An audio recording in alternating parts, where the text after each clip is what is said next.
The following video is a collection of the scariest stories we could find on Reddit. Each story is narrated by a different YouTuber. Use the links in the description to find their channels and the original story links. Can you make it through the entire video? If not, comment how long you made it before you got too scared. Number 15. Hello, my name is Phil and I'm 19 years old. Yesterday, my mother and father saw me for the first time in 15 years. It would have been an amazing moment had I not been lying on the front yard of their house blindfolded with my arms and legs tied together. I woke up this morning to our house filled with all of our close family members and a couple of reporters. A police officer showed up at around 3 p.m., but he told us he would just wait around till everyone left. The reporters tried to get information out of me, but I was not in the mood to give them any information. My aunt and uncle asked me if they hurt me, but before I could tell them no, another reporter started to bombard me with more questions. Annoyed, I left the living room and sat in the kitchen for the next hour. Everyone left except the police officer around 4 p.m. He asked me if he could speak with me in private. We went to the kitchen and took our seats at the dining room table. He took out a notepad and, with a forced smile on his face, he told me to call him Matt. So, Matt, I honestly don't know who took me or where I was. That's fine, I just have a couple of questions. How many other people were with you? Said Matt. Well, in total, around 25. When I left, there were around 17. All males, or were there any females? Said Matt. All males. What was the general age group? No one was under 4 or over 20. Did the people that took you hit anyone? Not that I know of, they never laid a hand on me. They did shoot anyone that tried to leave the house. 4 tried to escape while I was there. 1 survived the gunshot and returned to the house the next day. He never said another word to any of us after that. A couple of people were found dead the next morning after they didn't follow a rule, but we never saw them get killed. Not even the person staying in the room with them would notice when they came into the room or how the person was killed. They? How many people were there? I only saw 2 on guard at a time, but the people seemed to change all of the time. Can you describe what the place looked like? It was a house. A really big house. Not very fancy, but it had around 12 rooms. We all had our names written on a whiteboard next to our specified room. Our fridge was always stocked with enough food for all of us. We had a TV in the living room, but we could never find any channels that worked on it. Each of our rooms had 2 beds and 2 small dressers, which only contained 3 of the same outfits. We had a laundry room with a washer and dryer, but they would only work on Thursday. 3 of the same outfits? What was the outfit? It was a plain white t-shirt and blue pants. Everyone wore the same exact thing. One 18-year-old kid used blueberries to dye his shirt blue, but the next day I found him lying on his bed dead. He had blueberries and bits of his blue t-shirt in his mouth. No one tried to change up their clothes after him. How many people died while you were there? I know of 9 people that were killed. 14 people left the house along with me, but I don't know if the rest just went back to their houses like me. Could you ever look outside of a window and see what was around you? I stared outside of the windows countless times. Sometimes I would see a person walking around the house carrying a gun, but other than the people, all I could see was countless rows of trees. They stretched so far back and wide I could not see anything else. Did anyone ever come inside of the house? They would come inside to pick up the person that was ready to leave the house. 2 people would come inside and grab the person that was leaving. They would have 2 pieces of rope and a black blindfold. They would tie his arms and legs together and put the blindfold over his eyes. After that, they would carry the person into the wall of trees. Did they ever show their face? No, never. They would wear monkey masks whenever they came in. None of us ever had the guts to take the masks off any of the people. Thank you for taking the time to answer my questions. I'll contact you back if we have any other questions or if we make any new developments. You're a brave man. Please let us know if you find or remember anything new. After Matt left, I headed upstairs to my bedroom. I passed my parents' room and heard them quietly talking inside. I put my ear up to the door and heard my father talking to my mother. "Argaret, don't worry. This was part of the program. He will come back for 5 days to live with us. After that, they get rid of him and make it look like a suicide. This is the only way they can make it as less suspicious as possible." I rushed to my room and quietly closed my door. I thought about calling Matt, but I really want to figure this out. I have 5 days. This morning I woke up to the smell of bacon. I got out of bed, took a quick shower, and went to the kitchen. My mother gave me a smile and asked me if I was hungry. I gave her a nod and went into the dining room and sat down. My father came down a couple of times later and stood next to me while breathing down my neck. When I looked up at him, he said sharply, "So you're just going to sit around and not help your mom with the food? Do you think she's your personal cook?" I got up from my chair and walked into the kitchen while my father glared at me the whole way there. When I got to the kitchen, I heard my father scoff while he pulled a chair out. My mother shoved 3 plates of bacon, eggs, and grits and told me to put them on the table. I carried them in and placed the dishes down. I went back in, but my mother walked past me while saying "done" and put a fork beside each plate. No one spoke during the entire meal. I tried to think of something to say, but each time I thought of something, I would quickly dismiss it. I just wanted to see if they would somehow slip up and give me some information about my kidnappers and how they planned on getting rid of me. Once they finished eating, they got up out of their chairs and walked back upstairs. I didn't get up until I heard the door to their bedroom close. I tiptoed upstairs and put my ear up to their door, but it was completely quiet. I kept my ear pressed to the door for a bit more until I felt something grab at my right foot. I yelped in surprise when I saw 2 fingers holding onto my toes. My father sneered, "You know it's impolite to spy on your parents' room, don't you?" I pulled my foot away from his grip and raced downstairs. My father came out with a small handgun and pointed it in my direction. While I ran out of the front door, I heard my father scream out to me, "Sooner or later, they're going to get you again. You running away just makes our job easier." I didn't know where I was going, but I knew that I couldn't stay at my parents' house any longer. The next 2 hours was a mixture of running and walking countless steps. With sweat pouring down my shirt despite the cold weather, I finally found a welcome sight. A cop car. I flagged the car down and Matt's head popped out of the window. He didn't ask me any questions, he just told me to get in and explain when we got back to the station. The car ride was filled with silence, which made the next 10 minutes a perfect time to fully think about what the heck was happening. My parents were definitely in on my kidnapping, but why would they send me away for 15 years, send me back home, and kill me off? Why not just kill me off to begin with? As questions started to flood my head, I felt the car come to a stop. Matt took off his seatbelt and got out of the car. I followed his lead and walked into the station right behind him. We went to an office in the back of the building and took a seat in front of a desk. He sat down at the opposite end and, while crossing his arms, said, "Explain."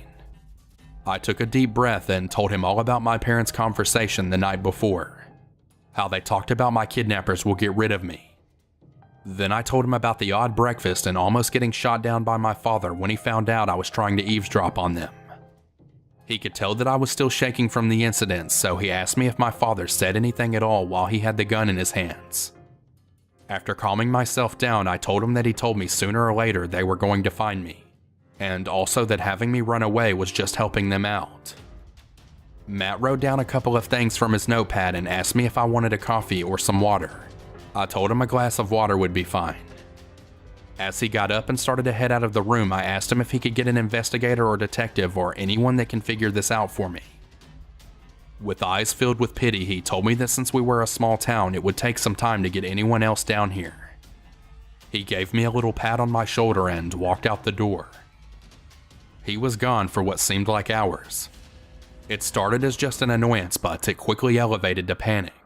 I tried opening the door several times, but no matter how much I tugged at the door, it remained in the same exact spot. The world around me started to spin and I fell to the ground. I woke up to the sound of a constant beep in the background. While I opened my eyes, I saw a young lady in a white outfit standing in front of me. She smiled widely at me and asked me if I was feeling all right.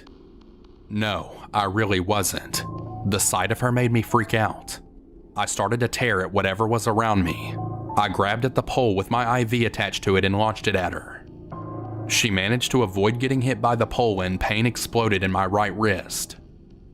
I tried to grab for her, but she hurried outside of the room. I got out of bed, but after a couple of steps, the dizziness came back and I blacked out once more. It was dark when I woke up again.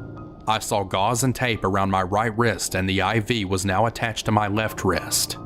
I looked around the room and saw that there was a TV in the far right corner. A man was asleep in the next bed over and there was a little controller attached to the wire on the bed. I found a little icon that looked like a nurse and pressed it. 2 minutes later, a man walked into the room with the same white outfit. A shudder ran down my spine, but I restrained myself. I asked him to turn on some cartoons for me. He showed me how to control the TV with the remote. Before he left, I asked him if I could use his phone to log down a daily log.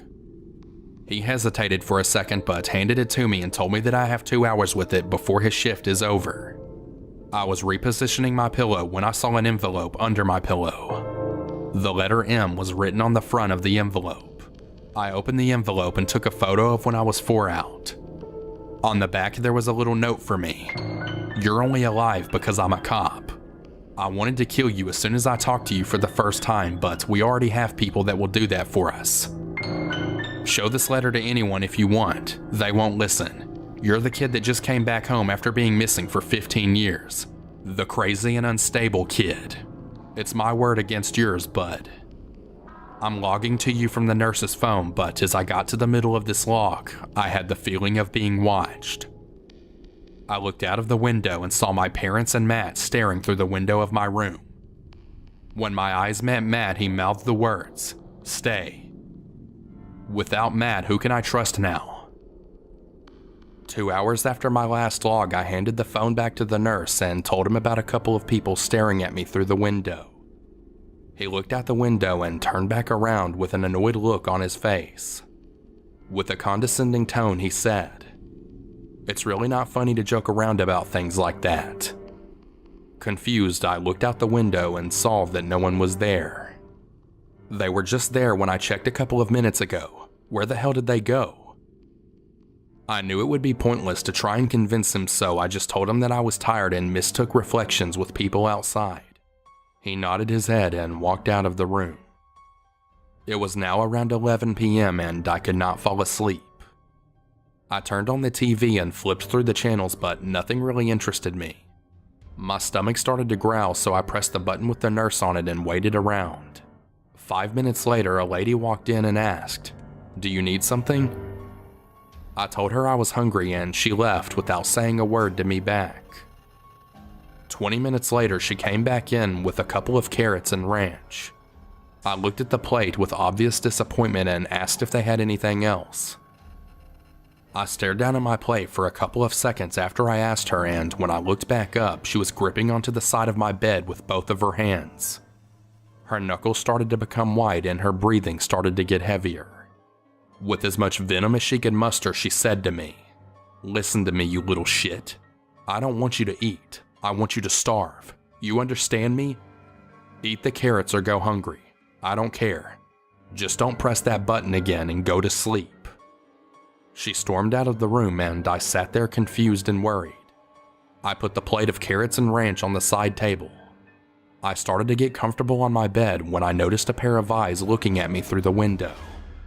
Slightly pissed off, I looked out the window. I didn't care anymore. I was just so tired about whatever the heck my parents were trying to do with me. Let my kidnappers get me again. I just didn't care anymore. Right as I lifted my hand to bang on the window, I saw what was staring at me. My father's dismembered head was placed on top of the bush. His eyes were open wide and his mouth was sewn shut.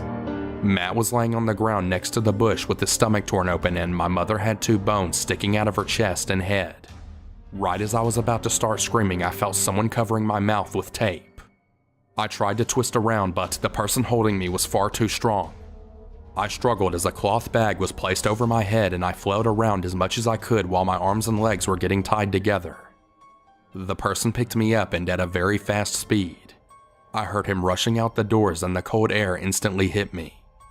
He stopped running and I heard the sound of a car trunk opening.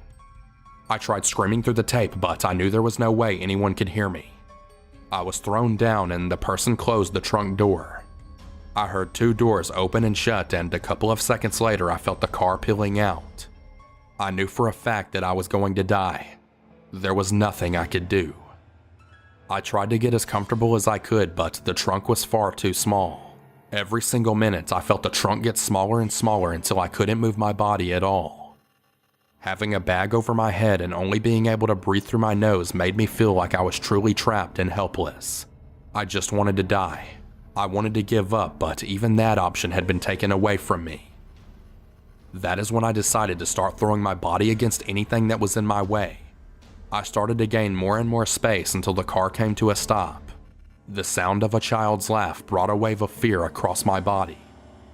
Was I back at the house? Is that where I'll spend my last minutes? I heard the trunk open and they started to grab the items that surrounded my body. After a couple of minutes, I felt 2 small hands grab me by my ankles and 2 larger hands grab me by my shoulders. I tried to jerk my body so they could lose their grips, but they held strong and kept carrying me. They set me down on a chair and took the bag off of my head. I found myself in a house, but not any house I've seen before. We were in what seemed like the living room. It was dark in the living room, but I could still see both of their faces. A man who looked to be struck with infinite depression and a little boy who seemed to be the happiest thing around. The boy stuck out his hand and said, "Hey bud, we're kinda the same. You lost your parents and I lost mine. It's okay. They were bad people.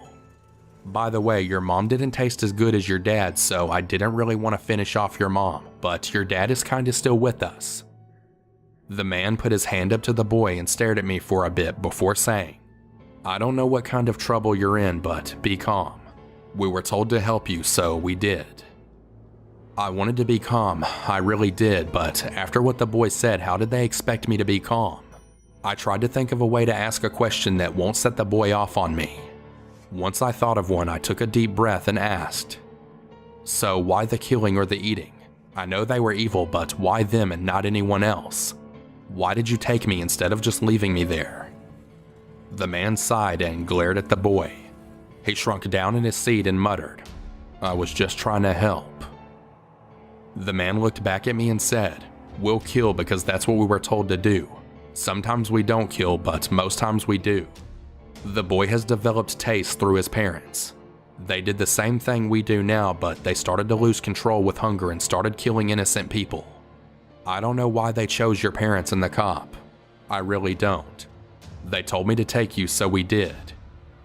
He stared off into the kitchen after his statement.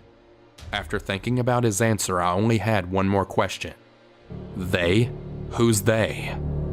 After a couple of seconds, he looked back at me, shrugged his shoulders, and pointed at a door. "There's your room. You have a phone that you can use and there is internet, but I advise against contacting anyone you know. I'm tired. I'm going off to bed." They took the ropes off of me and the boy skipped into the room next to mine, and the man sat down in the couch behind me. I had more questions, but I started to walk to my room. When I opened my room, I heard the man cough behind me. I looked back at him and he said with a tear falling from his eyes, "I lost everything. Just know that. I had a wife and a 2-year-old kid, but all of that was ripped away. I don't know what is going through your head right now, but just know that we are here to help you. Look through the phone. You'll find answers." I told him thank you and walked in my room. It had a bed and a little side table. A phone was lying on top of the side table attached to a charger.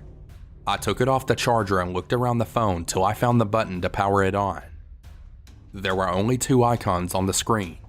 One was for a browser, which I used to write down this log to you all. The other one was a simple looking app. A blue box with a white circle inside of it. It was called Life is Beta. I didn't feel like looking into it tonight, but I will tomorrow. I think I finally found someone to trust now. The whole day took its toll on me and I fell asleep quickly. In the middle of the night, I woke up to something hitting against my legs. I heard the boy start screaming, "What if he tastes as good as his dad? I just want a taste. Let me have a taste." The man finally got the boy calmed down and set him down on the ground. He sat in front of the boy and said, "Drew, you can't be like them. I love you like a son, but you need to calm down." They got up and left the room. I couldn't sleep at all after that. I sat in my bed and looked through the browser on my phone. Nothing really sparked my interest. It was just a bunch of shit about the new president and countless numbers of lists I must read. I closed out the browser and clicked on the Life is Beta icon. The screen went black before white letters floated around the screen. They slowly started grouping together words until they finally placed themselves in their designated spots. "We've saved your life, and all we ask is for you to make a decision." The letters started to fall off the screen and 3 words took its place. Choose, kill, be killed. I tried to leave the app, but the screen remained the same. I tried hitting the power button, but the phone would not turn off. When I took the back off of the phone, the number 5 floated on top of the word choose. The number then changed to 4 and then 3. When it hit 1, I tapped on the icon that said kill.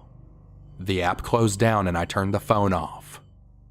I still heard the man talk to Drew in the other room, but after listening to them mumble for a bit more, I fell back to sleep. This morning I woke up to the smell of bacon. I jumped out of bed thinking I was still at my parents' house, but when I saw the log walls, I could finally calm myself down. I turned on the phone and saw the app logo flashing.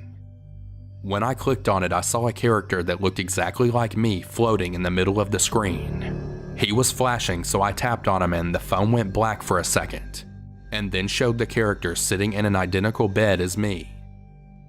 I walked out of the door and walked into the kitchen and sat down on the sofa in the living room. The animated version of the guy walked up to me and gave me a plate of bacon and scrambled eggs. The sound of knocking came from my phone. We both jumped up and the man put a finger up to his lips. He walked up to the door and saw another man walk in. He was wearing a shirt with a small cookie on the right side of his shirt. The screen went black and came back to another scene. I was done with my food and the man was talking to me. I saw the cookie shirt man take out a small pocket knife from his back pocket. Before my character could react, a knife was lodged into the middle of his head. The man ran out, leaving the knife in my head. The screen went black and came back to a white screen. Kill or be killed flashed in black letters before the app closed down. I threw the phone on the bed and walked out into the living room. There weren't any chairs in the kitchen, so I took a seat on the sofa. Sweat started to pour down my forehead, but I ignored it. This must be some kind of joke the two decided to pull on me. The man came out and asked if I was okay. I nodded yes, and he went back into the kitchen. He asked from the kitchen, "Bacon and scrambled eggs sound good?" I called back yes and sank into the couch. After a couple of minutes, he came back out with 2 plates of bacon and eggs. My stomach growled in response, but my brain kept me from being happy about a good meal with what seemed like good company. He stared at me for what seemed like hours, but he finally said, "Hey man, my name is Steven, by the way. I'm sorry if I've been mysterious so far. It's just I am handling a recent loss myself. It's not only been a little over a week, but it hurts as much as the first day. I had to leave my wife and kid, but I can only imagine how you must be feeling. I understand, man, I really do. The kid's name is Drew and he is still a bit unstable." His last sentence was cut off by the sound of knocking. I started to panic and Steven asked me what was wrong. I whispered back to him about what the app showed. Steven stared off into space for a while before saying, "Good." He grabbed a knife from the kitchen and answered the door. The man that was supposed to kill me stood in the entrance with a smile on his face. Steven said, "Good morning, Andrew. I wasn't expecting you for another 3 days." Andrew looked at him for a second and said, "Beta told me you were helping a kid out. Told me to come."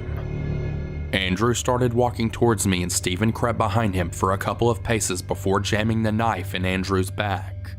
Andrew fell to his knees while Steven stabbed him 3 more times in the back. The whole entire time, Andrew laughed and pointed at me. He shouted out, "They'll find you. They'll find you and kill you like the little wimp you are." He kept laughing before taking his final breath and laid still on the ground.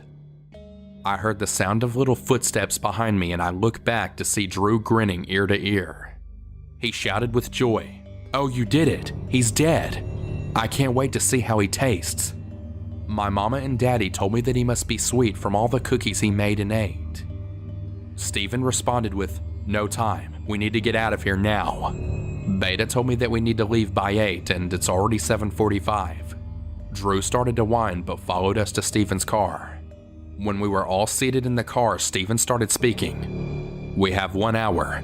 12 miles away there is a woman. She's about to kill 8 kids in the school. We'll get her while she's walking from the parking lot to the school entrance. I'll slow down in front of her car and you guys take care of the rest." He started to drive down the road and I started to relax into my chair. I looked to my right to look out the window but see Drew staring at my chest. He breathed deeply into my ear before whispering, "I wish I didn't leave the meat back at the house." He rubbed the side of my neck with his fingers and giggled. Before I could say anything, he was back in his seat. After a couple of minutes, Steven pulled into an old parking garage. We were the only car there and I started to get out of my chair when he parked. While I grabbed for the handle, Steven grabbed me by my throat. Drew tossed a cloth bag over my head and dragged me out.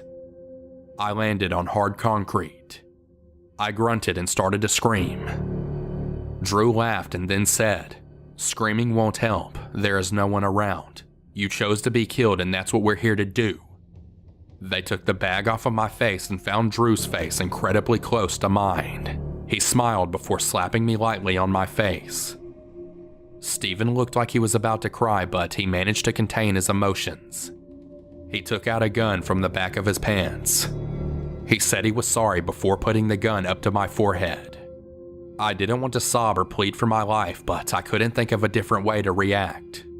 With snot and tears running down my face, I pleaded for my life. I told them that I chose to kill, not be killed, but Drew kept laughing. Steven said sorry one last time before pulling the trigger. Drew fell on my lap. I looked at Steven and he was crying. He knelt beside Drew and held his head in his hands. He wailed, "You are the only thing that replaced what my son was to me. I loved you even though I only knew you for 5 days, but please know I loved you. Please, I'm begging you. Please know that I loved you. Please." I wanted to comfort him, but I didn't know what to say. We're in a hotel now. I'm on Steven's phone. I need more answers, but I know I have a person I can finally trust. We went to a nearby forest and Steven buried Drew's body next to an oak tree. Steven cried throughout the whole process. Once he put the last scoop of dirt over the makeshift grave, he fell on his knees and started to sob. I thought about patting him, but decided he just needed his own space. After a couple of minutes, Steven got up and started to walk towards his car. I followed behind him and got in the passenger side. For the next hour, all I heard was the heavy breathing by Steven. His eyes were bloodshot red and his hands gripped the steering wheel a little tightly to the point where his knuckles had turned white. He pulled into a small restaurant and we got out and walked inside. The lady in the front took us to a table and he ordered the bacon and egg special. I ordered the same thing and she carried our menus away and walked up to the cook. I looked around the restaurant. We were the only ones there, but the restaurant seemed to be doing fairly well. All of the TVs were newer and the seats were almost completely new. The kitchen looked to be very well maintained. The color red seemed to be the theme of the restaurant. The seats, the tables, and the kitchen walls were all red. I enjoyed that color, but I thought to myself about how I would have replaced the color from red to blue. I didn't realize how hungry I was until I saw the feast before my eyes. I started to devour every single salty strip of bacon and eggs. Halfway through my meal, I felt my phone buzz. Steven heard my phone buzz and started to stare at me when I decided to keep eating instead of checking the phone. When he realized I had no intentions of checking, he said, "I really recommend checking the phone. That's why you're still alive. It saved you from Andrew and Drew." He went back to his meal while I reluctantly took my phone out of my pocket. When I turned on my phone, it automatically went to Life is Beta. My character was glowing and floating in midair. Underneath his body, New Experience appeared. I clicked the body and the screen showed my character standing in the same type of table I was. The screen slowly started to pan away from my character and went to the kitchen. There was a man lying on the floor, gagged and tied up. He was flailing around the floor and his legs were mostly cut out. The cook walked up to him and bent down next to his body. He used his knife to cut off part of his thigh. When he cut out a sizable piece, he started to remove the fat from the meat. Once he was done removing the fat, he put the fat on the stove and cooked the bacon with it. He threw the meat in the trash can and focused on the bacon. The man on the ground started to sob, but the cook walked up to him and jammed his foot on the guy's mouth. The screen went black again and bounced back to my character. My character got out from his chair and started to walk out. Steven's character tried to catch up to mine, but he was far too slow. The cook came out and grabbed Steven by the back of his shirt. Steven tried to fight him off, but the cook was far too strong. On the next scene, Steven looked like he was there for days. His arms and legs were peeled off to the bones and the cook looked hungrily at his midsection. The last thing I saw was the cook plunging his knife into Steven's chest and pulling the knife down. After that, my phone screen went back to my home screen. I wanted to leave. I knew that was the only way to save my ass, but I just couldn't leave Steven here to die. I didn't eat another bite of my breakfast, but I waited till Steven was done. Once Steven was done with his meal, we went back to his car and drove away. After enduring the silence for over an hour, I fell asleep. When I woke up, I saw that we had parked outside of a huge 3-story brick house. He got out of the car and motioned me to follow him inside. I walked up beside him right as he knocked on the front door. A man in a monkey mask answered the door and panic started to take over me. I tried to run away, but Steven grabbed me by my right shoulder. He calmly said, "Hey Grant, am I here early?" The man in the monkey mask shook his head no and said, "Come inside, it's cold." Steven started to walk inside, but when he saw that I hadn't moved a muscle, he grabbed my arm and dragged me in with him. A flood of memories hit me like a tidal wave. The woman dressed in all white that would come into our rooms. She would start by rubbing my thighs and telling me everything was okay. She would then start showing me pictures on her phone of men lying on the ground in several impossible positions. Men with their arms around their right knee and the hand sticking inside halfway through his mouth, and men with half of their midsection cut off and their tongue on the middle of their thighs.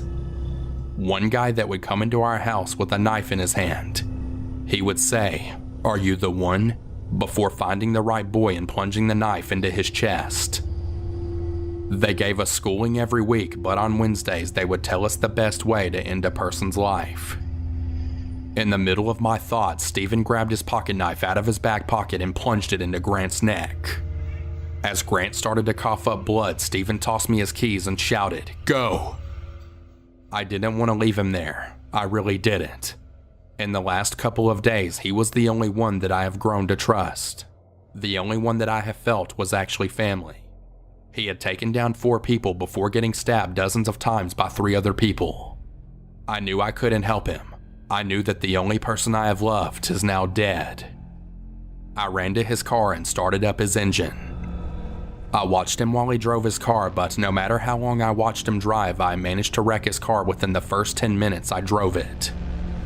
I couldn't find any building to find shelter in. I decided to sit next to an oak tree. Drew may have been a messed up child, but that was how he was raised. That was the truth he grew up believing. Steven had a normal life until he found the app. I only had a taste of a normal life through the app. I know it may seem like a bad thing, but I owe Life is Beta my life. They have showed me what it truly felt like to have someone truly love you like family. In the middle of writing this out to you all, I've had 2 notifications. One being from Life is Beta. It was just a simple quote. "Though 3 gave their life for our cause, 14,000 have joined today to kill. We will grow and we will make the world a better place." The next was the sound of people mimicking monkey noises all around where I sat. I'm sorry I couldn't help get rid of them or find every single answer I wanted to get, but now I appreciate life. My life and everyone else's. Stephen couldn't get rid of them, but the 14,000 will make a bigger impact. If you find the app Life is Beta on your phone, don't think twice. Please choose kill. Number 14. My old college roommate Dylan lives just outside of Denver. Like most Colorado natives, he loves to camp. The crazy kind of camper who does it all year, even in December. Whenever he goes to the mountains alone, I have him check in with me just in case. I'm worried about him, so I'll get right to it. His text messages are starting to scare me. The following is our latest text conversation. 2:30 p.m. Yo, I just parked my car. Heading to the trail now. You're crazy, man. How cold is it? Not bad, actually. 30s. You gotta come out here soon. It's beautiful. Ha, we'll see in spring when it warms up. Have fun, man. Watch out for staircases in the forest. Nice, dude. Real funny. 7:44 a.m. Dude, are you up? Yes, sir. You okay? This is so weird. I woke up this morning and there's someone else out here. On the mountain? Looks like you're not the only winter camper. LOL. No, not a camper. I can see them on the horizon, but they haven't moved, like, at all. What? I don't know, it definitely looks like a person, but they haven't moved. They're probably 300 yards away, but standing completely still. That's super creepy, dude. Keep me updated. 9:19 a.m. They still haven't moved. I made breakfast over the fire and acted like I didn't notice anything. I'm gonna check it out. Let me know. Maybe it's a stump or something? 9:33 a.m. Dude. It's a freaking scarecrow. What? Like a farmer scarecrow? Yeah, man, what the hell other kind of scarecrows are there? Its clothes are weird, though. How so? The clothes are modern. It's wearing a nice black jacket and jeans and stuff. Face is kinda scary. Burlap sack with black eyes and a huge smile stitched on. Why is this thing out here? I'm tempted to steal its North Face jacket. I posted a pic of it on my Snap story if you want to see what it looks like. I don't know, dude. I'd leave it alone. Maybe it's some sort of conservation study or something? Like, to see if bears will attack it? You might be on camera, and I know you have weed and shrooms on you. Good point. Speaking of which, time to pack a bowl. Have fun. 3:33 a.m. Someone is outside my tent. I'm sure. Dude, please, this is serious. I can see their shadow. Call the police, Dylan. No, I don't want to make any noise. They probably think I'm asleep. I have my knife. I'm texting inside my sleeping bag so they can't see my phone light. I thought I heard a noise and I woke up. I guess I didn't zip up my tent all the way and I assumed it was the wind. But then I saw the silhouette. What the F, man? Should I call the police for you? Where are you? Latitude and longitude, now. Dylan, dude, please respond and drop a pin so I know where you are. 6:56 a.m. I'm alright. Thanks for finally responding. Just about had a heart attack. Barely slept. I was going to call the police or ranger station, but I don't know where you're at. There's something weird, though. The scarecrow is right outside my tent.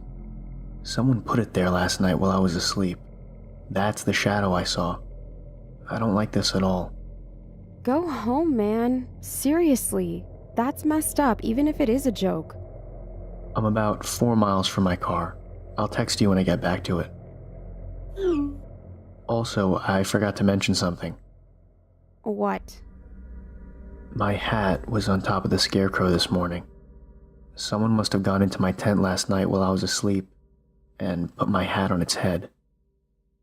Text me ASAP. That was earlier. Hopefully he gets back okay. 3 dots, it looks like he's responding. 9:13 a.m. Oh, crap.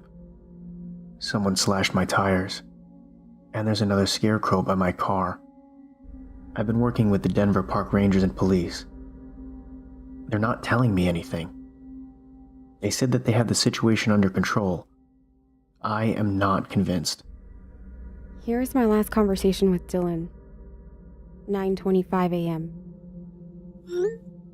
Please tell me you're calling the police. Hang on.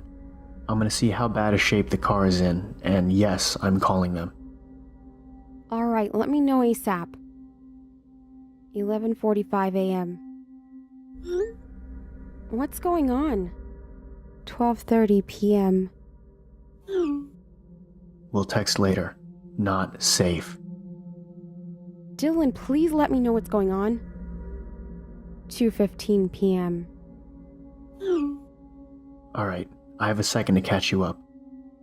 I can call you, but I have to keep my voice low. This is so messed up, dude. I don't know what to do. I don't want to be here.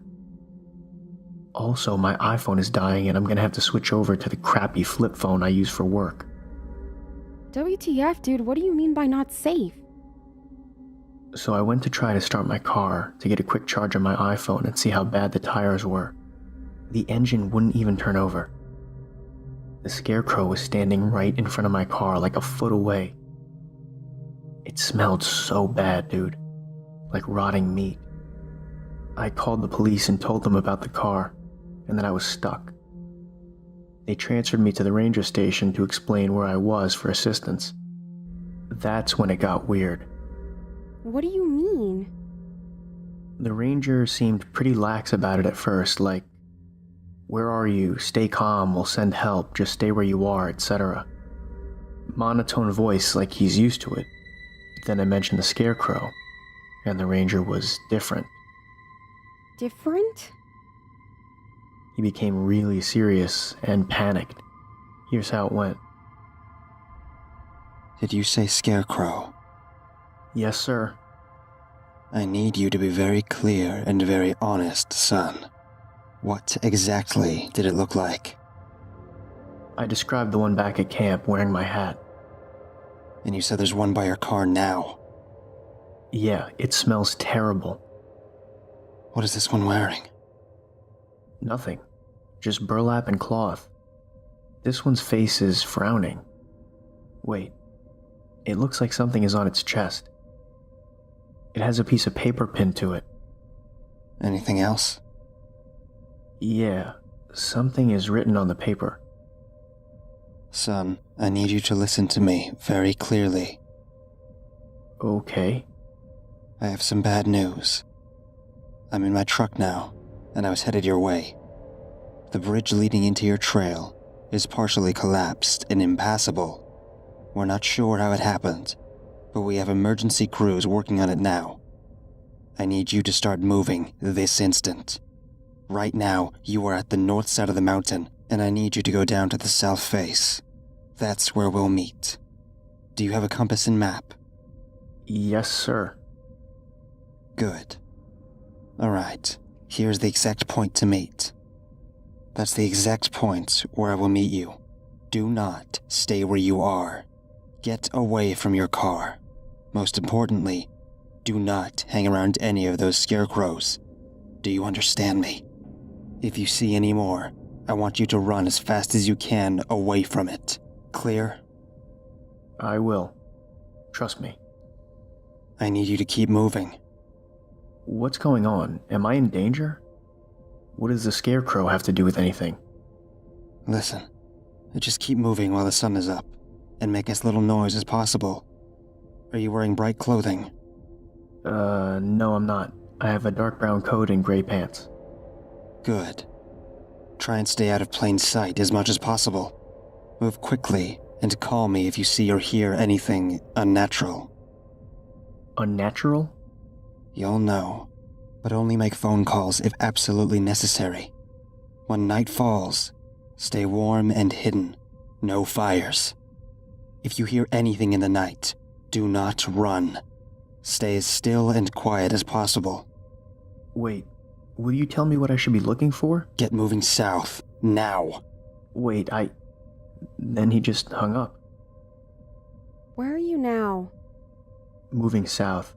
There's creepy stuff going on. What do you mean? I walked by the spot where my campsite was last night. The scarecrow. The one that was wearing my hat. It wasn't there. Just gone? Yes. Nothing at all. Dude, I'm so sorry you're going through this. My eyes are watering just reading your texts. I hate this, man. I just want to be home. You gotta do what the ranger said, and we'll get you out of there. Do you have data on your work phone? No, just talk and text. Great. Plenty of battery? Yes, thank God. 3:03 p.m. I'm exhausted and scared as hell. Still making my way to the other trail on the south side to meet the ranger. Keep moving. 3:44 p.m. I see the scarecrow. The one from my camp. It's up in a tree. Way up in a tree. Dude, how did it get so high up there? What the hell? Send me a pic. I can't get a good shot. It's so high up and this camera sucks. It's just hanging there. It looks like it's staring at me. I'm so freaked out and tired. Something is dripping off of it. Get away from it, Dylan.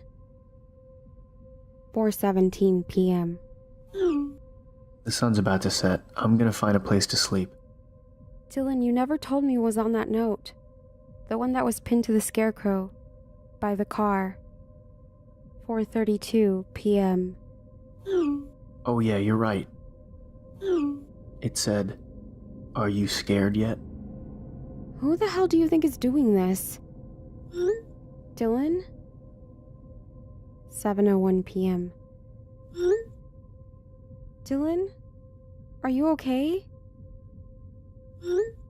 Text me back when you can. I don't want to waste your battery. 2:02 a.m. It's getting closer. What's getting closer? 2:04 a.m. Jeez, it's right next to me. Oh God, I need help. What is this thing? Oh my God. Is this thing even human? It can't be. It stopped. I'm behind a tree. I don't know if it knows where I am. Oh my God, that smell. It smells so bad. I'm gonna make a run for it. It's too close. 2:05. Oh hell, please tell me you're okay. What is it? Dylan? 2:19 a.m. Dylan, I'm gonna call the police. Oh hell, dude, what happened? 2:49 a.m. I called the police. They were looking for you at the south face, where the ranger said he would meet you. Please, please tell me you made it. 2:57 a.m. Dylan? 3:33 a.m. Hello. Dylan, are you okay? What happened? 3:41 a.m. Hello. Dylan? Hello. Hello. Hello. Huh? 4:13 a.m. Are you scared yet? 4:14 a.m. What the hell? Where the hell are you? Are you okay? Dylan? That's the last I heard from him. I'm working with the authorities now and they're trying to track Dylan's phone. Update. I just heard back from the police. All they found was another scarecrow. It was sitting on the driver's seat of Dylan's car. It was wearing a dark brown coat and gray pants. The scarecrow was filled with meat. They're not sure what kind. The police are having me fly out to Denver now. As soon as I landed in Denver, I powered up my cell. I had a series of texts from Dylan's phone. I'm not sure what time they were sent. 7:45 a.m. Come. Find me. Who the F is this? Where is Dylan? I'm with the police. We will find you. There was no response. After I got my luggage, I rented a small truck and drove to the ranger station. The police officer I spoke with told me they were letting the ranger handle the investigation for now. As soon as I arrived, I was escorted to the back room. I assumed it was the same ranger that had talked to Dylan. He was a lanky, disheveled man with shaggy black hair and pale white skin.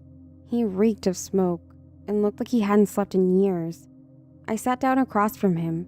He placed his hat on the table, lit a cigarette, and spoke. We called you down here because at first we needed your phone as part of the investigation, but I'm afraid that's no longer necessary. What happened? I'm sorry, but I cannot discuss any details at the moment. You need to leave this to the professionals. We will do everything we can to find your friend. That's BS. I'm so sorry, but we cannot have civilians interfering. We need you to stay safe and out of the way. I got text messages from his phone right after I landed. Something happened to him. I know this is hard. We are searching all possibilities, but we do not believe there was any foul play. Teenagers in the area have been known to play pranks on lone campers. You are more than welcome to help us with reports.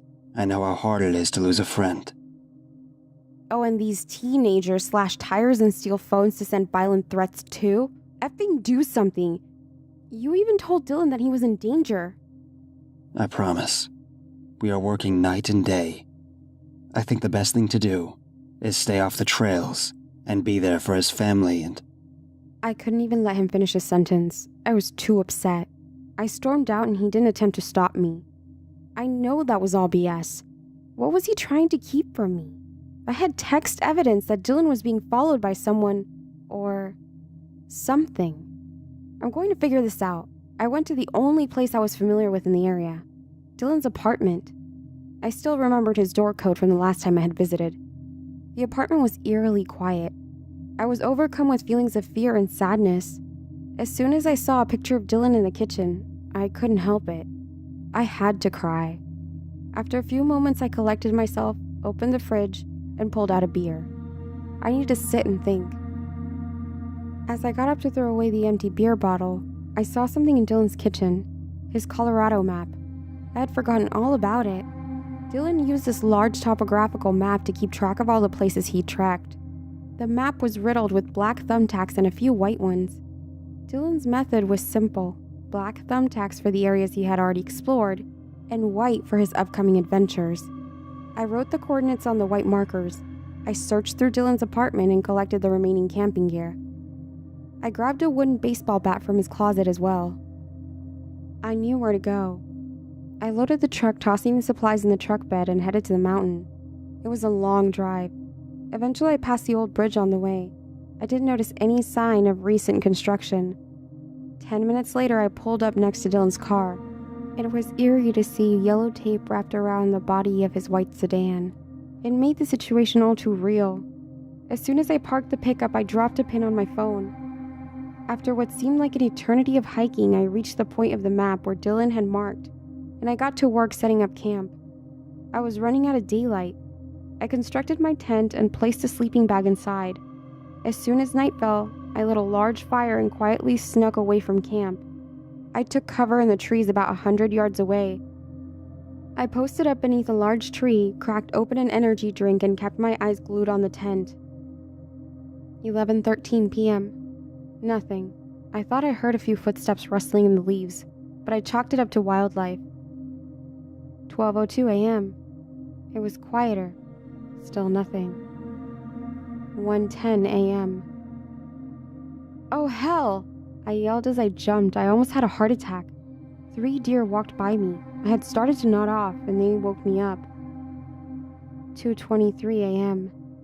I was exhausted, cold, and trying to stay awake. I drank my last bit of caffeine. 3:11 a.m. I saw something walking towards the tent. It was a man. With a flashlight, he started looking in and around my tent. What the F?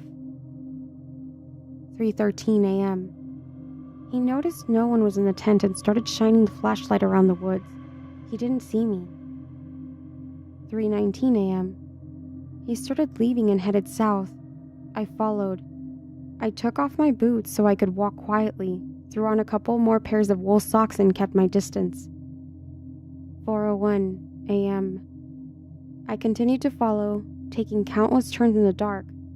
He seemed to be wandering, shining the flashlight in front of him as he walked. 4:17 a.m. He finally stopped near a pile of leaves. He tripped on something and started brushing away the leaves. Then I saw his face. It was the park ranger. There were doors under the pile, huge metal cellar doors. A chain was fastened around the handles and the doors led straight into the ground. He stopped to smoke a cigarette, pulled a notepad from his coat pocket, and scribbled something down. After he finished writing, he started looking through a flip phone. There was no way. I sent a text. 4:19 a.m. Where is Dylan? 4:20 a.m. This jerk had Dylan's phone. It chimed right after I sent the text. He freaking read it and whispered to himself, "I told you to leave it to the professionals," and put the phone back in his pocket. I wanted to kill him. I was blinded by rage. He started undoing the chains and making a lot of noise. I couldn't let him disappear from my sight. I was running out of time. 4:28 a.m. I did it. I hit the jerk in the skull with the bat, right before he opened the doors. I swung as hard as I could. He fell to the ground and didn't move. The chain rested next to his bleeding temple. He never heard me coming. I'll never forget the sound when the bat connected. That dull thud and crack of solid wood smashing into bone. Sweat and blood misted in the air as he fell. I opened the cellar doors and I wished I hadn't. It was the smell. A putrid stench of rotting flesh that hit me first. As soon as I saw the first limb sticking out of the massive mound of corpses, I had to look away. My head was spinning and my stomach turned over.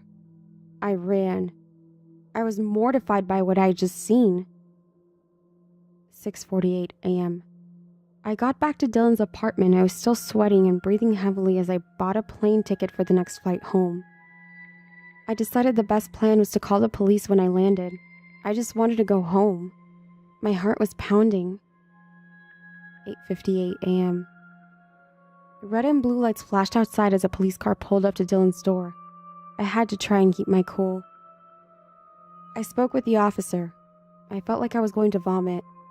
As we were talking about Dylan's disappearance, the officer's receiver sounded. I listened in horror. Some campers discovered a scarecrow strung high in a tree with a noose around its neck. The campers claimed dark liquid was seeping from its burlap skin, and it was wearing a park ranger's hat.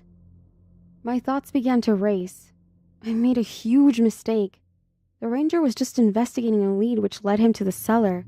He must have found Dylan's phone after I got those weird texts. But how did he get a key to the cellar? I acted so quickly. I hit him with the bat and ran. Oh hell, what have I done? I just left him to die. And most importantly, that cellar. What the hell was that? My phone chimed. I had a text from an unknown number. 10:10 a.m. Why did you run?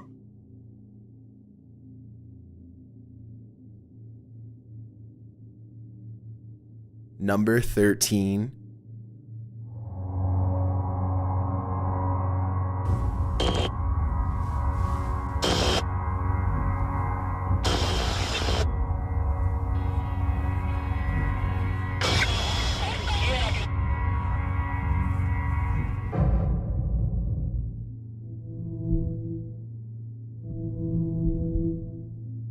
grew up all my life glued to a computer. When I first started talking, I was already browsing through my uncle's computer, switching between games. By the time I was 10, I was taking over my family's MSN accounts and making them send each other awkward messages. I was 10 at the time, so the messages were stuff like, "I hate you," or "Give me back my Power Ranger." As you can imagine, I had no friends growing up. I was bullied and pushed around a lot. I'm autistic, so I guess that was the reason. I don't know, nor will I ever. My old man kept telling me I had to stand up for myself, that I had to show them I wasn't afraid. Truth is, I couldn't fight back.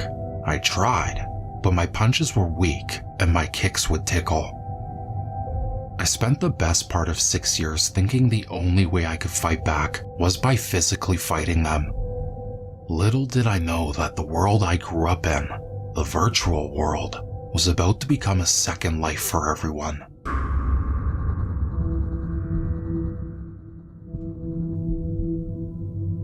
From here on, my mistakes started to pile up. I was 16. Everyone was using Facebook, Twitter, what was popular. People flocked to it. I had a main bully, as you could say, Brock. Brock was the definition of a bully. I guess it made what I did to him easier to live with. You see, Brock loved to brag. His girlfriend was hot, his figure was fit, and he was amazing at sports.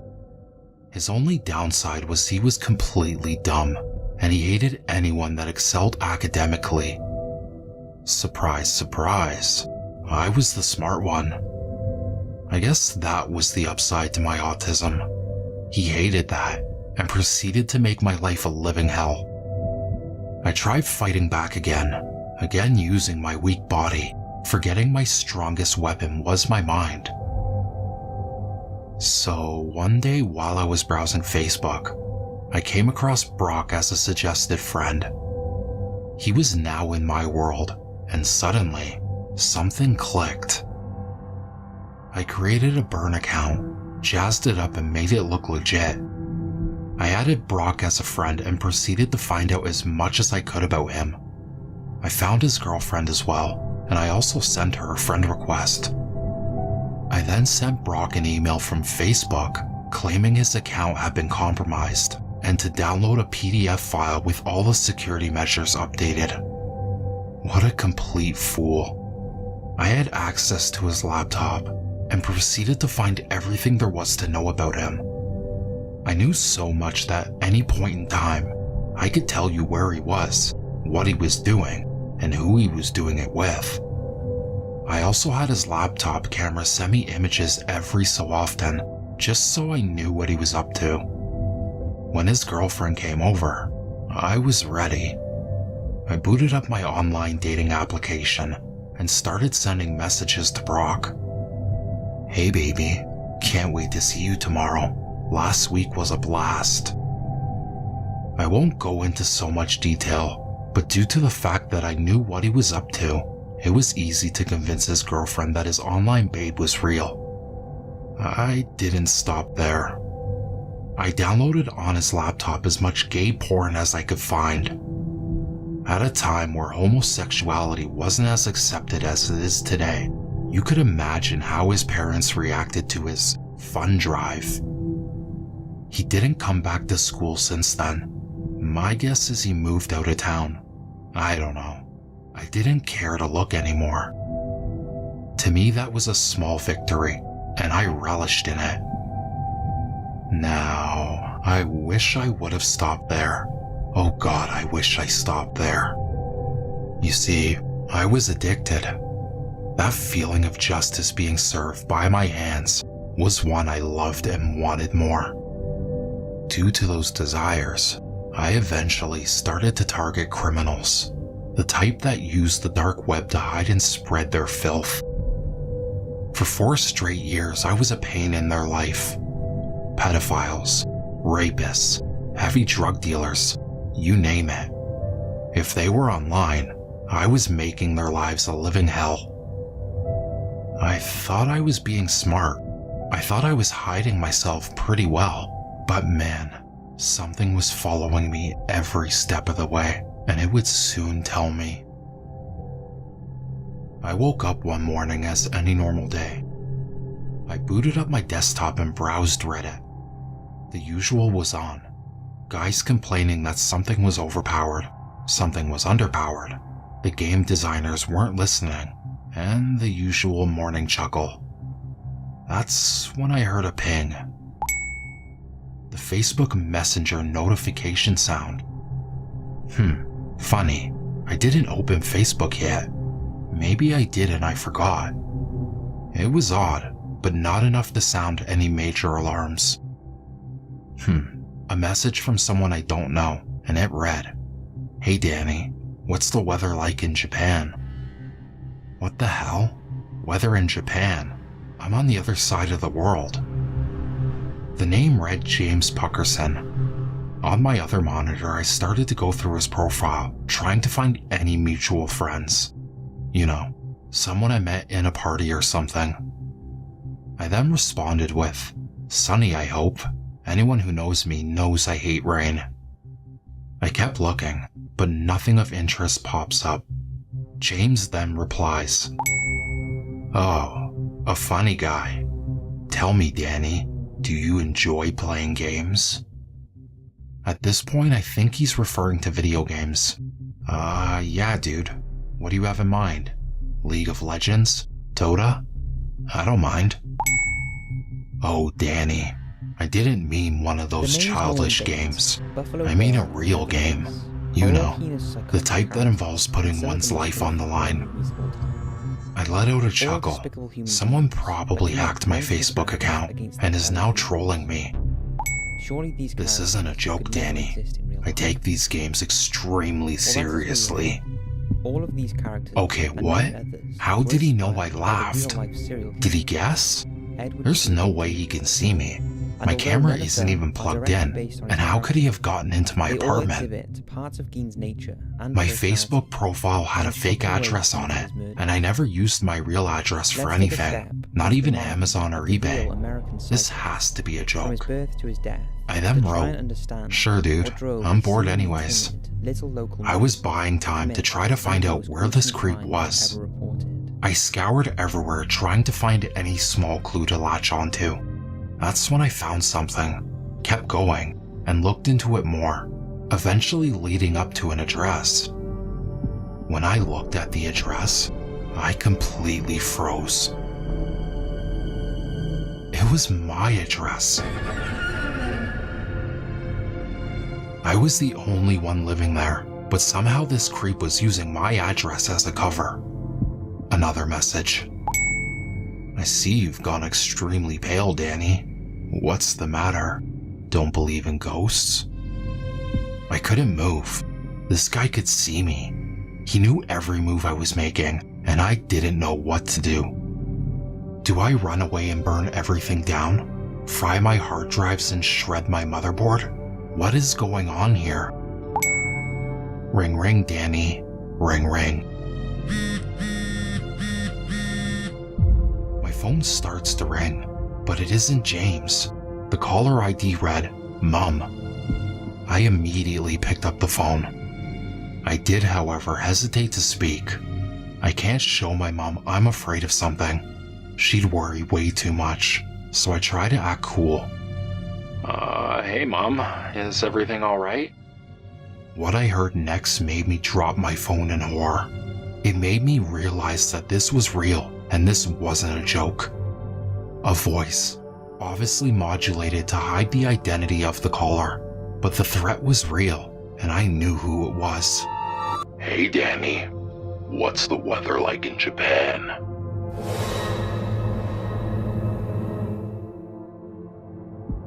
I stood frozen in horror. Panic swept over my body, and thoughts flooded my mind. What happened to my mother? Is she okay? What is this creep doing with her phone? I knew I had to calm down. Something didn't seem right. I picked up the phone and looked at the caller ID.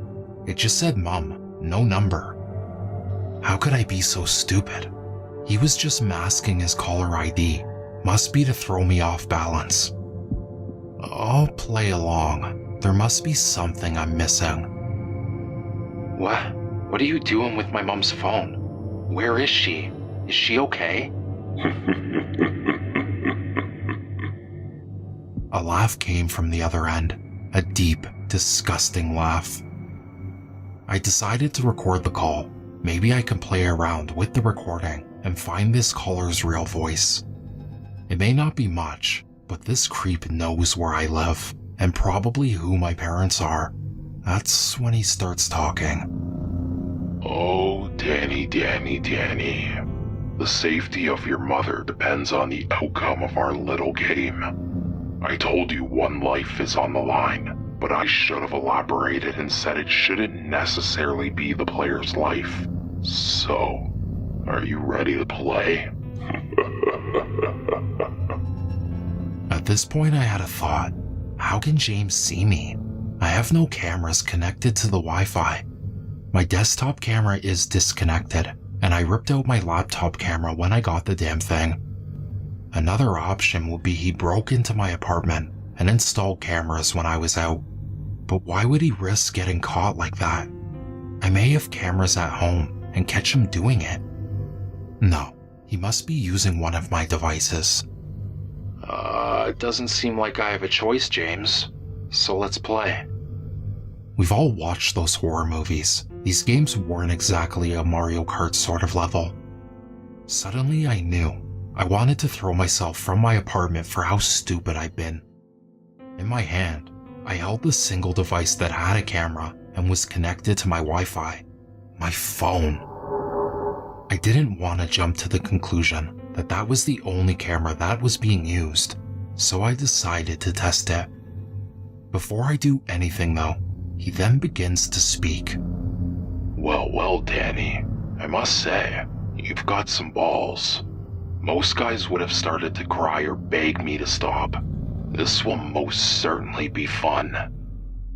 I've had enough of this bullcrap. I started Googling stuff like how to track a phone call and how to find cameras in a house. I wanted to see if he could see my screen. The confirmation came through. Oh, Danny, it's cute you're still trying to fight back, but I can assure you, you will not be able to track this call, and you will not find out how I can see you. Oh, really? Challenge accepted then. I angle my phone away from my bag and take out a USB dongle. If this creep is on my Wi-Fi, I'm gonna make him think he's controlling all of my devices. I look for my laptop while trying to make as little noise as possible, and again, angling my phone away from what I'm doing. I find my laptop, boot it up, and plug my dongle into it. Yeah, well, I'm a tough one to crack. So when are we playing, James? And do go over the rules properly, yeah? I would love to beat you by playing by your own rules. My strategy was to show no fear. In truth, I was terrified, but I knew the instant he smelled fear, he would have total control over me, and I'd screw up and forget basic stuff like I had when this show first started. I knew this creep was using my network somehow, so I decided to hack my own network and see how he got in. Maybe he left something behind. The rules are simple, Danny. You wanted to play judge, jury, and executioner. So in turn, we're gonna have to go through your history of White Knight Justice and see just how much of a hero you really are. Hero? Huh? There was a time when I thought I was a hero. Maybe it was when I made that child molester end his own life. I told myself I was a hero because he wouldn't hurt another child. In truth, was I a murderer? Was this my past coming to haunt me? No time to think about this. It isn't just my life on the line here. Everyone I care about is in danger, and there's no time to be selfish. Hero? That's cute, James. But I've always known I was the devil, a necessary evil. But sure, let's take a walk down memory lane. Maybe that will remind you who you're dealing with here. My attempts were bringing up nothing. I managed to break into my own network many times, but I couldn't find a trace of another device, not a trace of information transfer. Wait, information transfer? Outgoing and incoming traffic. Oh, I'm so stupid. He can see a stream of my screen, which means I have outgoing traffic somewhere, right? I start watching my outgoing traffic, encrypted of course, but there was still an address. A server that this information was going through. I find the address of the server and decide to do something extremely stupid and might sentence myself to prison, or worse, no access to a computer. But I decide that this is a small price to pay for the safety of my family. Well, Danny. Watch your screen as the image pops up. Let's roll the tape, ladies and gentlemen. What a complete psycho. I don't pay attention to the tone of his voice as I set up my botnet for a distributed denial of service attack. My hope is that if I bring down the server for a bit, I'll be able to see where the requests are coming from and track it from there. It is a long shot, but it might work. As I'm doing this, I also stop recording the call and send the recording over to my laptop. All the while I'm angling my phone away from my laptop, and since he hasn't spoken of it, my theory that the only camera being my phone turned out to be correct. I finally feel like I'm making the right moves in this twisted game of chess. I'm just hoping I'll be the one to say checkmate at the end of it though. Victim number 1, Brock, 16 years old. You destroyed his relationship and got him kicked out of his home. He spent 3 years on the streets before overdosing on heroin. That wasn't a nice thing to do, Danny. A picture of 16-year-old Brock pops up. He died? Oh, I mean, he was a bully, but he didn't deserve to die. I went too far, but I couldn't admit it, not to this psycho. I had to show him that I had no heart. Well, life sucks. Survival of the fittest. Maybe he should have been careful with whom he messed with. Another disgusting laugh. James is enjoying himself. Should I be? No time for that right now. I put the phone on speaker and placed it on my desk, weary that the front camera may be used, so I kept it well out of sight and put my earphone into my left ear. Time to tweak around with this recording and unmodulate this voice. Oh, Danny, this isn't gonna end well for you if you show no remorse. Now the fun begins. Remember his girlfriend? It's confession time, Danny. As if it were alive, my PC opened up Skype and auto-signed in. Oh, I'm so stupid. Was I really that lazy? A number is entered into it, and it starts dialing. Ring, ring. What do you want me to do, James? Tell her that the online babe was me and Brock wasn't a cheating dickhead? What's that going to change? My botnet was ready, and I started my attack on the server address instantly. I then watched my incoming and outgoing traffic closely. All I needed was a hiccup, something that will lead me to James. In that moment, it was like the entire world grinded to a halt.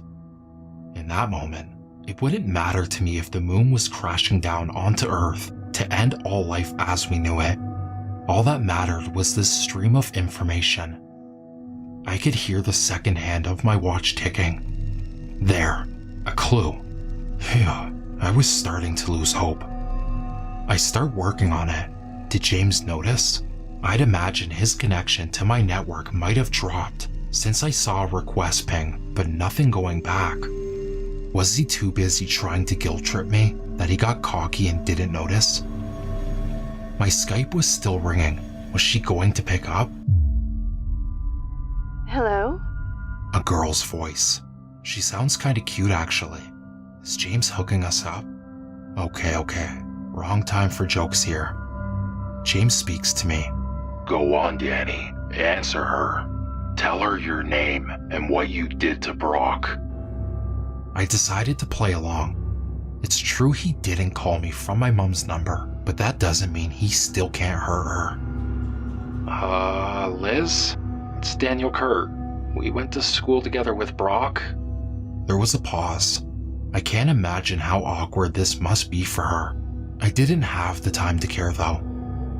I ran a search on the address, and while that was going on, I continued tweaking with the recording.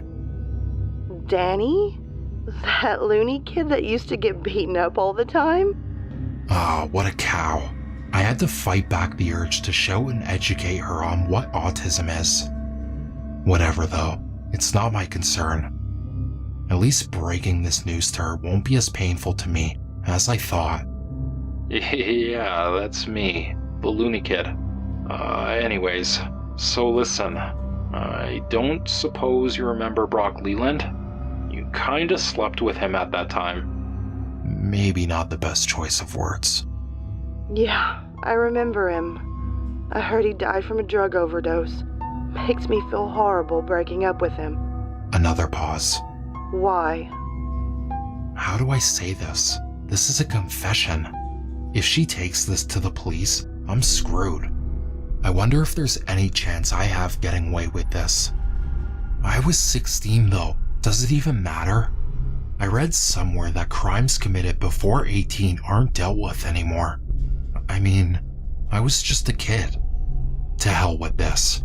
I need to stop this madness before he makes me call a victim of an attack I committed after 18. Yeah, well, it's my fault he did this. He made my life horrible when I was in school, so I decided to fight back. He never cheated on you. I just made it look like he was. A really long pause. Gives me time to work on this recording. Nothing remotely human yet. I'm still searching for that address. Why is it taking forever? Danny. Her voice was extremely soft. I was expecting something else. An angrier tone would have made more sense. Yeah? I know. She knows. What does she mean? Is she connected to James? Or was this going against James' plan? Is she James? What? How do you know? Another pause. What the hell is going on here? How the hell does she know? My search comes up with something. James is definitely in the same country, but I had to narrow it down. Why is it taking way too long? I hear her taking a deep breath. I always knew Brock was faithful. It's why I stuck around. I wanted to leave him because he was a hard person. Not to me, but to other people. I mean, look at you, Danny. Sure, you were bullied by everyone, but Brock kept taking it too far. And it wasn't just you. Other people would be pushed around by him every day, and I was sick of it. Another pause. Is she crying? I can definitely hear her cry. I didn't want to cut in at all. I let her take her time. I guess I was looking for a way out, and seeing this girl that Brock supposedly cheated on me with was my ticket. I knew he was faithful, and I had to take this chance and end the relationship there. I didn't know his life would be ruined because of it. I mean, for crying out loud, we were just kids. Her voice had gotten louder now. I could tell she was beating herself up about this. I had to comfort her in some way. Liz, it wasn't your fault. He made the wrong choices in life and ultimately couldn't live up to them. You were trapped in that relationship. You were under no obligation to continue with him. It wasn't your fault. I did this, and I will gladly take the blame. I gotta still ask though, how'd you know it was me? She laughs. I guess that was a stupid question. I knew the answer before she said it. I'm not stupid, Danny. I knew Brock isn't the type of person to get in trouble with an anonymous or stuff like that. I knew that Brock made someone mad who was good with computers. And the only person I could think of was you. All right. I laughed. I didn't care if James was listening. I didn't care if he would blast through the door and shoot me in the head. I laughed at how stupid I really was, and how I thought I was being so clever, and that's when a thought quickly wormed itself into my mind. James was not going to be happy with this outcome. Liz, are you with someone right now? My thoughts are to get her somewhere safe, somewhere James can't get to her without causing too much attention. No, I'm out. That's when the line suddenly cut. Liz. I pick up my phone. What have you done to her, you twisted creep? Silence. Not a single noise. I looked at my phone puzzled. We were still connected. Where did he go? This ain't the time for a toilet break. Then I heard a sound. He's there, and he starts to speak, and he isn't happy. Homo sapiens, an intriguing species. They never do things the way you expect them to. I hear a sigh. She will be dealt with soon. For now, though, let's continue our trip down memory lane. Oh my god, he's going to kill her. I needed to hurry up and find something. Anything. I can't let anyone else die because of me. I can't. Another picture shows up.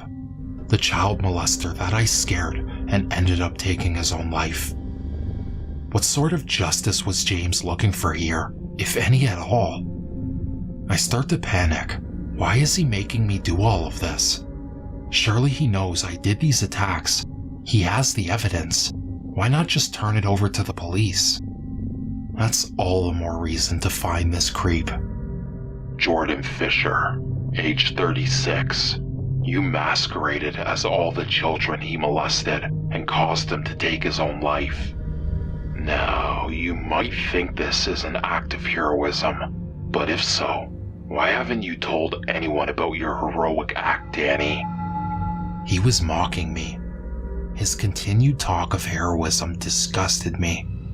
I needed to find Liz. I needed to alert the police and let them know she's in danger. And what do you suppose you're doing now, James? Are you a hero to these people? Are you acting out their revenge? Wake up, you creep. These people are criminals. All I did was rid the world of them. I looked over to my search window. It was narrowing it down. I was finally getting somewhere. Back to tweaking the voice recording. I felt like I was getting close to finding out what James' real voice was like, but it wasn't male. It was definitely female. Well, anything that will tell me anything about James will help. One thing is certain. People feel safe as long as they're under the illusion that they are secure. Once you break that illusion, once you burst out of that bubble, they start to panic.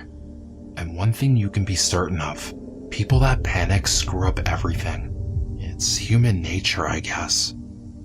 That's when James responds. Justice? I'm not doing this for justice, Danny. I'm playing a game with you. It doesn't seem like you understand what the game is yet. I feel sorry for you. Anyway, let's continue. Fisher had a daughter. Did you know that? She was 15 when her dad took his own life. Tell me, Danny, don't you think she should know why her dad died? I mean, it's only fair, right? Time to confess. Oh, I almost forgot. Her name is Sarah. You'll need that when you talk to her. As before, another number was dialed from my Skype and began to ring. She was 15? I was still 16 at the time. How can a child molester have kids? I deprived one of her dad, but he was a monster. What have I done? Hello? Who's there? Help me! A girl, her voice aching with distress. I could hear an echo. Where is she? And why does she sound like she's in trouble? James suddenly starts to speak again. Oh, Danny. You better answer her. Who knows what might happen to her? Another one of his laughs echoed through my phone speakers, and it absolutely disturbed me. I guess I had no choice. Sarah? Are you okay? What's going on? I thought it'd be best to check if she was alright before confessing to my crime. I don't know. I think I'm okay. I can't feel my legs. Her breath rate starts to increase. Who are you? Where am I? Help me, please. What is going on here? Did James kidnap her? I needed to calm her down. What kind of twisted game was this? Just calm down, Sarah. Take deep breaths. Can you look around and tell me what you see? I turned to my phone. James was silent. I wasn't having it. It was time for some answers. Okay, James. What the hell is going on? What have you done to Liz and Sarah? James was quick to respond this time. 10 minutes, Danny. You have 10 minutes. Find them. I was just as quick to react. Screw trying to find James right now. There are innocent lives on the line here. I need to find them. I needed to trace Sarah's phone, and I had an idea how. Sarah responds before I could do anything though. It's so dark in here. I see a camera on a stand in front of me. I'm in a chair, but I can't get up. I can't feel my legs. It's so dark in here. Oh my God, what is going on? Ah, damn it. He's probably using a burner phone. No good to me right now. Tracing it will take ages. Hang on. Sarah is 19. She has to have a smartphone with her. Sarah, listen to me very carefully. I need you to feel your pockets. Do you have a smartphone? And if so, what is it, and is it on you? I hear a few groans. Whatever James did to her was painful. My guess was her legs were broken. Yes, I have my iPhone with me. It's not dead. Shall I call the police? She then asked, but I could tell from her tone she was happy she still had her phone on her. If she calls the police, she dies instantly. James snaps. If you don't want her to die, you have to find her yourself. Damn it. I didn't intend to rely on the police anyway, but they would have helped. I need to find a way to explain to her just how dire the situation was without making her panic enough to call the police. I didn't think James would be happy with me telling her the conditions of our little game, but my brain worked quick. Sarah, no need to call the police. I'm a detective. I've been looking for you as you've been missing for a while. Now you need to tell me what your iCloud username and password is. I'll track you using your Find My iPhone. I try to keep my voice calm. I didn't want to induce panic. She gives me her details, and I log into iCloud and look for her phone. Within a matter of seconds, it shows me the location of the phone. Huh, not that far from where I live. It was only a 5-minute walk. Look, I got her location, James. Now let her go. Another laugh. How the hell can someone enjoy this? Oh, Danny. I didn't ask you to give her location. I asked you to find her. Run, Danny, but take your phone with you. We still have a lot to chat about. It dawned on me why she was so close, and why he gave me such a long time frame for an easy task. I had to physically find her, so I dropped everything and ran. Before I left the apartment, I grabbed a small kitchen knife and wrapped it with a towel. I might need it, though I doubt it will do anything if a real threat shows itself. I run to the address as fast as I possibly could. At the time, I rarely exercised, and when I reached the address, I felt like dying. I saw a large building in front of me, at least 7 stories high. There were no bells to ring, so I banged on the door as hard as I could. No reply. I didn't have time to waste. I tried to find a weak spot in the door. It was old, so that wasn't too hard. Remember how I said I didn't exercise? Well, try busting down a door when you struggle to open a jar of honey. I looked around for something to use. There were a couple of bricks lying around. I instantly grabbed one, and I threw it at the door, hoping there isn't anyone on the other side. The brick just bounced off. I then picked it up and started hitting the hinges of the door. After a few swings, it finally let loose. One hinge down, no time to celebrate. I keep hammering at the door until it finally breaks loose. Sarah, are you here? Can you hear me? I run inside and I look around hastily. There must have been 20 or so rooms in the building. I didn't have the time to look through each one. Help! I'm here! Help me, please! That's Sarah. I run to where I hear her voice. Sarah, I'm here. Keep talking to me. I'm coming. Detective, I'm over here. Be careful. There's someone else here. I stop outside the door where the sound is coming from. Is James here? Would he risk exposing his identity like this? I'm running out of time, so I take out the small knife and kick open the door. I step into the room, knife raised, steadying my breath. I look around the room. It's dark and I wait for my eyes to adjust. I start to make out a chair with someone seated in it, a stand with what I assumed was the camera from Sarah's description, and a figure standing opposite to me, a female figure. I couldn't quite see her face yet. My eyes were taking forever to adjust. I turned to face this figure while glancing at Sarah. Sarah, are you okay? I asked sternly. I need to make sure she's fine before whatever's about to go down. Yeah, I'm starting to feel my legs again, but I still can't move. There's another girl here, red hair, but she's passed out. She sounds relieved. I guess she thinks I'm a fit detective with dashing hair and stunning eyes. Oh, I do not envy her for the disappointment she's in for. The red-haired girl was probably Liz. So this is the grand battle then. At least it's almost over.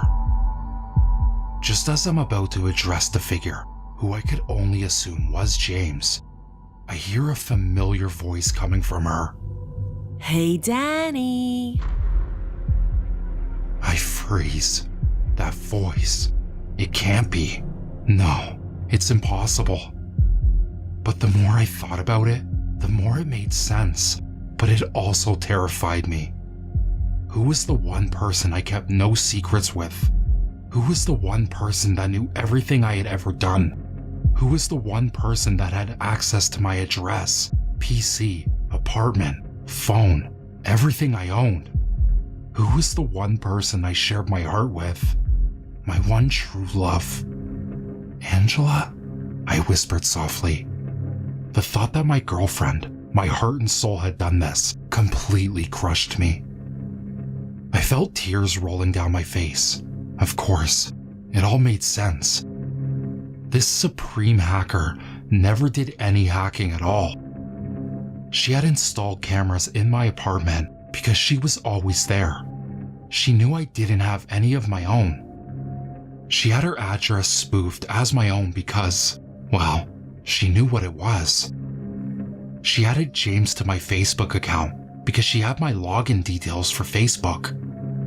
I shared everything with her, and the thought of her doing this never crossed my mind.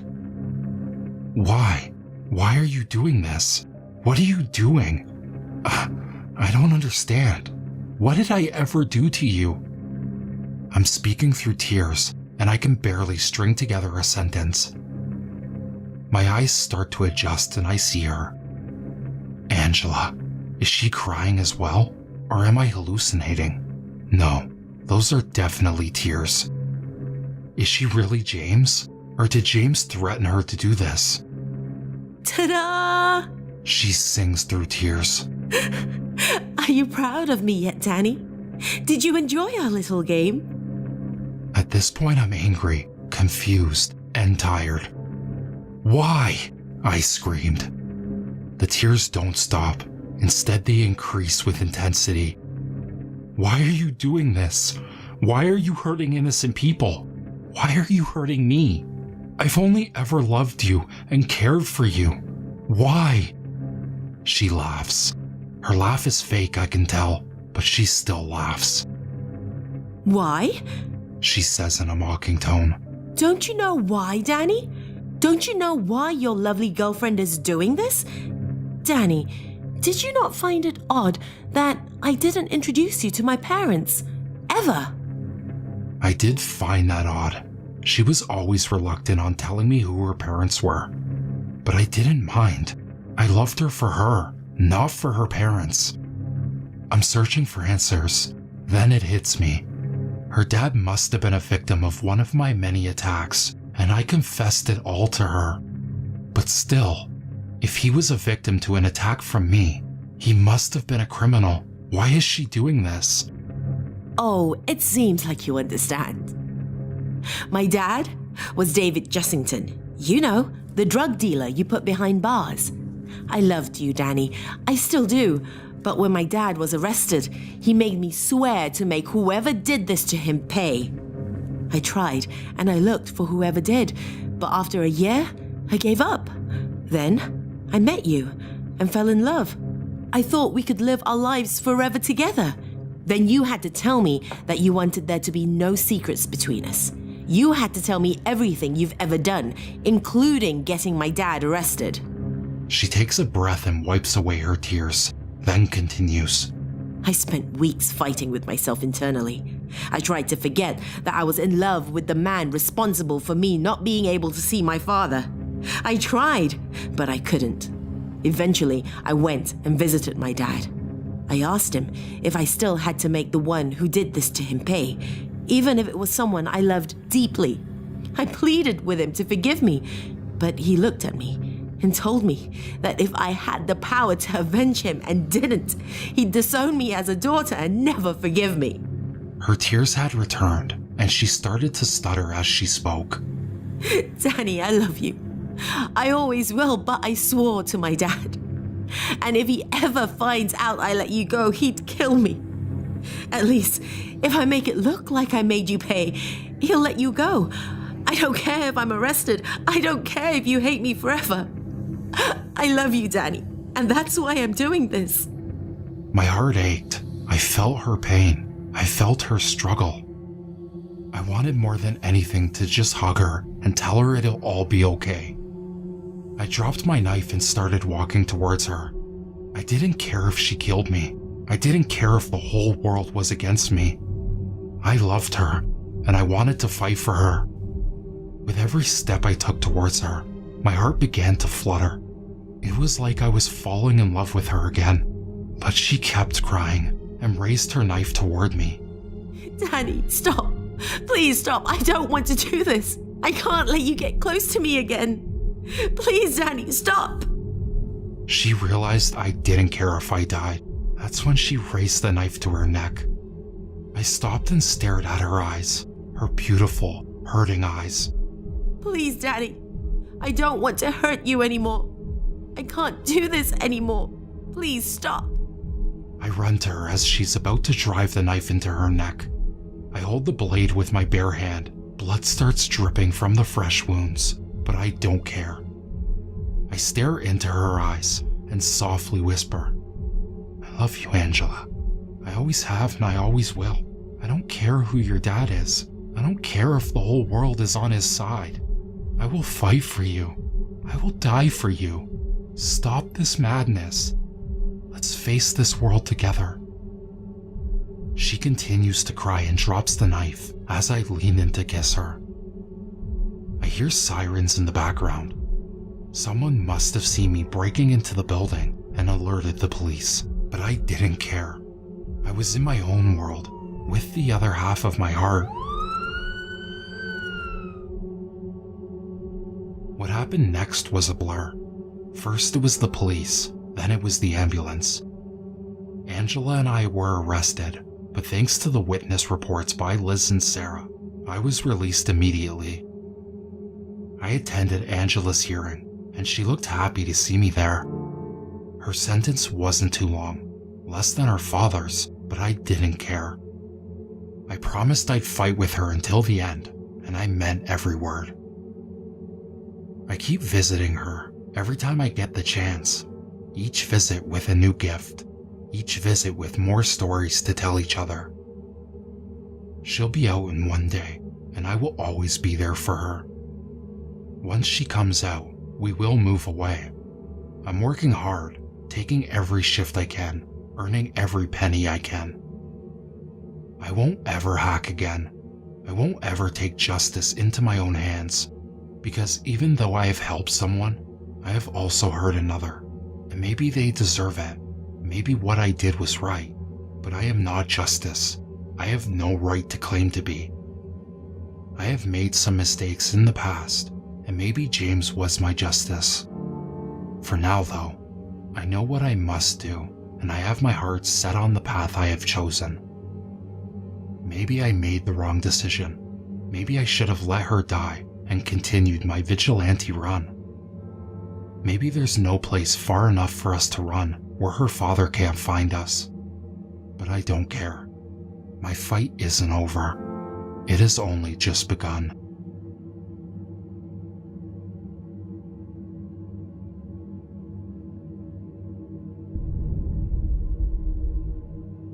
Number 12. The ocean has its silent caves, deep, deep quiet and alone. Though there be fury on the waves, beneath them there is none. Over the course of the last few weeks of training, I'd memorised nearly every facet of the Tuscany, every dial and every readout and every knob and screen and nuance of structure. And the quality of the personal submarine's craftsmanship never ceased to astound me. It was a remarkable feat of engineering, this little beast designed with such care that even the equipment on the hull could withstand more water pressure than the sea could muster up at any achievable depth. It was my Pegasus, my Trojan horse, my very own Apollo 11, and inside this matrix of layered syntactic foam I would follow the ballasts to the gratuitous and unexplored depths of Higgins Moor. I began the separation sequence and the deep diver fell away from the escort and dipped beneath the surface of the Pacific. With silence and grace and a few knots of speed, and then I was consumed in a whole new world, albeit one I'd frequented, that of the sea.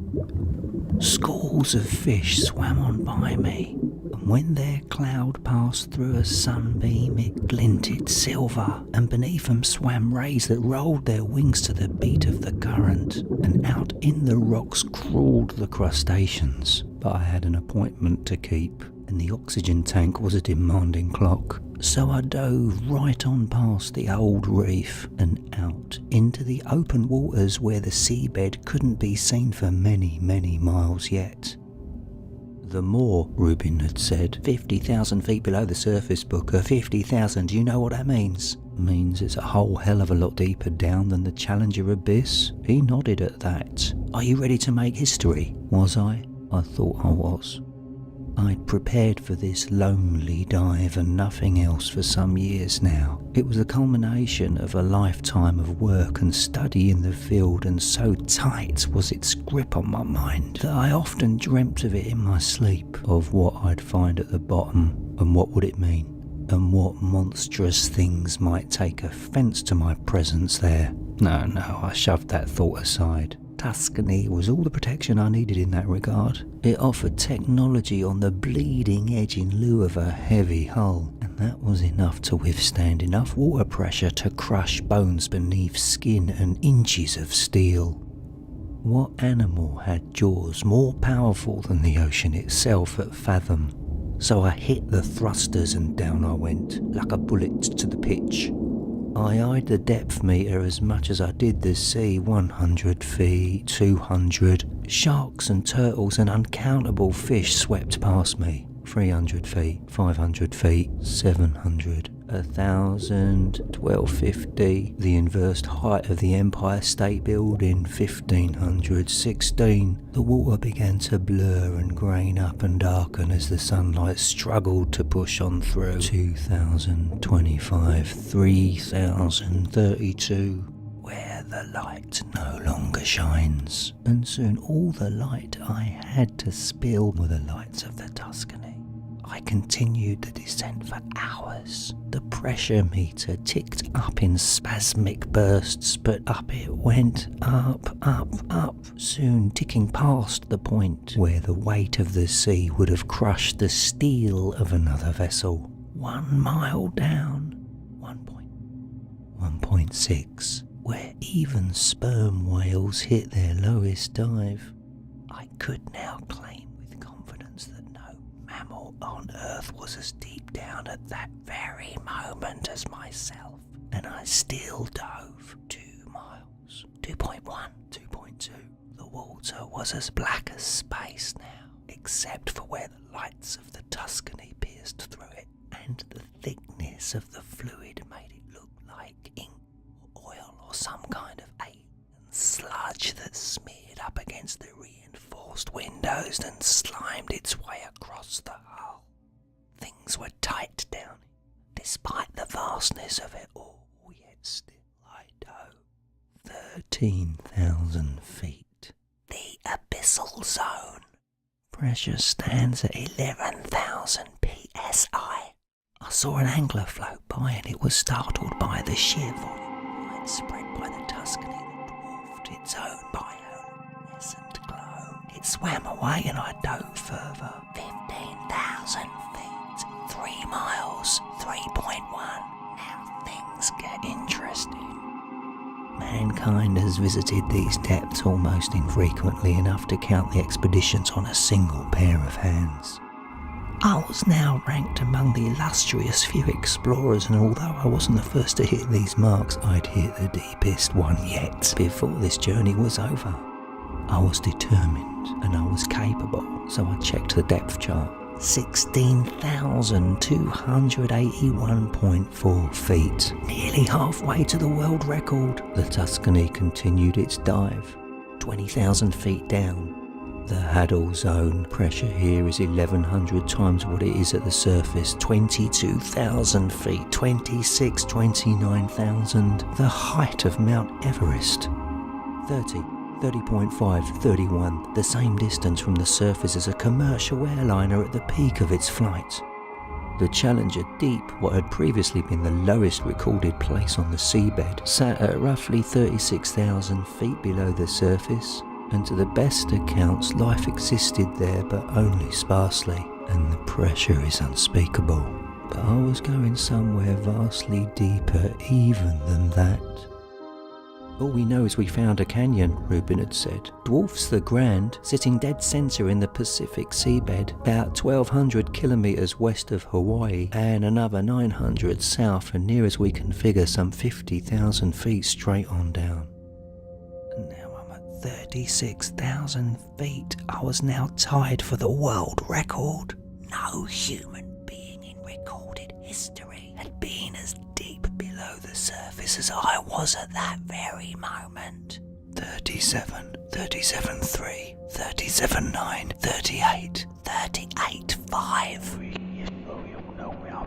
The awful spirits of the deep hold their communion there, and there are those for whom we weep, the young, the bright, the fair. According to the best information available to me at the time of departure, Higgins Moor is a pit, roughly a full kilometre across. It begins at approximately 46,000 feet below the surface and is estimated to bottom out at Higgins Deep, which is a small valley that sits at its base. Some 5,000 additional feet below that, the moor is the largest and deepest such formation in the hydrosphere, and yet its dimensions and locations are the only things known about it. 43,000 feet down, I hit the floodlights underneath the Tuscany and the glow washed over an alien landscape that likely hadn't seen light in over 1 billion years. There were mountains here, mountains, ones that rivaled the Alps, and wild arches and plateaus that stretched far off to a murky horizon before being shrouded by seawater. I even saw life down in the depths. A squid-like thing of simply monstrous size swam on by my boat. It stopped for a moment. During a moment I thought it might take offence to me, but after looking hard at the Tuscany and brushing a tentacle down the port side, it swam off in search of other things. I descended further. 44,000 feet, 45, and then all of a sudden there it was. The more I'm hung by the jaw as the sheer scope of the beast came into view. It was a breathtaking sight to behold. A monstrously large and equally dark hole, crust of the earth that plummeted to inconceivable fathoms. I descended a bit further, 46,000 feet, and Tuscany fell into its yawn. Somehow things were even blacker in the depths of the thing, even though sunlight had long since been blotted out. 46.5, 47, 47.2. I began to become aware of a low current pulling me downward. It wasn't particularly powerful, but it was unexpected, and it was therefore alarming. And yet I couldn't bear to pull myself back up. Not yet. I'll turn around if it gets bad. So down I went, deeper and deeper and deeper still into the cavern. 48,000 feet, 48.5, 49. And then I saw it, a glow. I squinted and dimmed moments to confirm intuition. What in the name of God? It was there indeed. A dim reddish purple, then green, then purple again, and then blue. Floating on a mist of current some few thousand feet now. I resumed the dive to chase it. 49.5, 49.7. The glow, whatever it was getting deeper, wider and brighter. Soon filled up the whole path down. I dimmed the Tuscany's underlights, lowest setting, and by 50,000 feet I could see that the glow was coming from somewhere, not directly beneath me, but off to the left and around a wide corner. This cave isn't a straight pit, and sure enough, hole bottomed out and then opened up to its left. Oh God. It was a cavern chamber at least a full kilometre up and deep and side to side and across, and only the enormity of its radius maintained the darkness of it despite the presence of thousands of floating bioluminescent pods that pulsed purple and green and blue and red and dimmed in the interim. I took the Tuscany in deeper and her cameras came to life. Calmly the wearied seamen rest beneath their own blue sea. The ocean solitudes are blessed, for there is purity. The cavern became darker still when the pods faded into the water behind the ship, but there were more things to be seen. Rocks. After about 15 minutes entering the chamber, Tuscany floated by a bizarrely rope-like plant of impossible size, one that appeared to stretch nearly across the height of the cave and grew wider at the base. Although the bottom of it was shrouded in blackness, I took the submarine in for a closer inspection and hit the lights to the fullest setting. My heartbeat slammed. There were suction cups on it, each one as big as the Tuscany herself, and they moved and pulsed across and down the full length of what was now very clearly a tentacle. In a panic, I shoved Tuscany back and away from the thing, but when I tried to turn her around, the base of the hull collided with the beast and stuck fast to one of the cups. I gunned the thrusters and could hear a wet, tearing sound as the machine ripped itself free of the cup's grasp. But then the tentacle came to life. It whipped and whirled and smacked around the cavern and pressed itself to the roof, and then it fell down deep beyond where the darkness blanketed the floor. Come on, baby, I hit the thrusters again, and Tuscany rocketed off the way it came, through the darkness and off towards the pods, whose glow I hoped would afford me an opportunity to shut the lights off the ship and make my escape. Oh, if I were so lucky. Very soon I began to hear and feel the movement of something unspeakably titanic rolling across the floor of the chamber. It rumbled and thundered and shuddered and shook, and soon clouds of dirt and rock flew up out of the black pitch and blacked out my view forward, and I could hear boulders smack against the ceiling of the cave before sinking again to where they'd been.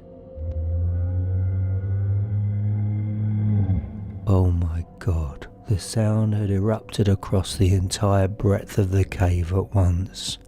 My eardrums nearly burst, and likely would have had it not been for muffling of the explosion provided by the walls of the Tuscany. The submarine shook too, but she held up her integrity well enough for me to fly on past the floating pods, some of which were now knocked about on their sides and rolling, and back towards the yawning mouth of the tunnel that would take me back out into the open. The Tuscany buckled and rolled with an impact. The tentacle, I realised, had shot up from the ground and hit the bottom of the ship between her ballasts, but luckily it knocked her, forcing her up towards the tunnel.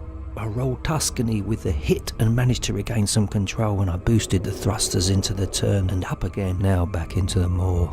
Then I began to climb. 52,000 feet, 51.5, 51. Come on, baby, come on. Don't you fail me now. Don't you fail me now. 50.5, 50.99, 49.6. Tuscany ascended with panicked speed, and all the while she did it, I could feel the rumbling of the tentacle's pursuit in the walls of the pit. It smashed its way on through the tunnel and whipped and thrashed, but Tuscany was too quick a runner. 47.5, 47, 46.8, 46.4, 46,000 feet and climbing high. Tuscany burst out of the moor and was about to rocket straight on back up to the surface when the tentacle flew out beside her, nearly smashed in her front window. I bent the controls to the edge of their set casing, and Tuscany tanked to the left and up a bit and missed the ground by inches.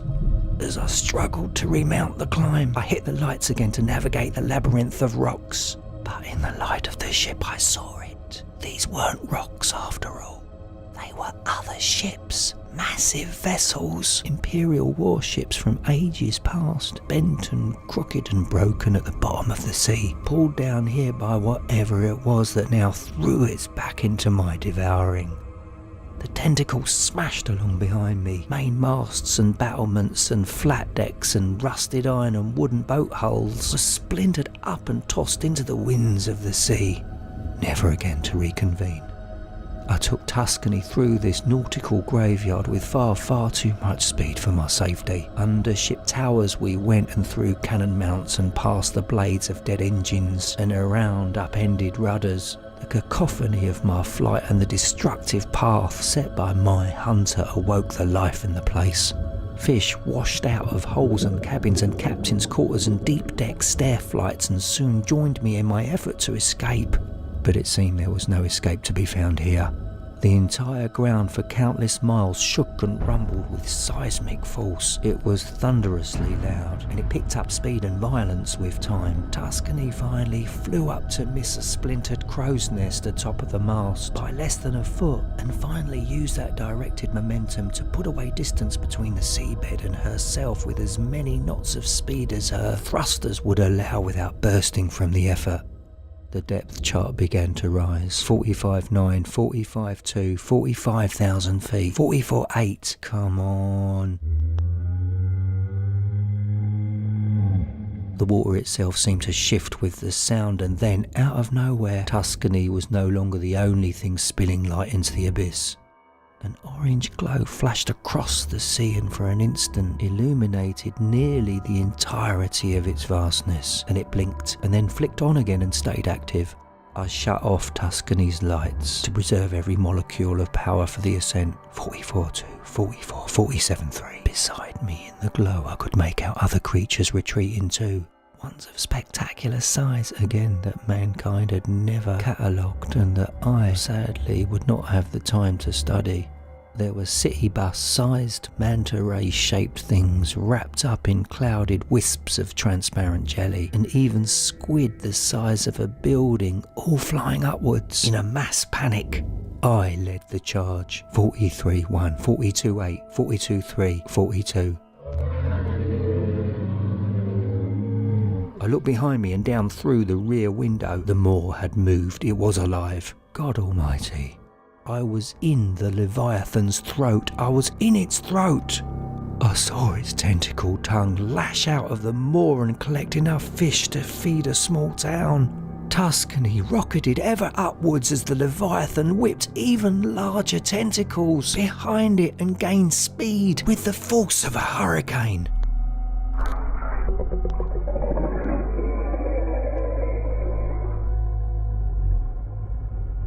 The Leviathan opened its maw yet again and spewed forth its tentacled tongue, and with it, it whipped up several Olympic swimming pools worth of water into gale-force turbulence. A mammoth squid was caught up in its fury. I saw it and then it vanished into the pit forever when the maw snapped shut with a thunderous echoing snap. Tuscany, meanwhile, continued to rocket upwards and managed to escape the whirlpool by a foot. 39.5, 39, 38.7, 38.2, 38,000 feet and climbing. But the Leviathan pursued me relentlessly, riding on the flood of its own current, its tentacles each dozens of feet across and a mile long. 37.5, 37, 36.4. Tuscany had proved her worth with speed and the pressure now fell in jumps. It remained in the red and wood for some time, but it was falling steadily, even as the depth chart rose. 29,000 feet, 28.3, 27.5. But the Leviathan hadn't given up the chase, not yet. I could feel it doubling its efforts. The displaced water rocked the Tuscany and she buckled and rolled in the synthetic current. And then I heard the moor open up behind me and the water began to whip and swirl itself into a frenzy by the ocean load. I punched the thrusters to breaking point. Come on. The encasing, syntactic foam was pressed to its limits. The reinforced glass began to chip every so very slightly, but the chips broke into cracks and those cracks began to crawl across the width of the windows. I checked the gauges, 20,000 feet, 19.8, 19.4, 19.3. The ascent was slowing. Come on, baby, come on, come on, come on, come on. Please, God, be with me now.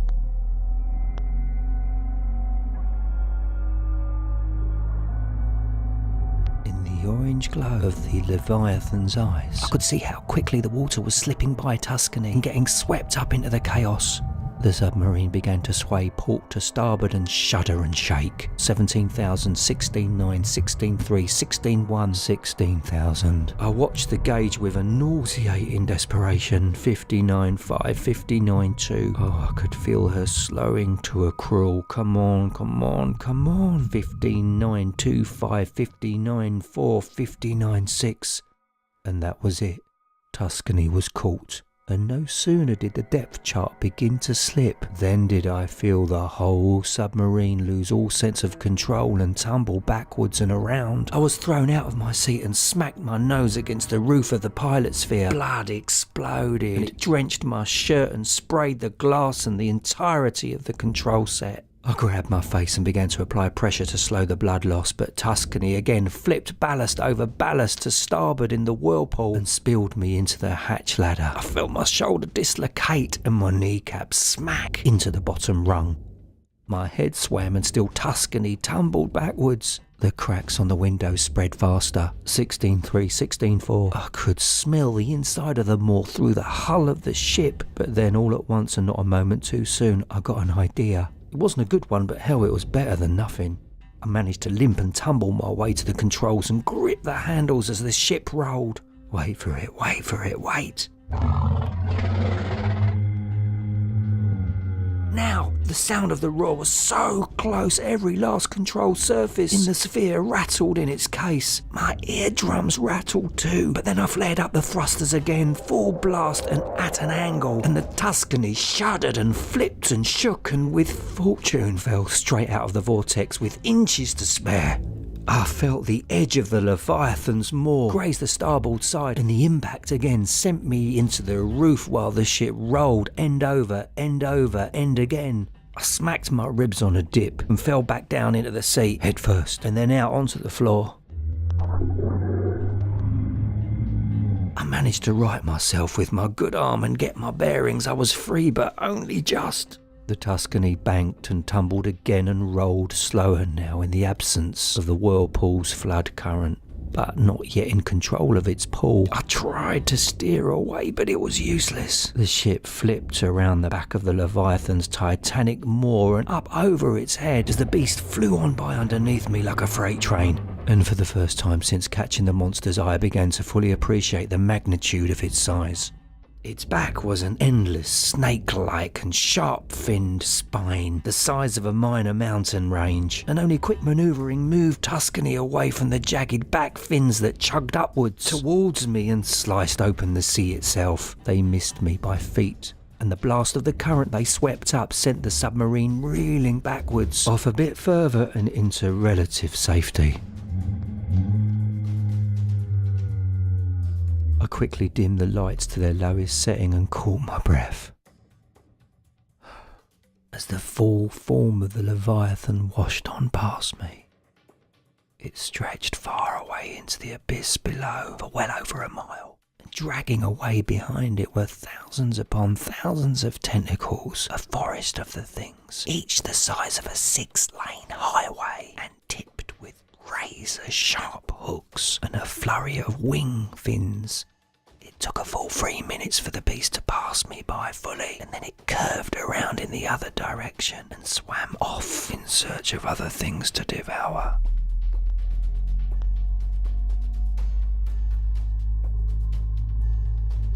The form soon slipped away into a shadow, and then it was gone.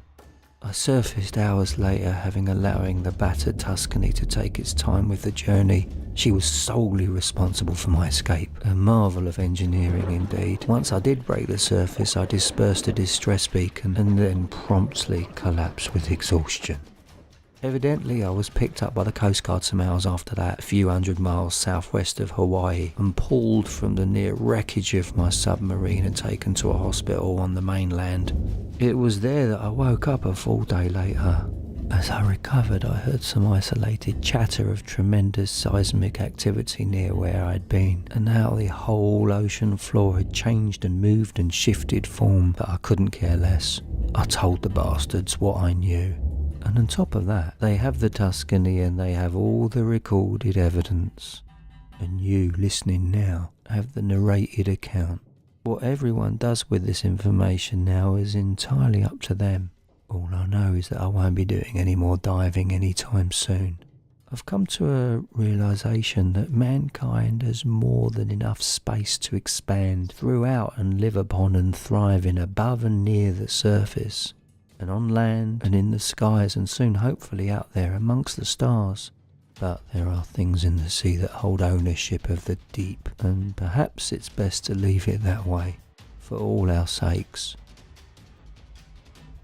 The earth has guilt, the earth has care, unquiet are its graves, peaceful sleep is ever there, beneath the dark blue waves. The USS District of Columbia deployed its cargo, a 2-man Eisenhower-class Navy stealth sub called Agincourt, on which I served as navigator alongside Engineer Lovell, and once it was loose it slipped away in the Pacific and began to part with its escort. The sea was in a shambles here. There were dead fish and splintered boat hulls floating in the current, but it was far from unexpected. It was recently estimated, in fact, that since the Leviathan awoke some months ago, it has critically disrupted over 400 trillion cubic tons of water and all the life therein, and was becoming a potential threat to shipping lanes as well as naval operations. It had been classified for these reasons and others as a severe national security threat, and so the Navy built the Agincourt on Tuscany's blueprint and selected Lovell and myself to man it, and then instructed the pair of us to hunt down the Leviathan and lure it up from the deep so District of Columbia could move in with a swift kill without exposing herself in the chase. For some hours after we entered the sea, there was little else but quiet there, and the hulking mass of the District of Columbia as it followed, but even that faded into the seawater. And when it did, Lovell and I found ourselves alone in the midst of the ocean.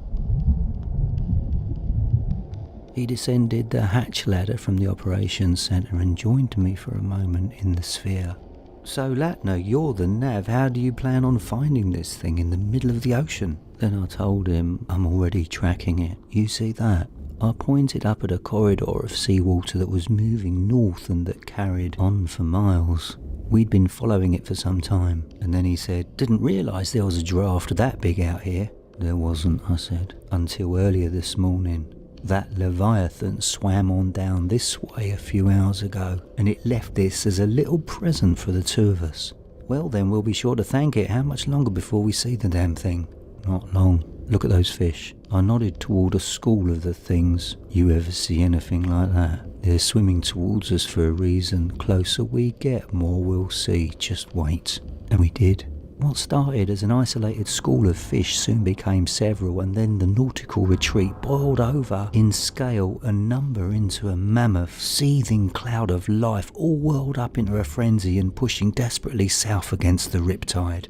Like birds from a storm cloud or the onset of winter, the two of us said not a word until the crowd broke, and Agincourt again found itself floating in the open and quiet sea. And then I brought the Agincourt to a full stop, and Lovell said, "Holy God."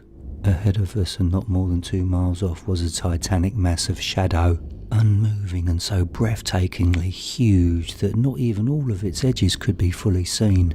It was the Leviathan.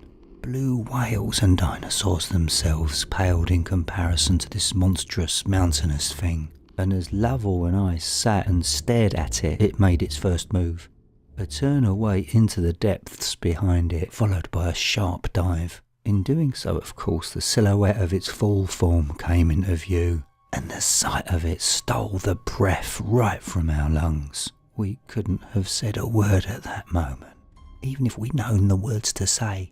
We simply stared out at the thing and did our unworthy best to appreciate the magnitude of its vastness.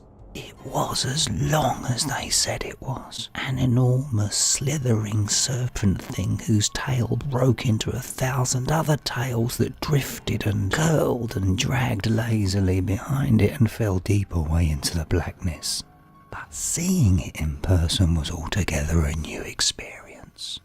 Before saying another word to me, Lovell hopped back to the ladder and climbed up to the operations room, and then I heard him say, "Agincourt to District of Columbia, this is Lieutenant Lovell. We've located the Leviathan, 33.934 by negative 153.4570. We're giving chase, but it's moving fast and it's moving down. Look to the riptide. Advise that District follow our mark and stand by to engage until we've brought it back up to you." I gunned the thrusters as he spoke and followed the slipping shadow away into the deep. 12 knots of speed, 12.2, 12.4. Agincourt crawled and then cruised and then ran with all haste in pursuit of a monster. Lovell came down the hatch ladder a few minutes later. He said, "District is en route. Are we making speed, going fast enough?" I told him. I said, "She's moving, but she's not coming out into the open till we've got this monster where she wants it. Any ideas on that front?" I said to him, "You seen the footage from Tuscany?" "Bits and pieces, yeah." "Well, the pilot caught the Leviathan's attention and it chased him straight up to the surface, and he only made it by the skin of his teeth. From what I hear, he gave up deep diving altogether. The point is, Agincourt's faster than Tuscany. If we get that thing to chase us, we can outrun it and then get District on its flanks. Couple of torpedoes to a side and boom, we'll have ourselves a 300,000-ton museum piece. And then there was a pause. And Lovell asked the worst question of all. And what if District can't put a dent in that thing? You saw how big it is. Well, then I suppose we need to find another ride home. The Agincourt filled up her ballasts and followed the Leviathan down to the depths of the Pacific, past where the water stopped the sunbeams at the gate, and before long all that could be seen was nothing at all. From that point forward, it was the boat's humble capacity for sonar that kept us moving in the right direction, with an occasional nudge from the monster's own flood current. Lovell broke a long silence. What's the plan? At the moment, I'm just trying to get the damn thing's attention. The closer we are to District when it notices us, the better. But as it stands, we're getting in too deep, way too deep. And we were, by the depth chart, we just passed 15,000 feet and we needed to get things turned around. I told him to strap himself in, and he did, in the passenger chair behind mine. And then I hit the front lights and gunned the thrusters. What the hell are you doing? Like I said, I'm getting its attention. But then I stopped and eased back on the thrusters. The lights of the Agincourt spilled their glow to the whole of the abyss, and they found it empty. Where the hell did it go? I dialed up the brightness of the lights and brought the boat to a full stop. We scanned the water for hints of movement or shadow, but there was no movement and there was nothing but shadow and silence. I moved Agincourt from a rest to a light cruising speed, and her searchlights swept and swooped and cast themselves to the rocks. Nothing. Damn. Useless. I hit the lights off. Lovell said, "Now what? What is it? There's no way in hell something that big just disappeared, so where did it go?" I blew the ballasts and adjusted Agincourt's heading for the surface, and then I gunned the thrusters harder than ever. And then I said, "It didn't go anywhere. It knew we were there all along. It just dragged us down into the dark to shake our tail." Lovell spoke again. "What? A thing that size is afraid of being hunted?" "It's not being hunted. We are." Agincourt lifted herself up through the water with as much speed as she could muster up for the running. But time was against us. Up ahead we saw the shadow of a Titan moving fast to block off our escape. It was the difference in shade between deep twilight and midnight black. "We've got to move," I said. "See if you can't raise the District." Lovell unbuckled his seatbelt and flew to the hatch ladder and climbed it 2 rungs at a time. Clang, clang, clang, clang, and not a moment later I heard the static of the radio as he lifted a hail. Hello, District of Columbia, this is Agincourt. Can you read me? Over." Static, audible even in the pilot sphere.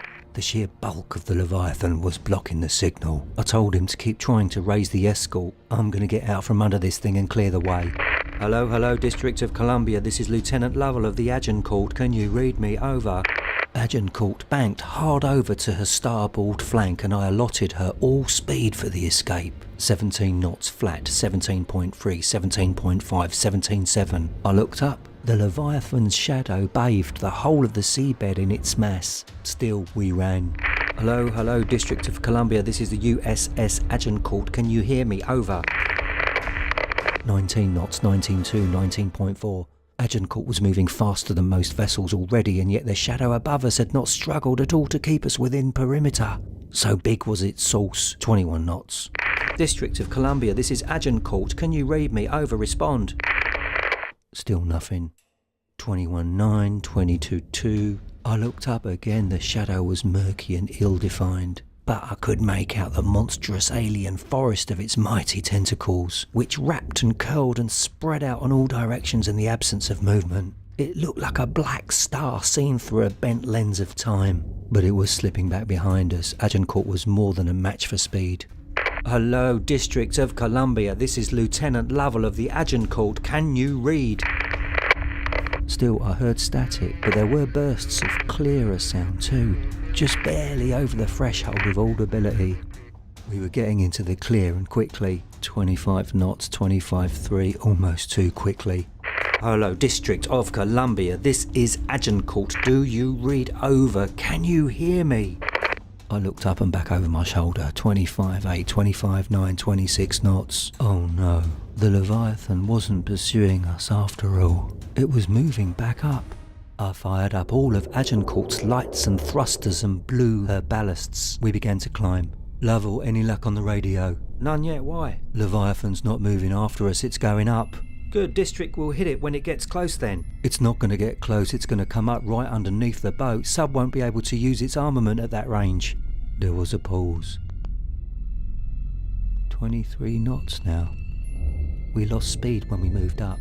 23-1. Lovell started to freak out. Oh my god, move, god damn it, move, get us up there. 25.4 knots, 25.7. The massive shadow of the Leviathan was moving up into the brighter waters and I could see its tentacles falling into line as it gained speed.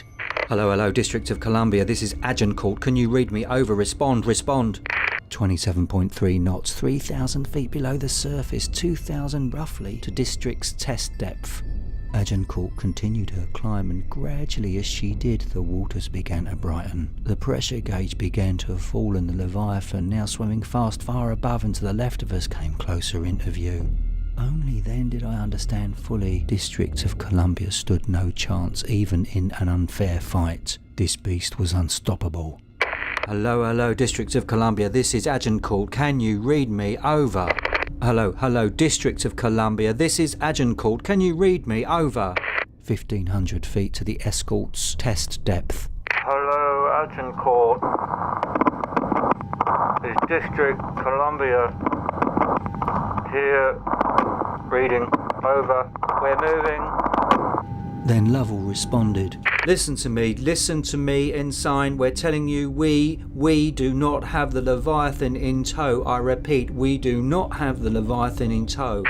He got between us and is heading for the coordinates I listed earlier. If you're there, you need to fall back immediately. Do you copy? Leave now. 1,000 feet, 800, 750. You're breaking up. The coordinates listed C3.4 by negative 150.45. Ding by package weight. District of Columbia, do you copy? This is Lieutenant Lovell of the USS Agincourt. Are you there? Do you read me? My heartbeat kicked up into my throat. I knew that sound, the roar of the Leviathan from the Tuscany tapes. Clearly the beast had exhausted its usefulness for stealth, and that could only mean a single thing. Damn it. Lovell joined me in the pilot's sphere. Jesus, what the hell was that? He said. I couldn't lie to him. We're too late. That's what it is, we're too late. And we were. Although Agincourt's current of speed swept us in closer before I pulled it to a full stop, it was a stop with a view. A helpless and terrible view.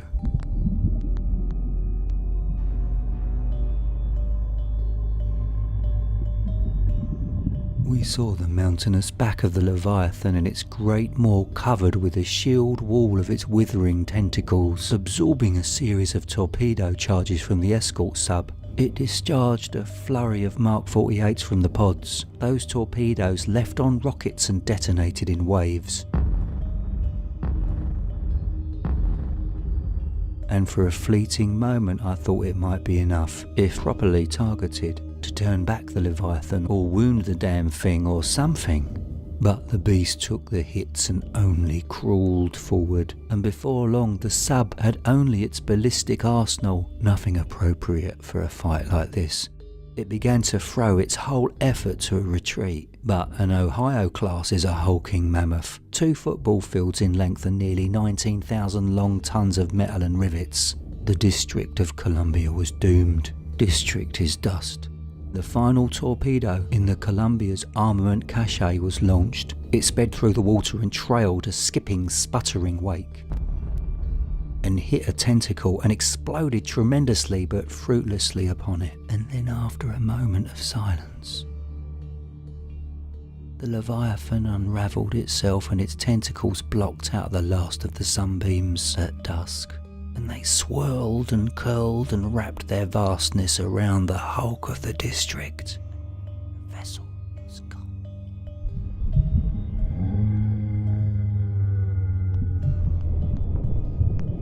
God damn it. I pulled the Agincourt away from the feasting with all speed. 20 knots, 20.1, 20.4. Hello, USS Dixon, do you read? This is Lieutenant Lovell of the Agincourt. Respond, over. Hello, Dixon, this is the USS Agincourt, over. Requesting a pickup, do you read, over. Hello, Dixon, this is the Agincourt, do you copy, over. I felt a rumbling and a shaking and a mighty displacement in the water behind us.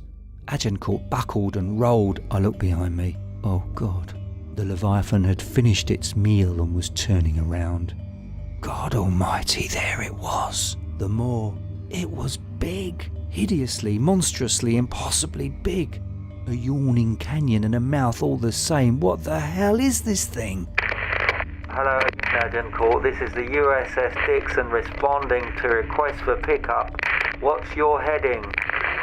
The Leviathan opened its eyes and Agincourt was suddenly awash with an orange glow.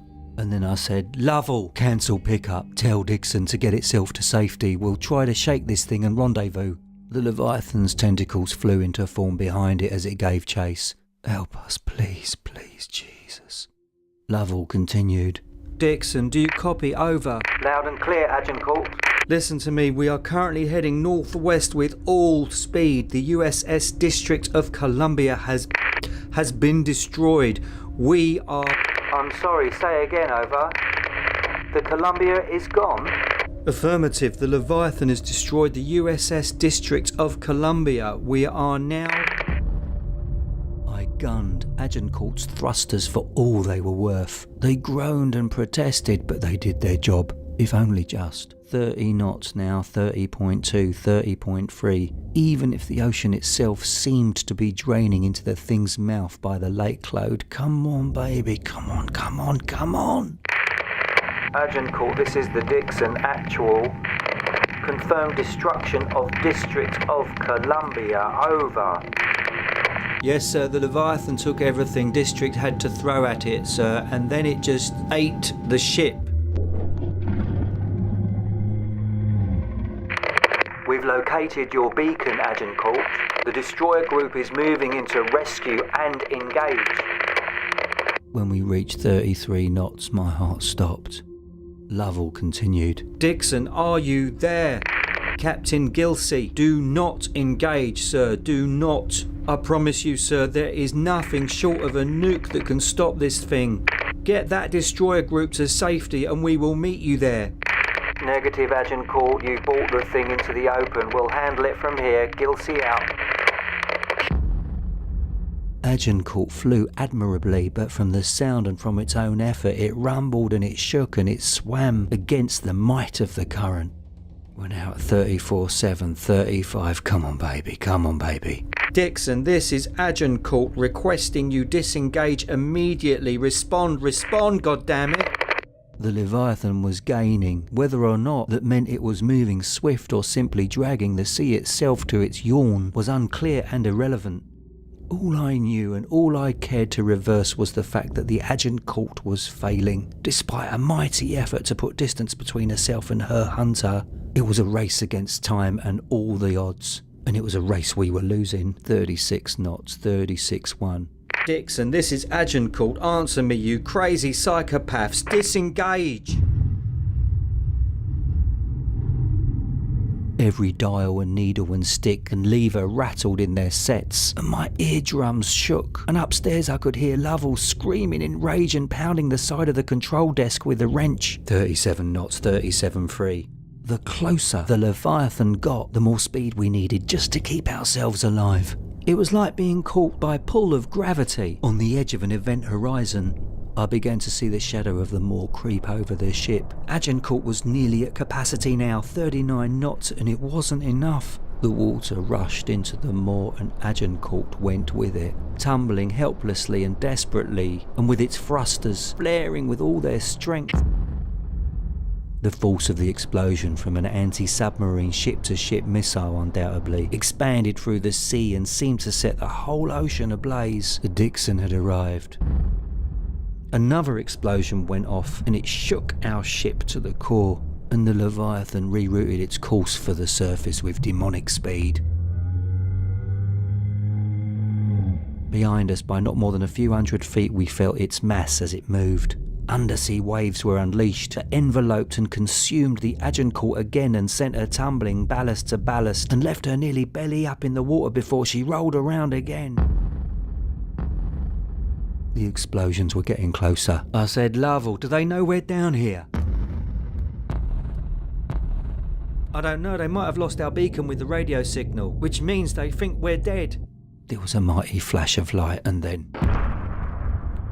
the force of the latest depth bomb washed through the sea and through the Agincourt's battered hull and into her cabin. It sent me reeling despite my restraints. My ears rang and reported back nothing but that ringing, and the ship buckled and tumbled and groaned and shuddered and shook, and the lights flickered and the alarm blared and the panels flashed red. I unbuckled myself from the toppled chair and rose to my feet shakily and stumbled over to the controls.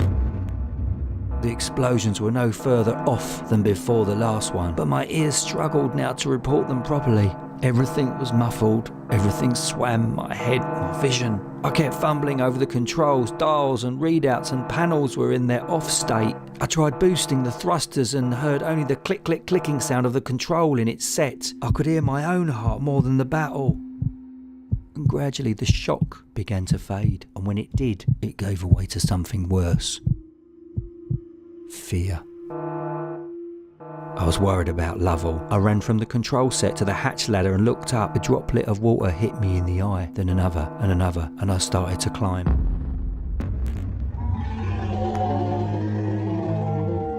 As my hand hit the top rung of the ladder, it slipped on fluid, but I grabbed it tighter and pulled myself up into the operations centre below the hatch.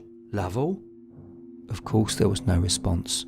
Lovell was sitting at an unnatural angle against the far wall, and his eyes were still and shut, and a bit of blood pooled from his right ear and down onto his shoulders, where it was washed away by a steady trickle of seawater from the bent hatch that became a stream that became several. The lights flickered again. I reached my friend and knelt down next to him in the water. "Lovell, hey buddy, hey, can you hear me?" I heard not but the slightest, quietest whimper, and it was drowned out by the other sounds quickly. The roar of the beast. Then one far more ominous even than that. I heard rushing water from down below, and when I looked over the edge I saw the ocean. Inside the pilot sphere, and it was rising up to meet me, but I could only see it from a sunbeam that struck through the hatch. I grabbed a wrench. "Lovell, we're at the surface, mate. I can see the sun. It's right there, buddy. That's home. Just sit tight, okay?" I climbed up 2 more rungs on the ladder and swung at the hatch with the wrench. It bent up, ever so slightly. I swung again. An inch of progress. Lovell whimpered. "Hang in there, buddy, okay?" I swung again. The lights shut off for a final time. Agincourt tumbled and groaned as she died. "Come on, please, Jesus, please, God." The hatch began to bend a bit more. The sunlight brightened, and the water from below now had reached the midpoint of Lovell's upturned service boots. Then after another bash with the wrench, I felt a release.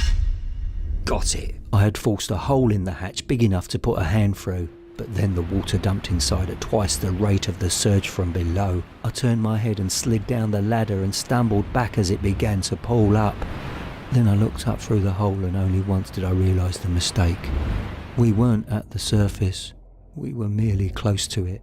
Not more than 100 feet away, but many, many feet too far.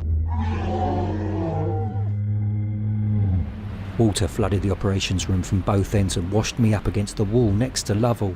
The ocean threw itself to our beating, and it pounded us in waves and torrents and buckets. I couldn't breathe for seconds at a time, but I grabbed Lovell's hand and he squeezed with all the strength he had, just enough to bend his fingertips around the side of my palm, and then we began to float up to the ceiling. "I'm sorry, buddy. I'm really, really sorry. I tried." I heard no more explosions from the battle not far off. just the triumphant roar of the Leviathan and the rush of water and my own ragged, heaving, shaking breaths. I pressed my lips to the ceiling and sucked in all the air that was there to breathe, and I could feel Lovell slip beneath the surface and the water tightened up around my chest and then it was over my face. Then a shadow fell over the hulking bones of the Agincourt's hull, and I felt a slamming impact and a rush and then...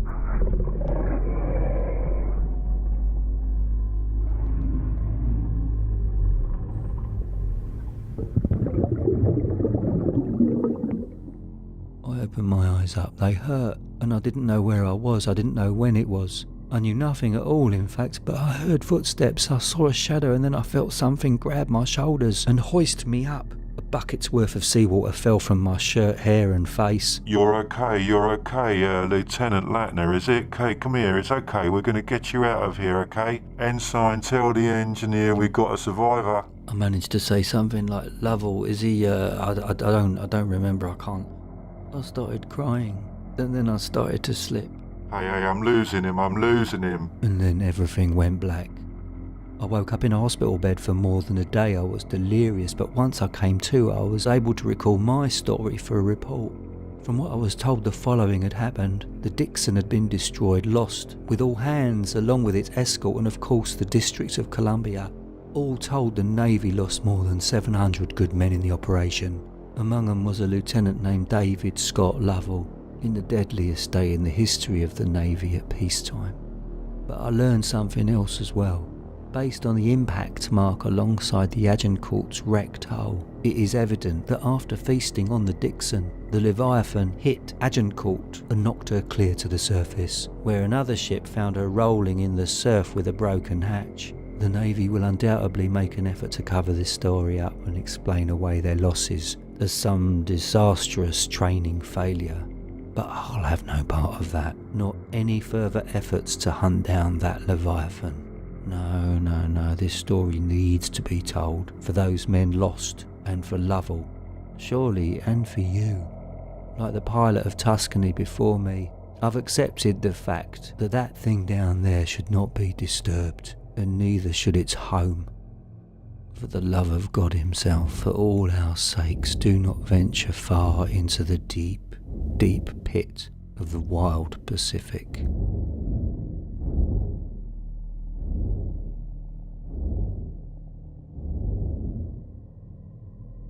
Number 11. I live in Casper, Wyoming, and have my entire life. Every weekend I like to hike after a long week of work. It's the one thing I feel connects me to the universe, outside of my glorious job at Walmart. 2 years strong. Hold the applause. I'd had a fairly awful Friday, getting reamed out by my manager, and needed to get out to avoid losing it. Today, I'd hiked up a ridge near Garden Creek to relax, and I decided to photograph the powerful sight of the sun sinking red on the horizon when I lost my grip. I dropped my phone trying to get the perfect angle, and it cascaded down with hopefully minimal damage 20-odd feet below. Cursing, I descended the rocks and located the sun's reflection on the screen and fetched it. And to my relief, it was fine, aside from a small ding. I then noticed a rusted square inset in the ground, about 4 square feet in size. I approached the metal plate and handle just outside of the view from the beaten path and realized this was a trap door that was intentionally discreet.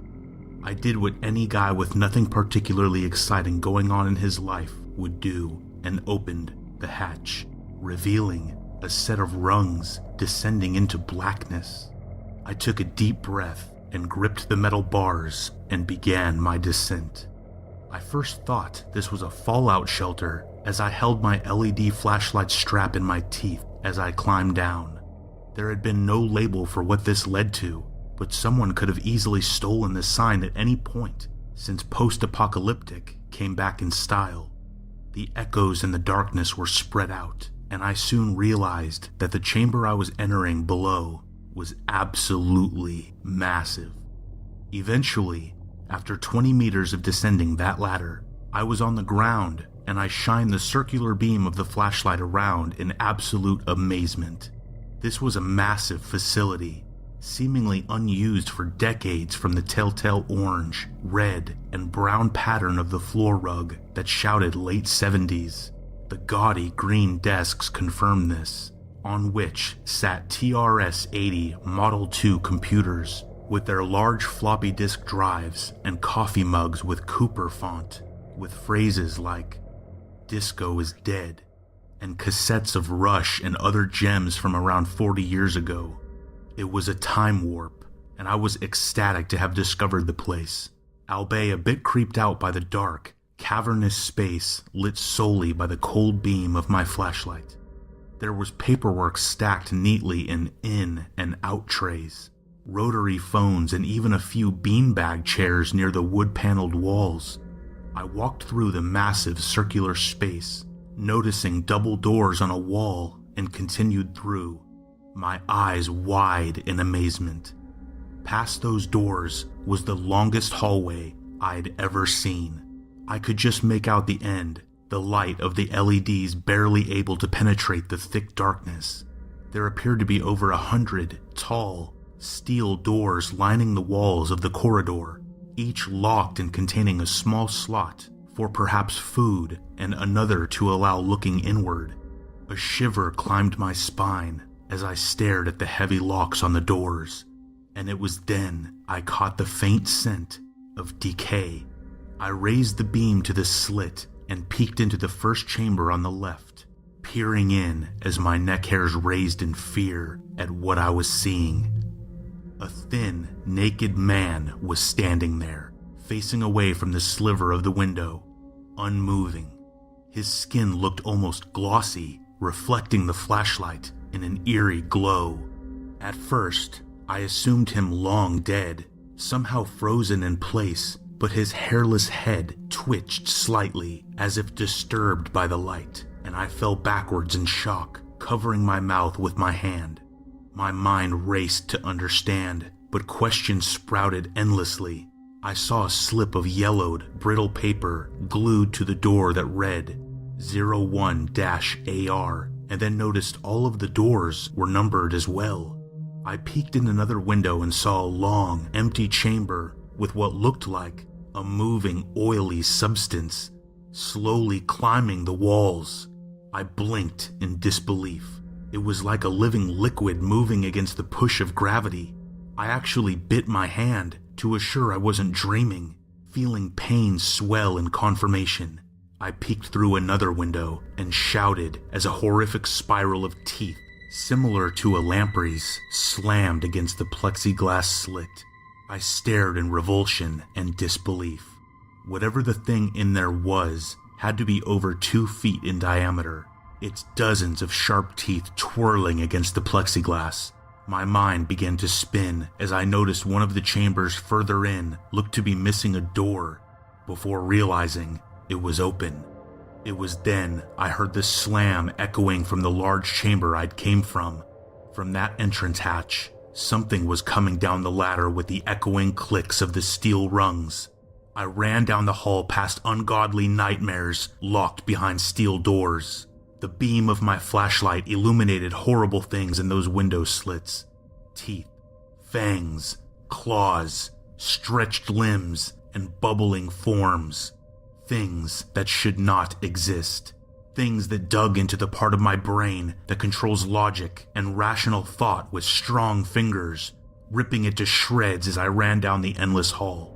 The smell of death grew strong as I passed that one open doorway to a massive chamber filled with corpses in various states of decay, some mummified, black and skeletal, others fresh and red, some bloated and white with putrefaction.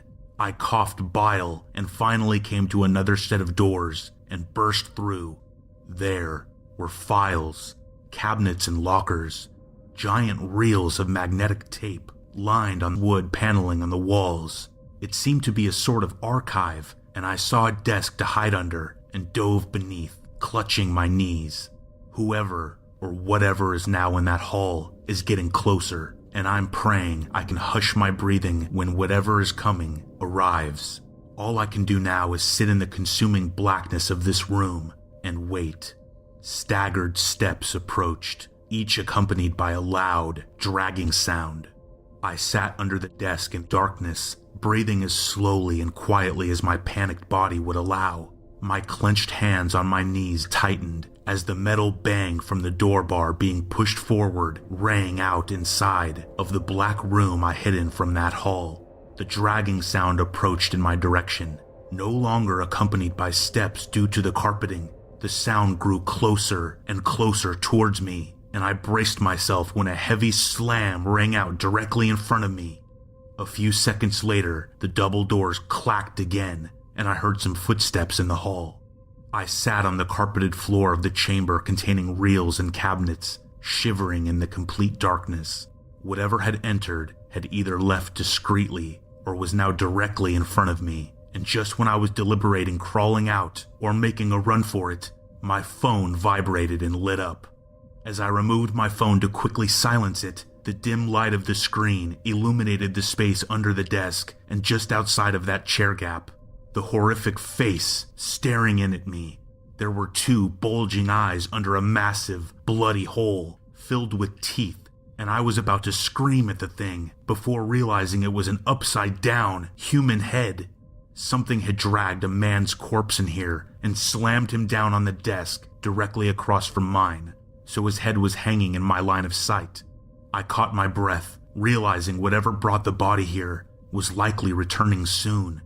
I quickly stood and used my flashlight to grab a few handfuls of papers from random cabinets and desk drawers, and I used the small, circular beam to scan the room. There were 8-track players and cassettes, Betamax players and tapes, reel-to-reel tape loops, and other storage devices that had existed in that era. Nothing beyond. I sneaked slowly past desks and lockers, past the paintings of gray-haired men in polyester suits on the wood wall paneling, towards the goal I now stared at in slight relief.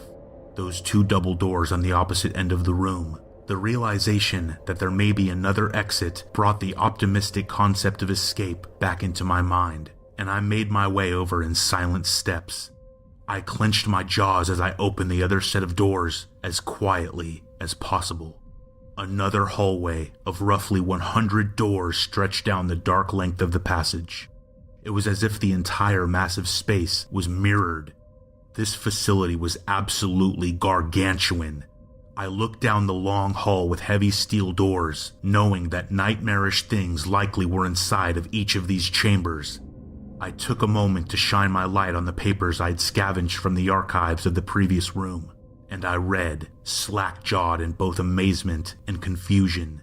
The papers I held seemed to be internal communications of whatever organization this had once been. I scanned over many references to thermal and ionizing radiation and experimentation, seemingly to prevent lethal radiation poisoning. I flipped through more pages, reading about the threats, but nobody mentioned what the threat was, except one page, where the threat was referred to more specifically by name, by the letters USSR. This massive facility was a relic from the Cold War. Only one document had a company title, name, or anything identifying on those green and white banded perforated pages. A little logo of 3 blocky letters under which was written, Anti-Radiation Kinetics. I stood in the dark hall, beam of light barely illuminating the space, intrigue leading me over to the mirrored first chamber on the left. Unable to stop myself, I lifted the light to the plexiglass slit and peered in. Inside was a thin, naked woman with wet skin. She was hairless and had a sheen like the man in that first cell I'd looked into. My heart skipped a beat as I heard the metal doors push open in the previous room. Whatever had taken that corpse was heading towards my direction, with the sound of the dragging body getting louder and closer. I removed my hiking boots to soften the sound of my steps, slinging them over my shoulder as I ran down the hallway in my thick socks, seeing glimpses of more horrific faces and forms. Something gray and heavily veined with 4 large black orbs of spider eyes stared at me, twitching. Another door's window showed a thin figure with a hairless, wrinkled head that was one giant mouth similar to a canine's. The scent of death built as I realized this hall had another open cell, one I now was dreading to realize was a food storage unit for feeding the abominations in this forgotten place. I only knew I had no desire to meet who or what was feeding them. I passed that room, noticing human limbs hacked and piled away from the rotted dead, slowing slightly to observe a few lab coats before exiting quietly as possible to the doors at the end. I pushed again, my heart spilled, heavy pounding from my chest to my throat as I realized in absolute horror the doors were locked. I ran into the awful stench of the massive room stacked with bodies, realizing I was completely trapped. I scanned quickly and found a pile of pasty corpses, wet with decay, and jumped behind the bruised, bloody stack. I pressed my face hard into a hiking boot to filter the rancid stench that was beyond anything I could imagine. I turned my flashlight off, and this time my cell phone, to await the footsteps and dragging over to the meat locker I'm now trapped inside. The sound of meat and bone chopping filled my ears in that large, pitch-black chamber. Snapping, sawing, and splashing accompanied the smell of death as I lay hidden in silence. The footsteps came and went, delivering the cuts of meat to this wing of cells in the complete, consuming blackness. Whatever or whoever was feeding the aberrations in those rooms had either memorized every inch of this place or could somehow see in the facility so entirely devoid of light. I waited, my stomach growling for what must have been a few hours before there was a good 10 minutes of silence. I breathed deeply, mustered my courage, and illuminated the grisly chamber with my flashlight. I walked on the floor puddled red from the butchered bodies, disgusted at myself for realizing, despite the horrific odor of death I'd been breathing, I myself hadn't eaten in a very long time. I needed food and water soon, or I would lose my strength. Whatever was bringing fresh kills down here was back the other way, so I decided to check the pockets of the deceased. I rifled through jeans, camo pants, khakis, and shorts. There were dozens of bodies and plenty of wallets and keys. I headed out of the mess of butchery to the locked double doors, flashlight in my teeth, and boots strung over my shoulders, trying one key after another for what seemed like an eternity with absolutely no luck. Frustration spilled from a deepening well of despair until I finally felt a key enter the door's lock fully and exhaled in relief as it turned. I shined the beam, amazed by the sight before me. Giant vats, large cylinders of compressed gases, and glass containers were lined in dozens of rows that stretched out as far as a football field. Wide metallic tanks lined the walls, reflecting the LED beam of my small flashlight in the cavernous space. They were large chambers, maybe 6 meters in diameter, each containing a door. There were scattered black splashes of ancient dried blood on the cement floors and tossed paperwork on the long desks which divided rows of tanks that told a tale of chaos. I shined my narrow light beam to read the paperwork on the tables and floors and blinked in frozen shock at what I saw. There were countless tests of blood pressure, heart rate, and radiation level monitoring, as well as packets containing the names of couples, some full families. I flipped through a packet labeled 10AR/11AR, corresponding with the labels on those locked doors, and it became clear. I read in disbelief as a promotional packet slid out, decorated with eggshell blue, orange, and brown squares, and an illustration of a smiling family that was oh so 70s, titled ARC, Anti-Radiation Kinetics, and You. The informational packet blew my mind. This was a service for perhaps volunteers, but more like paying families to subjugate themselves to a battery of experiments for the purpose of living through an impending nuclear winter. There was a colored pencil illustration of a child with blonde pigtails in a pink bell dress hugging a cat with the caption, Sally's cat, Tammy, is her best friend. That's because Tammy has life-saving genes that can help Sally. I turned the pages in complete disbelief. Not only that this was actually conceived, but in some horrific manner, possibly even achieved. I read on in amazement. A similar illustration showed an older man smoking a pipe, smiling, holding a test tube. The caption underneath read, "Tom chose an entirely new protein our top scientists created to take him beyond immunity, possibly extending his life by decades." I thought of the seemingly living black fluid I saw in the other wing. I flipped through illustrations of double helixes, diagrams, and paragraphs mentioning talons and DNA zippering, gene therapy, and modification. The pamphlet ended showing an illustration of a family smiling, sitting in metal tanks resembling those on the massive chamber walls. It showed them exiting with a 60s starshine to show improvement on the next frame. It didn't show the things in those chambers. I scrambled through other notes and urgent memos, one describing rapid, uncontrollable, extreme, and seemingly random mutations. I looked at the memo's title reading, "What Went Wrong?" I gazed in awe at the massive facility, the ARC lab in all its horrific glory, ushering a lucky few to the future to repopulate the world upon the event that never happened. At least not yet. I kept walking through, taking it all in. The small circle beam of my flashlight was barely able to reach the walls, and those metal cylinders where couples and families began the nightmarish transformation into what now sat in those cells, feeding on human flesh. I kept walking, hunger kicking me as I saw a desk on which sat a bowl of ancient, hard candies. I ran over and ate the entire stale clump, nearly chipping a tooth, and then continued past desks of gyroscopes, blood centrifuges, monitoring equipment, and the likes.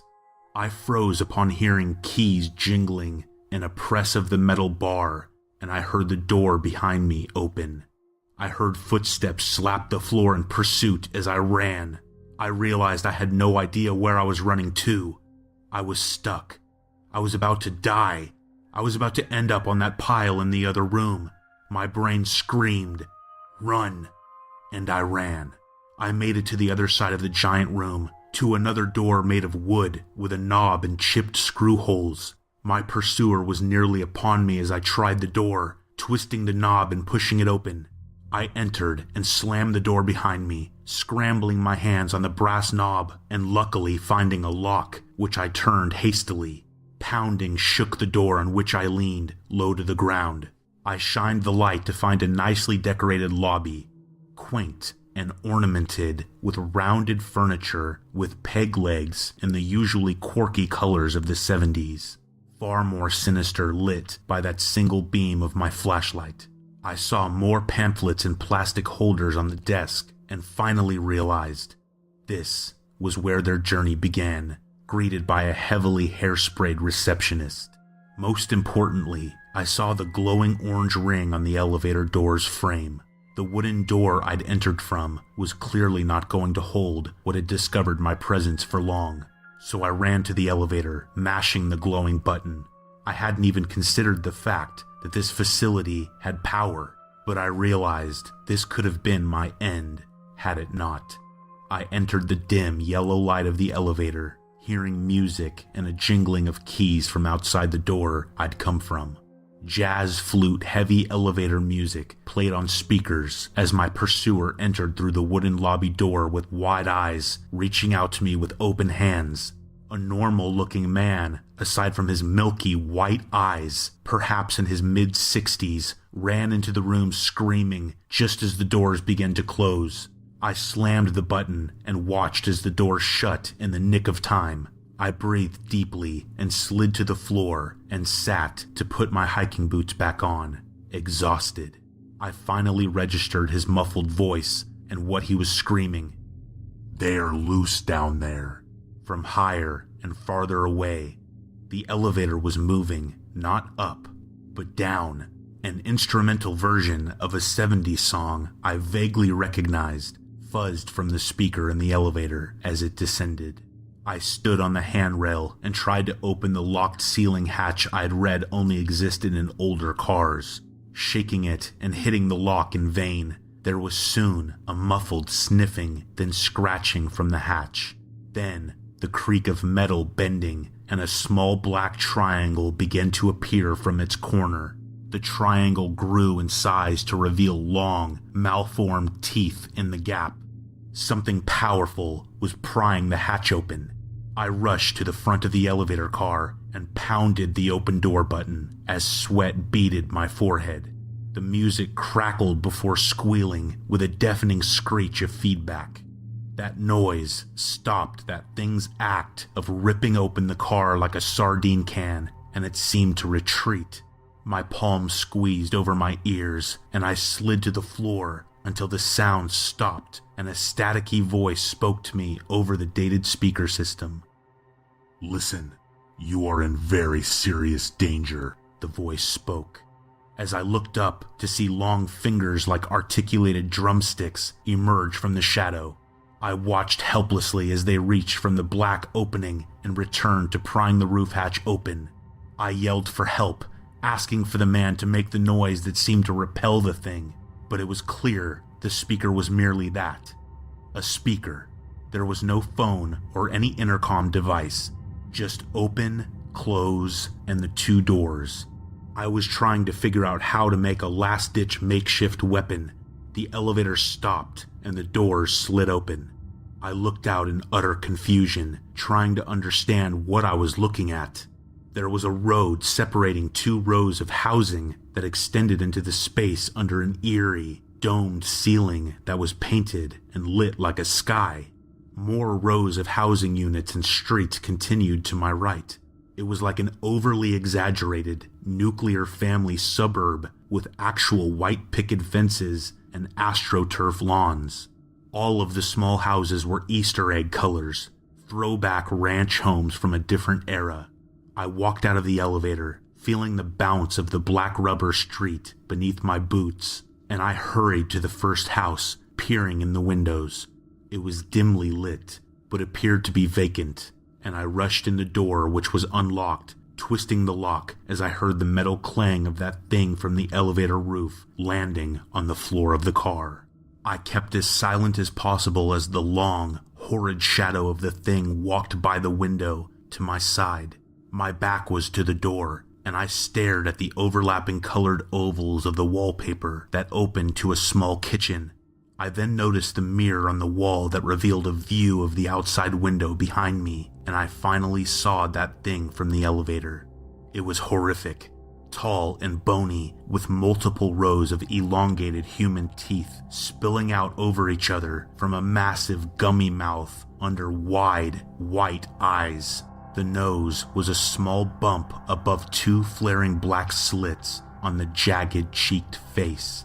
I realized that if I could see it, it could see me, and I stayed as still and silent as possible when a squeal rang out from a speaker system, scaring the thing that ran deeper into the development. The voice crackled on the speaker as that man spoke again. "If you're alive, you need to listen closely if you want to stay that way," the man spoke. "The area you are in was built to house our clients in case the anti-radiation treatment went wrong, which it did. I'm the only one left maintaining this place, but I'm close to making it right again. I'm sure of it this time," he said. I realized he must be insane if he thought he could fix anything about this zoo of nightmares.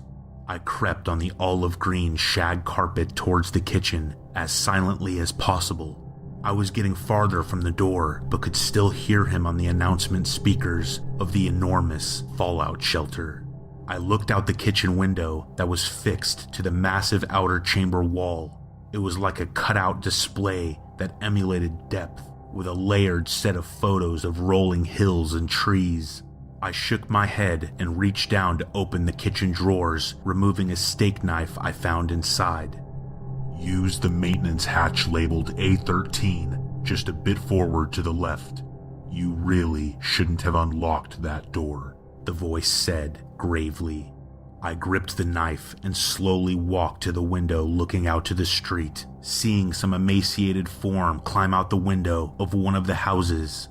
It walked on 4 pale branches of flesh limbs that twisted and curled like ram horns. Its skin was pocked with patches of sprouting bluish worms that waved slowly, resembling sea anemone. Its narrow head was inhuman and deformed, squeezed in odd places like a tied roast. The head contained one bulging eye and 2 quivering circular red orifices underneath, one pea-sized that widened as it sniffed the air, one larger and lined with small, sharp teeth. It walked in shaky, lurching movements, as if unaccustomed to its own body.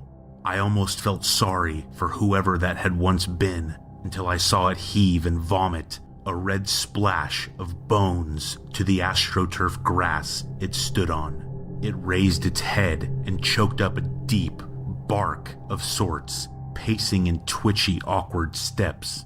Feedback squealed from the speaker, sending it bounding out of view behind the houses to my right before the man upstairs spoke again. I've been feeding them cadavers donated to science. I don't know what you saw, but you need to trust me, the voice said. Their body seems to crave only proteins they now lack in their current forms, he continued. I mostly believed him, but I've never crossed a bridge that was half completed. I slowly exited that first house on the left, observing the space, noting ladders mostly encased in cement tubes in the far end of the street, and one hatch on the left between the houses near me in that faux suburban nightmare. The massive space was beyond surreal, magnifying my fear with its attempt to simulate a pleasant town from the world above. A plastic, Disney-esque community filled with horrific monstrosities that ate human flesh. The earworm melody from the elevator looped in my head as I clenched the knife tight and quietly walked to the next house on the left. I looked in the window to see a bloated head smushing against the glass, fat as a large pumpkin whose flesh stretched so much that only pulpy red tissue was visible. In the holes of a human face inflated by tumorous growth, it teetered back and forth, clearly unable to see, the body below giant and lumped with knobs and ropey varicose veins. I wasn't taking any chances going in there. It was alive and therefore clearly able to eat. I continued to the third house on the left, nearly jumping out of my skin at some deep, rattled, animalistic yell that seemed to come from my right. I rushed into the house and shut the door quietly, gripping the knob tightly with fear as I looked out the window, seeing no movement. I then heard a dragging sound from behind me that made the hairs on my neck stand on end. I turned to see the manic, smiling, pretty face on a bald human head sliding on the floor towards me. Her wide, staring eyes looked straight at me above a normal nose, and a toothy mouth shivering in spasm.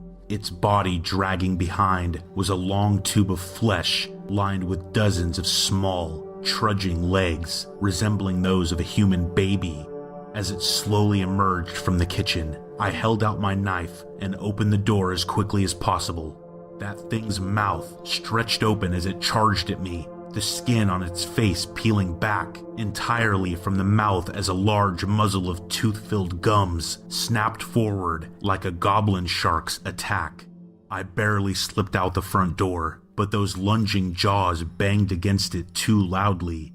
I saw peering eyes of varying size and distance from each other blink and swivel on cocked heads from the sides of buildings. Alerted by the sound, the nightmarish earworm from the elevator looped frantically in my head, and I remembered it now. ABBA's SOS. Just as dozens of monstrous things emerged from the shadows and came charging towards me, all I could do at this point was to run. The screams alone were enough to drive me to the brink of madness as I sprinted down the rubber street of the hellish suburbia. Animal screams, some high and shrill, others rattling gravel yells, some hissing, popping, and even an eerie whooping that might have sounded funny in any scenario other than this. I ran from the hideous things beyond nightmares that scuttled, bounded, and loped towards me from nearly every direction, even spilling out from the elevator doors. Dozens of them, massive bony jaws snapping, fat tongues flopping, and shiny wide eyes all fixed on my flesh. I saw the hatch labeled A13 just feet ahead on the left between houses. I glanced at the small crack under the hatch, seeing shadows moving, and I ran past it, untrusting. I twisted the weight of my shoulder in the last second to ram a slender pale form that charged, screaming towards me, clawing with dozens of stacked black talons that echoed all the way down the arm. Pain ignited my bicep as I headed towards the congealing splatter of remains at the end of the street.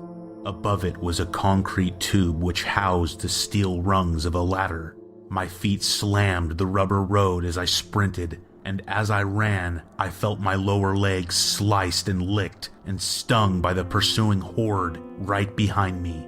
I ran towards the feeding tube until I was tripped by something shiny and black, the shape of a rhinoceros beetle's horn. I began to fall forward as everything slowed to a crawl. I aimed my other foot far left to compensate and miraculously didn't topple, continuing to sprint to the encased ladder which was painted to match the sky mural of the dome wall. Puddles of blood splashed as I ran, then jumped, gripping the slick steel rungs tightly to climb as fast as my body would allow. The ladder shaft stank horribly from decades of rot. I felt a deformed, wide hand yank me down violently, banging my jaw painfully down on a rung with a stunning blow. I yanked and freed my foot from the boot, and the thing let out a high, gurgling scream as I fell. I heard the falling bodies clang against the metal rungs from the tumbling creatures. I used the few seconds of breathing room to push the kitchen knife's blade all the way down between my foot and the inside of my boot. The blade now extended down from under the heel as a makeshift weapon just as the horde returned, angrier. I felt long fingers wrap around my calf, and I stomped violently down, releasing a squeal from the elongated fanged face of that thing below.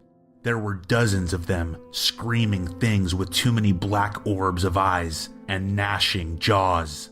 I jammed the blade into a silhouetted head with a downward stomp and climbed faster and higher into the darkness of the tube. Some of the rungs were slippery with blood, and climbing in the darkness became increasingly difficult. I finally reached the top hatch from which that man had been feeding them, and my beating heart sank down into my stomach. It was locked from the other side.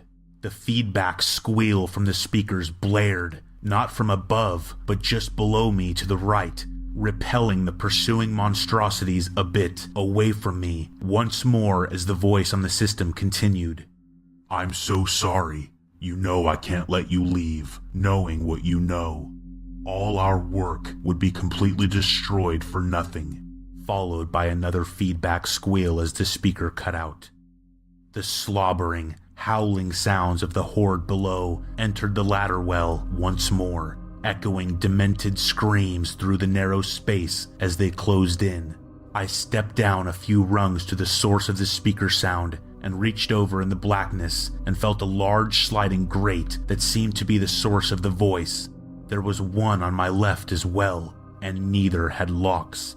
I slid open the grate that led to the speaker sound and turned on my pocket LED flashlight and placed it pointing inward towards the voice in that duct on the right.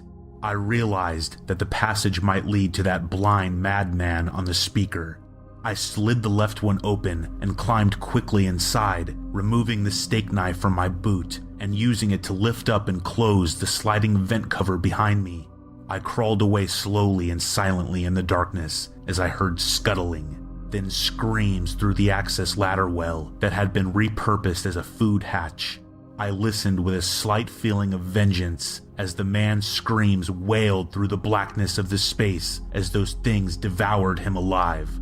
Once I'd traveled far enough that I felt confident the light would not be seen, I powered my cell phone on and used it to illuminate the metal passage that seemed to go on forever. I was utterly exhausted and now finally out of immediate danger. My stomach growled with hunger. When the grate on the end of the ventilation shaft came into view, I exhaled heavily and crawled a bit faster. It was the same sliding kind of the others, and I listened intently, phone screen off to make sure I wasn't seen. Content, I turned it back on, startled by the large face in front of me, a massive painted portrait on the opposite wall. It was the familiar face of that man who had left me to die in that suburban shelter, far younger and smiling as he held the test tube, but clearly him. Wood paneling and a groovy rug of swirled hues of blue decorated the space, filled with lava lamps and stereo receivers, speakers, and a turntable. His office looked more like a swinger's lounge than an office. I spotted the light switch, flicking it on to see the black light lit, black velvet paintings of topless women. From the looks of it, his office had been untouched for the past 40 years. I did love that swanky carpet, but the rest was a bit tacky. I shuffled through papers on his desk, reading a bit before switching off the lights and opening the one wooden door as quietly as possible. I heard saliva-filled heavy breathing in the dim hallway that door opened to. There was just one small guide light in the hall ahead. Glowing orange rings trailed down a hall of elevators. Hope flooded back into my heart as I saw the sign labeled Ground Exit. Another hatch. All I had to do was get by that shadowy shape scuttling low to the ground with far too many limbs. It was spider-like. 2 sets of back legs and 2 sets of arms, elbows and knees pointed upward as it scampered about rapidly in the hall. The head shivered in twitching tics that sent a chill up my spine. An open elevator shaft on the left seemed to answer my question of how it got in here.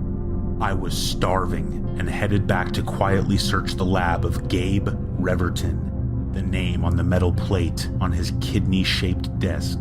I rummaged through the drawers and shelves of some stashed rotten foods, finding the savior of a honey jar, which I once read doesn't spoil. I forced down the entire container, licking my fingers and scouring the shelves for more food, but finding none. I was going to need my strength if I was going to get past that rapidly moving thing that occupied the elevator bay. I scanned the room, noticing a standing flag of orange and brown hues with ARC written in a white wave of echoed outlines. I only then realized how much I was bleeding and ripped the ARC flag from the brass pole, slashing it with scissors from the desk to make bandages to wrap my stinging arm and legs. I stared back nervously at the trail leading to the duct and realized time could be short if those things followed my bloody trail. I picked up the brass flagpole, slapping the heavy metal against my hand, gauging its stopping power. I searched memos, emergency protocols in the in and out trays of papers on his desk, reading of elevator reprogramming procedures in case of lockdown, troublesome test results on recent mice and other glimpses into the secret workings of ARC. There were Polaroid photos of small, horrifying things in small tanks similar to those I had seen in larger form, still disturbing in miniature. I found a finances sheet and was amazed at the $500,000 cost of the most basic anti-radiation package offered, which grew after shelter property rental ration packages and water, power, and heating fees. This had been a multi-billion-dollar facility with top scientists of the era as well as clientele from around the world. I put together a dossier of the most fascinating papers, including the maps I had found that showed all of the service, client and employee access entrances and exits. A quick glancing over, and I realized I had been in more risk trying to find another way out at this point. I shoved the paperwork in my pants against my back and tried to mentally ready myself. I removed a black light bulb, gripped the flagpole, took a few breaths, and slowly opened the door once more, hearing the wet saliva clicking from the spider-like thing's toothy mandibles. I tossed the long bulb into the elevator shaft, hearing it burst and trickle fragments down deep within. The creature scuttled over in thumping steps, peering over the edge to look in, and my heart raced as I seized my chance. I ran and jammed the flagpole into that thing's fleshy side, shoving it into the opening as it squealed a horrific sound. I ran to the ladder and climbed, despite the burning in my muscles, higher and higher until I began doubting the shaft would ever end. I heard the squeal behind me then, and it was approaching far too rapidly. It was nearly upon me. I heard the ambiance thicken, and I knew I was at the top. I shoved with all my might, expecting it to be locked. It wasn't, but it was extremely heavy. I strained and pushed until dirt spilled in and the light of the sky seeped in. I was free. The moon nearly blinded me as I lay down on the dirt and leaves that covered the thick metal hatch, and to my relief, nothing tried to open it. I caught my breath before searching the dark woods for a small boulder, which I tumbled over to cover that hidden hatch.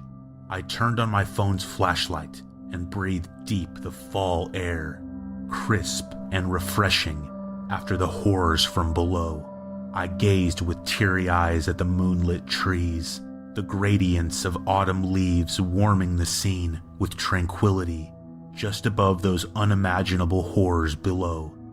I began the long trek back to my car, listening to the peaceful sounds of crickets and bending trees, trying not to think about what I'd read on the paperwork or the horrors still lurking. I was only trying to think of a warm bath and a soft bed, not what I'd seen in those notes. Trying not to think about the joint founders, Gabe, Barbara, and Calvin, and their 3 other facilities. Number 10. I'll assume you all know about the deep web.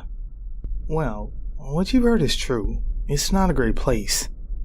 While some people are there to score weed or firearms, or even out of sheer curiosity, others, well, they're obviously not up to anything good. But I'm not here to talk about those sickos. I'm here to talk about what lies beyond that point. The more cryptic and unexplainable part of the internet. The part that nobody's really supposed to see. There was an infographic that cropped up a while ago, I'm not sure when. The 8 levels of the internet. Maybe you've seen it. As interesting as it was, it's complete bunk. I'm sorry, but polymeric falcagodeberation? It means nothing. In the Primarch system? I guess somebody's a fan of Warhammer. No, there's no quantum mechanics involved here. However, that doesn't mean it was an easy place to find. Now, I'm not going to begin to tell you how to get there. It's unlikely that you'd be able to, even if I did. I'm not tooting my own horn here. I just didn't have a life outside of this. I was warned, of course. Everybody told me I wasn't going to like what I saw. That I wouldn't even understand it. Now, I'm passing off that warning to you. Don't try to look for this. There's no official name for this place, or at least I haven't seen one. There were rumors, however. These ranged from an Illuminati chat room to a virtual holding cell for an experimental AI gone rogue. In reality, it's a lot worse. After a long and painful process of breaking down firewalls, encryptions, solving bizarre philosophical riddles, and following hidden links, I was finally directed to a blank page with one line of text and a text box underneath. Quid queris, Latin for what do you seek? I remember feeling surprised, but in retrospect, I didn't know what I was expecting. I'll admit, I was a bit stumped here, partly because I didn't know the answer to that question. I had no objective, I just wanted to see if I could do it. I tried some generic answers at first. I typed in the truth and enlightenment. You know, Matrix shit. But nothing happened. I tried a bunch of answers, but none of them worked. I was getting frustrated at this point. Maybe this was a gag page. Maybe I really hadn't figured anything out. If only. I tried something off the wall. Not sure how this came to me or why I thought it would work, but I typed in, "What also seeks me?" Now that I think about it, this thing might have been an AI. To my surprise, the page went blank. Like, fully blank. I waited. After about 5 minutes, I was directed to what looked like a forum. No, not even that. It was more basic. Just a list of links over a brownish yellow background. The links themselves were indecipherable. Just seemingly random sequences of characters, symbols, and letters. A lot of them I had never seen before. It almost looked like an alien language. Obviously, just a code I didn't understand. At this point, expectations were off the wall. Each link was a shot in the dark. I clicked on the first one. It loaded up a live feed of what seemed to be the Paris catacombs. I watched for a while, but it was ultimately uneventful. I moved on to the next link. It was a shaky video in a dark setting, but I could make out men in tactical gear. They were in a house, opening doors and sweeping each room. Eventually, they kicked one down to reveal a creature, tall and humanoid, with scaly skin. It was gnawing on a dismembered arm. They tried shooting at it, but it escaped out the window. The video stopped there. I was floored. What the hell was this? It looked too real to be unreleased film footage. I was officially intrigued. Maybe this was worth the months of headaches and bloodshot eyes after all. I couldn't stop now. I started working down the list of links. With each click, everything got more and more bizarre, more disturbing. I stumbled upon a document called The Paragon Project, detailing trials of human experimentation that would lead to superhuman levels of strength and durability. It was an apparent success. It looked pretty official too. There were essays on space-time anomalies, glitches in reality, and apparent pictures of alternate dimensions. There were detailed explanations regarding Area 51, the Bermuda Triangle, assassinations, disappearances, and the true nature of the Holy Grail. One of the more upsetting ones was a document referring to a world-ending bomb, a nuke that's 720,000 times stronger than the one that was dropped on Hiroshima. I don't want to know why we would need that. I found contingency plans for different kinds of apocalypses: nuclear winter, biological weapons, viral outbreak. Some more peculiar ones were called the Marianas Trench Abnormality, the bluntly labeled Strange Man on the 15th Floor, and one simply referred to as Blackout. Recovered logs of skinwalker hunting expeditions, 911 transcripts from residents of a town in Texas that went missing in 1977, and even the journals that belonged to the people involved in the Dyatlov Pass incident. They didn't go insane because of the snow. I spent hours on there, looking through pages and pages of things that I felt like I wasn't supposed to see. I came across a trailer to a silent film made back in 1910, one that apparently made people claw their eyes out after watching, that nearly derailed the whole industry. There was a live stream of a hooded man sitting in front of a camera, head crouched down. He eventually lifted his head. Even though he had no mouth, a deep, guttural hello came through my speakers. Somehow, I knew it came from him. I didn't stick around for that.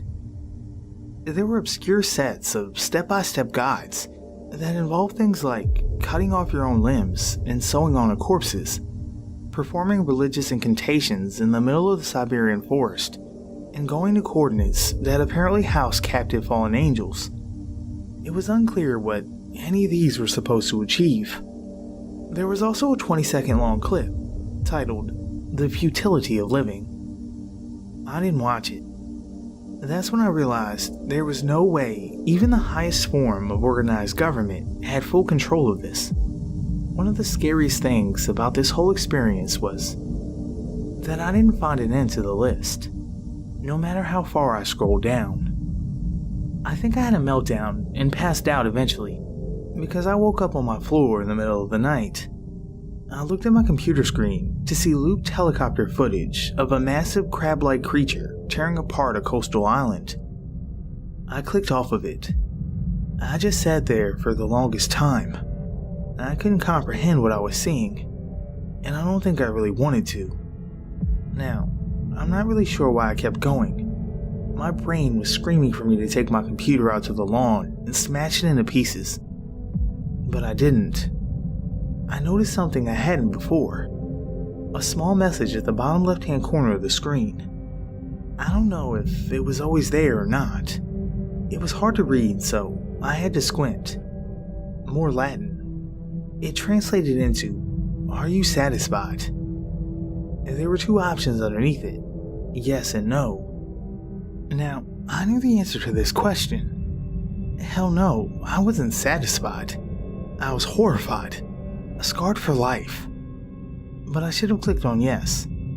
If I just clicked on yes, it would have taken me out of that godforsaken place, back to comfort and sanity. Even right now, I can't tell you why I clicked on no. But once I did, the page seemed to refresh. It was still the same basic setup, except now there were only 4 links. This time, there were no recognizable numbers or characters. Hell, it didn't look like anything that could have come from this world. Just a collection of extremely crude symbols that didn't give off any sense of pattern or direction. I clicked on the first link. After about 20 seconds, I slammed my computer shut. I can't describe to you what I saw. All I know is that I wasn't supposed to see it. Nobody should ever see something like this. It's not only that it didn't make any sense, I can't tell you why it didn't. I couldn't begin to grasp the images I was seeing. It wasn't graphic or anything, not like that. I just couldn't recognize anything. I could make out things moving, but not in a way any creature on Earth has ever moved before. Colors that I'd never seen before. Just thinking about it gives me a splitting headache. This is my best attempt at visualizing it. We have 3 dimensions here on Earth. We can move forwards, backwards, left, right, 72.4 degrees southwest, etc. These things weren't restricted to that. I can't explain it any further. All I know is that I didn't want to watch one more second. I don't think I would have been able to. I left my room for the first time in a while. I was planning to leave my house.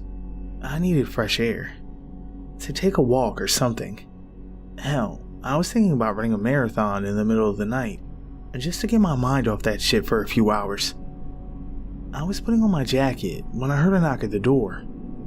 I stopped dead in my tracks. Obviously, I wasn't opening up. About a minute and 5 more sets of knocks came before somebody spoke up. "Open up. We know what you did, but we're not here to hurt you. We just want to talk." The tone wasn't threatening. Eventually, I obliged. I opened up my door to 2 tall, slim men in suits. They smiled at me. "Can we come in?" I still don't know how they found me. I thought for sure I was off the grid. We sat down on a couch. I guess I was just waiting for answers at this point. One of them looked at me and said, "What were you looking for?" "I don't know, but I'm not going back," I responded. He smiled again, like this is what he wanted to hear. The other one piped up, "Who do you work for?" His tone was a bit more aggressive. I just shook my head. Look, I didn't know what I was getting into. I wasn't looking for anything. They just stared at me for a while. "I'm not going to tell anybody, trust me." They finally responded, "We're not worried about that. We doubt anybody'd believe you." Another smile. Somehow, it felt genuine. "We just wanted to know what your priorities were." In retrospect, That was a very strange question. Just do us a favor and we'll leave. I perked up. Give us the device you used to access it. I didn't ask any questions. I ran upstairs and basically tossed them my laptop. They both smirked at me one last time before heading for the door. Just as they were about to leave, one of them turned back. I don't think you need to be told, but don't try this again. And don't show anybody else how to get there either.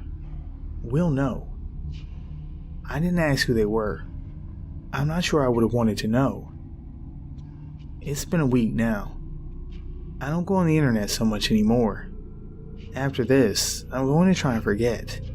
To try not to think about it anymore. I've started having horrific nightmares. I've been seeing a therapist for that, but I don't think it's helping. Anyways, I'm not going to let this consume the rest of my life. The thing is, I'm afraid this might not be possible. There are some things that we aren't supposed to know about. Probably for our own safety and sanity. Don't try and seek them out. It's better that way. However, it might be a bit too late for me. They say that curiosity killed the cat. It's funny. That almost feels like a personal attack at this point.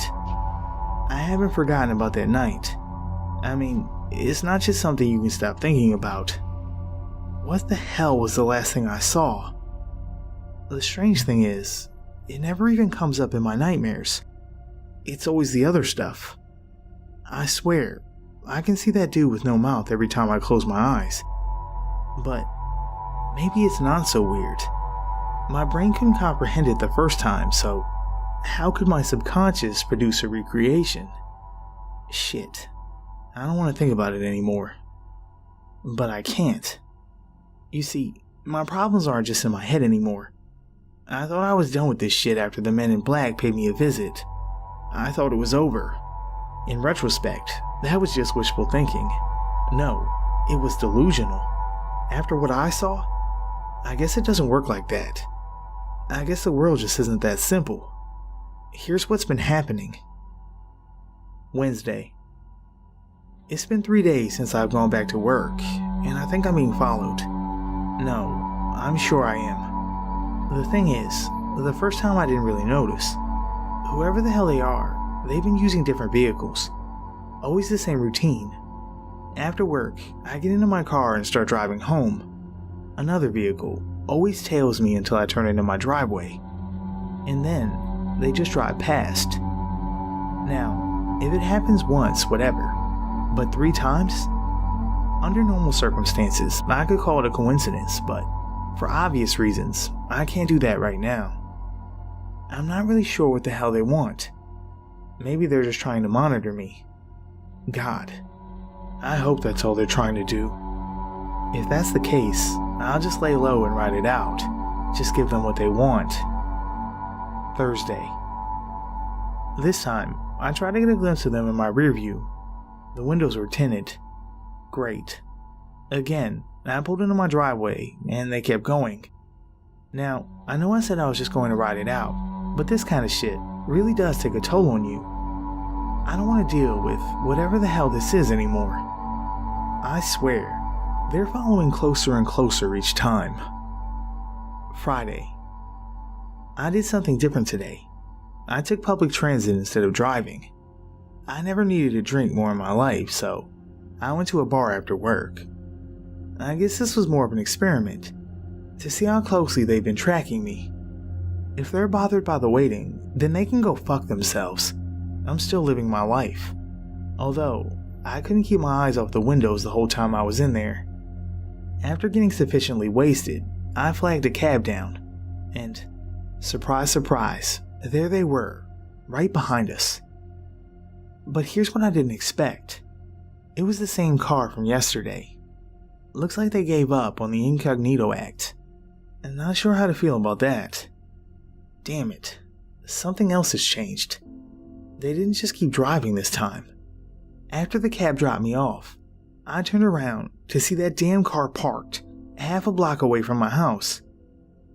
I just went inside. The hell was I supposed to do? Calling the cops didn't even occur to me.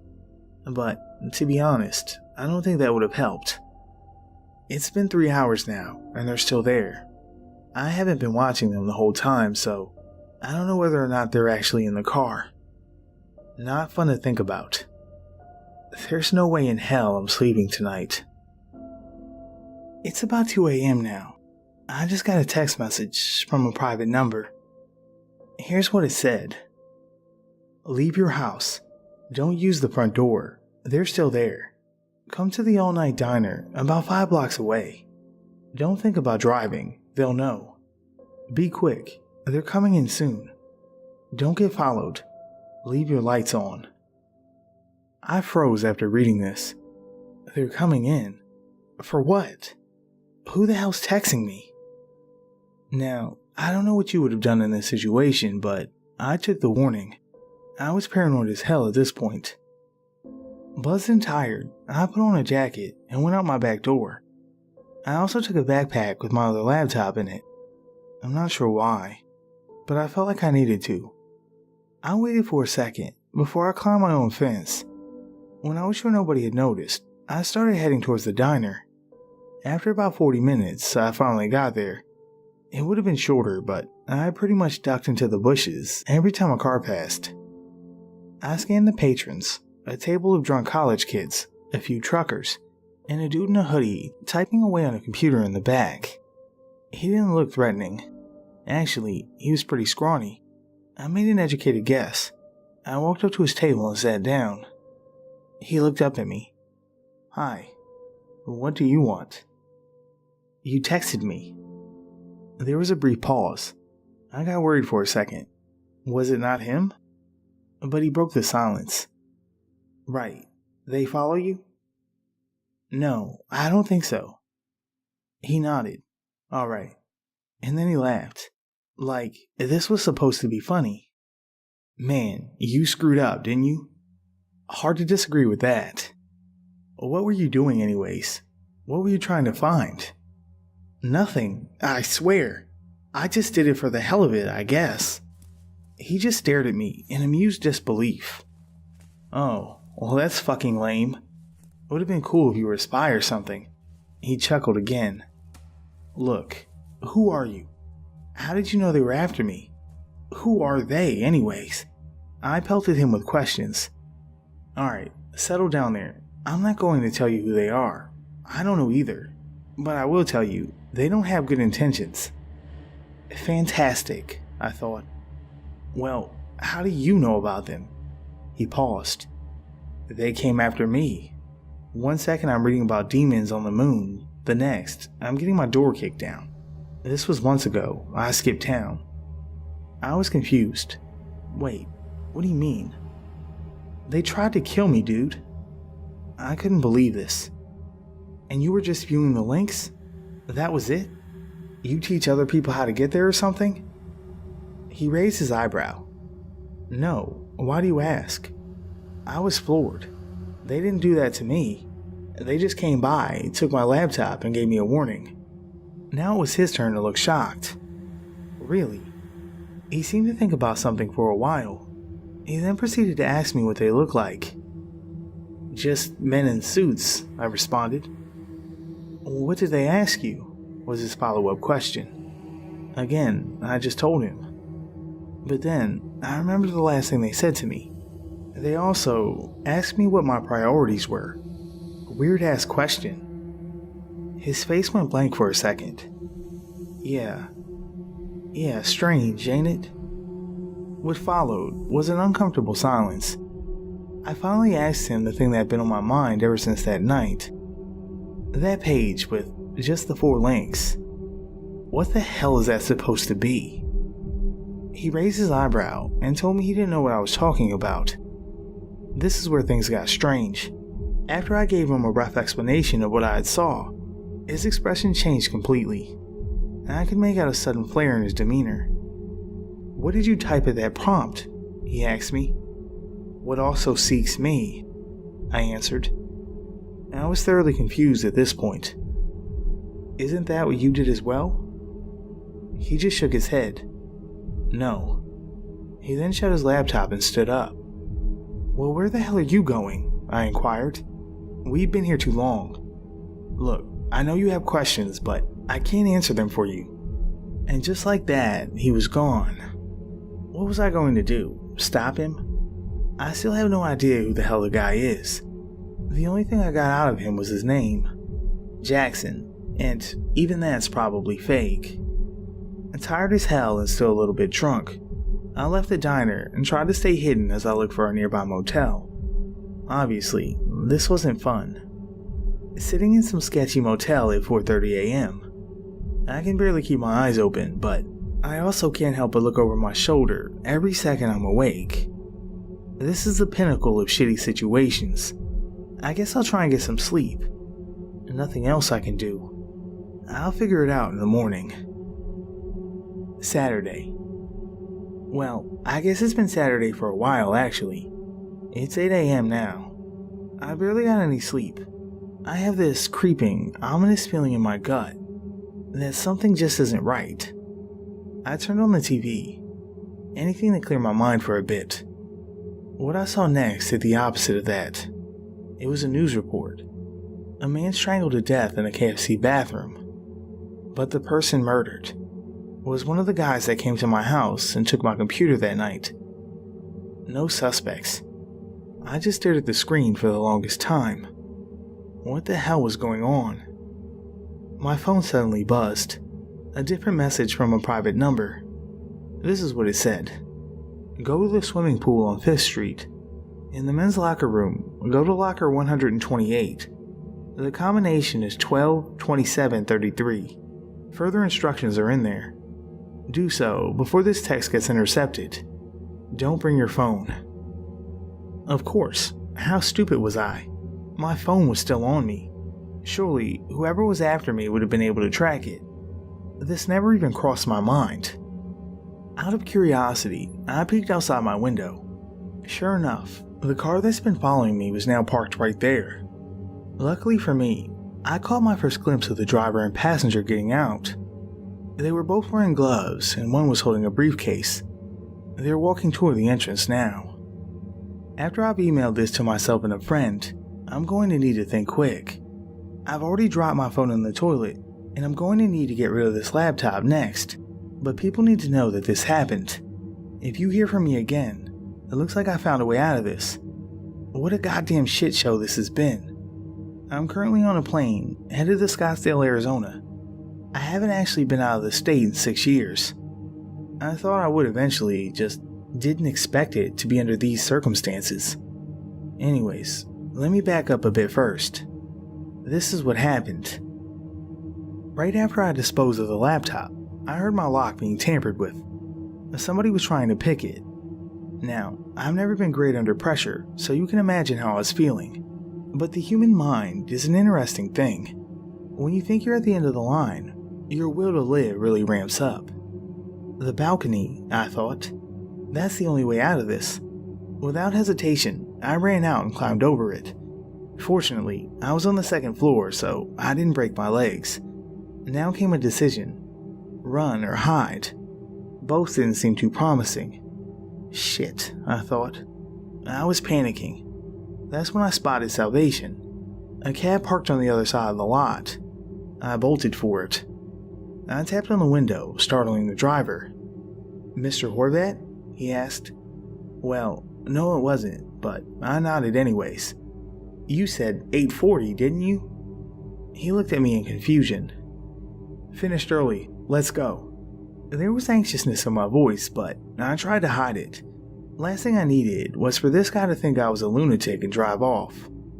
I got in, told him the address, and we got out of there. As we left the lot, I looked back. The two men I saw coming out of the car were now on the balcony where I just was. I could tell that there was a dead stare directed right at me behind their sunglasses. Despite all this, relief washed over me. It was short-lived, however. I relayed the message I got in my head. Do so before this text gets intercepted. That meant I was still on the clock.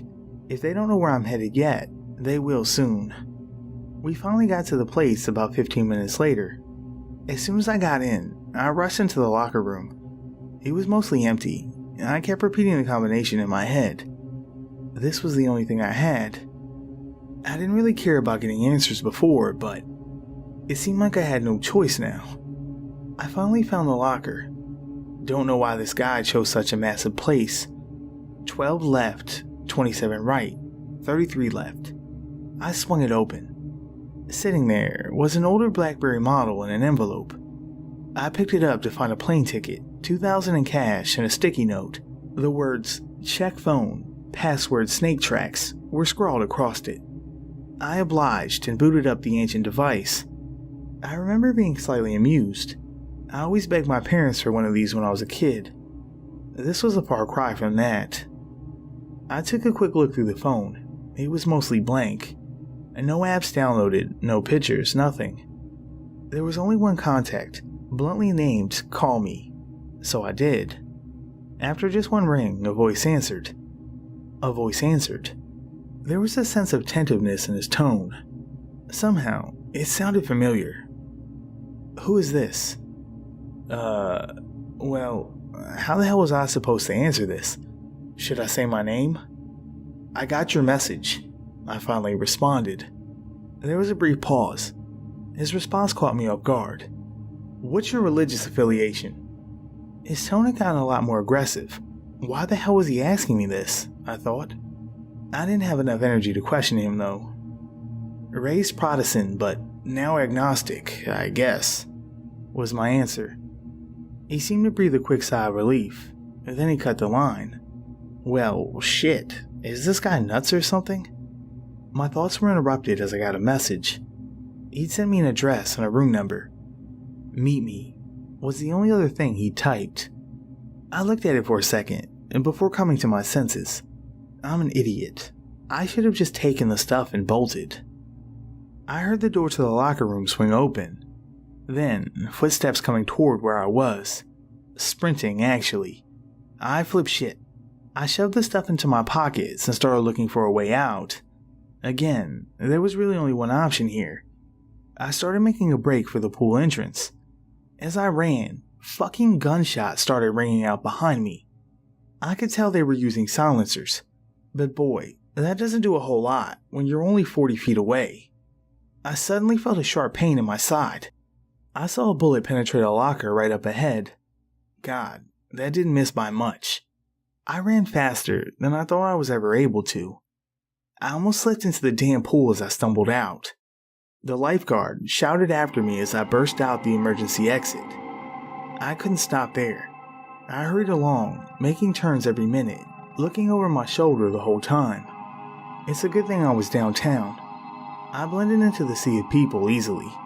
At one point, I saw a pair of policemen. I considered telling them, I really did. But what's that going to do? They'll search for those two guys, come up with nothing, monitor my house for a couple of days, and then call everything off. It wasn't going to solve anything. I finally ducked into a hair salon. I couldn't run anymore. The barber just looked at me like I was insane. Screw it, I thought. Might as well make myself less recognizable while I'm here. I got him to shave it all off. I spent the rest of the day making various purchases. A used laptop, a new set of clothes, some bandages, and a pair of shades. At least something good came out of this. The flight was supposed to leave in a couple of hours at this point. I called a cab and made my way there. And that's where I am now. I've got a long trip ahead of me still. Let's see what happens next. As I made my way out of the airport, I recoiled at the heat. God, it's November. How does anybody live here during the summer? I called another cab, got to the address. It was a Holiday Inn. I laughed to myself. How ominous, I thought. I made my way up to the room and knocked on the door. A billion thoughts were running through my head. What if it was a trap?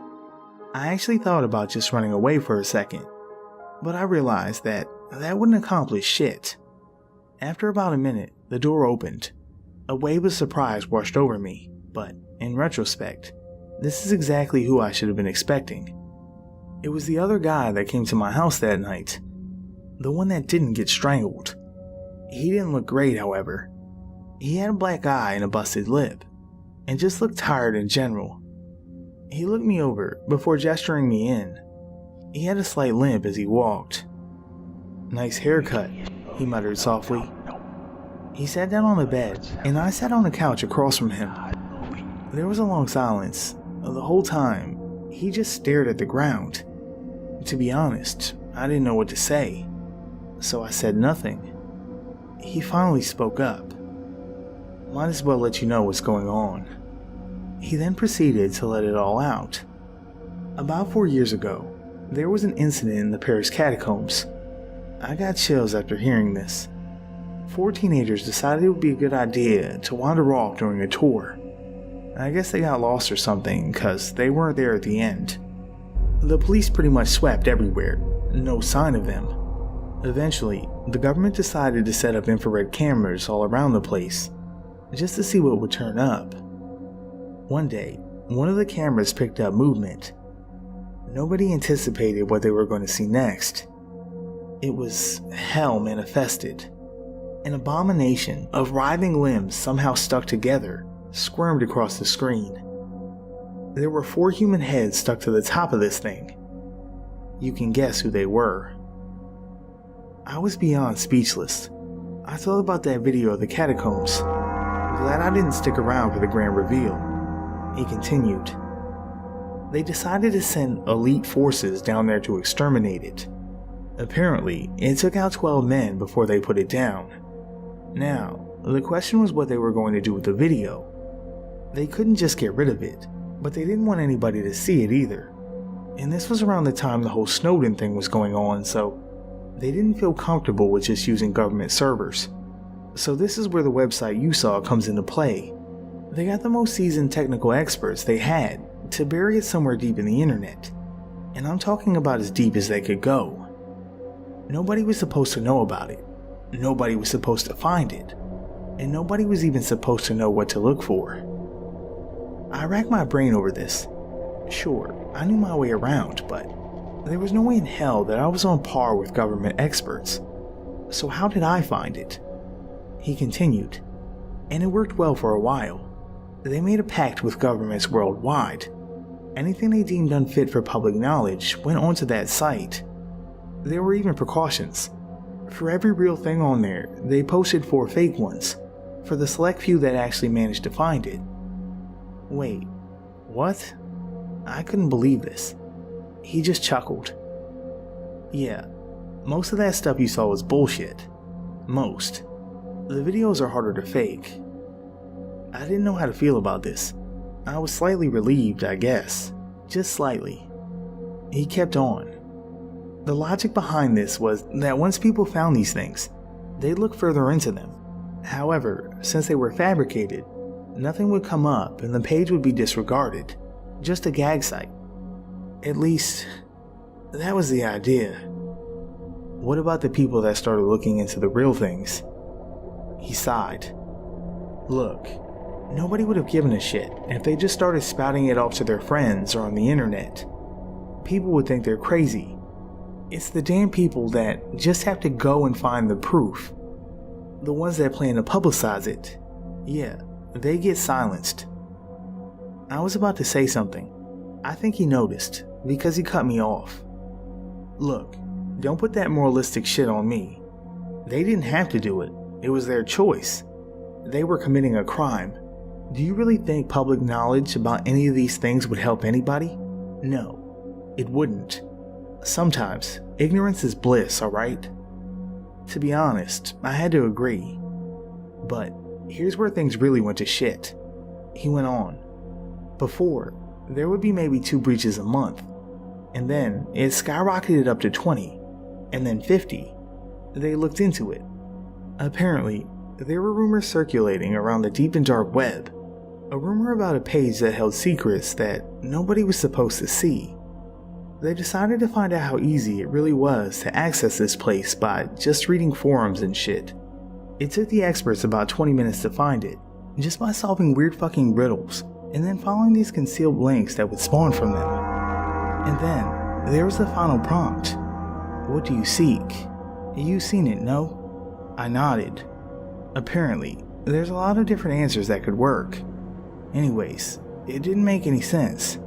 Everybody that was supposed to know about this was grilled. Somebody had to be doing this, right? nobody fessed up. Honestly, everybody seemed genuine when they said they didn't do it. They knew the consequences. After a brutally in-depth investigation, nothing was resolved. And then it hit them. Back in 2010, they had also finalized an experimental AI. I'll spare you the details, but it went off the rails. Nobody could control it. As soon as they thought they could corner it into a virtual trap, it just disappeared. It didn't come up again. Until now. He paused after that, like he was waiting for me to connect the dots. So, you think that this AI resurfaced, and it's now directing people there? I asked. He said he doesn't think that's the case. He knows it. It's the only feasible explanation, he stated. But why?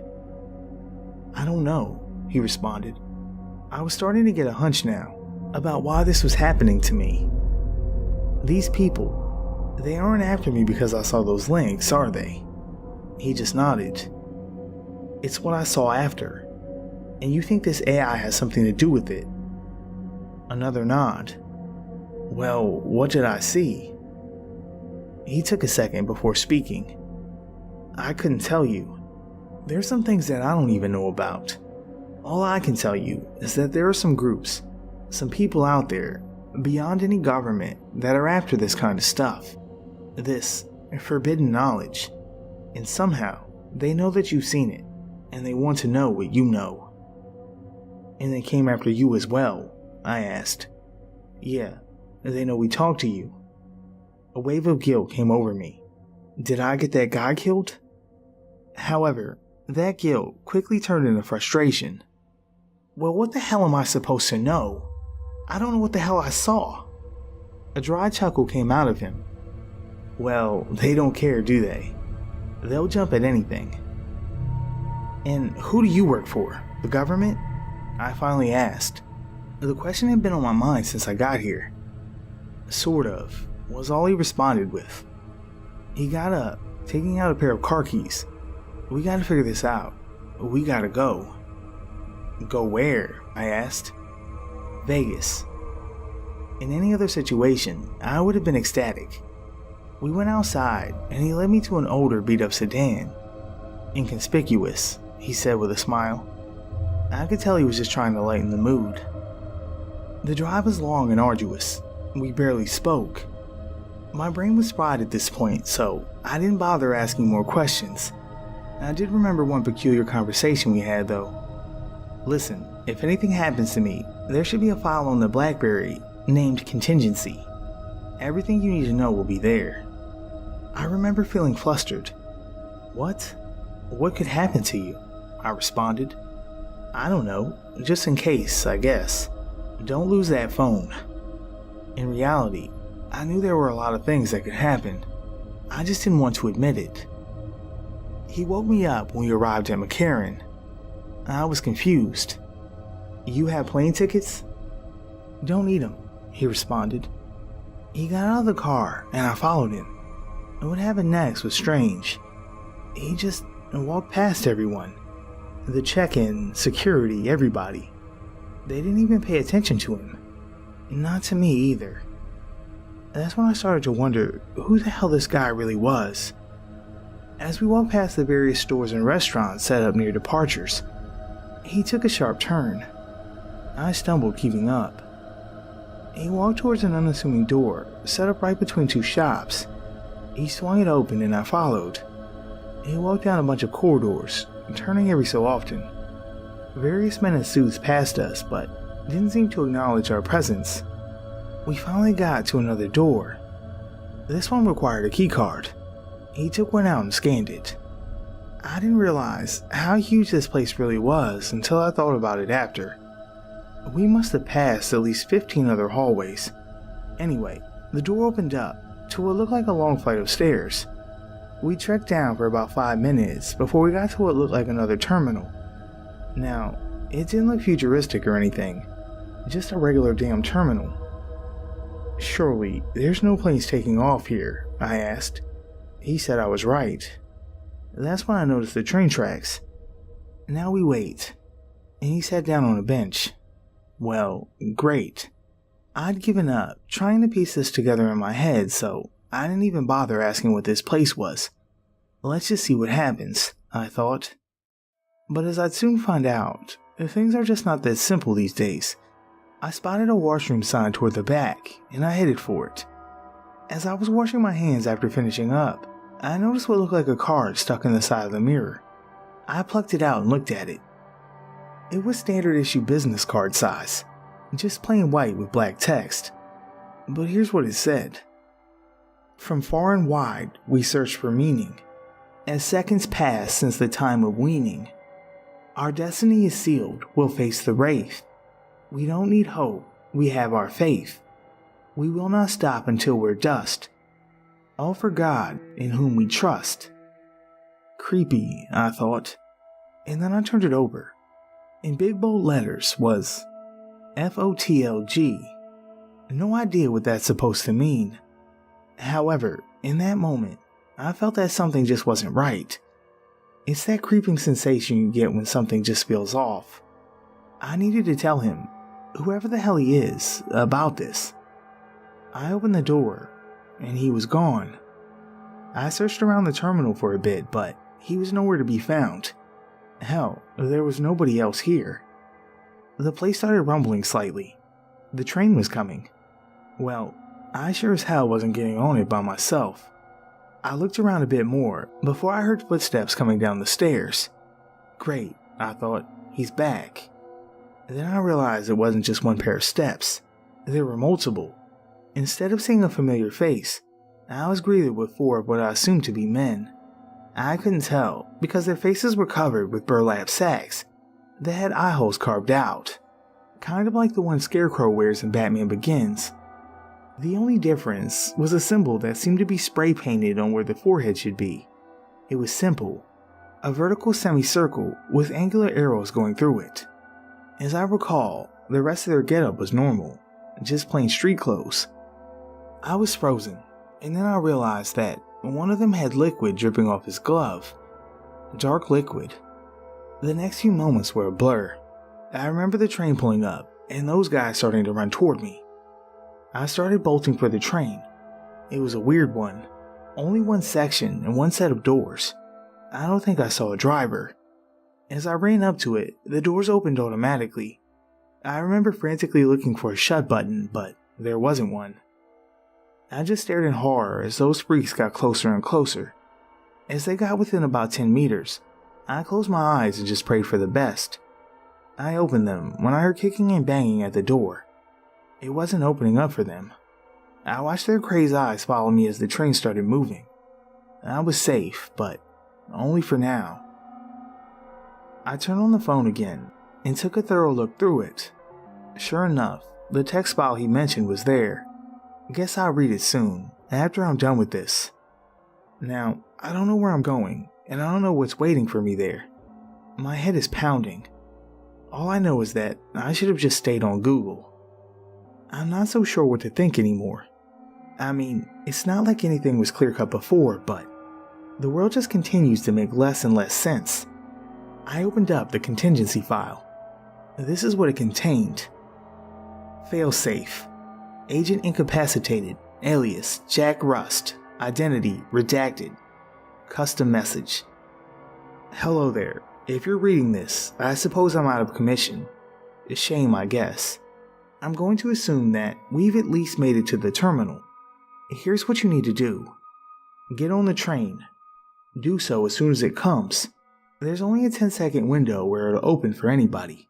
Now, it's going to be the 5th. Count them. The 5th stop you'll need to get off at. There won't be any announcements, no indications, nothing. Do not fall asleep, just pay attention. This train goes fast, but it'll still take a while. Be patient. While you're in there, do not look out the windows. There's nothing to look at anyways. You'll be in a tunnel. Nevertheless, it's better that you refrain from doing so. You see, we've been having problems recently. Sometimes, something stares back at you, and you can't really look away. Now, what I'm going to mention next isn't likely. I'd say it's a 1 in 1,000 chance, but you don't have the means to deal with it, so you'll need a heads up. If at any one of the stops you see or hear the door opening, hide under the seats. There shouldn't be anybody getting on right now. Just close your eyes and wait for them to leave. Now, if they're still there after the 4th stop, I'm sorry. And once you arrive at the 5th, get out. It'll be another terminal, a very small one. There should be stairs to the right and a ladder to the left. Do not even think about going down the stairs. As you go up the ladder, it should start getting darker. Don't worry, that is what's supposed to happen. Keep feeling upwards. Eventually, you should touch something solid. It's a fake rock. Push it up and climb out, and put it back when you're done. You should now be in a dead wheat field. This is Texas, between Crockett and Sutton County to be specific.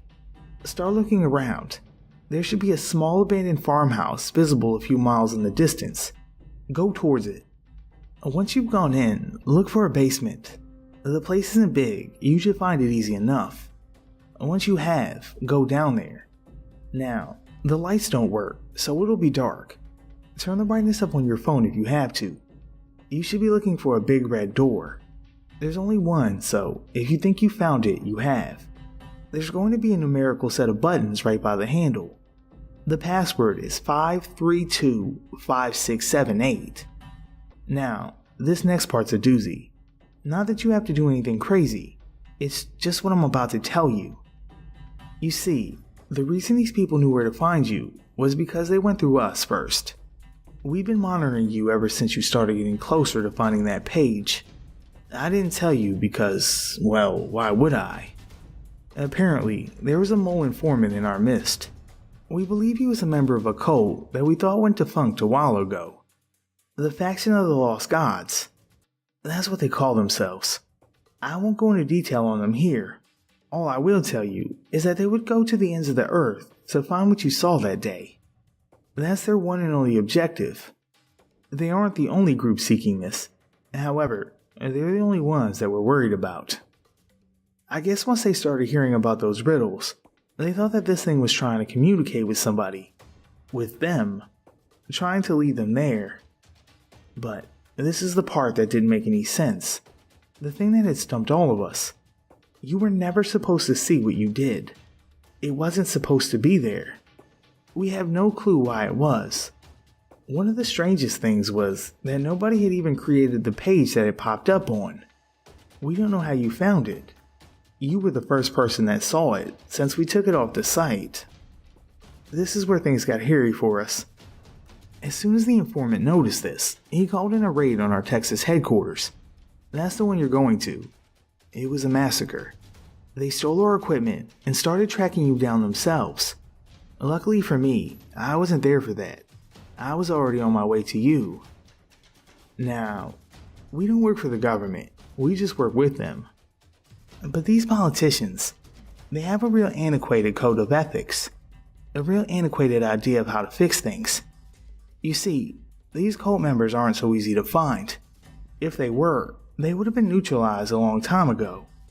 Because of that, there exists a contingency protocol for this exact purpose. Blackout is what they call it. If they ever found out that this group had any chance of finding whatever it was that you saw, they'd put it into motion. Trust me, that's not going to be fun for anybody. They aren't willing to take any more risks. That's why we didn't tell them. Why we didn't tell most people in our organization. They might spill the beans. However, if you're still reading this, that means desperate measures can wait. Once you've gone in, go directly straight until you reach what looks like a control room. In the far right corner, there should be an older desktop mounted to the wall. Luckily, that's one of the few things they didn't take. Boot it up. It's going to prompt you for a password. Type in Primordial. A trapdoor should open up in the middle of the room. Walk down those steps, and you should find yourself facing a bunch of file cabinets. Start searching through them. You're looking for a folder under the name Kane Hunter. He's an old friend. It's ordered alphabetically, so it shouldn't be that hard. That folder should contain his address. I understand that this is a lot of work for just one piece of information. However, this guy moves around so much, I just didn't bother keeping up. You need to go and find him. He'll have the answers that I don't. At this point, he's our best shot. And tell him Ben sent you. I'll leave you with this message. Mankind must not go back to hiding in fear. No one else will protect us, and we must stand up for ourselves. This government protocol is not the way we go. Good luck. That was the end of the message. This was a lot to take in, to say the least, but it sounded like I had a job to do. Luckily, nothing else got on the train with me. It took a while, but I finally got to the basement door in the farmhouse. As soon as I walked in, a wall of stench hit me. I reflexively gagged. A massacre. Those words rang through my head. I found a light switch on the wall and flicked it. As the stale incandescent light washed over the place, I understood what he meant.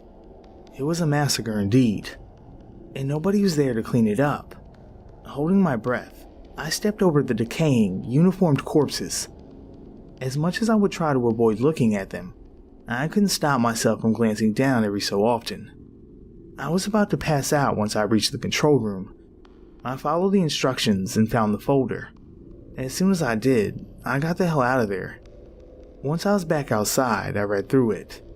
Kane Hunter was 45 years old, and he lived in Hong Kong. Shit, I thought. I was starting to hate traveling. It took me a while to find a road. I eventually managed to hitchhike into a town. From there, I got another ride to Dallas-Fort Worth International. That's where I am right now. I'm tired beyond belief at this point, and it doesn't help that the back of my damn neck is itching like hell. The flight was long, so I got to contemplate the past week. There were a lot of unanswered questions still lingering, and I really didn't know what to expect from Kane Hunter. I remembered that train terminal, the card I found in the washroom, FOTLG, Faction of the Lost Gods. Shit. I finally arrived and cabbed to this guy's address. I was running low on funds at this point. During the drive, I watched as the glimmering lights of the city moved past me. On the surface, the world just seemed so straightforward. Guess it really starts unraveling when you look into it. I got dropped off at an unassuming apartment complex. I guess you can call it middle class. I buzzed his room number. It took a while, but somebody finally answered. "Who's this?" He sounded surprised, as if he wasn't used to visitors. I took a second to think about what I was going to say. "Ben sent me. I need help," was my ultimate response. Almost instantly, I heard the front entrance unlock. Well, here we go, I thought. I started making my way up to the 7th floor. As I was about to knock on his door, it opened up. A rather unkempt, middle-aged man pulled me into his room. Looking extremely anxious, he paced around as I took a seat. He finally stopped, turning to me. "What do you mean you need help?" His otherwise deep voice croaked as he said this. I knew that I was about to tell him something he didn't want to hear. "I saw that thing, and now there's people after me." His facial expression contorted as he heard this. "Who's after you? Do you know?" His speech was quick and discombobulated. "The Faction of the Lost Gods is what I think they're called," was my response. And now his face went completely pale. "They're back?" I flinched as he cursed loudly right after. He sat down, burying his face in his hands. He looked back up at me. "What happened to Ben?" My silence was enough of an answer. He just nodded. He was a good guy. I just nodded back in response. I heard him mumble something under his breath, but I couldn't make it out. Now, it was time for me to ask the big question. The question that nobody seemed to have the answer to. What was it that I saw? He just stared at me for a few seconds, and then he finally spoke up. "I used to work on a space station named Cronus 1. You heard of it?" No, I hadn't, and that's what I told him. "Well, that's because you're not supposed to." I really had no idea where this was going. He went on to tell me about how the Cronus 1 used to orbit space 1,500 kilometers away from the ISS. It was meant to be used for navigation and communication, he stated. That's what they told us anyways. They were doing other stuff up there for sure. Why else wouldn't they tell the public it existed? Anyway, it didn't last long. One day, we get a message from NASA. There's a signal of sorts, coming from somewhere deep in space. Well, more like some kind of anomaly. Something that didn't make sense. They didn't elaborate on what it was supposed to mean. They estimated that it came from beyond the Kuiper Belt. All of this was strange, of course, and they decided to check it out. He paused, letting off a quick sigh as he did so. They sent an interstellar probe toward the signal.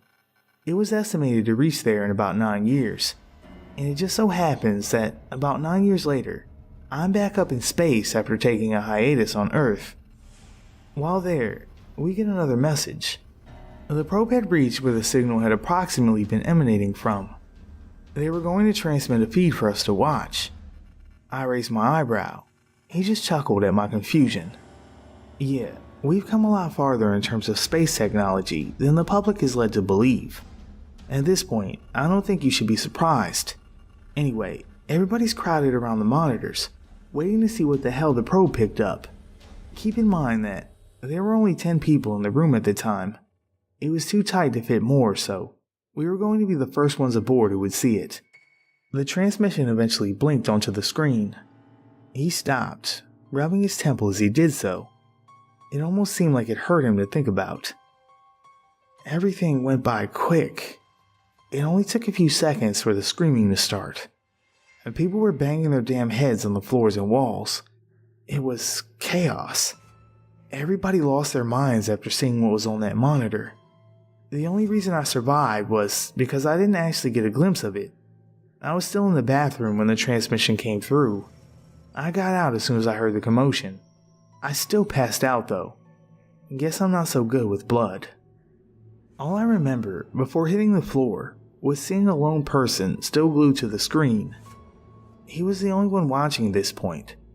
When I woke up, they started asking me questions, but I had no answers for them.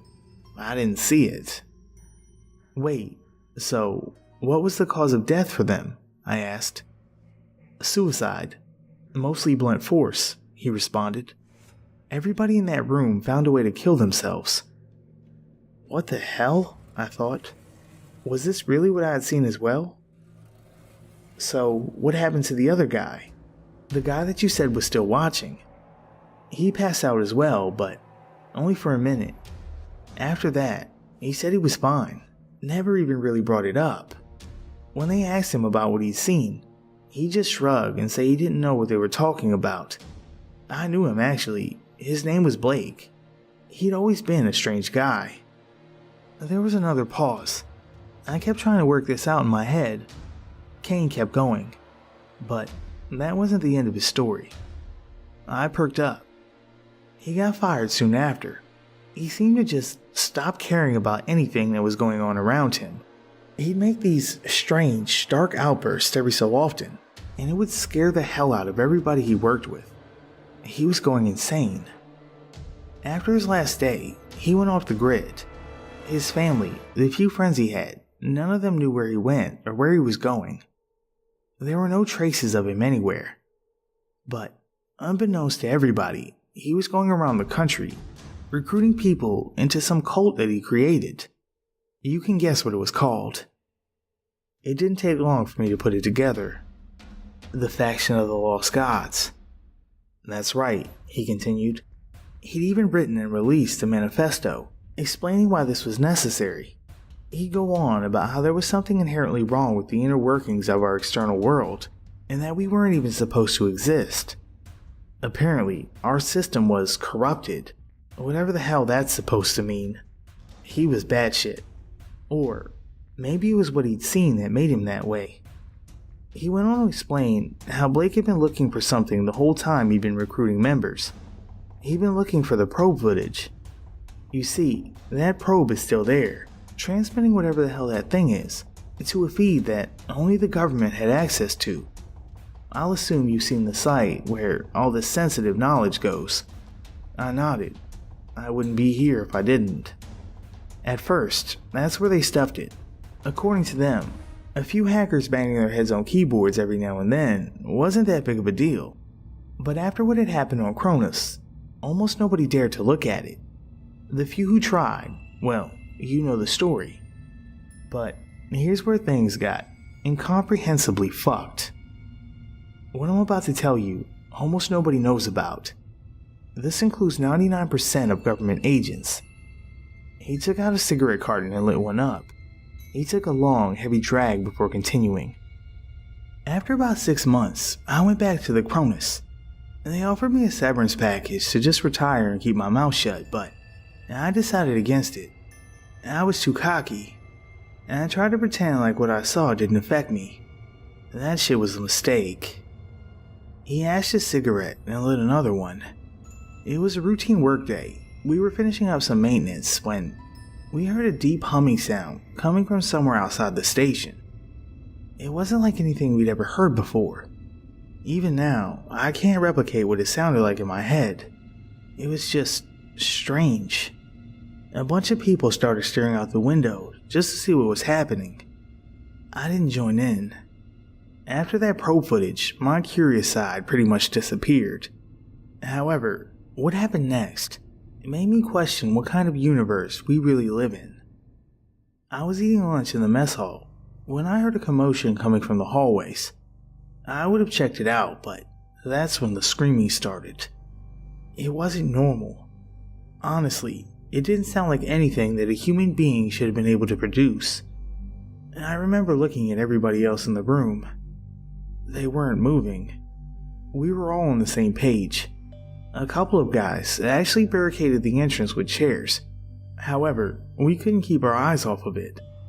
There was some kind of light bleeding in from the cracks under and above the door. But something was wrong about it. The light wasn't any color we'd ever seen before. The familiarity of these descriptions got my mind racing. This was it, wasn't it? This is what I had saw. He continued. I remember getting lightheaded just from looking at it for a few seconds. The next hours were excruciating. The screams didn't stop. Our collective sanity was being pushed to the brink. We all just sat, fingers in our ears and our eyes closed, waiting for the end of this shit. Eventually, the door opened up and we were escorted out. I remember looking around to see the white walls of the station now stained with red. 90% of the crew died that day. We had questions, of course, about what had happened. However, everybody that would have known was now dead. He leaned back in his chair, fished another cigarette out of the carton. This time, it was accompanied by a swig of whiskey. He went on. I arrived back on Earth shortly after. This time, they didn't offer me my job back, just a severance check and a non-disclosure. Though, it's not like I cared at this point. I would have quit regardless. Now, here's the connection to what you saw. That day, I was at my house, mulling over my life. Then, I heard a knock at my door. It was Ben. He asked me what the hell had happened on Cronus, and I told him, but the thing I didn't understand is how the hell he knew that something had even happened. He had never even worked with NASA, so I asked him about it. He said that a wave of distress calls from the station all came through at once. They all described exactly what I had gone through. The problem was, they had no means of dealing with it. It would have taken too long to organize a rescue mission. Everybody was at a loss for what to do. That's when the higher-ups came up with something off the cuff. They had a hunch. It was actually more of an experiment. They checked up on the website. Sure enough, it'd been breached once again. Somebody was viewing the probe footage. They tracked it down to an abandoned warehouse in San Antonio, which is where Ben was at the time. At that point, he was just a field agent, so they contacted him and told him to go check it out. He drove there along with a SWAT team. When they arrived, it was a bloodbath. They started getting shot at as soon as they walked in. Whoever was doing it was trying to protect something. Half the team was killed before they managed to secure the place. They detained the shooters and started sweeping the rest of the building. There was nothing on the upper floors. But then, they got to the basement. There was just one person down there, sitting in front of a computer monitor. They approached him slowly, barking at him to put his hands up. He ignored everything. A SWAT member eventually got close to him. That's when he started screaming out of nowhere and shot himself in the head. There's no doubt that he got a glimpse of the screen. Nobody approached him after that. They all just kept pointing their weapons at him and telling him to turn around. The guy eventually did. He said that it was Blake. Ben recognized him because he'd become infamous around government circles. He said that there was blood seeping from his eyes and nose, skin pale as the moon. He only said one thing. Kane stopped inside. He took a big swig of the whiskey and looked at me dead center. You can't stop it. If this doesn't happen today, it'll happen eventually. Our reckoning is yet to come. Ben said that this chilled him to the bone. He told me that Blake had said it in such a tone of conviction that just made him feel despair and emptiness inside. He shot him right after that, as well as the monitor. They rounded up the rest of the Cole members and took them into questioning. They wouldn't cooperate, obviously. They all just repeated the same words over and over. Some weird fucking motto or something. Anyway, the higher-ups got there a couple hours later. They congratulated Ben and told him to go home. The distress reports had finally stopped coming in from Cronus. Wait, I interjected. The reports, did they stop as soon as Blake got shot? Kane chuckled. It was a dry one. No humor in it. Yeah, he continued. You're figuring it out, aren't you? Here's the conclusion they came to. Whatever that probe was picking up, whatever Blake was watching, it was watching him back. Somehow, they were communicating with each other. This was horrifying to think about. Kane continued. He was sending something towards Earth, something beyond our comprehension that we were never meant to see. Who the hell knows what it wants from us? Probably nothing good. Anyways, they decided to make sure that nobody else ever saw it again. They disconnected from the probe, stopped the stream altogether. I'm sure the thought process was that if we don't seek it out, then it won't notice us. Wait, what? I nearly shouted at him. How the hell did I see it then? That's what I was wondering, he said. You got an answer? I tried telling him about the AI, but the words just stumbled out of my mouth in an incoherent mess. He just looked at me in confusion. An AI? What the hell are you talking about? He asked. On that website, there was another prompt. It brought me there. That's how I found it. Prompts? What the hell are you talking about? Screw it, I thought. He clearly didn't know about it. There were still too many questions pressing against my brain anyway, so I didn't linger on it. How many other people do you know that have seen it? I asked. He scoffed. The ones that are alive? You. This sent chills down my spine. He went on. Which begs the question, how long did you look at it for? Just a couple of seconds, right? No, I responded. Nearly half a minute. After I said this, his face went blank. I just shrugged. Look, I don't know what to make of any of this, was all I managed to stammer out. With a shocked, contemplative expression on his face, Kane just looked up at the ceiling. The words from the contingency message rang through my head. You were the first one that had seen it since we took it down. But why me? Why was I so special? Why did I have to see it? Kane started speaking again. Computers may know more about humanity than we ever will. I just stared at him in confusion. What an odd statement to make. He went on. If it actually was an AI that sent you to that page, maybe it means something. Means something? Like what? I retorted. Nobody else seems to be able to handle seeing that thing. But like Blake, you appear to be an exception. I really thought about this. He was right, wasn't he? Whatever the hell this thing is, it seemed to push people to the brink of insanity after just a few seconds of exposure. I mean, I sure as hell didn't know what I saw, and I certainly didn't like seeing it, but I was, more or less, in a normal state of mind. However, there was one more question I couldn't ignore. Those members of the cult that were detained, They weren't the only ones, were they? There were other members. Kane nodded. They tried to tell themselves that they were it, that this was done. That's what everybody wanted to believe. Underestimating Blake's influence was the biggest mistake they could have made. At this point, I didn't want to think about it anymore. I needed a break from this discussion. I asked him if there was somewhere I could rest. He told me there was a spare mattress in the closet. I need to sleep, but not before I finish getting this out. A million thoughts are still running through my head as I write this.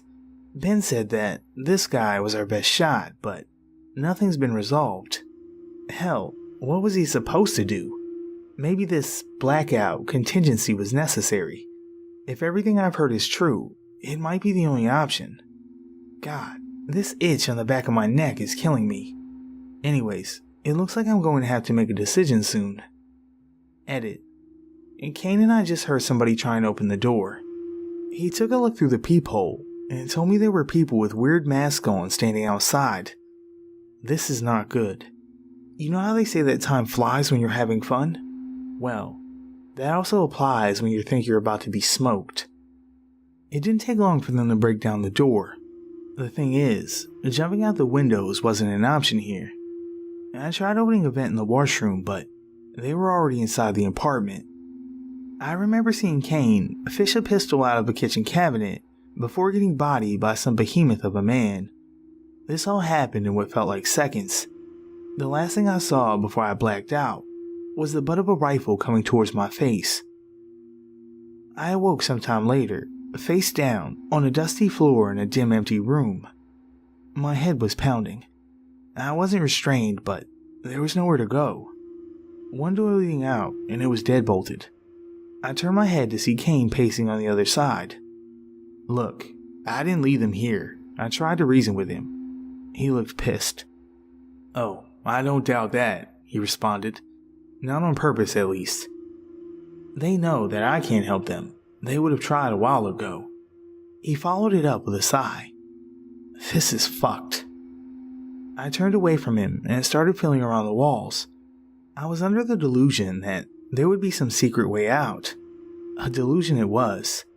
After my futile attempt at escape, I just sat down at a corner.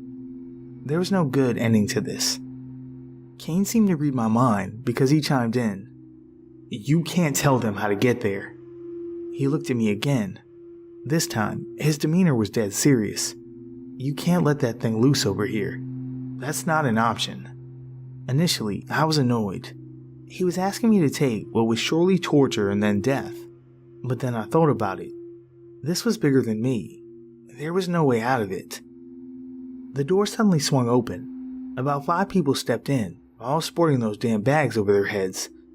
2 had shotguns. You're awake. Good, said the one at the front. I instantly recognized that voice. Was it really? He slipped it off, revealing a big, shit-eating grin. It was Jackson. It didn't have to be like this, you know. You could have just told me how to get there. I thought back to the conversation we had in the diner. I clearly told him what I had entered at the prompt. Did that not work for him? But I put that thought to the back of my head. At that moment, I was nothing but angry. Like it would have mattered. You psycho fucks would have ruined the world regardless. He just sighed. Ruin? Look, I don't expect you to understand, only to cooperate, but this world, it was a mistake. So you just follow the orders of some crazy dead guy, huh? Kane laughed. It sounds like you guys are the mistakes. One of the men walked up and whipped the shotgun barrel across his face. There was a terrible cracking sound as he fell to the floor. He started coughing up blood. Why don't you guys just kill me? I can't help you. I wouldn't if I could, he muttered as he sat against the wall. Jackson chuckled. No, this is something we all need to see. The more people who stand witness, the better. It's the greatest salvation anybody could ask for. He was just bloviating nonsense at this point. I didn't feel like arguing, however. There was no changing his mind. I had questions, though. How'd you find me, huh? It doesn't make any sense. He walked over to me and reached behind my ear. I felt a sharp pain at the back of my neck as he pulled out what looked like a tiny computer chip. Oh, so that's what that was.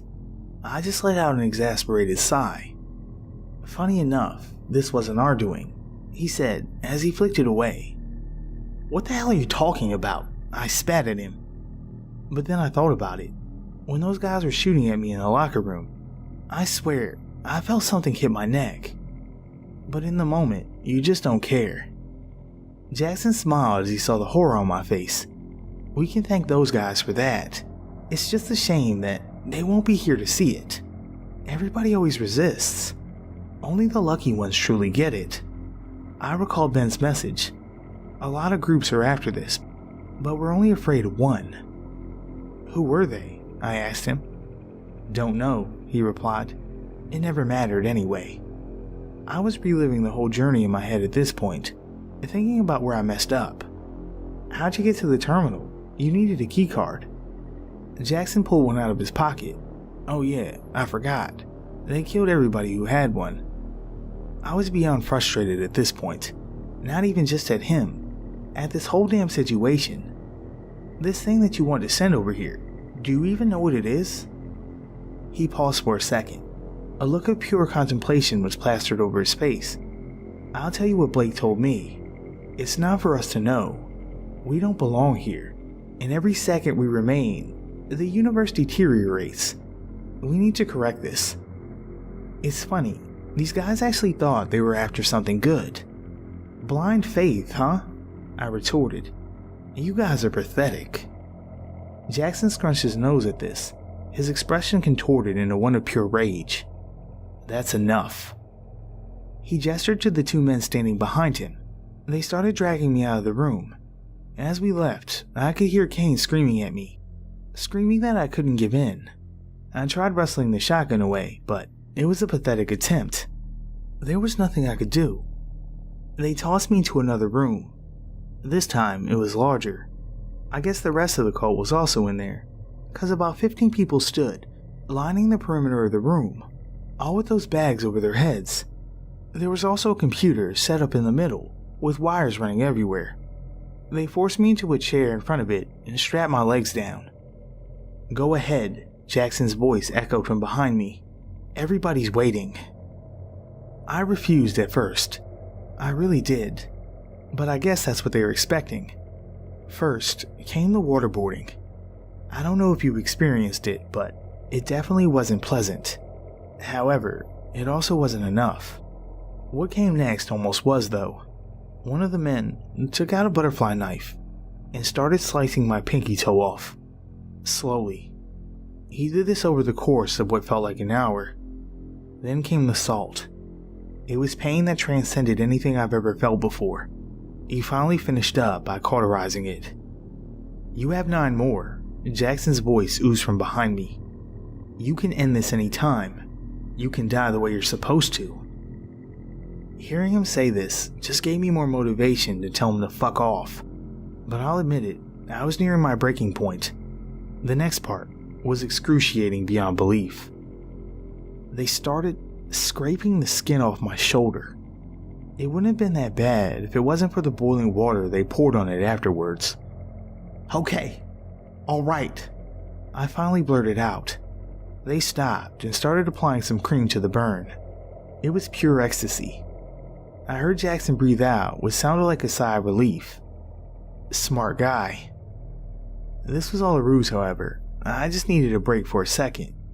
My plan was to get to the prompt, and then flip the damn table over. If they were going to torture me to death, I was going out with a bang. The human spirit is hard to break. A billion thoughts ran through my head as I went through the whole fucking process again. Memories of family and friends. Better times.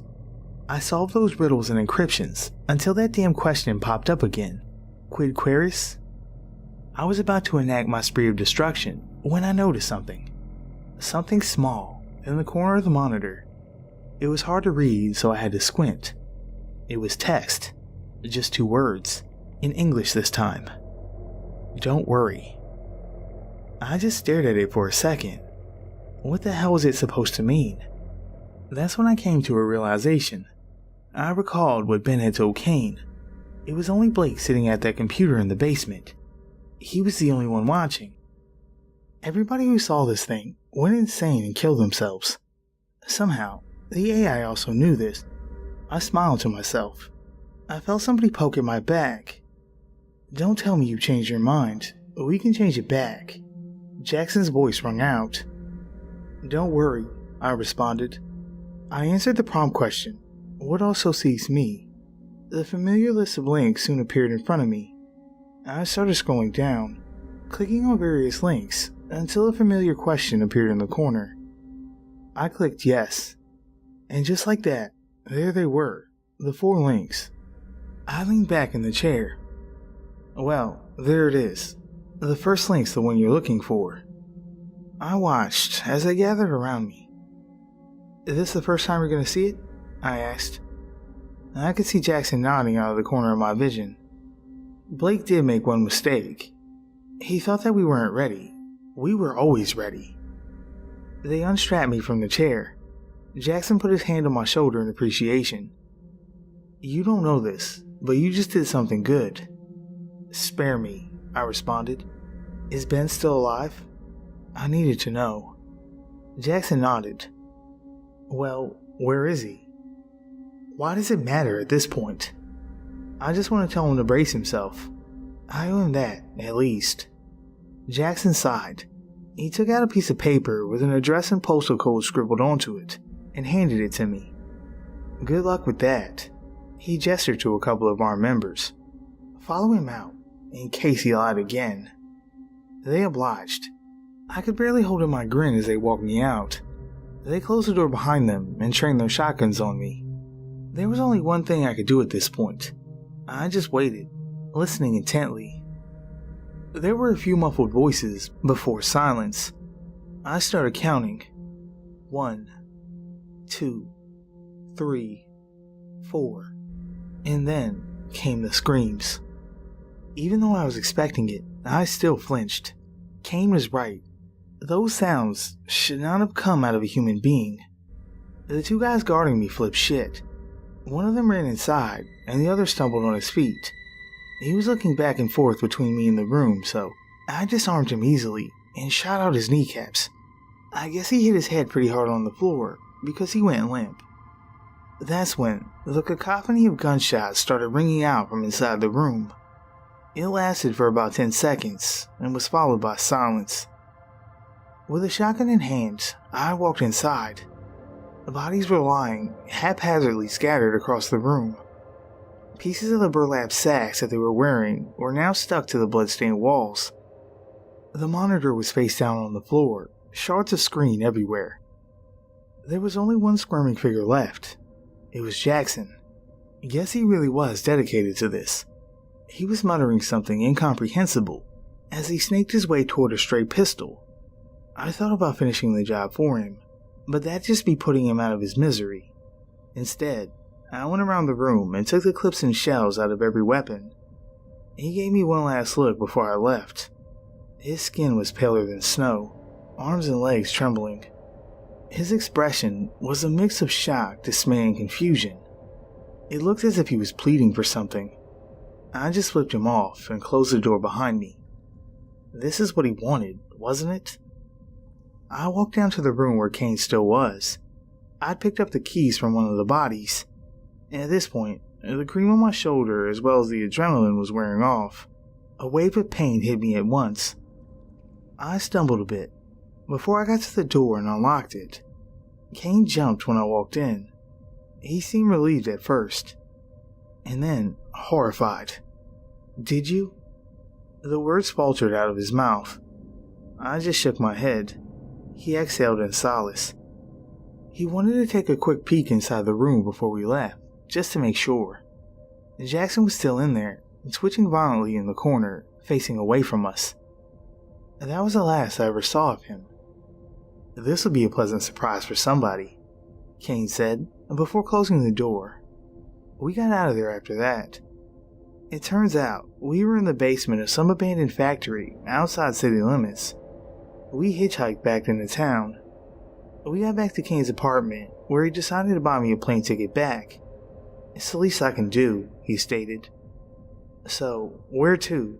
You said you were from Delaware? I looked down at the address in my hand. No, I need to go to Vegas first. Kane chuckled. Drinking away this whole experience, huh? Understandable.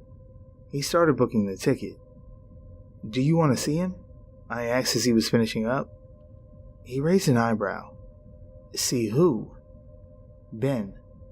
He paused, staring at the ground for a second before answering. No, not really. He looked back at me. Tell him I wish him the best, though. Tell him to be careful. He said it in such a somber tone. I could tell he just wanted to be done with this whole thing, and to never think about it again. Seeing Ben wouldn't help that. He gave me some cab money before we exchanged goodbyes. I had to ask him one last thing before leaving. You think that's the end of them? He thought about it for a second before answering. It has to be. I started heading for the airport. I gotta say, it feels really weird walking around with a toe missing.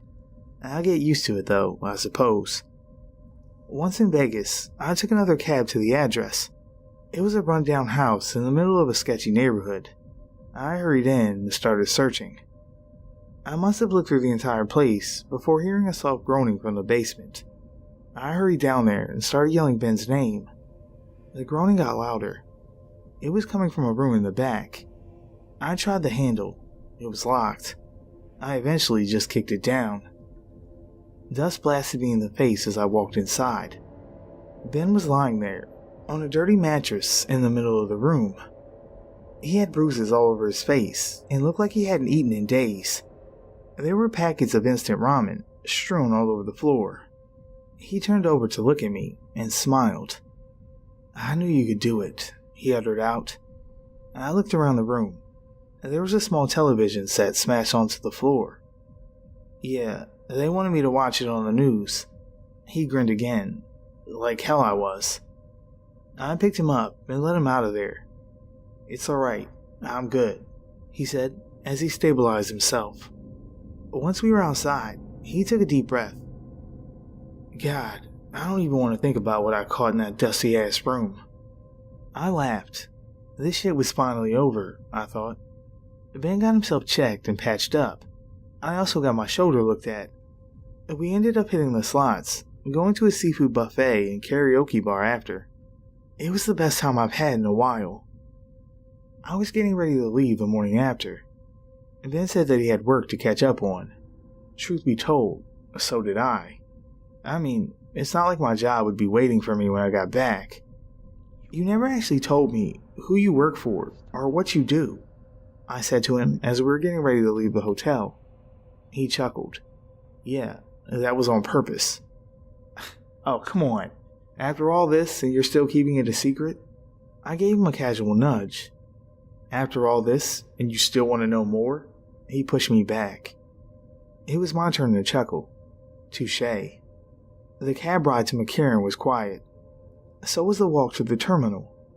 I was headed back to Delaware, and he was going to South Korea. He finally spoke up about 2 minutes before his boarding call.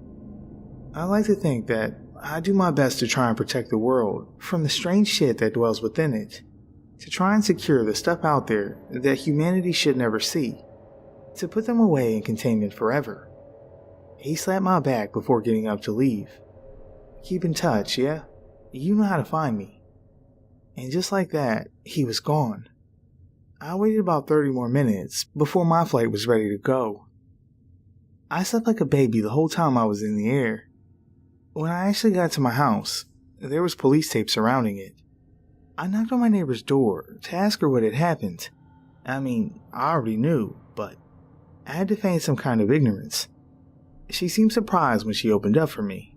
Apparently, she saw 2 men entering my house and called the cops the night I went to the diner. Everybody's been looking for you. Where the hell did you go? Sightseeing, I answered. Did they catch them? No, she responded. But they found these weird-ass cards all over your house. It said like FTLOG on the back or something. Who the hell were those nutcases? I chuckled to myself and thanked her. After explaining the situation to the cops and giving a statement, I was finally back to square one. Normalcy. I found a new job soon after and settled back into a routine. It was over, huh? But, even though I try not to think about it anymore, it seems like a daunting task. Sometimes, I lie in bed, just staring at the ceiling and trying to picture what I saw in my head. I still had too many questions. There were 3 other links, weren't there? What the hell were those? I tried to tell myself that I didn't care, but that was a lie. I think about what Kane said to me on a daily basis. You and Blake are the exceptions. Maybe it did mean something. I feel that sight calling to me constantly. I know that sounds strange, but I can sense it. Those links are just waiting to be seen by somebody. By me. The AI still tries to communicate as well. I've been getting small messages on the corner of my screen, even when I browse the surface web now. Are you satisfied? Is what they say. That's a good question. Was I? Number 9.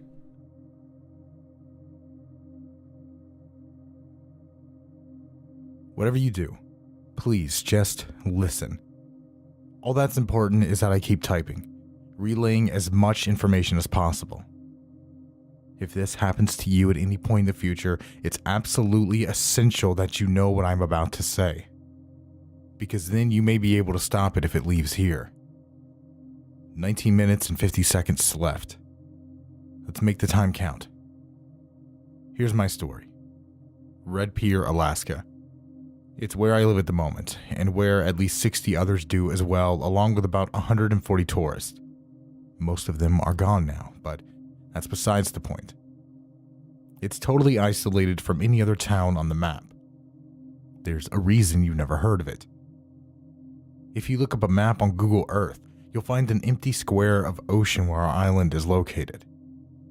If you somehow brave the wilderness to make it here, you'll find that there are no bridges, no ports, and no landing strips anywhere near our location. In fact, if you try to find us, chances are you won't even be able to see us amidst the fog. It's because nothing was meant to leave here. It wasn't always like this. About 65 hours ago, we were just your average winter getaway town. Hell, maybe we even had bridges and landing strips then. Skiing was our main attraction, pretty much because we had nothing else to offer besides. Snow was our weather forecast 24/7, and I don't think we'd ever had a sunny day since the town was founded. At least, that's what I picked up from a brochure.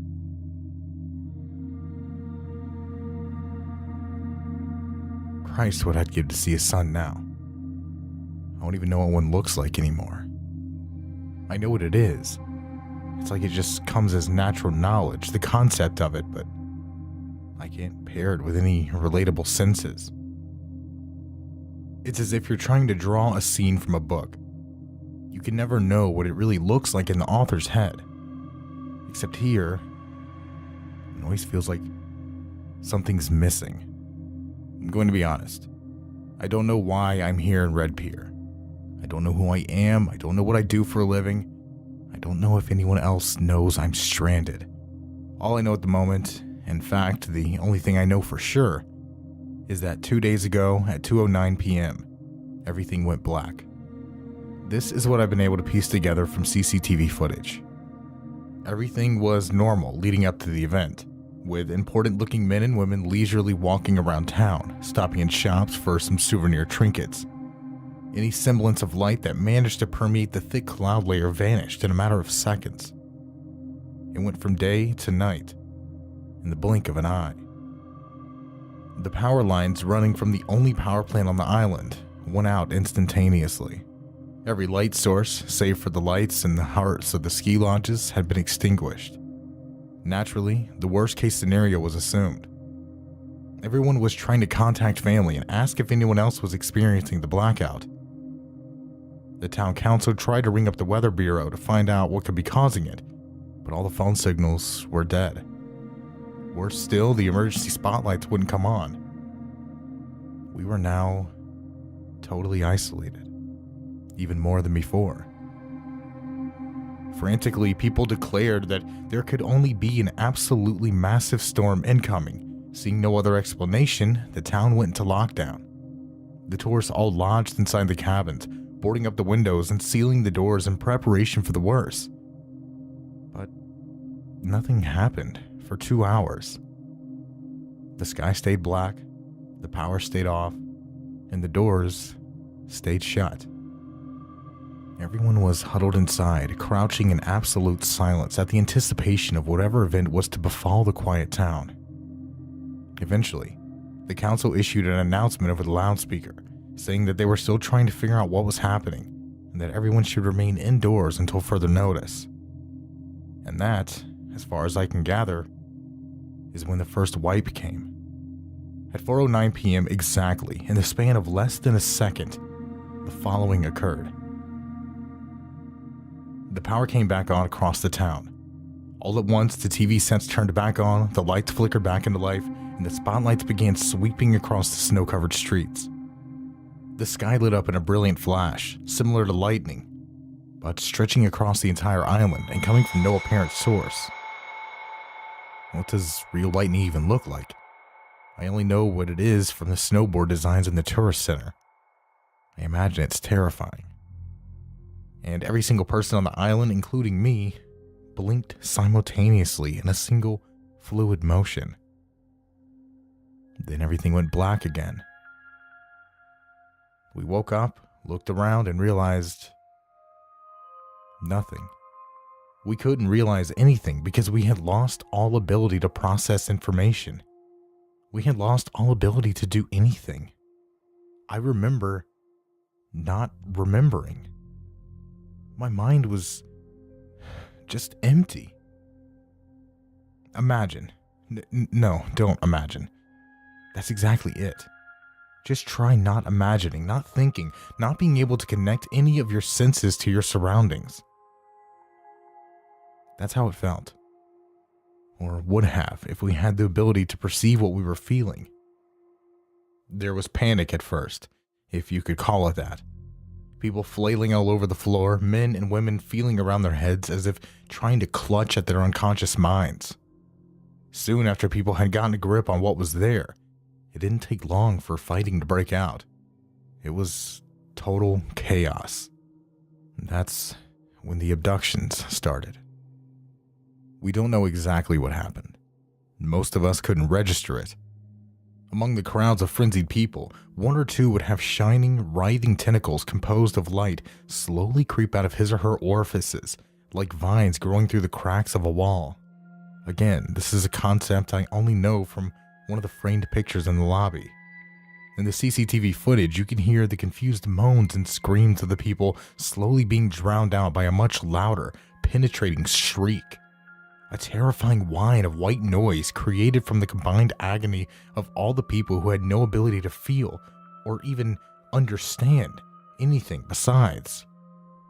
All the cameras went static for a split second, and when the footage returned, the people were gone. Vanished without a trace. The fortunate souls who had avoided being taken over by the tendrils were completely unaware of the sudden disappearance of their colleagues, and many were completely unaware that they were even alive and breathing. I don't know who those people were. None of us ever will know. It's like they never existed. But the mind is a fantastic contraption. Even when all of its data is erased without warning, it still retains the most basic human ability: to learn. As the hours passed, those of us who survived began to realize that we could place our senses. As we stumbled our way down the empty corridors, we began to grasp on what we were seeing. The fact that we were seeing. We developed the ability to process, to comprehend, to put into action thoughts which came to our heads. Through the books and brochures in the tourist center, and by watching a video stockpile in the boardroom, we eventually pieced together how to read, how to speak, and how to communicate. Self-preservation kicked in, and soon we began to fight, not out of confusion, but for survival. Resource gathering began, factions were made, and we eventually began to associate priorities with jobs and responsibilities. We were rebuilding society in complete isolation. Who we were previously became unimportant. Our identities didn't matter. I tried searching pockets to find some sort of name, but I couldn't find any. For now, we just refer to ourselves by letters. I'm H. Even though we had regained our sense of self, we still couldn't understand what had happened. I've tried working it out. It's possible the lights take people with the slowest brain development first, still unable to process what is happening. An empty shell to hijack for whatever purpose is seen fit. I don't know who or what is doing this either, but they're up there in the clouds, and they're waiting for our next move. We've deduced that this has happened 2 times already, and that they occur 22 hours apart to the minute, which means we've restarted civilization 3 times since. If it were any other situation, I'd be proud. All I have to say is, thank God the clocks in here are analog. Keeping track of time is probably the most important skill we have. In fact, I'm so focused on it, I barely notice anything else. But what I have noticed, going through the CCTV, is that every time the camera turns to static, something disappears along with the people. First, it was the IDs, I think. There were a few wallets laying around on the ground that weren't there when the footage returned. Next, though, it was pictures on the wall. Before the static, the lobby was lined with several examples of nature photography, but the next second they were just blank frames. Most recently, it was the books. A few of them that I hid survived, but it's become clear that whatever is causing this doesn't want us to learn or adapt from our environment.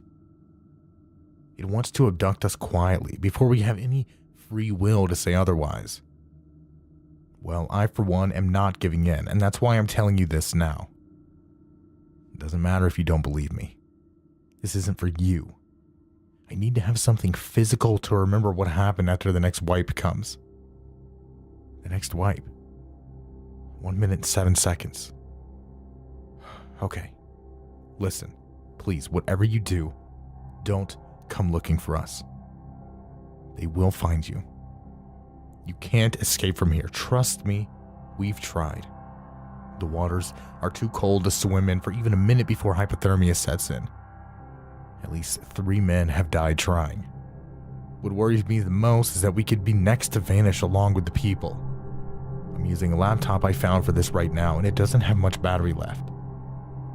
If they take this or disable the internet or even the CCTV, then I don't think I'm going to last another wipe.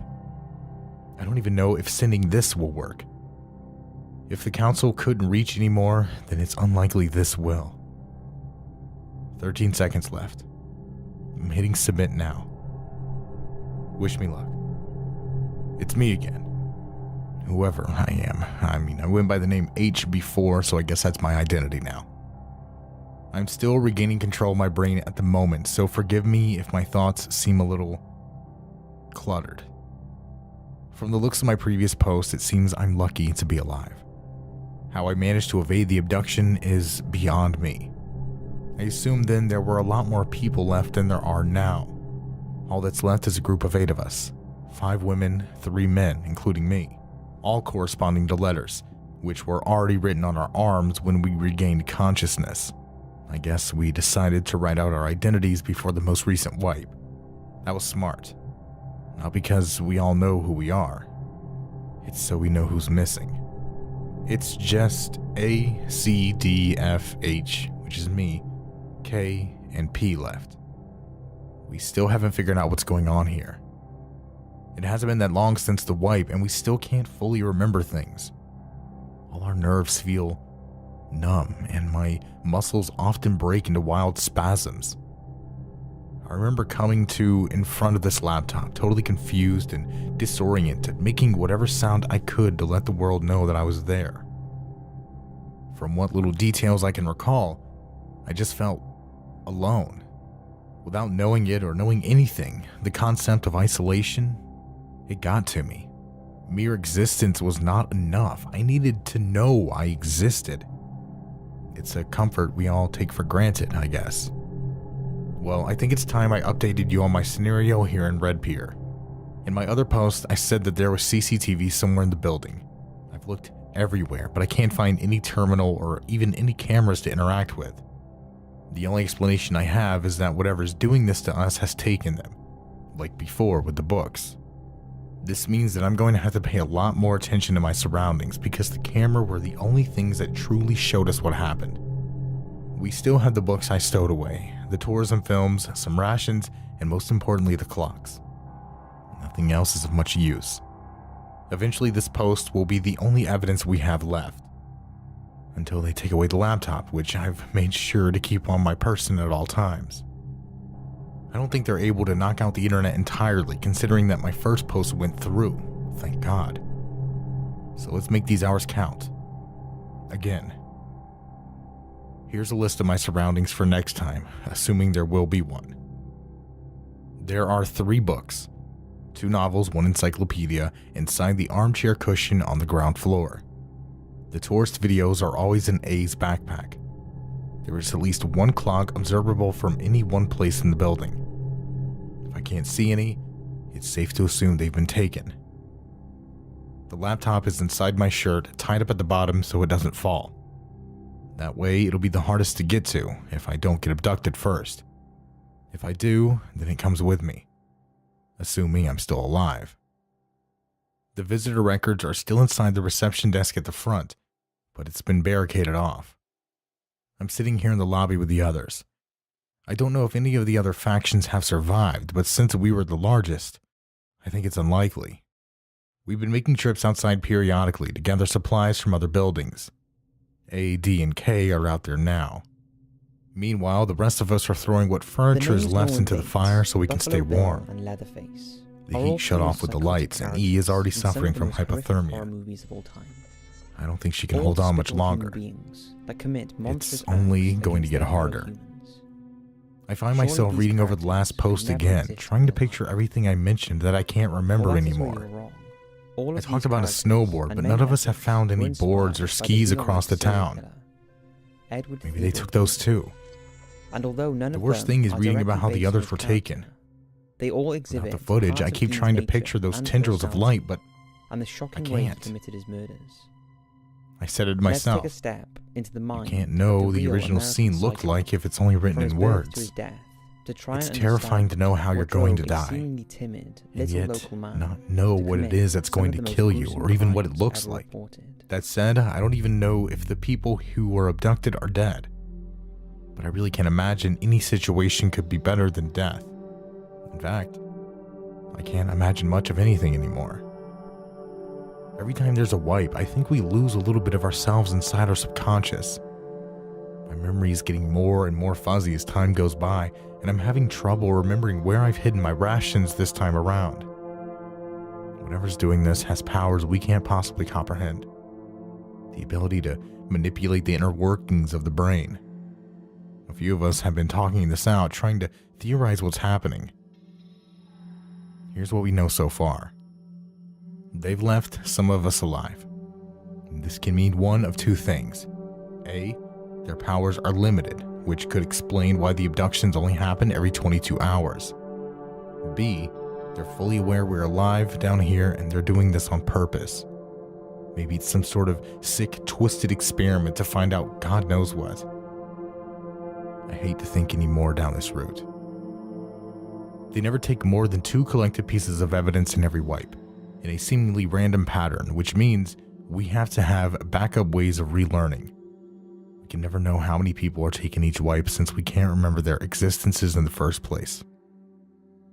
The power plant I mentioned in the first post definitely has something to do with all of this.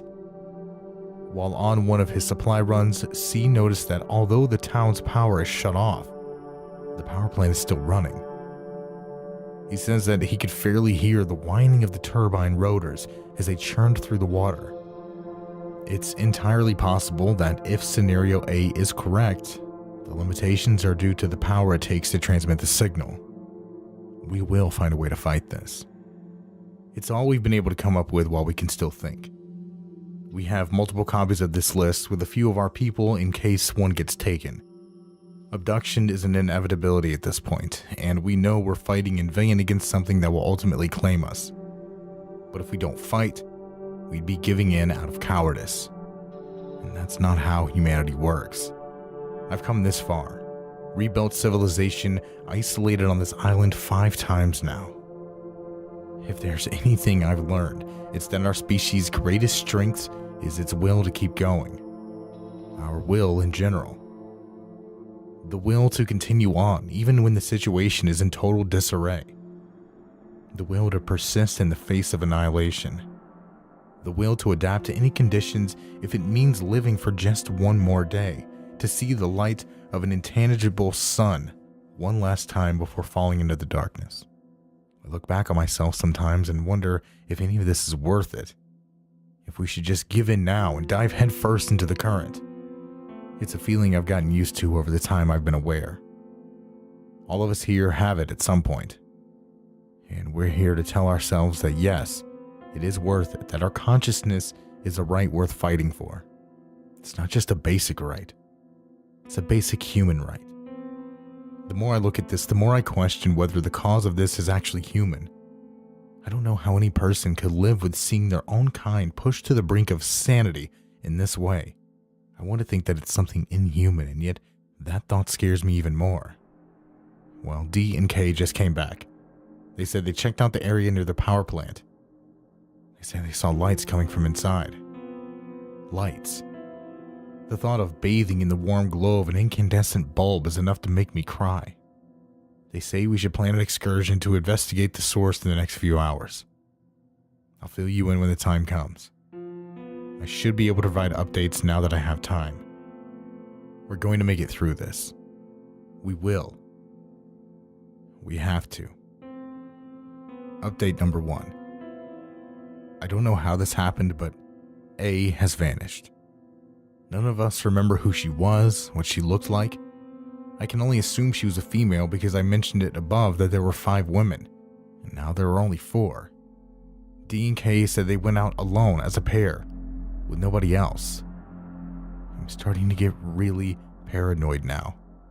Either D and K are hiding something, or somehow the wipe became localized, able to pick us off while we're still conscious. I don't know which is worse.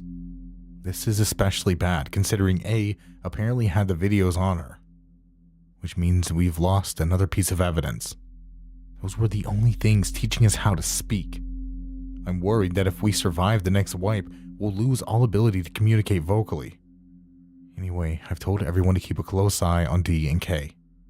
The last thing we want is mistrust within our own group. In the meantime, C, F, and I have been discussing what to do. We were supposed to travel to the power plant as a threesome, but that would mean leaving the others alone with D and K, especially E, who can no longer move her legs as a result of frostbite. Honestly, I don't know what to do. We're all paranoid beyond comprehension. I'll update more soon once we figure out what our next plan of action is. Update 2. I don't know what the hell has happened since last time. All I know is that I woke up in a pool of my own blood about 4 hours ago. My jaw has a huge gash in its underside. There's a blood-soaked ice pick on the chair where I put my books, so my best guess is that someone stuck that right into my head and dragged it through. I couldn't feel pain when I regained consciousness after the last wipe, like always. But this time, it was different. I could see that something was wrong, that the liquid on the floor didn't belong there.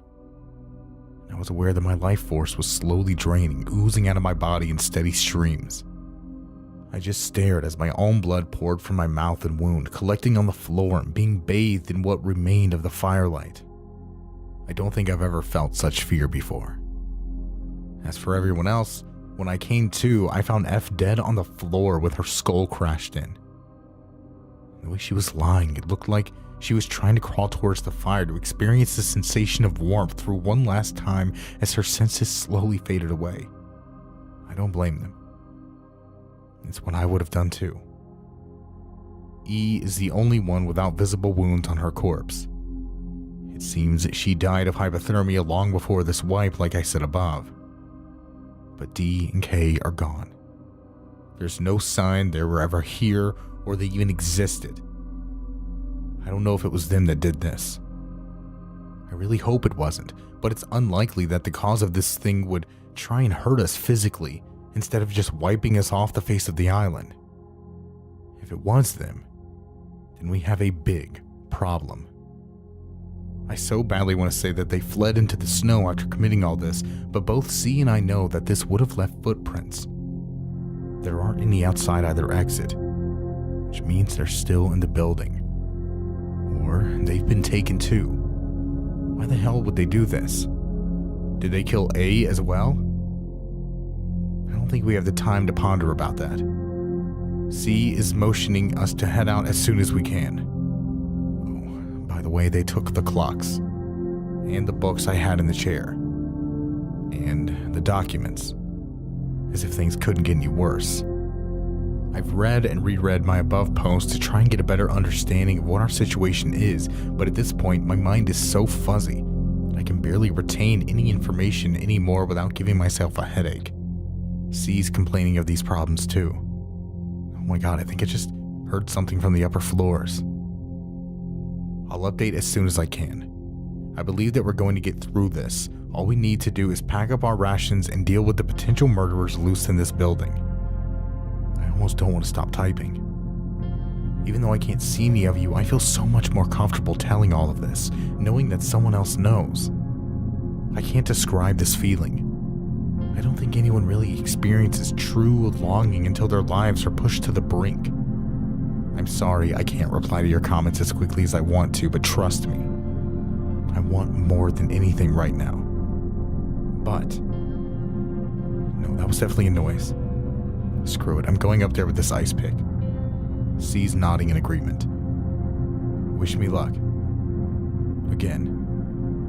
Update number 3. C and I just woke up outside one of the second floor rooms. We can't remember anything that happened in the past hour, how we got up here, why we came up here.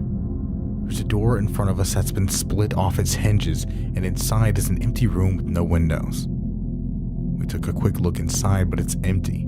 Completely empty. No furniture, no lights, no decorations. It's just a blank room in the middle of a tourist center. I think this is where the noise I was talking about came from, but it looks like this room's been abandoned for years. The only evidence we have that something happened is a residue that was left on the inside of a door frame. Think of when you burn something in a fire, and picture that black, charred outline that forms around it when you take it away. Imagine that, but if it was made of light. Instead of black soot, the inside is covered in this energy. I don't know what to call it. It's just a series of points of light stretching from where the door was clearly ripped open. It's not even light. It's not even glowing. It's like just a single contained instance of pure illumination. Something was definitely here, inside the building. This can't be D or K unless they're somehow connected to all of this. There's something directly connected to whatever's controlling our consciousness. I don't know how long it's been here, how long it's been listening, feeding the others information on what our most valuable assets are and retaining our ability to think. If it can do this, God knows what else it can do. He could still be in the building for all we know. One thing's for certain, we need to leave now. We're only grabbing a few rations. In about 3 minutes, we'll be outside in the snow, making our way toward the power plant. It's been growing progressively louder as time goes by. I can faintly hear the screeching of metal spinning in the harsh waters of Red Pier. We need to find answers. I don't care if I die at this point, I just need to die knowing what's going on here. I need to die knowing something. Anything at all. Laptop battery's 13%. There's 2 of us left. The next wipe is in 4 hours and 13 minutes. I'll see you then. I'm back. And we're still alive. I've marked this as final since it's unlikely you'll hear from us after this. It's been over 29 hours and the wipe still hasn't come. C and I still remember everything. I read over my previous post over and over, showed them to him in the hopes he'd find something in there that we missed. But neither of us can. For some reason, the wipes have stopped, at least for now. I think whatever's causing all this knows we're coming. All of this is deliberate. It's setting up for something big. I'm typing to you from the camp we've set up outside the plant. It took us about 4 hours to hike here in the snow. We haven't decided whether we should go inside yet. I'm finally seeing it up close after hearing about it for so long. It's massive. Fenced areas filled with power cells and overload buffers surround the entire place, taking up the entire corner of Red Pier. The walls must be at least 40 feet high, covered in pipes and corrugated metal. The hum of the rotors is deafening from this location. It's like the water is rising up out of the ocean and dragging the land into its domain. It's terrifying. And the light that comes from inside. This is the first time I've seen incandescent light since the first wipe. I've only been able to see by a fire for, God, I don't even know how long it's been. Our sense of time passing is probably warped beyond comprehension. I can't describe how strange this artificial illumination looks now. I remember feeling this when by the fire in the tourist center, albeit vaguely. I would always crawl up so close so I could feel the warmth of the flames steadily licking my face, thawing away the cold. And when I was at that perfect euphoria, that state where I was neither hot nor cold, I'd close my eyes. The way that light danced across my eyelids was the only thing that let me rest. Now, seeing the purposeful radiance coming from inside this huge structure, it's almost as if I'm able to ignore these conditions out here and bathe in this sweeping, shimmering glow. I feel warm and cozy inside, almost as if I'm still at home. Home. Why am I remembering this now? Why all of a sudden do I have a perfect image of what home is? This entire time, I don't think I've ever considered the concept of having a home. I never, even once, thought that I came here from somewhere. That warmth, that soothing glow, it feels... What is this feeling? It feels... familiar. Why am I remembering now? Why am I able to recall things that occurred before the first wipe?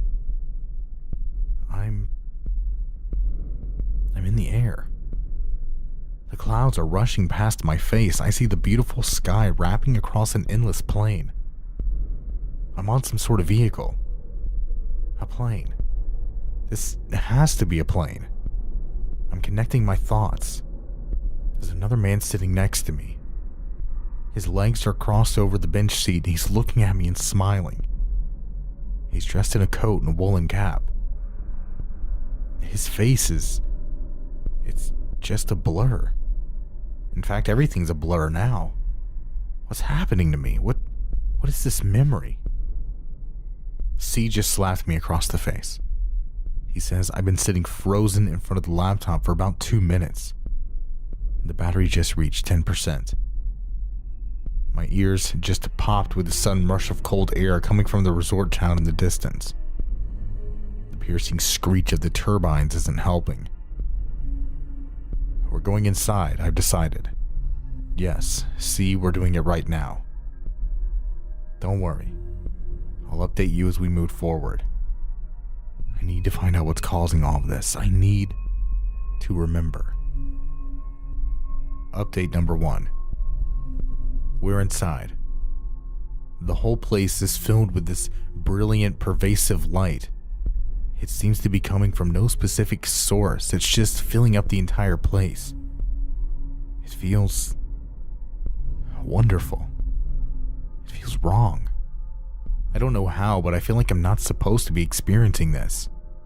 This light, whatever it is, wherever it comes from, it's not human. It can't be.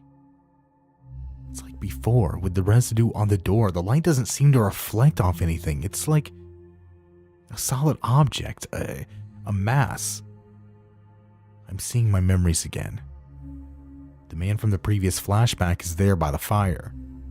The same fire that was at the tourist center. He's sitting on the hearth, laughing at some unheard joke. He's dressed in some sort of sweater vest and is sipping a mug of cocoa. I still can't see his face. It's like being smudged by an ethereal fingerprint. No matter how hard I try, I can't picture what its form is. Everything in the background, the noise, the color, suddenly just amalgamated into a long spout of white noise. I'm left here alone with my thoughts now. C is outside, making sure we erase all trace of our campsite in case they don't know we're here and they are tracking us. I keep looking at the alien light and it reminds me of home. My home, which I forgot a long time ago. Why is it so alluring? What does it want? C's back. Well, there's no going back from here. We're going into the turbine room. Update number 2. The room is empty. As soon as we opened the doors, it went all dark. All the lights just simultaneously shut off. It's completely black. It's a darkness I've never experienced before. Even when we had no light, our eyes were able to make out things. It's like I'm floating in space. The noise of the turbines is muffled now. It's like an oar padding through a steady pond. What? Why do I know what an oar is? That man. He's in a rowboat with me, looking out at a series of calm waves that I can't quite focus on. His hand reaches out and takes mine. I see a small gold ring on his finger. He smiles at me. Were we in love? Why can I see this when it's only black? No, this has to be a hallucination. They're playing tricks with my mind, making me see and feel things that aren't real. C. Where is C? I keep calling out to him, but I'm not getting any response. I'd almost forgotten about him. Did they take him too? Am I the only one left? I'm starting to panic. Not even the fading light from the laptop is enough to permeate the encroaching blackness. Everything's going dark. The laptop battery's at 1%. It's not going to make it. I'm going to be stranded here. I won't have figured out anything. No, there are too many questions. Where did the people go? What is that light? Who is that man I keep seeing? Who am I? I need answers. I need to know. Something. Anything. I need to be aware. I need to know I'm not alone. But I am alone. I'm going to vanish off the face of the earth just like the others. It's funny. Even when I'm typing this, I feel like I'm talking to a real person, but the disconnection between us, just the acknowledgement of the gap between me and every single person viewing this is enough to make me give up hope.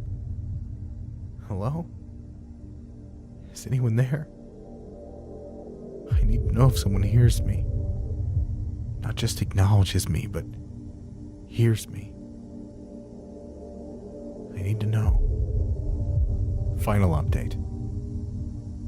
It's hard to describe what just happened. I'd been in the dark a few minutes after the battery ran out, or hours, or days. I don't know, it doesn't matter. I just remember that the next second, I was surrounded by light. The same light I remember seeing so many times before, twisting out of the eyes and ears of those people as they screamed in unbearable pain. I remembered that. I could remember everything. And then the light spoke to me. No, not spoke. Spoke isn't the right word. The combined thoughts of this being permeated my very consciousness, delivering its words into immediate comprehension. There was no delay between the transmitting and the receiving. It was an instantaneous flow of information. It said that this was a test, an experiment. It started with the ones with the weakest will, the flimsiest brain capacity. They were the easiest to infiltrate, worked their way through the consciousness using as little power as possible. Everyone after that needed more and more power. We never realized that each wipe meant the removal of an entire tier of intelligence. Red Pier was a giant crucible, with the power plant burning bright as its epicenter. Those too frail to fight the light were quickly erased from existence, until only one was left. It is said that I was being given the opportunity to ascend. It gave me my memories back, one by one, watching me sob in pain and sorrow for those I'd lost. I had a husband, a beautiful, beautiful man who wanted nothing more than to be with me. We'd come to Red Pier for our last date before our wedding. He showed me how I was afflicted by these emotions. The beings that make up this light are free of the bonds of consciousness and all the burden that comes with it. To them, it's a disease. It's a deep, unstoppable pain that eventually consumes us all. It worms its way through our hearts and minds until the agony is so great that we simply can't be brought to live any longer. They asked me to join them. I told them that I needed some time, and now I'm here. In a room not too different from the empty abandoned space in the tourist center. The laptop is in front of me, its battery infinitely being drained as time perpetuates around me. And I'm left with this impossible decision. If I stay here on this plane, everyone I love will be dead. I'll have to live with the thought that people died so I could have this opportunity. This opportunity which I passed down like an ungrateful, spoiled child. They'd all have died in vain. If I ascend, I'll lose my semblance of humanity. Everything that made me my own self, any self, will be completely wiped out. I'll spend the rest of infinity crossing the multiple planes of reality as a passenger without a vehicle, living whatever I want to live. I wouldn't be able to live with myself either way. But before you all suggest to me what I should do, I just want you all to know that I've already made my decision. In fact, the decision was already made from the start. By sending this message out, not only will I have spread the word, I will have spread the knowledge of these beings to people across the globe. Ignorance is what kept them sedated. Keep this as a record of what happens when the light comes and takes you. When you come to our location, you'll know. In the meantime, we'll be preparing, looking for a sufficient source of power for our next test. You'll come to see the light one way or the other. The next wipe is in 5 days, 8 hours, 44 minutes, and 2 seconds. Good luck. Number 8. A week ago, my best friend started acting strangely. He got quiet and reserved. I didn't think about it at first, but as the days went on, I started to get worried. He's usually really happy and energetic, but it was like overnight he'd completely introverted. Everything he said to me was monosyllabic, only a word at a time. I tried to reach out to him to make sure everything was alright, but he brushed me off, and shortly after, he seemed to be avoiding me altogether. I don't have many friends, and we've been best friends since we were in kindergarten, so this really bothered me. I worried about him. Maybe something had happened, or maybe he was really depressed. I invited him over, went to his house, tried to talk to him, but everything I did, I may as well have been doing with a brick wall. He wasn't talking.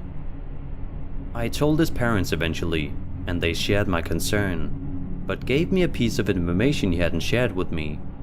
Lucky, the dog he'd had ever since we were kids, got suddenly violently sick and had to be put down. I asked why he hadn't told me, and the only explanation his parents could offer was that he was trying to cope in his own way. He hadn't said more than a few words to them since he put the dog down, so maybe he was internalizing his mourning. I decided then that I wouldn't say anything about Lucky. He would need to be the one to bring it up, and that I'd do my best to be there for him. What he needed now more than ever was a friend. I would be there, and when he was ready, he'd tell me. Now, he's a really smart guy and loves computers, And I read somewhere that sometimes what people need during their darkest times is to feel needed. So I called him over. I'd gotten an email that looked like a virus.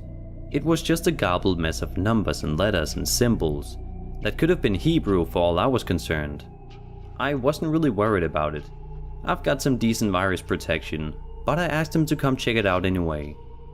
When I pulled it up from my spam folder, my friend's disposition completely changed. He grew pale, and his hands began to shake. All he said was, "Yeah, I got one like that too," then turned on his heels and left without another word. I never got a chance to ask him what happened. The next morning, my friend, his parents, and his little sister died from carbon monoxide poisoning. The fire department said the gas line was so bad that it was a miracle it hadn't happened sooner. I want to believe his death was an accident, but I can't unless I know that this email means nothing. So if anyone knows what any of this means, please let me know. Here's the email. Thank you everyone for your help in decrypting the email. As many have already noted, the original message sent to me was in a scripting language known as Batch 64. I didn't know then, but I see now that this was an intentional test of my knowledge and resources, and I think the game has just begun. I went to my friend's funeral today. His grandparents buried his whole family in a cemetery downtown. It was the worst and most depressing event I've ever had the displeasure of being a part of. Not one or two, but 4 caskets lined the front of the room, each with a body. Everyone around me kept talking about how tragic and unexpected it was, that the kids were so young and how it was too soon for any of the family to die. My friend was 22 and his sister was 16. Their youthfulness was apparent, and constantly being reminded of that made me dizzy. I couldn't get my mind off of that email, and I kept replaying my friend's reaction when I showed it to him. How long had he been in touch with Iris? What had they made him do? I wondered if his dog hadn't just simply died like his parents said. I felt sick to my stomach wondering if whomever Iris is had gotten to his family. I know the fire department said the gas lines looked like they'd been corroded for a while, but after that email, I got threatening to kill my family and me and make it look like an accident. I'm not sure it was as accidental as the police and fire reports say. After the funeral, there was a luncheon held at the church closest to his house. There was a gigantic spread, but it didn't feel much like eating. Instead, as everyone mingled in their black dresses and suits, I sat in the very back of the room, willing myself to melt into the wall and disappear forever. I heard a voice then that made me jump. It was a man's voice, one which I did not recognize. I turned and saw a thin, pale man had sat down next to me. He was wearing a red baseball cap and a grim expression under the brim. His hands shook and he shifted uncomfortably in his seat, and he slid them into his pockets. It took me a minute to realize he'd spoken to me. "What?" I asked. He swallowed. "Do you like the Baltimore Orioles?" I sat up in my chair and stared at him incredulously. Was this real? The backs of my hands tingled, and the hairs on my neck stood on end. I had the sudden impulse to look around the room to see if anyone was watching me, but I held my eye contact with the man. I said, trying to remember the exact words I needed to say. "Yeah, I prefer listening to them on GUVF radio." He suddenly relaxed, pulling his hands from the pockets of the windbreaker he wore. As he did this, I saw a glimmer of black metal in his pocket. He had a gun. "What's going on?" I asked. "I can't tell you," he said quietly. 49, 73, 54, 68, 65. What? 49, 73, 54, 68, 65, he said, then stood up nervously and left. I quickly pulled my phone out and jotted the numbers down. When I looked up, he was gone. That night, as I lay in bed, Contemplating my own mortality as one often does when faced with the death of a loved one, I heard the ping of a notification on my computer. I got up and went over to it, knowing what it was beforehand, but not wanting to think about it beyond that. It was another encrypted message coming from the same email address. This is the message. Stricken with grief and a displaced sense of guilt, I responded to this email. I didn't care to figure out what this next message said. I wanted my best friend back, and I knew now that it was them who had killed him. I don't know who you are or what you want, but I'm not interested in becoming a part of whatever it is you are. You're a terrorist group or something, and I'll get the police or the military or whoever I need to, in order to stop you from hurting anyone else. I don't want anything to do with you. Please stop contacting me. Guys. Shortly after, I got another response. Here's the response. I stared at the numbers for a moment, trying to see if I could pick up a pattern or something. Anything, when someone knocked on the door and I jumped so badly I nearly fell off the chair. I stood up and went downstairs to see who it was. When I opened the door, it was to a police officer who stood on the other side. He was a burly man with a thick graying beard. Hello, someone called and asked for a wellness check at this address. What? I asked. A wellness check. One of your friends or neighbors called in and said someone here was in a negative state of mind and was worried that they might decide to make a permanent solution to a temporary problem. They wanted to make sure you were okay and weren't about to do anything stupid. Yeah, I say. I'm fine, I'm not gonna do anything. Who called you? He looked down at the notepad he held in his hand. We don't typically share that information, but she actually requested that we do. It was a woman named Iris. Didn't give a last name. She said she was a friend of the family and that you'd know who she was. I felt the blood drain from my face. You alright, son? The officer asked. Yeah, I said. Just had a long day. Alright, he said. Call us if you need anything. I nodded, then shut the door and walked back up to my bedroom, closing the door and locking it behind me. Especially with the decryption of the last email, I'm left with far more questions than answers. I don't want to burn a church down, but I'm not sure I have much of a choice. I've begun investigating possible targets, trying to cause as little damage and hurt as few people as possible. I feel like I'm being watched, especially after the incident with the police officer last night. I don't even feel safe in my own home, so I bought a gun. It's a small black .380 caliber Ruger pistol, easily concealable. When the man took my information for the background check, a thought occurred to me which I found unsettling. I have a clear background, but what if Iris had somehow altered it? What if they wouldn't let me buy a gun? What if I suddenly had a warrant out for my arrest? These questions were quickly answered by the store clerk who looked up from his computer with a smile on his face and slid the gun box over the counter. It's been years since I went target shooting, so I took it out to the range as well.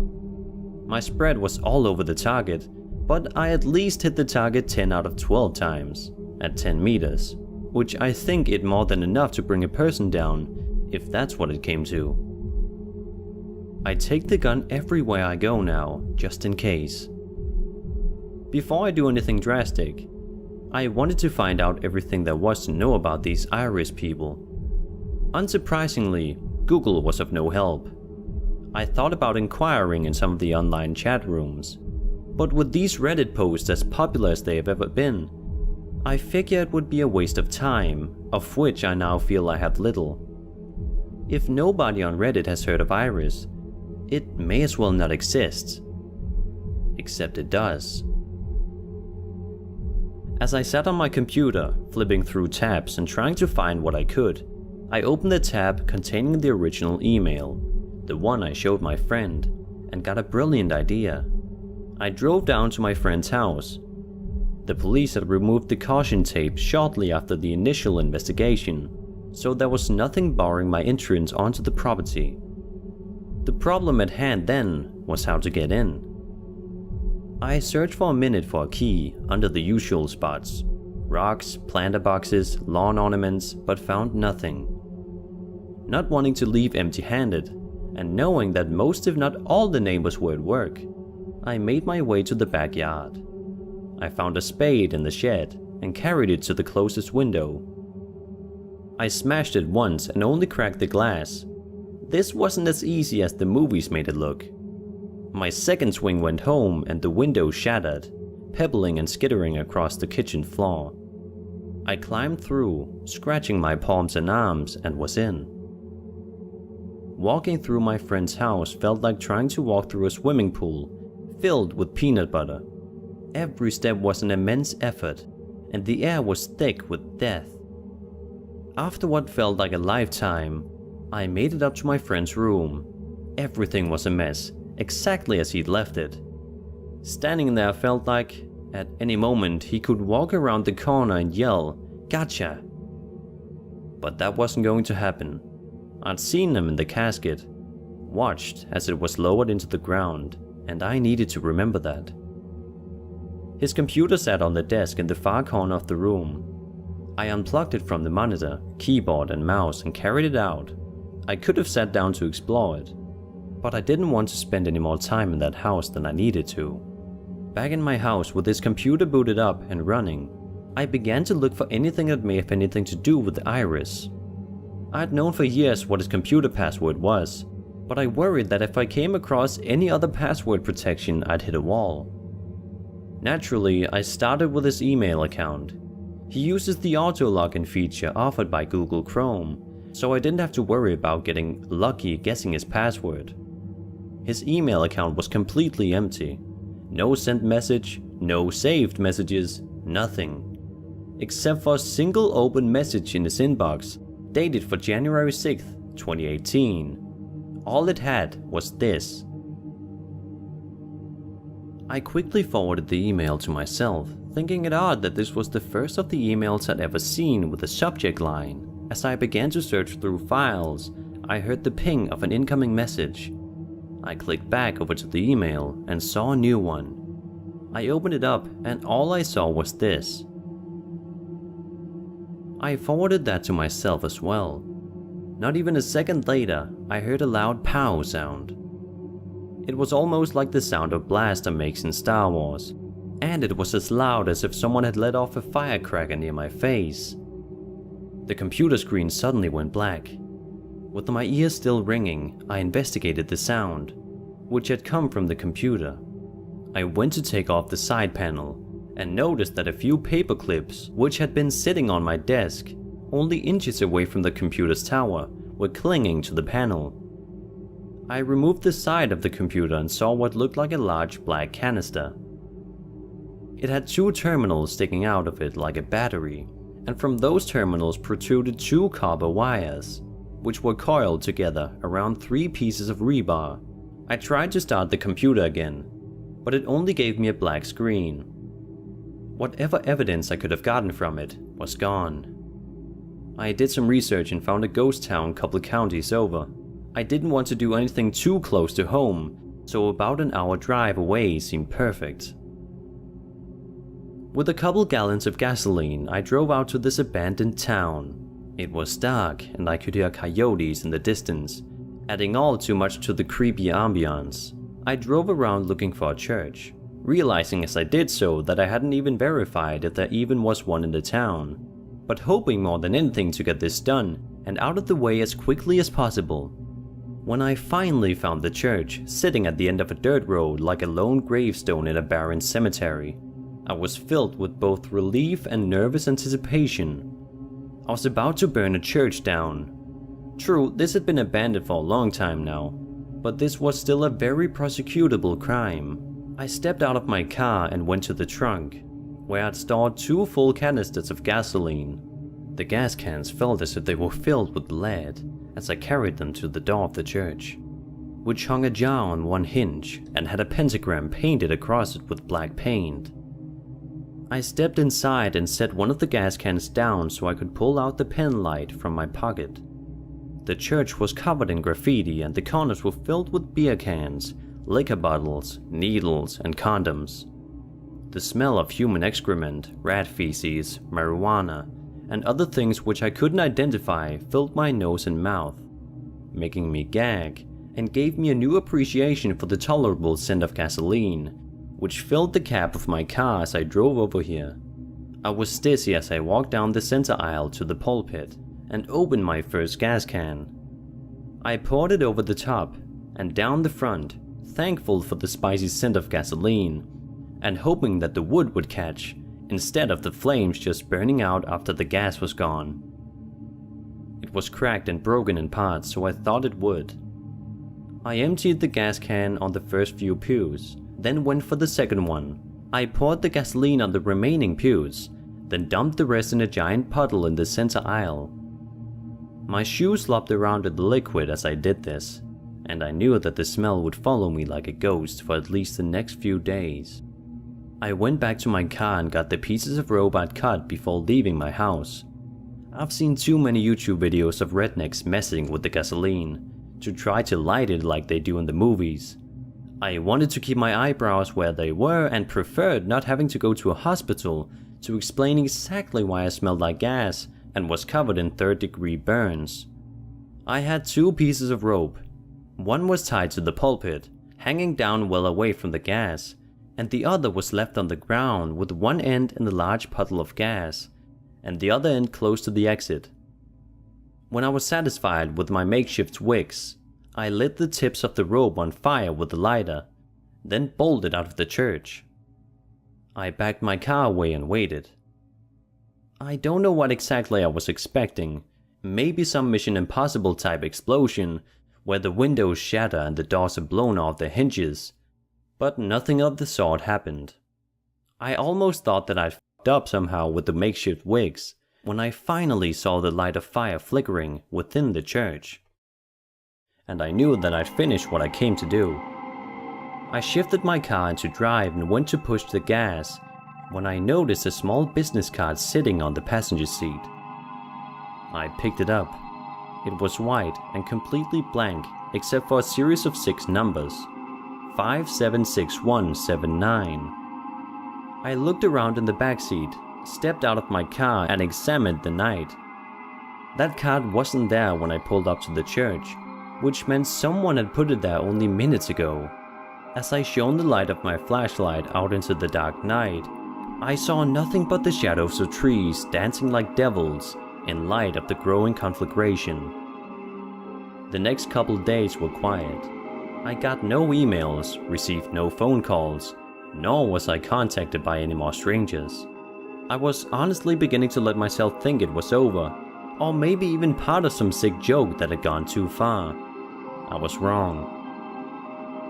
This morning, I received another email. Here's the email. Note: because of the long paragraph rules on Reddit No Sleep, I had to break this message out into paragraphs. It came as one paragraph without any new lines. Edit. As instructed, I looked in my pillowcase. Inside was a photograph taken of my girlfriend on her morning jog. It's amazing how easily the human mind can cope with otherwise outlandish things while under duress.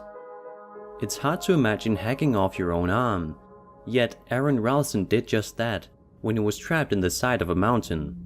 He was able to wrap his mind so fully around the idea that he actually carried out the deed by himself, without any sort of pain medication.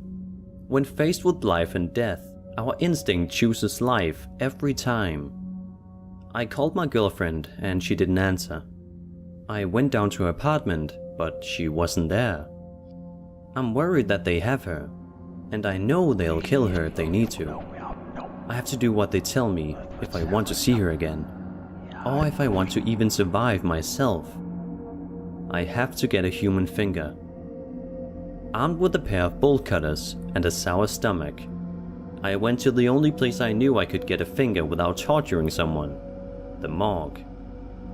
As hard as it was to admit it, getting the finger would actually be the easy part.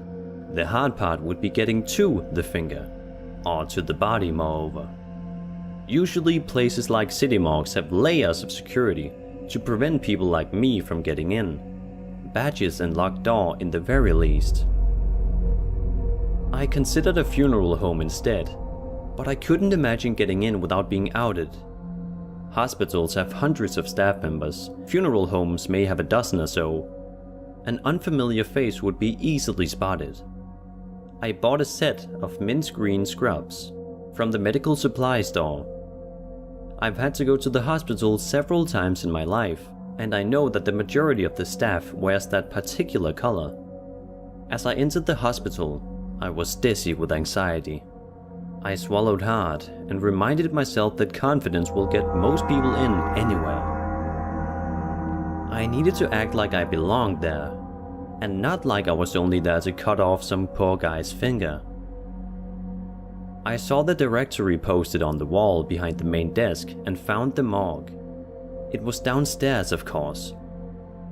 I pulled out a pair of fake glasses from my pocket and put them on, feeling a little silly, but knowing that people subconsciously attribute glasses to intelligence, and I needed all the help I could get for what I was about to do. I walked over to the elevator and pressed the down button. As I stood there, a few nurses came and waited next to me. I hoped one of them was going down as well. The up button was pressed then, and my heart sank. This was going to be more difficult than I hoped. When the elevator dinged and the doors opened, I stepped in with a few others. One of the nurses scanned his badge and pressed the B1 level to the morgue.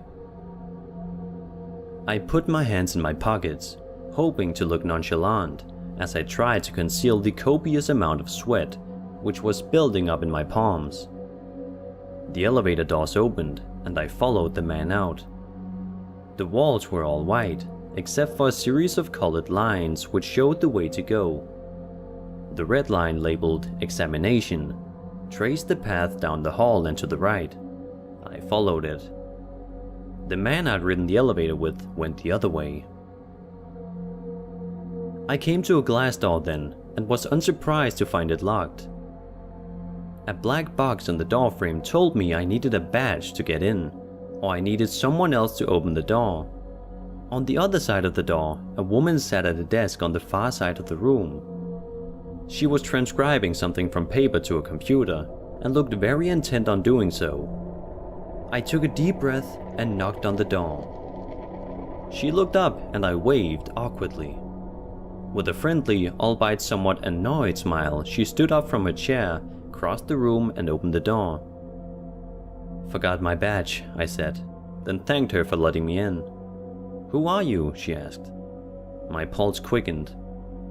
I planned on this question and delivered the lie as best as I could.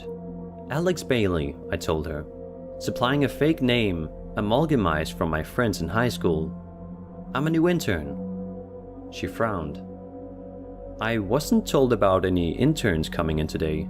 The doc's not here." I shrugged. "One sec," she said, then left the room from the door she'd just opened. It was now or never. I waited until I could no longer hear the click of her heels against the tile floor, then bolted for the door behind the desk. I was immediately taken aback by the chill in the air. It was as if I could actually feel the death which I was now surrounded by. Just like they show in the movies and the cop drama television shows, the room glistened with stainless steel, and the motors of the refrigeration units in the walls hummed quietly. A table was set up in the center of the room with a black vinyl body bag set up on top. I hurried over to the bag and unzipped it. Immediately, I smelled iron and feces, and my stomach rolled, threatening to betray me. I swallowed my bile and looked around the room until I found a box of gloves on the counter. I put on a pair, then turned to the task at hand. The man inside the bag was pale, and his face was bruised. I closed my eyes, not wanting to think about who he was or what had happened to him. Only what was about to happen. I reached inside and found his hand. It had blood smeared across it, but it was intact. I pulled it out, then from the back of my scrubs extracted the pair of bolt cutters. The man's forearm was stiff, and it took some effort to pull it out of the bag to see what I was doing. I saw a number written in black Sharpie scrawled on his forearm. It looked like some sort of barcode almost, and struck something within me. I committed the numbers to memory, wondering if somehow they had to do with Iris, like the rest of the strings of numbers I'd encountered so far. 84, 104, 101, 87, 111, 114, 108, 100. I read somewhere that the human finger is as easy to bite in as a baby carrot. The only thing stopping you from actually trying this is your brain telling you, no, this is a finger, not a carrot. Although I did not use my finger, I'm inclined to disagree with this idea. When I placed the bolt cutters around the man's index finger as close to the knuckle as I could, I imagined that the bone and muscle and everything else I was cutting through would be closer to an actual bolt than a carrot. I counted to 3, then clamped down hard on the handles of the bolt cutters. I felt the jaws bite against the bone for just a brief second, then heard the stomach-wrenching crunch, not unlike the sound that's made when you bite into a carrot. The finger plopped to the floor. Stomach bile came up my throat and I choked it back down. I stuffed the man's hand back in the bag and zipped it up, then picked the finger up off the ground. With it clutched in my fist, I took my glove off, so that the finger now rested inside the latex examination glove, then stuffed it in my pocket. I threw the other glove away and had just tucked the bolt cutters back down the seat of my pants when I heard the door open and saw the woman enter. "You're not supposed to be back here," she chided. "The examiner said you're not supposed to be here unsupervised, and that he doesn't have any interns coming until tomorrow." "Sorry," I said, my eyes shooting to the ground in what I hoped was an expression of solemnity. "I'll come back tomorrow." "You better, and you better make sure not to mention to anyone that you were back here. It's my ass too if they find out." I nodded, then hurried out the door. The relief that exploded from my body when I was back in my car and driving home was pure and total euphoria. I'd done it. This morning, I found a small brown box and put it inside. I taped it up, wearing gloves as I did this, to avoid any possible link back to me, then carried it to the post office. Across the street from the post office slept a homeless man at a bus stop. I woke him up and told him I'd give him $20 now to go drop this box in the only P.O. box I could think of, 576179. When he came back, I'd give him another 20. He repeated back to me the number and I handed him the box. I watched intently as he entered the post office, and through the sliding glass doors, I watched as he handed the man at the desk the package. When he came back, I again asked him the number of the P.O. box. He gave me the 6 digits, then asked for his cash. Digging in my pocket for the other 20, I asked him if the postman said anything.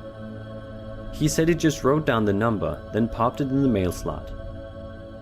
I paid him the $20, then left. Just like before, I had to wait to get my next response. It just barely came in. Here's the email. Before I dive into the execution of the final task, I want to thank you all for your help. Without you guys solving these, my family and I would have been dead a long time ago, so thank you. For those of you who feel you have somehow aided in my crimes, please understand that my actions were my own as a result of the messages sent to me from Iris. In cracking these codes, you have all given me a chance to decide whether or not I live or die. You did not help me desecrate a body or murder anyone, you've given me a choice to survive. With that said, I hope that if he exists, God will forgive me for what I'm about to tell you. The photograph at the bottom of my closet was taken in my mother's kitchen, as she washed dishes. I don't think she knew that the photographer was there when the picture was taken, but I have no doubt in my mind she knows now. It was a picture of the back of my mother's head, while the photographer held a gun up into the shot. The message was clear. I had 24 hours to take the life of one human person. I immediately began to question how to pick a target. Who am I to decide who gets to live or die? How can I judge others with such permanence? The answer was simple. I don't have that right. But it's either one person's life or the lives of my family. And I knew what side I was on. I began then to think about how to get away with it. A retirement home or hospital was the easy answer of how to choose a victim, but not without getting caught. Cameras, security guards, staff, and I was supposed to slip in, pull the plug on someone, and slip out undetected. No, that wouldn't work. It would have to be somewhere without cameras, and it would have to look like an accident. Cutting someone's brakes would do it, but there's no guarantee that someone would die, or that just one person would die. Starting another fire was the problem, no guarantees. I began thinking then of all the accidental deaths that happen. And it was down that road where I came up with a plan. Every city has a part where you don't go after dark, where the streets are littered with junkies and drugs. This is where I needed to go. I reached out to a few of my old high school friends to get the info I needed. I've never done drugs myself, so if I wanted to get anything at all, I needed someone to be my contact. I eventually found a friend whose cousin sells hard shit. I told him I needed it for a party, and he didn't ask any questions. He gave me his cousin's number, and I called it.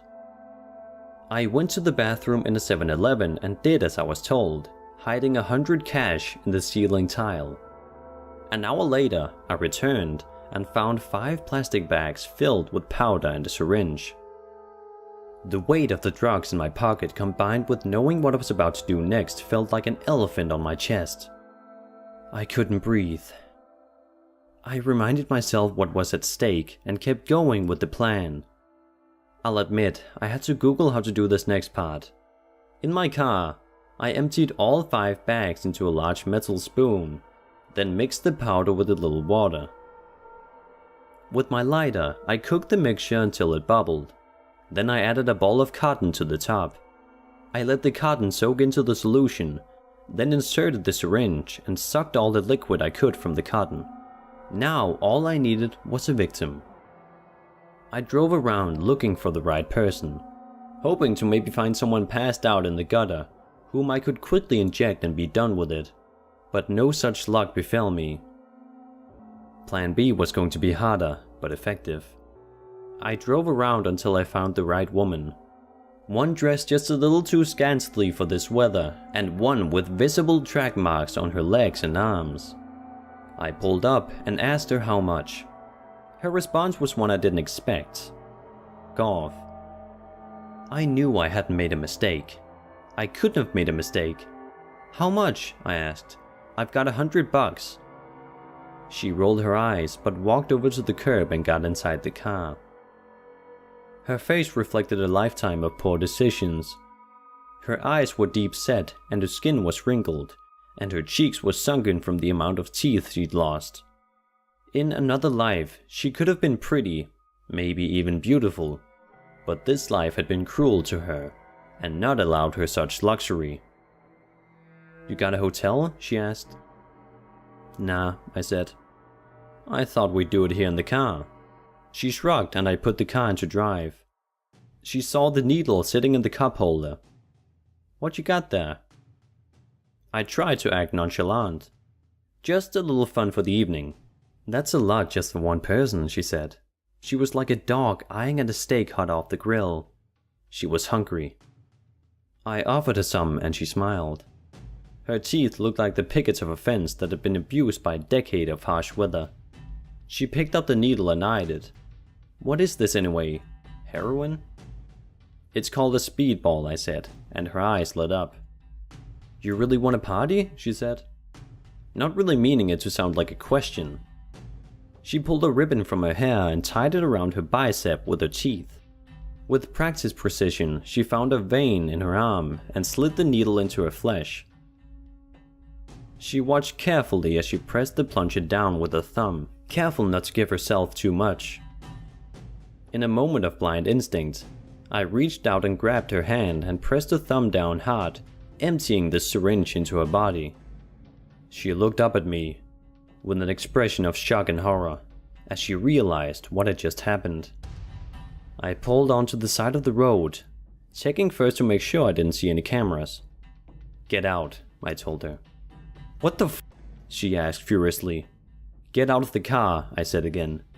She swung at me, but I stopped her hand and slapped it down. I pulled the gun from my holster and pointed it at her. "Get out of the car now," I said again. As she got out of the car, the look on her face will forever haunt me. Her eyes were wide and dilated, like those of a fawn, and I saw a brief glimpse of the woman she was. Not the hooker, not the junkie, but the person she was. I slammed my foot against the gas pedal and sped off into the night. I watched the news intensely for the next several days, waiting to find the story of the dead hooker murdered by someone who didn't have any other choice. But I never saw anything. Just as I hoped, her death was chalked up to another overdose of another junkie, whose life had been too cruel for them to survive for very long. I called my mother the next morning, and she answered the phone. She said her phone had been on the fritz, and she hadn't been able to make any calls. My girlfriend called me back too. She said her phone hadn't been working, and her apartment had to be fumigated, so the landlord put her up in a hotel on the other side of town. While she was there, her car had broken down, so she'd been essentially cut off completely from me over the last several days. Things, I thought, had started to get back to normal. That was until this morning. While I was putting gas in my car, a man came up to me. He called me by name as he approached and handed me a flash drive and a blank business card. The business card said a series of numbers. I went home and plugged the flash drive into my computer. It had only one file on it, which I've uploaded here. Number 7. Emergency alert. This is not a test. Immediate threat for residents of counties. Severe winds, lightning, severe rain, flash floods. Residents are advised to stay indoors.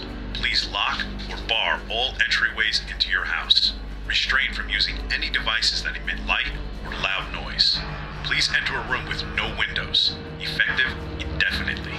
Issued by the National Weather Service. This was the message I was greeted by in the middle of an episode of The Big Bang Theory, in my living room. Frozen halfway through a fork full of Kraft mac and cheese, I sat upright and turned around to look out the window. The sky, as I thought, was crystal clear. A few clouds, but nothing crazy. No rain, no thunder, nothing. Confused, I turned off the TV, erasing the alert from the screen. My 2 dogs came walking over to me and I patted them on their heads. One of my dogs, the other's brother, was shaking profusely from the buzzing noise that always shows up with an Amber Alert like this. I left them in the living room and walked through the kitchen, out into my front porch. My neighbors, too, were standing outside their houses, all looking at the sky and the amusement. An imminent threat? It didn't seem like it. I thought as my phone started buzzing at the same tone, one by one, everyone else's phones started ringing. I should explain. I guess that I've never experienced a severe weather warning for real. Not once in my life. I suppose maybe it was just a mistake, but just as the thought floated across my mind, I heard the siren. The siren of a squad car coming down the street. An officer talked through the speaker. This is not a drill. Please enter your homes immediately. Do not go outside. This is not a drill. Never the kind of guy to ignore higher authorities. I entered my house and nervously turned off all the lights on the above-ground floors, and I took my dogs into the basement with a sleeping bag, some food, my phone, a charger, some spare batteries, flashlight, and other essentials. I called my brother, who lives a couple of blocks away, and asked him if he had gotten the message. He had. I considered saying we should stay together and wait out the storm, but then I figured we'd probably get in trouble for that. So I hung up. I got comfortable on my sleeping bag and started browsing Reddit. Eventually, I fell asleep. When I woke up, I realized that I still didn't hear any rain. Seriously, nothing at all. More confused than ever, I decided to see if the alert had been called off. I turned on my phone and called my brother again. It went straight to voicemail. So I gave up. I decided to risk it and go upstairs. I had to squeeze between the door and the wall to keep my dogs from following me upstairs. I walked through the kitchen to the front door and looked out the window part of it. As I squinted to see outside, in the dark, it was strange seeing that it was only 2 p.m. judging by my clock. Every house on the block had its lights turned off. Nobody was outside, except for one teenage girl. A thin, short-haired girl wearing what looked like a pillowcase and walked around unsteadily down the street, very slowly, looking as though she was having some difficulty. I turned around, now extremely confused and worried, and I got the dogs' food bowls, which I'd forgotten earlier. When I looked up at one of the houses, the one diagonally across from mine, right next to the house across the street and to the left, had its lights on and one of its windows were broken. I shuddered and rushed back into the basement as the lights flickered intensely. I locked the door to the basement and sat on an old, tattered couch that I'd brought down here. The basement is where I put everything I didn't have room for, so yeah, it's kind of packed. Oh yeah, I forgot to mention something that may be worth noting. I live in a small town, a very small town, probably with a population of under 500 or less. As a matter of fact, it isn't even on most maps. We never make any news. We never have anything scandalous or anything of that sort. This is the first interesting thing that's happened, I think, since Mrs. lost her dentures to a raccoon. So it's possible this whole thing seems worse than it really is. Call me crazy, but until a few minutes ago, I was thoroughly enjoying myself. I love these scenarios, and my basement is totally secure. So I'm having the time of my life. Well, I was. I decided to turn my radio on. What harm could that do? As long as I didn't turn the volume up too high. I was surprised to find that our local radio station was still up and running. They were talking about the weather, so I listened hard for any news that I hadn't heard. There wasn't any. They were just as confused as us. Not wanting to listen to crappy pop music indefinitely, I turned to another station. This one was one I hadn't heard before. Could you give me the status of county, over? No new developments. Okay, any fatalities, over? Part of no new developments do you not understand, McAllen. A squad car will be passing through as soon as they scan the area for the target. Any ETA on that, over? No, not yet. And any word from HQ, Jones, over? No, McAllen, not yet. Not since 013 first got out. Well, let me know if and when they contact you, over. At that point, I lost the signal. Well, not really, but the connection got so weak that I could barely make out anything that they were saying. I figured I must have found a police communication channel, and then I'd been left with no answers whatsoever. That was about 45 minutes ago. As of me writing this now, guys, I don't know what's going on. Do any of you live near me? You'll know if you receive the warning. I'd say what county I live in and which ones were affected, but I don't know for privacy reasons. Anyway, I'll keep you guys updated, okay? Until then, wish me luck. Update. Just a quick update before the first major update. About 5 minutes ago, a car alarm went off somewhere to the right of my house. I'm too freaked out to go out and check it out, but I'll go up and see how it looks tomorrow morning, and then I'll update you. Hello everybody, I'm sorry for the wait. I know a lot of you have been waiting to hear more about my current situation. I have, however, been reading and responding to some of your comments, and I have some new insight as to what may be going on. I still have access to the police radio channel, but I haven't had a good signal since my first attempt, and I haven't tried looking at it very much. But about an hour ago, however, I did get into it, and I wrote down everything as I heard it. Officer Jones, you there? Over. I am. Who is this? Officer Sloan, sir. Do you have any intel from HQ? Over. Afraid not. I just got done talking to McAllen and that SOB Kowalski. Any word over on your end? Over. Not since the last broadcast, about 45 minutes ago. Last thing I heard was about the footage of the wreck. Over. Yeah, suspected as much. How are you holding up, Sloan? Over. All right, all things considering. And you, Jones? Over. Well enough.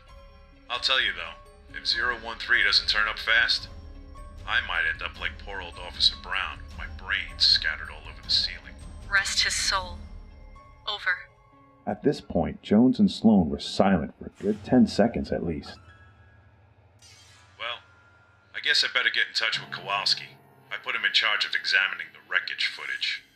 Wish me luck. Over. Yes, sir. Over. Sloan disconnects and Jones waits a minute to call Kowalski. Kowalski, this is Jones. Over. Jones, hey, I'm starting on that wreck footage. I haven't noticed anything out of the ordinary yet, but time will tell. Over. Right. Look, Kowalski, I need you to focus. This is one of the weirdest parts of the whole ordeal. Think about it. A cop crashes into a telephone. Deserted road in broad daylight. Over. With all due respect, it might have been an honest mistake. I mean, come on, it's pretty dark out with all the disturbances we've been trying to prevent 013 from releasing. Over. Look, we all know 013 and his anomaly. That's nothing new. But I'm telling you, either he found her and she got the upper hand, or let's just say I'm not ruling out suicide. Over. Whatever. Hey, look, let me get back to... And then the signal cut out.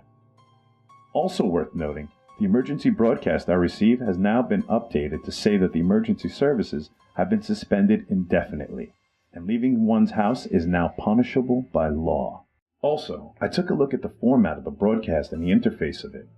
It isn't one I've recognized before, but in my confused state, I've been unable to tell. Weird. But what hasn't been lately? I've been doing alright as of late. I'm still paranoid at every sound I hear. And I started writing this, the wind picked up, and I can hear rain hitting the roof and getting harder by the minute. Looks like that weather warning wasn't entirely bullcrap, huh? So I took my dogs up to the shower to do their business, as one of you suggested. I'll edit this after publishing it with his or her username. I haven't gone upstairs yet, but I have nothing else to report, and I don't want to give you a half-assed update, so I'm going to take a gander out the window and document what I see as I see it. I just went upstairs. I think I'll take the box of Samoans down with me when I go back down. Hell, I'll take the Samoas and the box of Thin Mints. Desperate times call for desperate measures. As maybe you can tell, humor is how I deal with stress. Unhealthy, I know, but whatever. It is what it is. I just went to the window. I don't see anything, but the neighbor's window is still very broken. The street is very dark and all the lights are very off. Now it's raining. Though the streets are overflowing with water, almost, and there's a first flash of lightning. Thunder came immediately. The storm's right over us, right over our little town. The girl doesn't seem to be outside anymore. But I keep on looking with my eyes open. It's weird.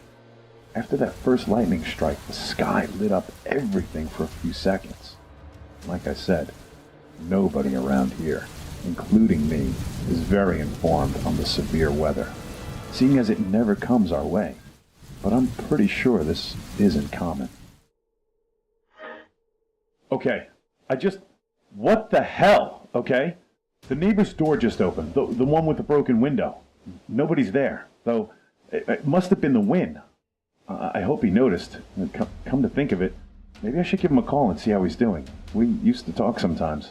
After all, it would be nice to hear from someone who's going through the same stuff as me. Wait, I can see him. He's lying on the floor. Oh man, the girl just came through the door, and I ducked. I changed it, but the autocorrect said, you know. Under the window. I don't think she saw me. I'm gonna peek out the window just to check. No. Okay. She's walking down the street now. She just passed my house. I don't know why she's willing to go outside in weather like this, in a scenario like this, but whatever. I'm going back into the basement. I called my brother earlier. He hasn't gone upstairs in a while. Good thing, too. He said he heard a crash from one of his neighbor's houses a little while earlier, but nothing too loud. Nothing loud enough to cause some serious concern. It's weird. As I'm writing this, my dogs look worried. Without them, I would have lost my mind by now. Well, without you guys, too. It's nice having people to talk to in a time like this. Maybe they have to go do their business again. It's risky, though, seeing as my bathroom is upstairs, and I'm going to take them upstairs, but I'll take my phone with me. We just entered the bathroom. Nothing out of the ordinary. Okay, they're done. We're going back downstairs, and I'm going to duck past the window, though. Come to think of it, I should really invest in some blinds for that window. Damn! I just went into the basement, but as I passed the window, I saw her pass on the other side. I don't think she saw me, but holy cow, why is she wandering around like this? By now, it's crossed my mind multiple times that she is 013. And from this close, that pillowcase looks more like a hospital gown. Man, guys, I'd phone the cops, but I don't even know their number. I need to go. I'll update you guys soon. Until then, assume I'm alive. Update. Okay, guys. So by now, I figured out that 911 takes you to the police. But I also remembered something about in emergency services, they all get suspended. So there's that. Hello, everybody. Welcome back to my special hell. It's been raining a lot lately. Raining and thunder, and the wind is really howling something terrible. But as of yet, I'm all right. I haven't heard anything from the cops, who, according to some users, who told me the cops no longer use radio channels to communicate. Maybe it's something else, like an independent organization, like storm chasers or something, but chasing an escaped mental patient instead of a storm. Anyway, me and the dogs are doing fine at this point. Nothing really has transpired since my last update. I know. I really should stop going upstairs, but today, I have to. I should be real sneaky, okay? But I need to. I only have enough food for today, I guess. I could stretch it till tomorrow if I really rationed it, but honestly, I'd prefer to get it over with now. Huh? The lights just flickered. I mean, sure, they've been doing it a lot lately, but that time it lasted a while. Anyways, I checked the alert on my phone again, but nothing about it was different. I recently ran upstairs to get some towels and plastic bags to deal with the dog's defecation, but I didn't see the girl, whom I'm assuming is 013, and whom I'm just going to refer to as 013 from now on. My neighbor's door was closed again, but that's the only thing that's changed. As I'm writing this, I can still hear a siren. Not the one that I've heard before. It's closer to a police siren than anything else, but still a bit different. I considered going up to check it out, but you guys would kill me, right? I really hope this all ends soon. I only have, bread, ramen, and I have no way of cooking safely. Some potato chips, saltines, water, and crappy salad dressing. Out the ass.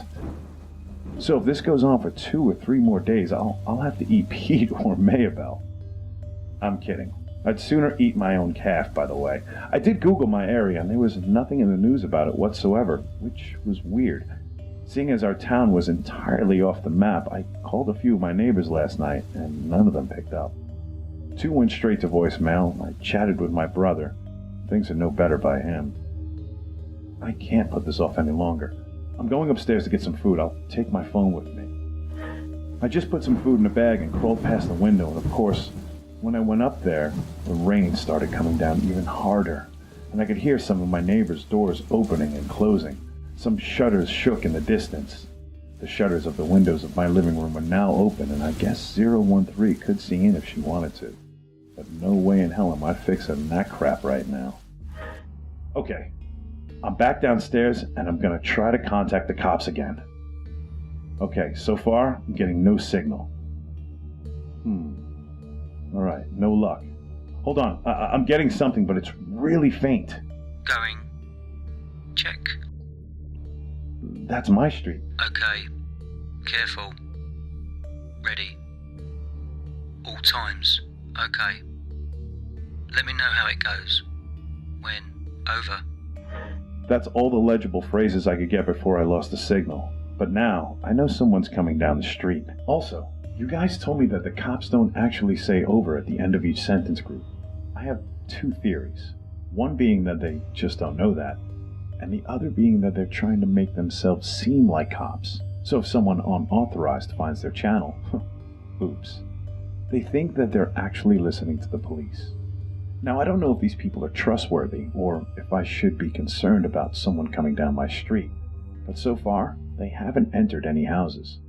So even if they are paranormal Nazi spy demons, I should be good. I don't honestly think that 013 has any malicious motives. She doesn't seem to be the kind of test subject that lives in a 5-star room, so She might very well be fleeing for her very own safety, but I do know that she is undeniably, irrefutably dangerous. Another thing, a lot of people seem to be picturing this girl as Elle from Stranger Things. However, when I said she was a teenager, I didn't mean 13-ish. I meant anywhere from 16 to 20-something, and by short hair, I didn't mean she had a buzz cut. She just has short hair and it's choppy, sort of a fringe. Not like an Elmo fringe, just unevenly cut. So far, it doesn't seem like anything is going to happen today, but I still have some space to fill, so I'll just tell you how I've been lately or something. What the hell? The radio just turned on. Oh man, what the hell, guys? It just talked. It said... Open the door. Guys, I don't know. This is getting weird as hell. I just turned it on. And I don't know if it was the cops or 013 or someone or something else, but I'm super scared. They're talking to me specifically? Open the door. My dogs are staring at it now. It just said it again. It sounds so calm and strange. What the hell? Well, my dogs just started barking. Okay, guys. This is like 5 minutes later now, and I just got my dogs to stop barking. But they're still growling. That was definitely loud enough for people to hear. Maybe even though the rain and everything, but I'm a bit more calm and collected now, but I'm holding a big-ass kitchen knife just in case. This crazy psychic girl is going to try to come in here and I'm going to die, guys. Okay. It's 2 hours later now. She hasn't come in, so I think I might be okay. I almost broke the radio to stop her from using it, but I didn't. I might need to stay posted on what the cops are doing now.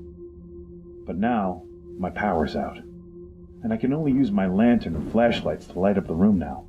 I may have to use my phone with data, but I am not going back upstairs. Not a chance in hell. My phone probably won't last very long. It's just on my last power bank now. Guys, this may be it. I might actually be screwed this time. If I die tonight, well, my friends know my username. Some of them, at least. Guys, promise me that if you are one of the people who know who I am, please tell my family that I love them and that I tried. I'll try to update you guys soon. Until then, assume I'm alive. Maybe wishful thinking, but I don't know how this is going to end. Okay, until I can make a full update, I'll make small ones on here. Wish me luck, guys. I'll need it. Okay, guys, here again. I know I left off on the last update a little bit of a cliffhanger, but I'm back now, and I want to say that, so far, I'm okay. I have a lantern lit, and I have enough food to last until tomorrow afternoon, maybe tomorrow night. The dogs are doing good. Better than me in this event. And we're currently just laying low. I don't even want to risk going upstairs to get more food. Also, I don't really know on my thoughts about the radio incident. If 013 wanted to get in, surely she could have done that by now. Unless she's like one of those old-fashioned vampires who can't enter without permission. And I think my neighbor would disagree with that notion. Oh, speaking of the radio, I did manage to tune in on other people I've been listening to. I got a better signal than last time, but I still don't have much more information to go by. Anyway, here's what I heard. Hello? Officer McClellan? It's... Present. Over. McClellan? Hey, this is Sloan. Over. Sloan, oh, are you ever a sound for sore ears? Over. What about 013? Look, I don't agree with everything Kowalski says or does. He's got good ideas and bad ones, sure. I guess he's got some obscure views on what should be done about 013, but it's not like he's the first one. Personally, I'm right in the middle. I mean, I'm not here out of choice. And we're messing with human life here. McClellan, get it together, sir. Kowalski is a perfectly fine man. I don't know why you have it out for him. I can't help but get the feeling that this has something to do with... 002, yes, Sloan, I'm telling you, Kowalski rigged the 002 experiment. I didn't call you to talk about Kowalski. I called to ask if you were going to investigate the radio disturbance on... Street. Over. Well, yeah, but I don't see the point. 013 is causing disturbances all over, none of them particularly close to where she is, over. Now I'm a bit concerned, because they mentioned a radio disturbance on my street, which could very well have been caused by either me or a neighbor listening to them. Also, if there's one thing I've learned from that conversation, is that 013 isn't the only one in existence. Seeing as they mentioned the 002, calling 013 an anomaly, like the previous update or the one before that, whichever it was, makes me think that she has something the others are missing. I've noticed the weather has calmed down somewhat, and I haven't heard anything but light rain coming from above. Judging from that, as well as the conversation between Sloan and McAllen, I think this might all be called off soon. I think 013 is going to get found today. I really do. I'm really tired. Even though it's early because I barely slept last night, so I'm gonna take a small nap and I'll wait to post this when I get up. Okay, so I just woke up about 2 hours, maybe 3 hours later, and the alert on my phone is now all weird, like it has letters randomly capitalized every now and again, like some cliche ransom letter. I'm just assuming it's a glitch or something, but still, it's a bit weird. Okay, it's a little later now, and I'm officially out of food except for 3 granola bars and a single sleeve of saltines. Oh, and 1 bottle of water. This basement smells like dog waste and BO, and I want out. Guys, the alert changed again. Now it's totally empty except for the headline, Emergency Slurnt. A URL. I really have a bad feeling about it, seeing as it's probably a virus, but practically squatting in a basement with just dogs and no one to talk to, and the only phone that I can fully charge maybe one more time given the status of my power banks, and storing waste in Ziploc bags. So I decided to just say, the hell with it, and click the link. It took me to a weird site. It was just a black screen, totally black except for the Google bar thingy and some white text. To me, it looked like a strange transcript. And here's what it says. The 013 experiments. Notes. Subject is very uncooperative. Subject refuses to eat. Subject seems to display unique traits. Possibly an anomaly. Day 1. Whitfield. Good evening, young lady. My name is Professor Whitfield. 013. Burn in hell. Now, let's not get off on a bad start. Let us try again. My name is Professor Whitfield, and yours? Go to hell. Whitfield clicks his tongue. Dear, they did tell me that you weren't very cooperative. It's a shame, but I suppose that I haven't brought you here to sip tea. You are a very special young woman, and not in the way that every child is special. No, you can do things with your mind, can't you? 013 shakes her head. My mind can do things with me. I can't control it. Keep me here any longer and my mind just may slip over your throat. Shock her. Stop! My name is Professor Whitfield, and you are? Elizabeth Keller. Why, hello, child. 013 is locked up in her cell. Let me out. Let me go. Open the door. Open the door. Day 2. Elizabeth, was it? Elizabeth, yes. So it was. Were you by any chance related to Mrs. Annie Keller? No. No relation? None. Any notable relations? No. None? I already told you no, you bastard. Why are you keeping me here? I have my reasons. Children like you aren't easy to come by. Now, you've been known to cause thunderstorms upon getting angry, correct? Yes. And I've been told that you have no control over this. If you get angry, nothing can be done. Theoretically, of course, if you're kept in the right type of structure, it may be contained. But I digress. Anyway, tell me, Miss Keller, are you familiar with me? Do you know who I am? Yeah, you're the head of the local police. That's what the people have been told. No, you see, we aren't police. This town has no true police. No, the people who run this town and enforce the law work for me. But they are not police. We are the MEW Foundation. That stands for Mentally Engineered Weapon. Have you figured out why you're here? Why can't you just let me go? Am I gonna die in here? Relax. The 12 before you fated very well. I don't see why you should be any different. Everything after that was all corrupt. I think maybe they found out that it was leaked and they tried to erase it, but how and why did it leak in the first place? I can't help but to think it was 013 and some bizarre attempt to expose the MEW Foundation. Anyway, I'm gonna go now and I'll keep you guys posted until the next update. Okay, I'll see you. Bye. Hey guys, I know I haven't updated in a while, but a number of things have happened. Now seeing that this has all happened before and I was able to update, but all these events were way too big to fit into a small mini update. So I decided to just compile them all into one here, okay? I doubt there'll be any more updates after this because I definitely feel like this is going to be over soon. But until this all ends, I'll keep you guys posted. I should let you know that this post won't be outwardly as scary as the other one, seeing as some light has been brought to the situation in recent days. But it should be quite interesting for those who have made it this far. Let's just say I have a few more answers now. There hadn't been a sound from outside more than a couple of hours when I decided to go upstairs again, but my power is still out and my phone battery isn't getting any fuller. But I don't think I'll be in the basement much longer. I'm even considering letting the dogs outside, but I'm still not rushing into anything. I went upstairs and looked out the window. The girl I had been seeing was crouched on my front steps, wet from the drying rain and extremely thin from malnourishment.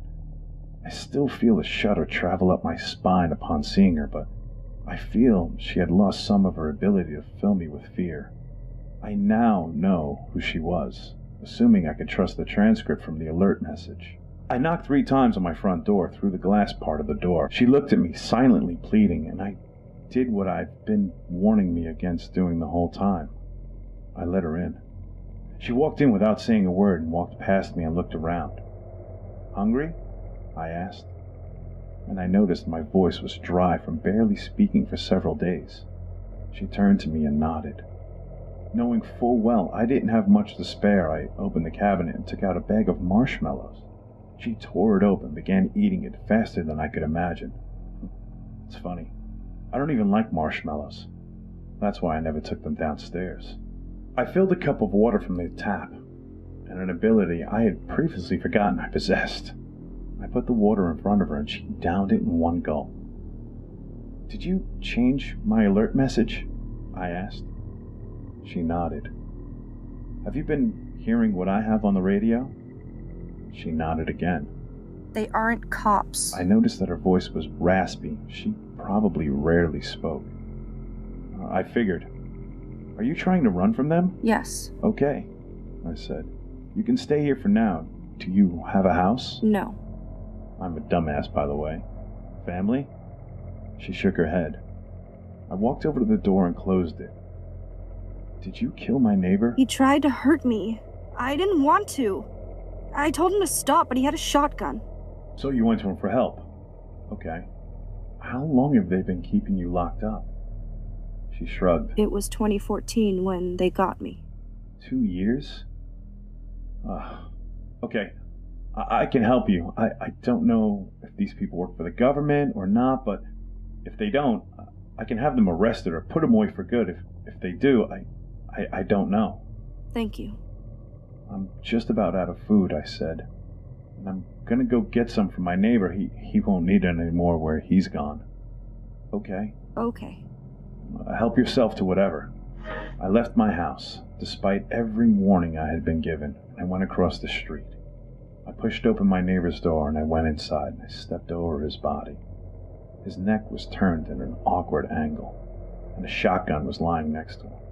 I picked it up, cleared the chamber, put the shells in my pocket, and I decided to keep it in case the MEW Foundation came and knocked it. I stuffed a big pouch on my front door of my hoodie, full of food, and then I left, placing a washcloth over his eyes. When I got back, 013, Liz, Betty, Beth, Lizzie, just Elizabeth? I don't know. She was passed out on my couch. I put a blanket over her and I put some of my old clothes next to her. And then I locked the door and went back downstairs to my dogs. I turned on the radio and waited, and got a signal from the MEW. It only took about 5 minutes. Kowalski? Yes, over. This is McClellan. Sloan and I are headed to... Street. Wanted to check the status on the radio disturbance examinations. Over.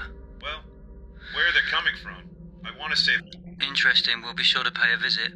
It looks like this may be finally over. Over. I don't know. What if 013's escape gave the others ideas? The entire project could be compromised. Over? They know nothing about it. Those clones are idiots, Kowalski, except 013. She's an exception. That's probably because she's from a different person, at least from what I gather. I never saw 14 to 26, over. They're idiots, McAllen. Just uneducated, over. Yeah, you say that, but what about 002? Strange things that went on, huh? That one, though, man, was the dumbest of all, over. Say what you want, I have my own opinion. I'll say, didn't 002, die? Just out of the blue, right? McAllen, what are you getting at? Nothing, over. What happened that day? If I remember correctly, you got knocked out for a while, over. I was working with 002. He came up behind me and hit me, and everything went black. Over. Okay, Kowalski, why are you here, man? You don't need this job. Over. I made this promise to Whitfield, and I can't break it. Over. What kind of promise? If I remember correctly, you didn't want to be here at first, over. Irrelevant, McAllen. Over and out. After that, the channel went silent. I went back upstairs to find 013 awake. Did you ever meet McAllen, Kowalski, Sloan, Jones, or any of those guys? All but Jones. Do you know why they hate Kowalski so much? It was because of the 002 experiment. Did he mess up? No. Well, they think so. But I know what really happened, because I stole the master file. Do the other people on the radio know about it? Just Kowalski. Because, in a way, he's just like me. Well, how so? Well, take a look at the file. It has the names of all the people used for the cloning process. She took a black binder out of his shirt and handed it to me. Here. I opened it up. On the front page, there were 4 columns. In the first column, 001-006. Second, 007-012.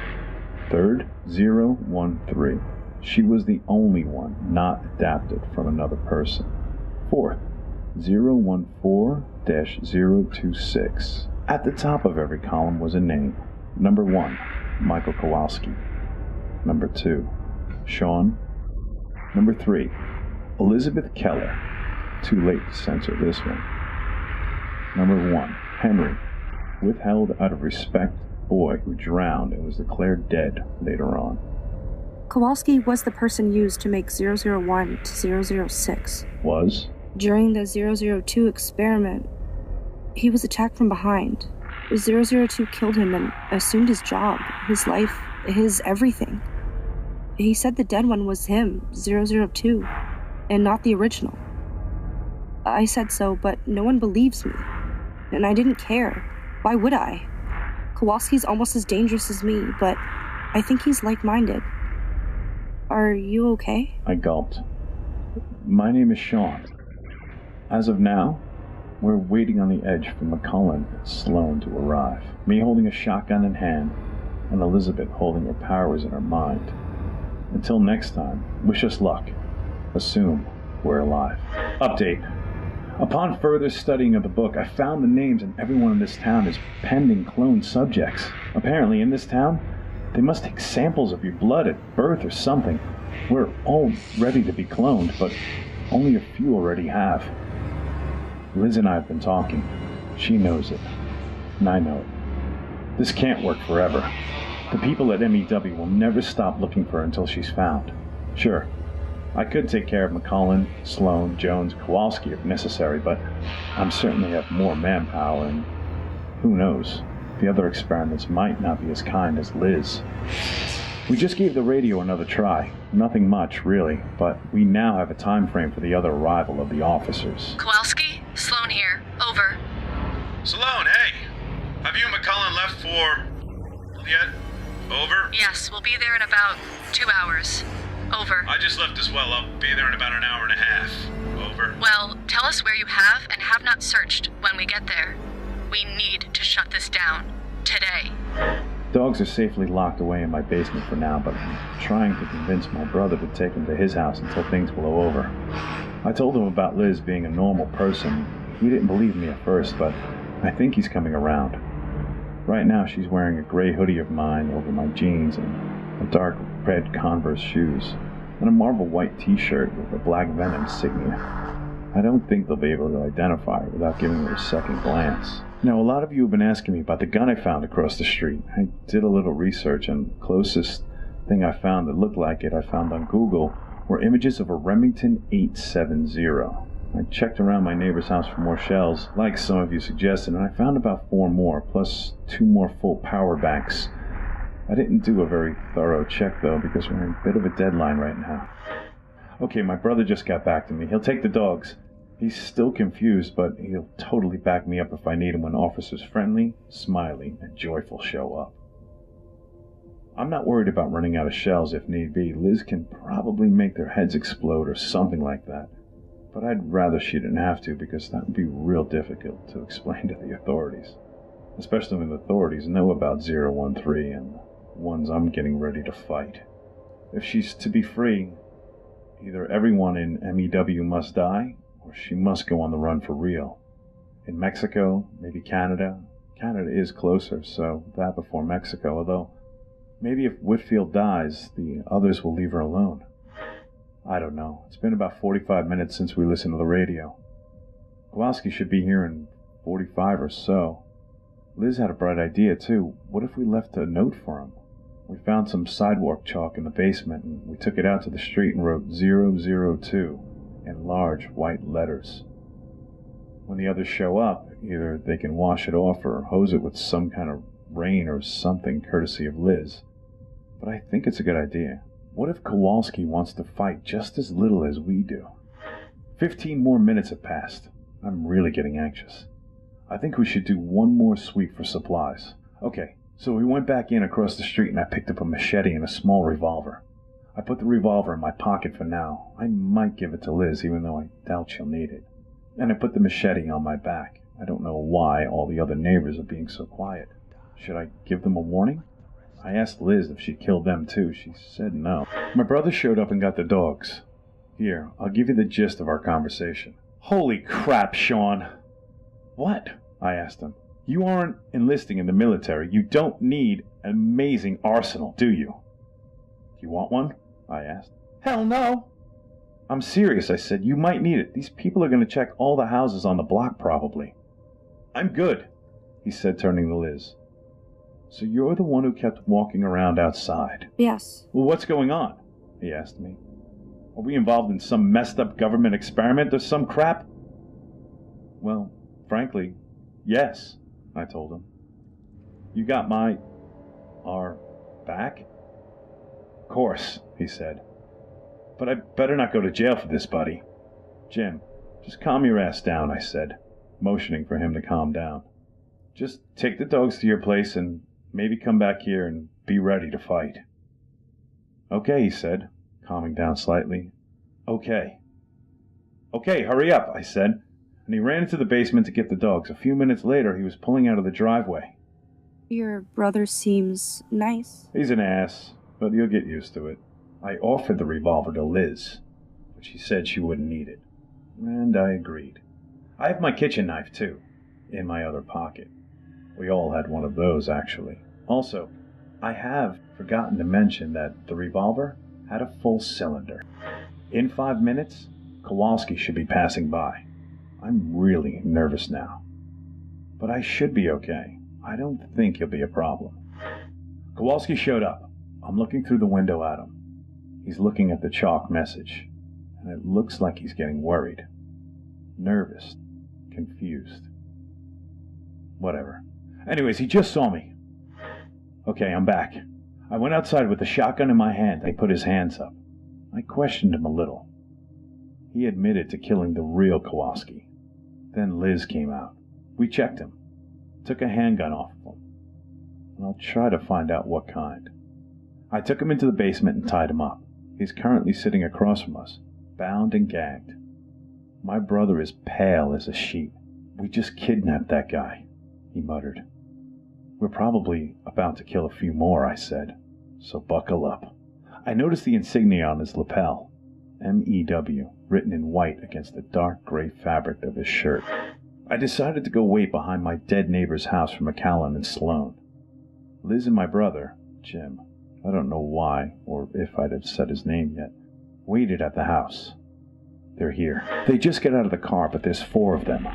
McAllen is a guy of average height and brown hair, moderately built. And Sloan, a slightly shorter woman with black hair in a ponytail. And the other 2 are both tall, of average build, one with blonde hair and one with black, both males. One of the big guys just came my way. Sloan and McAllen are walking into my house in the general area, and the other big guy is walking down the street away from me. I'm gonna put my phone down now. Okay guys, I just shot the guy. He came around the corner and saw me, but before we could take his gun out, I shot him with the shotgun. McAllen and the other big guy were both in the houses, but Sloan was outside, so she saw him fall down. Although they probably all heard the shotgun, my ears are ringing. I stood up and got ready to run, shaky from the fact that I now have that man's blood metaphorically and physically on my hands. I shot at Sloan but missed, and she caught up with me as I was running. I shot her in the thigh and she fell over, but sat up and started shooting at me. McAllen must have decided to stay put, and the big guy was nowhere to be seen. So I crouched down behind the nearest house. Sloan is crying out in pain. Why? She asked me. You can't have 013, I said. I know what you're doing in that place. I'm a police officer. Then why does your shirt say MEW? And why do you keep saying over on the radio? All cops say over. I used to think so too. Look, I don't care if 013 gets captured, but I need to do my job. I'm giving you an out, I said. Stay quiet, lay low, and let me take care of it. She was looking behind me.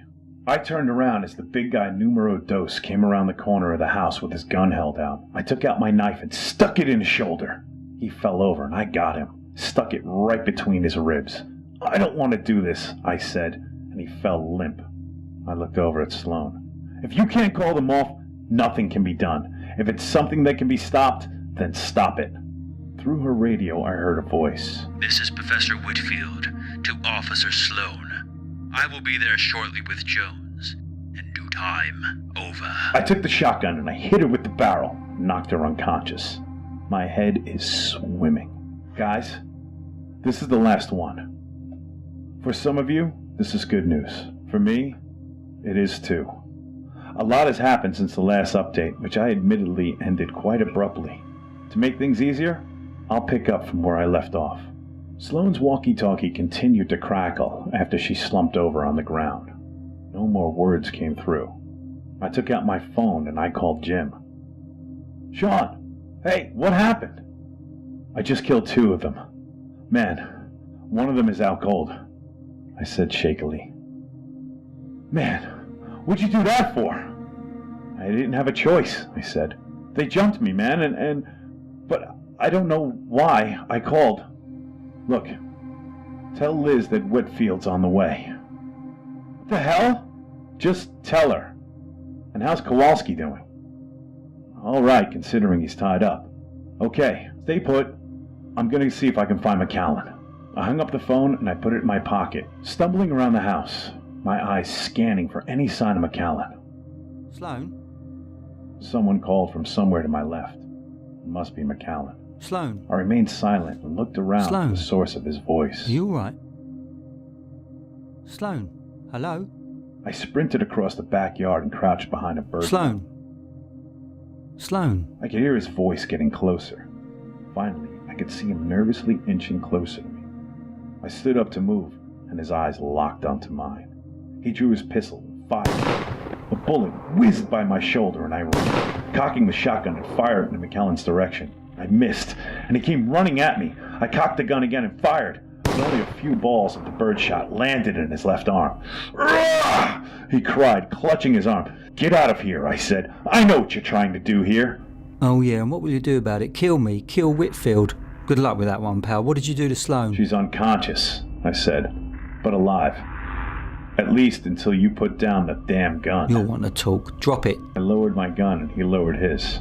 You're treading on thin ice. If you don't stop, you're going to have to face Whitfield in the flesh, and you'll find he isn't understanding as me. Now, where are Maloney and Schmidt? Kowalski? Big guys. Damn. McCullin said, raising his gun. How do I know you're telling the truth? I know where 013 is, but I won't tell you. Because I know what's going on in that place. I read the transcripts of the first couple of days of 013 was in there. How the hell did you get that? It got put on that bullcrap emergency alert message. Now, if I had to guess, she put it there to discredit you guys. Whatever you read, you have to believe me. 013 is dangerous, okay? Well, it's not like you aren't. Look, kid, put down your gun. I won't hurt you, but you need to let me know where 013 is. I'm not dropping my gun, I said. But she's in there. And I pointed to my dead neighbor's house. For real? You're not playing me? No, I said. I'm being honest. Okay. He turned around to enter the house. Okay, I'm trusting you here. I nodded. Be careful, man. I know what I'm doing. While his back was turned, I quietly started backing away. You know what? McCullin asked. I'm not going to turn my back on a guy with a gun in his hand, so why don't you put that down, huh? Okay, I said, dropping the shotgun. Thank you. Now you stay put so I don't have to do something rash. Yeah, I said, continuing to back up. You hear that? A car. I listened to the noise in question and found it. Tires on gravel. And I turned around and saw a car pulling into the driveway 3 houses down from my own house. That's probably Whitfield. I advise you to act on your best behaviour, kid. Else you're going to have a bad time. What's going on here? Civilian. Killed the others except Sloane. Whitfield was tall, with long grey hair and a slightly wrinkled face. Jones was tall as well, but with short, cropped hair and a strong jaw. He says 013's hiding over there. He pointed to the house I had tipped him off on. Whitfield closes his eyes, focusing. It seemed that he was on to something. No. You lying? No, I said I swear. Yes, you are, Whitfield said, opening his eyes, and he pointed to my house. I can sense her from this distance. She's in there. Well, I said, I thought she was in the other one. McCullin! Jones! Came a voice from the distance. Whitfield! Jones ran off towards Sloane's cries, and Whitfield and McCullin turned to face me. This kid says he knows about Mew. Does he? Well, something will have to be done, won't it? Give me his gun. Sir, are you certain? Yes, McClellan. Now give me his gun. We don't have all day. The sweepers will be here soon to wipe out the town. The copies will be placed shortly thereafter. Now give me that gun.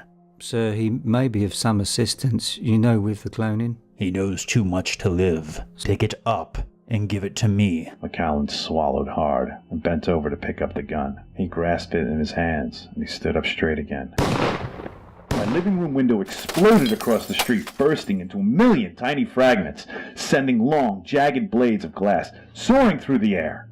One sliced through McCullin's neck, bringing him to his knees, and then one into his stomach as it spurted from the cut, another firmly into Whitfield's back. Well, Whitfield said as McCullin withered on the ground. That's unfortunate. I bent down and pried my gun from McCullin's hands, trying to ignore his gurgling, and aimed it at Whitfield, and I pulled the trigger and a birdshot erupted into his body. You insufferable child! Escaping the lab will be the last thing you ever did. And you. He turned to me. Why don't you give me that gun? The bullet holes in his bodies were beginning to cover themselves. I fired again, and this time, his face met lead. Skin gone, giving away to bone and muscle. Give me that gun.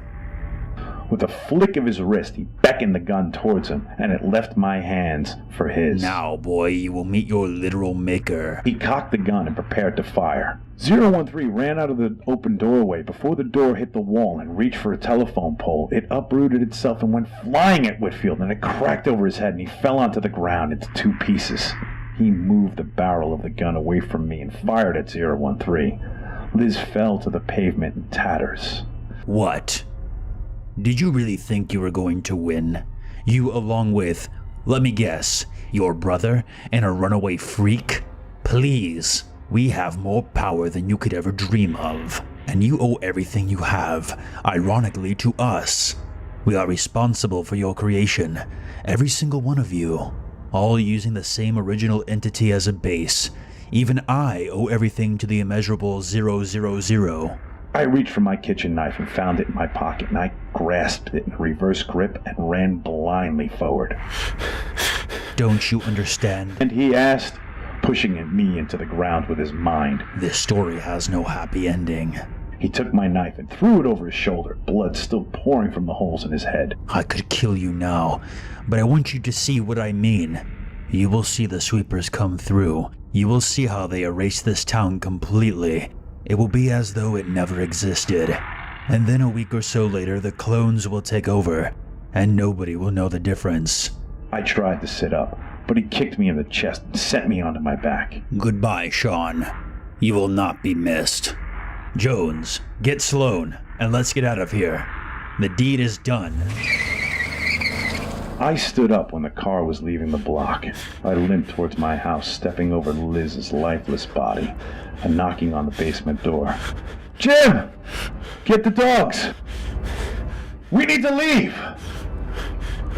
People were starting to leave their homes when we left. I advised them to evacuate.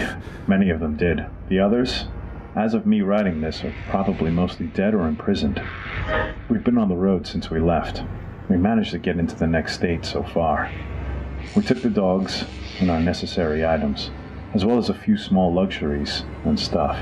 We're both totally messed up from what happened, and we haven't mentioned Liz once since leaving. And there won't be any more updates after this.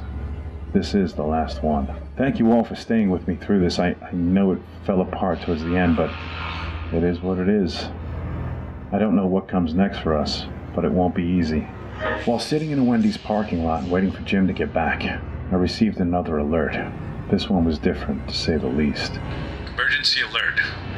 I am formally issuing an emergency alert for the following counties. Citizens should be wary of all government officials. The town will be swept for survivors. With the clear memories of recent events, nobody is safe here. I advise that you all take leave as soon as you can. Do not talk to any police officers in their uniforms if they are marked MEW, and do not talk to any other police officers. Effective indefinitely. Do not go to county. It is not safe there. For as long as you remember this, assume I am alive. Guys, I just got out of the bathroom, and when I got back, there was a full box of Thin Mints on the back seat. Number 6. Please help me. I'm scared. Last night, I packed up my suitcase like I always do. A few pairs of shorts and t-shirts, nothing too complicated. 2 bathing suits, some flip-flops, and those mini toiletries you can buy from the travel aisle in Target.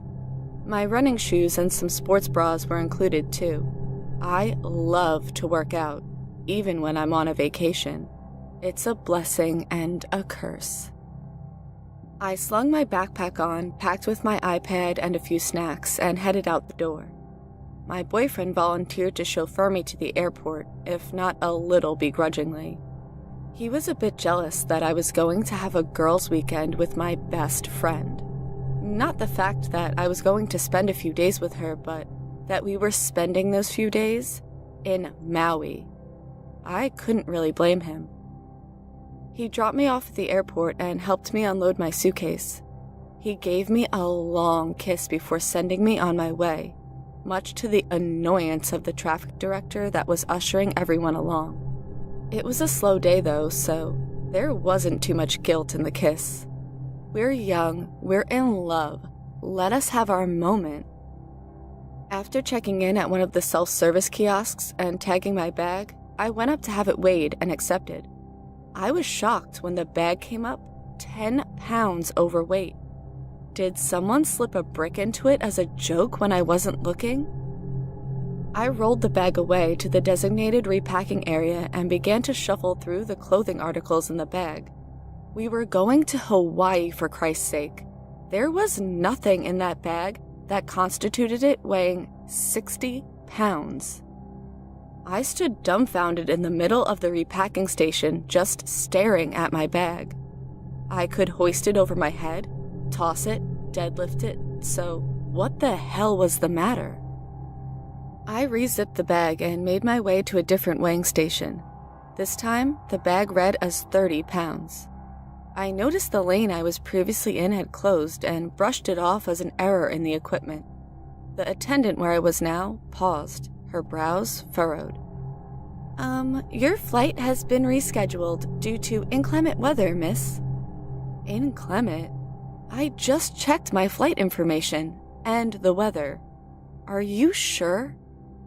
I was wary of the previous mistake with my bag's weight and felt sure something similar was happening now. Yes, ma'am. The earliest flight I can reschedule you for is departing tomorrow at the same time. I was a bit flustered now. I hummed to myself and thought, can you give me a few minutes? I need to call someone. I stepped to the side to allow another customer to be helped while I dialed my boyfriend. He answered on the third ring. Hey, what's up? Did you forget something? No. I knew I sounded frustrated and could imagine my boyfriend taking on a worried expression. They're telling me that my flight is canceled because of the weather. What? That's crazy. Hold on, let me pull into a parking lot. He paused for a few minutes before speaking up again. Here, let me check the flight details before heading back your way. Buffalo Bill, another pause. Are all There's nothing on the website or any weather app about inclement weather for your all flight. Despicable human beings. Let me ask the customer service assistant one more time, okay? I considered putting the phone on mute, but decided against it so that my boyfriend could hear the conversation. All of these characters, the flight attendant offered me the same information and called her supervisor over to verify. The supervisor even made a call to triple check. I nodded and thanked them for rescheduling my flight. When I picked the phone back up, I could hear the confusion in my boyfriend's voice. Let's take a step That's into so the mind weird. of the real American psycho. I'm on my way back. From his Hang birth to tight, his death, I'll text you when I'm to try there, and okay? understand what drove a Thanks, seemingly babe. timid I really little appreciate local it. man This to commit is some so of the most gruesome annoying. crimes ever reported. My boyfriend picked me up and we drove home, chatting about the cancellation and my bag's weight. We joked and then sang along to music. I gave my friend a call to tell her about my flight. She didn't pick up. I figured she was probably already on her plane and would get the call when she landed. Later is when things got weird. I took a nap because I got up so early to pack. When I woke up, I had a few missed calls from my friend and a note from my boyfriend that he left to go get Chinese takeout. I listened to the voicemails from my friend and realized she had obviously not gotten my call. Jesus Christ! Please answer. I saw the news. Please tell me that wasn't your flight. Please. The second voicemail was similar. Please, just answer. They aren't releasing details. Please be landing any minute. Please, just...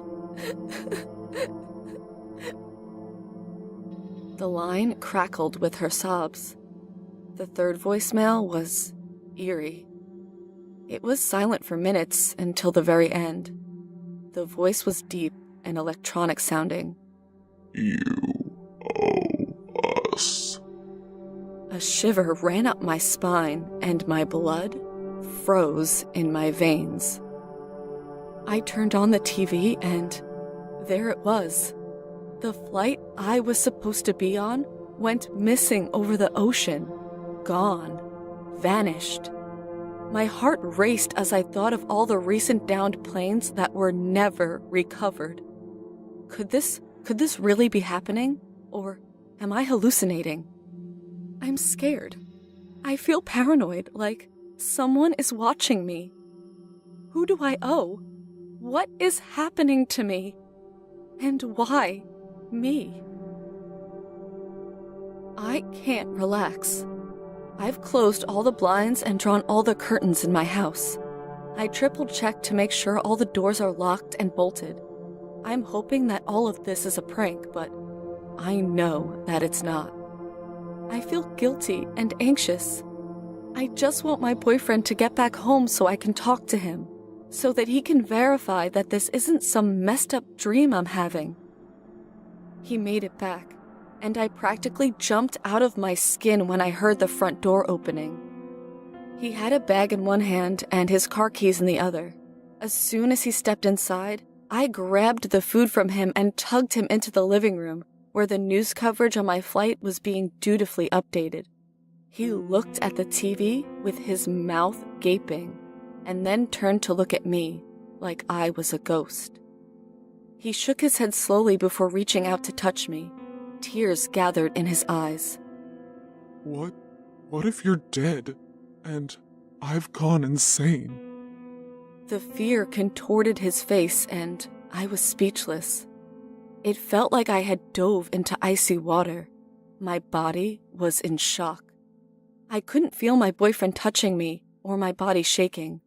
All I could focus on was the rapid beating of my heart. I sat down and unlocked my phone. It sounds silly, but I couldn't bring myself to call my friend back until someone else was with me. The voicemail had shaken me greatly, and I didn't want to be alone for the sake of chancing my line connecting with whatever haunting voice I had heard earlier. I tapped my best friend's contact to call her back. My phone didn't ring. It made a strange, elongated beeping sound that filled me with dread for some reason. I instinctively threw the phone away from me onto the far end of the couch, as if it had burnt my hand. My boyfriend was slowly returning to the moment and furrowed his eyebrows at me. What? He questioned, gesturing at the phone. In that split second, I was faced with a decision. Do I tell him about the voicemail? Do I share some of this burden? Or do I err on the side of safety and shield him from whatever the hell that cryptic message means? I decided on the latter. I love him too much to ever place him in harm's way. I stuttered out an explanation. It keeps making a weird sound. He was obviously still in awe and didn't take much note of my strange behavior. I'm sure he chalked it up to the knowledge that I was here instead of at the bottom of an ocean. After a few minutes, he hugged me. It was a desperate sort of hug that poured out relief and gratitude and love and raw emotion. I hugged him back in the same way, and we stayed interlocked like that for what felt like an eternity. When we finally broke the embrace, he kissed me on the forehead and went into the kitchen. That's when I got the next call. My phone lit up, and I scrambled over to snatch it up and answer it. I hoped it would be my friend, but I knew who it was. I answered it. The same electronic voice answered. You were smart not to implicate your boyfriend. Now he may continue to exist. The line seemed to go dead afterwards, but I remained motionless and silent with the phone pressed against my ear until I heard that haunting phrase again. You owe us. I walked into my bedroom, not really sure what I was looking for. I scanned the room, searching for anything that seemed off. My stack of law school textbooks was still precariously stacked on my bedside table. The bed comforter was still neatly made. The light was still on. I took a deep breath, but a shadow caught the corner of my eye. I shouldn't have done it, but I had to. The shadow was coming from behind the curtains of the window. I brushed them aside and peeked through the blinds. All the wind was sucked out of my lungs. Standing between our house and the neighbors was a man. He gave me a tight-lipped, blood-curdling smile and gestured with his finger for me to come to him. I blinked hard and fast, willing the image of the man that was now burnt forever in my mind to go away. He didn't move. I locked eyes with him, and he moved his mouth slowly. You owe us. I burst into loud sobs. hoping that this was a horrible manifestation of survivor's guilt, that I wasn't really indebted to whatever us, the man and the voice on the phone, had been referring to. My boyfriend ran into the room, jarred and asking me what was wrong. I couldn't tell him, opting instead to bawl into his chest as he held me. With one arm around me, he yanked the blinds open with his free hand. I snuck a glance, and the man was gone. I was momentarily relieved. After we ate and talked and comforted one another a bit more, my boyfriend and I got into bed. I laid there with my eyes bloodshot and wide open, listening to his breathing grow steadily slower and more rhythmic. I had been awake for hours longer than my boyfriend and finally gave up on sleep entirely. I got up and made my way to the bathroom to put my contacts in. As soon as I had done so, my phone lit up. Another call from an unknown caller ID. I answered it once again. Who is this? I choked out into the phone before the voice could come through the line. As soon as I asked the question, the doorbell rang. I dropped my phone and it toppled to the tile on the bathroom floor. I bent down and grabbed it, noting that the call was disconnected. I made my way to the door in a trance, not really sure what I would even do if the man I had seen outside my window was now outside my door. As I approached the door, loud knocks hammered against it. I looked through the peephole and was glad to find that it was the police. I immediately opened the door and asked how I could help them, hoping that they would ward off whoever was calling me. Miss, we need you to come down to our station for questioning about your flight. Our records show that you didn't board the flight today. It went missing almost 12 hours ago. I nodded my head yes. I have nothing to hide from them. I'm typing this last part quickly. I just got changed and brushed my teeth. I told my boyfriend what was going on. The police are waiting in my living room. I'll keep you guys updated as soon as I know more about what's happening. I'm finally home after being at the police station for hours. They realized pretty quickly that I knew nothing of much use. Apparently, they chalked up my flight being rescheduled to a technical glitch. Everything was uneventful until the end of the line of questioning.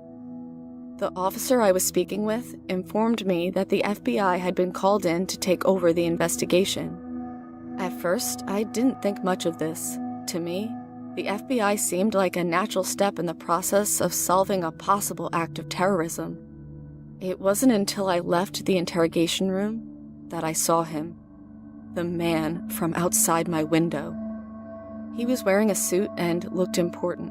He commanded the attention of everyone. Officers were diligently listening to him as he spoke about the missing plane, scribbling down notes as he went. I couldn't move my feet from their position on the floor. A few minutes later, he finished whatever speech he was giving and began to walk towards me. I couldn't breathe properly. My vision was blurry from the fear eating me alive. Hello, miss. I'd like to thank you for coming in on behalf of the FBI. I gaped at him. He smiled that tight-lipped smile that I knew would haunt me for the rest of my life, regardless of how long or short it may be. You must still be in shock, which is completely normal. But you can rest assured that we will find the plane. Give everyone closure. I nodded my head in silent agreement. Would you mind stepping out with me for a few minutes, miss? I looked around, bewildered. Nobody seemed to take any interest in the interaction between us. I knew that it wouldn't matter whether I said yes or no. I was going to have to be alone with this man. Sure. My voice shook hard. I had never heard myself sound more irresolute. He smiled again, guiding me to the back door of the police station and holding the door open for me to step out. He followed suit, and we were swallowed up in silence compared to the bustling interior of the building. The man leaned against the side of the building as if this were the most casual thing in the world. as if a plane wasn't missing, as if I hadn't seen him standing outside of my window last night. We stood there in silence for a few minutes. I waited for him to begin the conversation, to say anything. You're quite the lucky woman. He chuckled to himself. Let me ask you something. Do you think luck exists? Karma? Fate? I turned to face him. I'd like to. My voice wavered as it trailed off. The man didn't respond to me at first. I couldn't tell if he was satisfied with my answer or not. Interesting. I'll see you soon, miss. Before I could say anything, he brushed past me, opened the door, and disappeared into the hordes of officers and agents milling about. After waiting a bit, I made my way back inside, made a beeline for the door, and drove home. My boyfriend started badgering me with questions as soon as I walked through the door. I did my best to answer all of his inquiries, but he could tell I was exhausted. It was still fairly early in the afternoon, so he proposed that he would drive to the grocery store and buy some things for dinner while I napped. I kissed him in appreciation, admiring him and the love I have for him. As soon as he left, my phone lit up. I answered, preparing myself for the eerie voice. Instead, it was the voice of the man from earlier. Hello again, miss. Listen closely. You will report to this address. Leave immediately. Tell no one.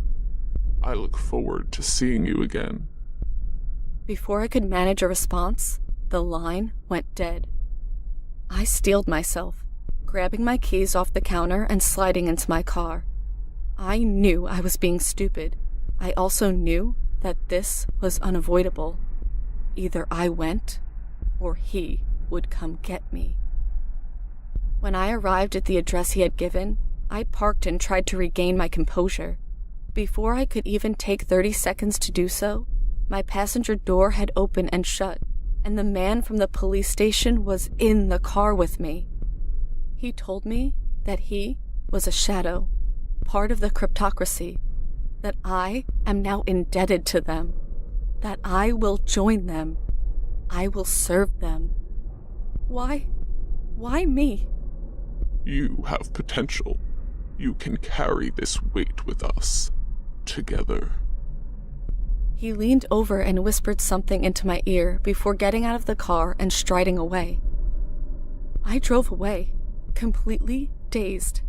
I felt like I wasn't in charge of my body, or my thoughts, or anything.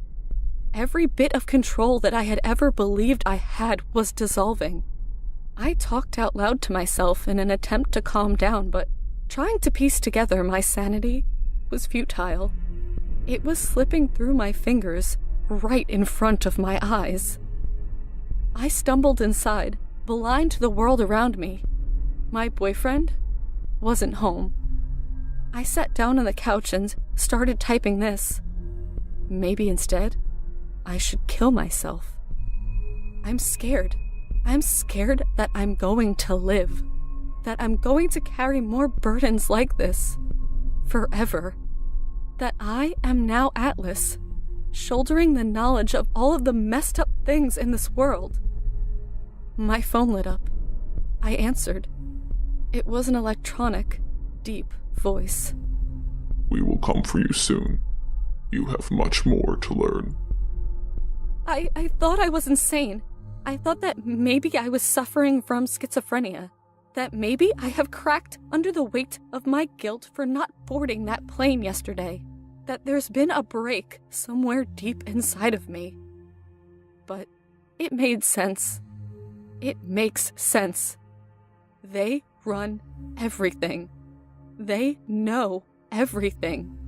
Nothing that happens is without reason. There's someone at the door. I can prove they're real. Be careful. The Night Stalker, the Zodiac Killer, the Axeman, W. It was all encrypted. Number 5.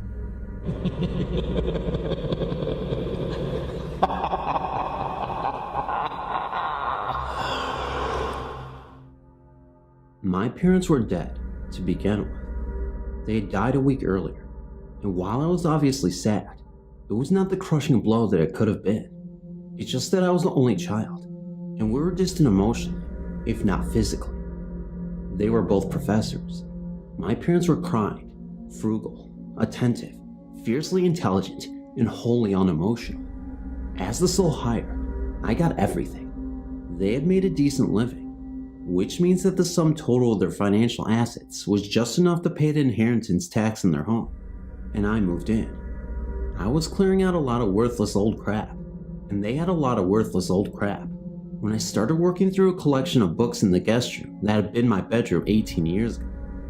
One book caught my eye. While most of them were headed for the library, Goodwill, or the trash, I figured this one could be worth something, if not for anything else than the fact that it looked at least 100 years old. I opened it up to a random page in the middle and skimmed the words. "You're reading this, Peter, and we're clearly dead." I snapped the book shut and looked around the room, quiet as a mouse. What the heck? What are the odds that my name would appear on this random page in my parents' house right after my parents had died? I hadn't marked a page, so I could not find any context. To be honest, I didn't really want to. I opened the book anyway. Random page, dealer's choice. "You need to get it together, Peter. There's a demon in the room." Nope. I closed the book, placed it on my bed, and walked to the door. Of course it was locked, despite having no lock, as I found to my great frustration in my waning hormonal teenage years. I'd inherited my parents' logic and just enough their emotional distress to know what I had to do. I crossed the room and opened the book again. "Peter, there isn't much time. It's trying to cross over, probably under the bed." I looked instinctively downward and saw nothing unusual under there. Wait, there was a thin plum of smoke, barely perceptible. Oh crap. Read, Peter, read. You have got to stop it from entering. I know that the logical part of you wants an explanation, but that same logical part must be telling you right now that the explanation has to wait. Now is the time to act. God dang it, they knew me so well. I ignored the steadily increasing billow of fumes and read furiously forward. In the cupboard across the room, you will find a pocket watch, a rosary, and a small canister of Morton salt. Retrieve those now. I crossed the old room to my old dresser and opened it up. I shuffled a few random things around. Why did my parents have a bird skull? Until I found an Elgin pocket watch and the salt, but no rosary. I read further. In the sock drawer, Peter, near the back where you used to hide your magazines. Clearly this was my mom writing, and there would be some serious therapy issues to address later. I opened the drawer and reached behind the obvious false back. I retrieved the onyx rosary. The smoke was beginning to choke me now, and flames were beginning to leap up from under the bed. Put a salt ring around the bed, son, and do it now. So my dad has taken over the pen. I really wanted to sit and look ahead in the book. The words were not materializing as I read. They sat in faded ink, bearing the marks to indicate that they had laid there for all time. What else was written? No time for questions. I made the salt ring. I felt like an idiot at first, because I saw nothing happen. Then I noticed that the smoke billowing upwards was confined to the lips around my bed. The only plumes that continued to haunt the room were that had been there before the salt ring was made. Time to go back to the book. You need to hold the demon at bay, Peter. Stop the watch and hold it in your left hand. I looked at the pocket watch. It seemed to be 100 years old. It was silver plated and had a single crown at the top. I pulled it. The ticking stopped. I put it in my left hand. Now hold it there, son. Pick up the rosary in your right. It was clearly my father writing again. He was the only one to call me son, and had such a knack for making me feel awkward, showing no realization or concern about what he was doing. How was I supposed to hold a book, a rosary, and a watch with two hands? I awkwardly held the book in the watch hand, ignoring the growling sound now emanating from beneath my childhood bed. It wobbled as I read. The demon is subdued. Remember that. It is important. Now he will rise. You know that feeling when you open an oven at 400 degrees? When a whoosh of heat lifts you up to embrace you?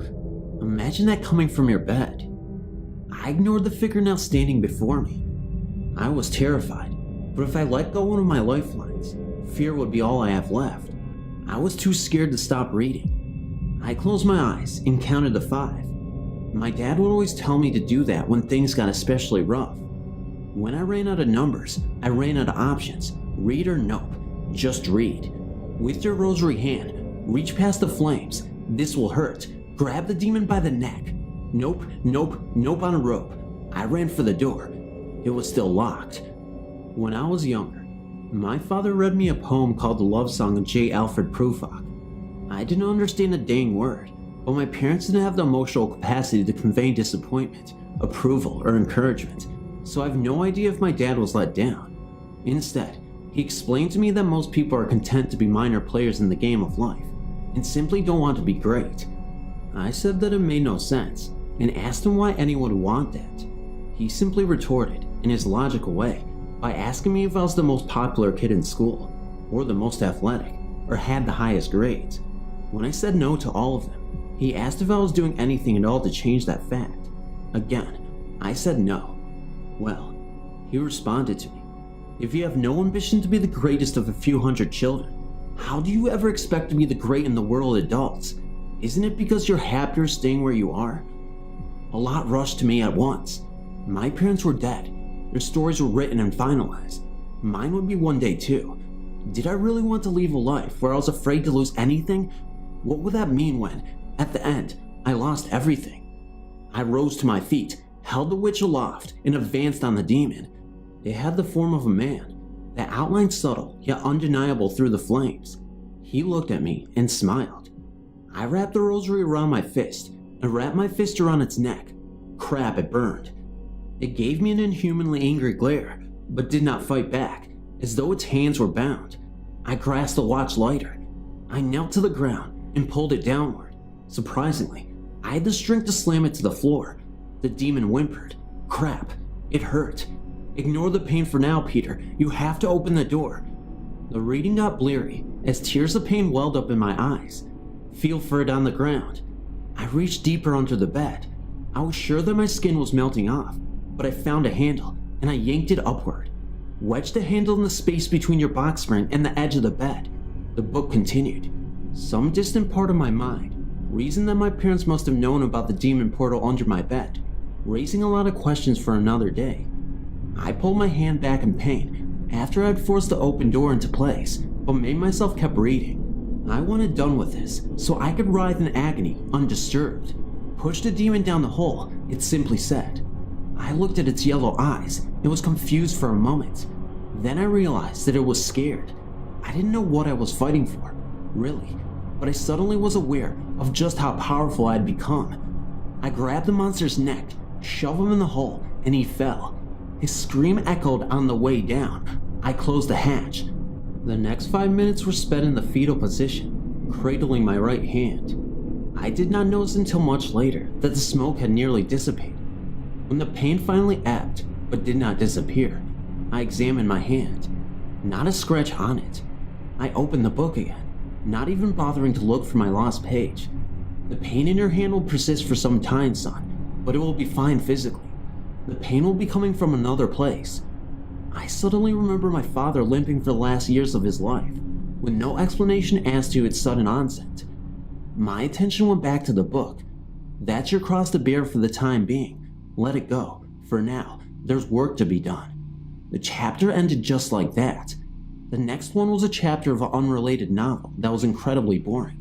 When I looked back to the previous chapter, my parents' words were still exactly as they had appeared. The book did not seem to have been altered in any way. Now what? All I know is that everything that seemed so important can't hold my attention for more than 5 seconds. To be honest, if you told me that my previous life, bank account, car, job, friends, everything was suddenly gone forever, I would actually be okay with that. Hell, it would be a relief in some way. There's a bigger fish, a whale, swimming in the ocean of my existence. I have absolutely no idea what it is, but I intend to catch it. It's time to search my parents' house. One single book had seemed to upend everything I knew about time and space. What else did they have hiding in here? Both have been professors, but neither in theology. My father was a professor of English literature. And my mother was a physicist. For Christ's sake, it made no sense. Or maybe a lot of sense. I was still a bit too shaken to figure things out.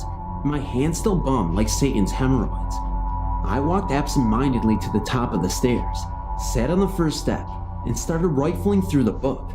I didn't know if I wanted to find a text exactly the same, or find that it had been inexplicably vanished. I had no idea which one would make more sense. That's not true. I wanted to find the text. I wanted to discover the strange. Something was calling me. I wanted to answer it. I found it. Randomly allocated throughout the book was the advice that I'd been given. Reading through it made little sense, as the narrative was not punctuated by real-time demon wrangling and pants crapping. So the narrative had been there the whole frickin' time, penned and published, God knows how many years before my birth. I didn't know what to take from this. I resolved to pick my way through the whole book. It was at least 1,000 pages, but there clearly lay answers within. I snapped it closed and walked downstairs, planning the time that I would set aside to read it. My dead parents were in the kitchen. Mom was splayed out on the table, skin pallid and torso strewn open like a dropped taco. Dad was behind the table, checkered napkin around his neck, hands working furiously with his knife and fork. He was eating my mom's intestines. His face was grinning with ghoulish delight as he pumped back and forth with his knife, cutting through gristle and bone. The lower half of his face was covered in blood. He continued to pump rhythmically as he slowly raised his hand to meet my gaze, without breaking eye contact. He pulled out a gelatinous piece of cartilage with his fork and passed it to my mother. She took the fork in her mouth and slowly began to auto-cannibalize herself. Then, she too pivoted her gaze at me and grinned. One of her eye sockets was empty. I screamed, or at least tried to, and slammed into the cupboard behind me. I fell to the floor with a crash as the cupboard door burst open and pots and pans rained down on top of me. I shot back to my feet, dazed, and grabbed wildly for the watch, the rosary, anything. I reached into my pocket, but my hands only found the car keys. I waved them in front of me fruitlessly, as though they were a talisman that could protect me from the horror I'd just seen. I focused my eyes on the scene in front of me. Nothing was on the table. I was alone in the room, with the only motion coming from a lone, swirling thin lid to a forgotten pan. Perhaps demon hunting was going to prove more difficult than I thought. I sat on the couch in the living room with a streaming cup of chamomile tea by my side. It's hard to say if this act of mimicking my parents' habits was intentional or not. Perhaps imitating them wasn't as bad as I thought when I was 17. The book lay open on my lap. I didn't bother hunting for a page. I just opened up near the front and began reading. That scene must have shocked you, Peter. You were attacked by a demon upstairs, and it damaged you in ways that weren't physical. You must realize by now that everything you saw was in your head, but that doesn't make it less real. You need to find a way to heal yourself, but the damage might permanently affect your untrained mind. I snapped the book shut. Nothing like Mom's soothing advice to comfort you when you're down. I paced the room. I was at one hell of a crossroads. If I continued to pursue my parents, things would just keep getting deeper. There'd be no going back. I found myself wondering what led my parents to whatever decision they must have faced. I imagined them discussing their fate. I could see my father pointing out that fear of death creates something that never existed before, and that this fear was its own kind of demon. My mother, in her infinite logic, would have responded that death itself was regardless of our actions, and that every human birth is nothing more than a delayed death sentence. They were right, of course, and if chose not to follow now, it would not save my life. I was going to die at some point, and when the time came, the only thing I would have left was the ability to say I did that. I crossed back to the couch and opened the book. Start with the smallest demon's son. My father's voice ended the chapter and gave no more insight. What the heck? I racked my brain to think of what that meant. When had my father ever talked about a demon? I was crying. Buster Duncan had punched me hard and taken 3 of my best GI jokes. He had squeezed my neck until I denounced ownership. When he let me go, I ran home at a full sprint. In a rare moment of near-human compassion, my father had hugged me as I cried. He's the worst kid in the world, Dad. He makes me feel so small. He's a demon. I gasped through my sobs. Well, son, don't be controlled by him. If this is the way that he lives his life, if hurting other kids makes him happy, then he really is the smallest kid in the world. Buster Duncan was the worst piece of crap that I knew growing up. He lived to cause anguish to other kids. Despite my father's reassurances, he was significantly larger than anyone else in our class, on account of being held back a grade or two on 2 separate occasions. I had the great fortune of growing up on the same street as him. I wondered if he still lived in the same dump, at the end of the road. What did idiots do when they grew up? I made it to the house in under 5 minutes. It looked worse than it had when I was a kid. Past the 3 rusted autos and the elegant collection of weeds at the screen door, it reeked of stale cigarettes and sadness. I knocked and heard a grumbling from within. His mother, who looked miserable just to be alive and angry for having to face a visitor, waddled to the threshold. Crumbs tumbled from her moo-moo. Yeah, she offered in a way of greeting. Hi, Miss Duncan? I'm an old friend of Buster's from his childhood. Could I see him? She eyed me suspiciously for several awkward seconds. He's out back. She finally croaked in a cigarette-stained voice. I followed him awkwardly through the ramshackle home and towards the back porch. She sat back down on the couch. Buster Duncan stood there smiling in the backyard, which was little more than a dirt patch carved from the surrounding woods. He was bigger and fatter than ever, but more than that, I could tell that he was just still as mean. The look was unmistakable from anyone who had been pounded by a jerk as a kid.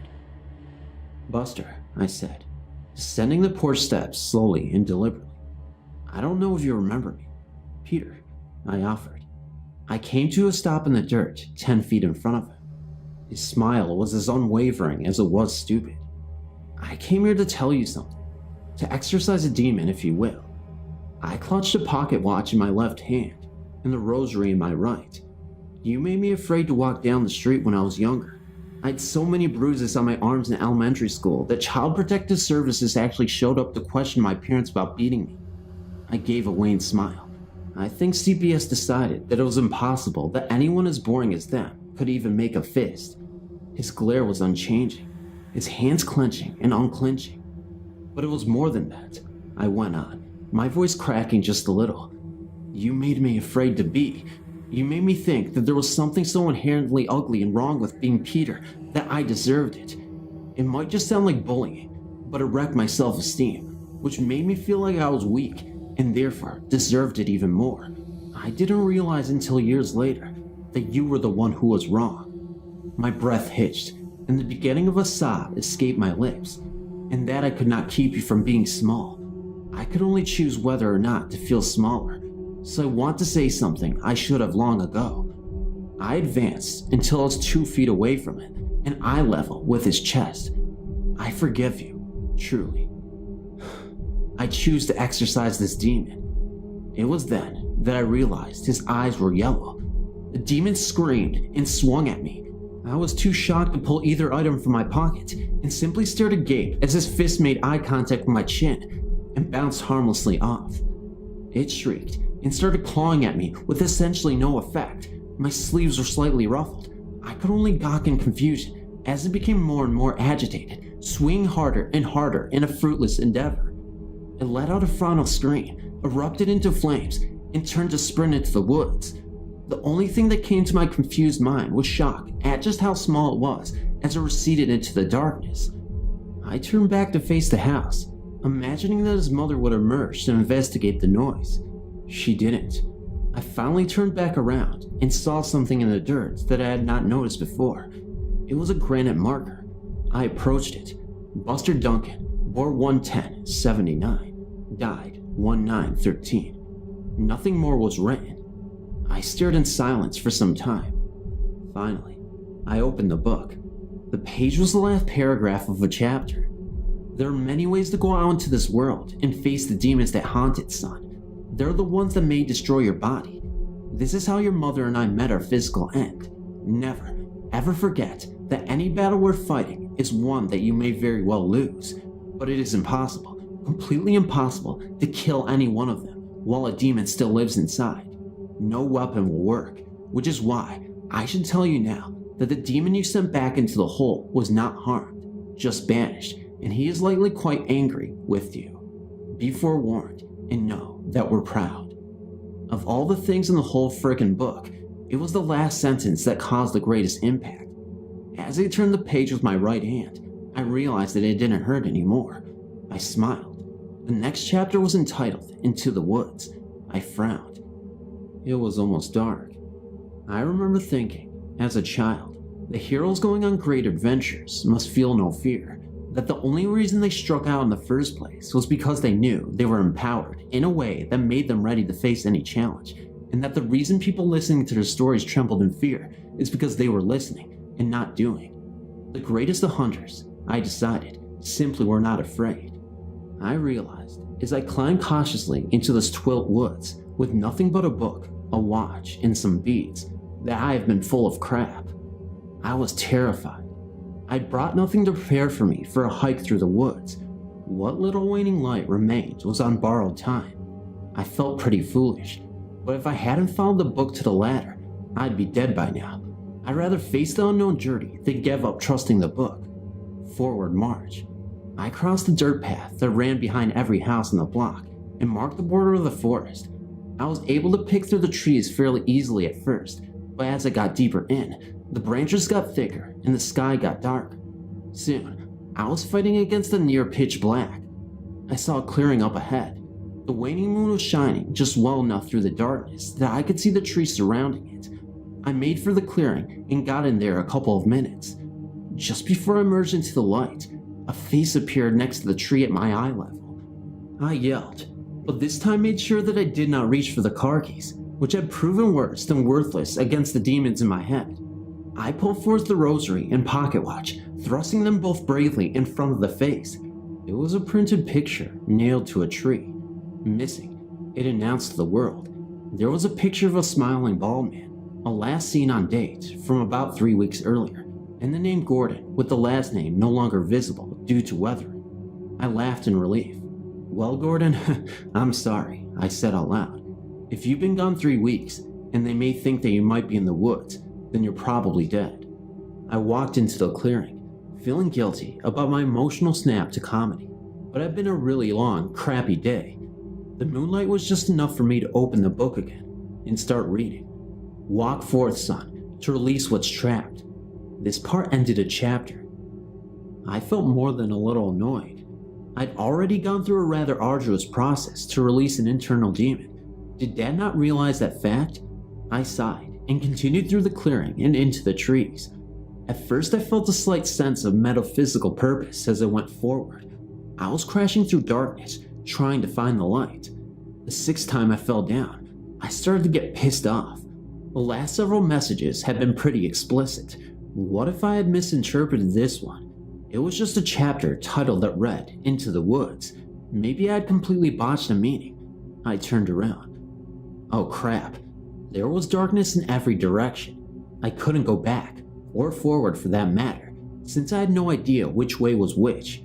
Of course, I had left my cell phone back in my house. I punched a branch, ow, then picked a direction and started walking. In retrospect, I thought as I tripped over invisible roots and ran into painful tree trunks, it seemed a poor choice to forgo my cell phone due to the belief that salt in a pocket watch would suffice for being prepared. Actually, I forgot the salt. Maybe I was giving myself too much credit. I really wanted to check the book at this point, but it was beyond impossible with the trees coming over the moon. I'd have to wander. I lost all sense of patience or purpose by the time I found another clearing up ahead. I was so relieved that I almost sprinted, but clocked my head pretty hard on a low-hanging branch and actually hit the ground. The ego rush that I acquired from successful demon hunt finally dissipated in that moment. I got up and wandered blearily towards the clearing, more irritated at my mom and dad than I had been my senior year of high school. I got into the opening. It did not see any of significance at first, so I sat down to take a rest, and I heard breathing. It was a raspy sound that lacked a clear location. It was definitely not human. I stood up and wheeled it around, looking for something big and mean. I found something frail and small. The breathing was coming from a fox pup, lying on its side with its leg in a trap. It looked to be in the throes of death. I checked the clearing to make sure that we were alone. It seemed to be so at the moment. The trap was the variety that had a snap-shut claw. It was clamped around the fox's legs, with a sizable amount of dry blood surrounding it. Clearly, it had been there for a while. I approached it to heroically rescue the fox, and failed. It turns out that those traps are frickin' hard to open, which I guess is the point. I finally found that I could push the heel of my shoes against one end and pull the other just enough to pry open the jaws. I pulled the trap forward and let the fox's paw slide out. It didn't move upon being free. The fox was clearly exhausted and near death. I tossed the trap aside and reached out to pet it. That horrible thing bit my hand. I yowled and pulled back, cussing at the creature. It did not stand up or move in any way. I wasn't bleeding. I figured that the bite had prepared me, so I went in for another, more careful look. The fox was dead. The final trauma of being forced out of the trap, followed by a last-ditch effort of self-defense, clearly was too much for the damaged creature. I sat down on a rock and took in the silence for a minute. I used to go on walks in the woods back here with my dad. We would go forth into the woods, bonding over the silence between us. I know it sounds odd, but it brought us together. The walks waned in frequency as I grew into my teens, and eventually stopped altogether. I realized in sadness that I could not remember which time had been the last. I wondered what I would have thought if I'd known it at the time. I missed my mom and dad. I picked up my parents' book and started reading in the moonlight. The death of the fox should illuminate the fact that a physical release and a spiritual release are often inseparable from one another. Never face a demon without this fact in mind, Peter. I looked at the fox, who still had an open mouth and open eyes. I wondered if animals cared about not being buried, and wondered why we did. I turned back to the book. Moreover, know this. You cannot hope to defeat the demonic nature in the greatest of beings if you aren't able to see the angelic creature in the least of them. Despite the bite, the fox was waiting for you. Remember that. I stood up, grabbed a handful of dirt, and sprinkled it on the animal. It was a symbolic gesture, but that was all Polynices needed, so I left it at that. The book went on. Now go home, Peter. The teenage angst returned. I'd like to, Mom, but this wilderness Joss does not seem very well planned, now does it? My voice echoed bizarrely, so I looked through the trees. I was at the border of the woods. Just beyond the trees to the left ran the dirt path that traversed beyond the backyards of both my house and Buster's house. I'd wandered a circuitous route and ended up right back where I started. Isn't it irritating when our parents are right? I headed through the trees and emerged onto the path, which was bathed in moonlight. I read as I walked. No person can achieve great things alone, son. Trust the man in black. I appreciated my father's words and all, but that was a little creepy. As I walked towards the house, I began to hear rustling. It wasn't natural. Neither was the sulfur smell. I looked to the left, into the woods that I just exited, and there it was. The demon was clearly grinning as it charged forth from the trees. This one did not look like the man at all. It sprinted on cloven feet, and its glowing yellow eyes left trails in the air as it ran. At least 10 feet tall with curly goat's horns, it was by far the most terrifying thing of the three that I had seen. I didn't have time to grab the rosary or drop the book. My left hand had barely clutched the pocket watch when its cannon of an arm made contact with my temple. I tried to open my eyes, but which way was up? I couldn't wake up fully on account of dizziness, but I couldn't sleep because of the noise or heat. Why the yelling? No need for that. I finally was able to prop myself up on 2 elbows and look around. There were flames in every direction. A ring of salt encircled me, and the inferno was unable to penetrate it. Past the salt, there was only fire, and the demon, he sounded pissed. I was not alone in the circle. A man I did not know stood between me and the demon. Crouching slightly, he was ready to fight. I noticed vaguely that he had an ox rosary in his left hand. He was facing the demon and shouting. The roar of the fire and the demon combined was deafening. He held his tree trunk arms forward as though he wanted to crush us, but something seemed to be making him hesitate. The strange man turned his head to face me. He was wearing black.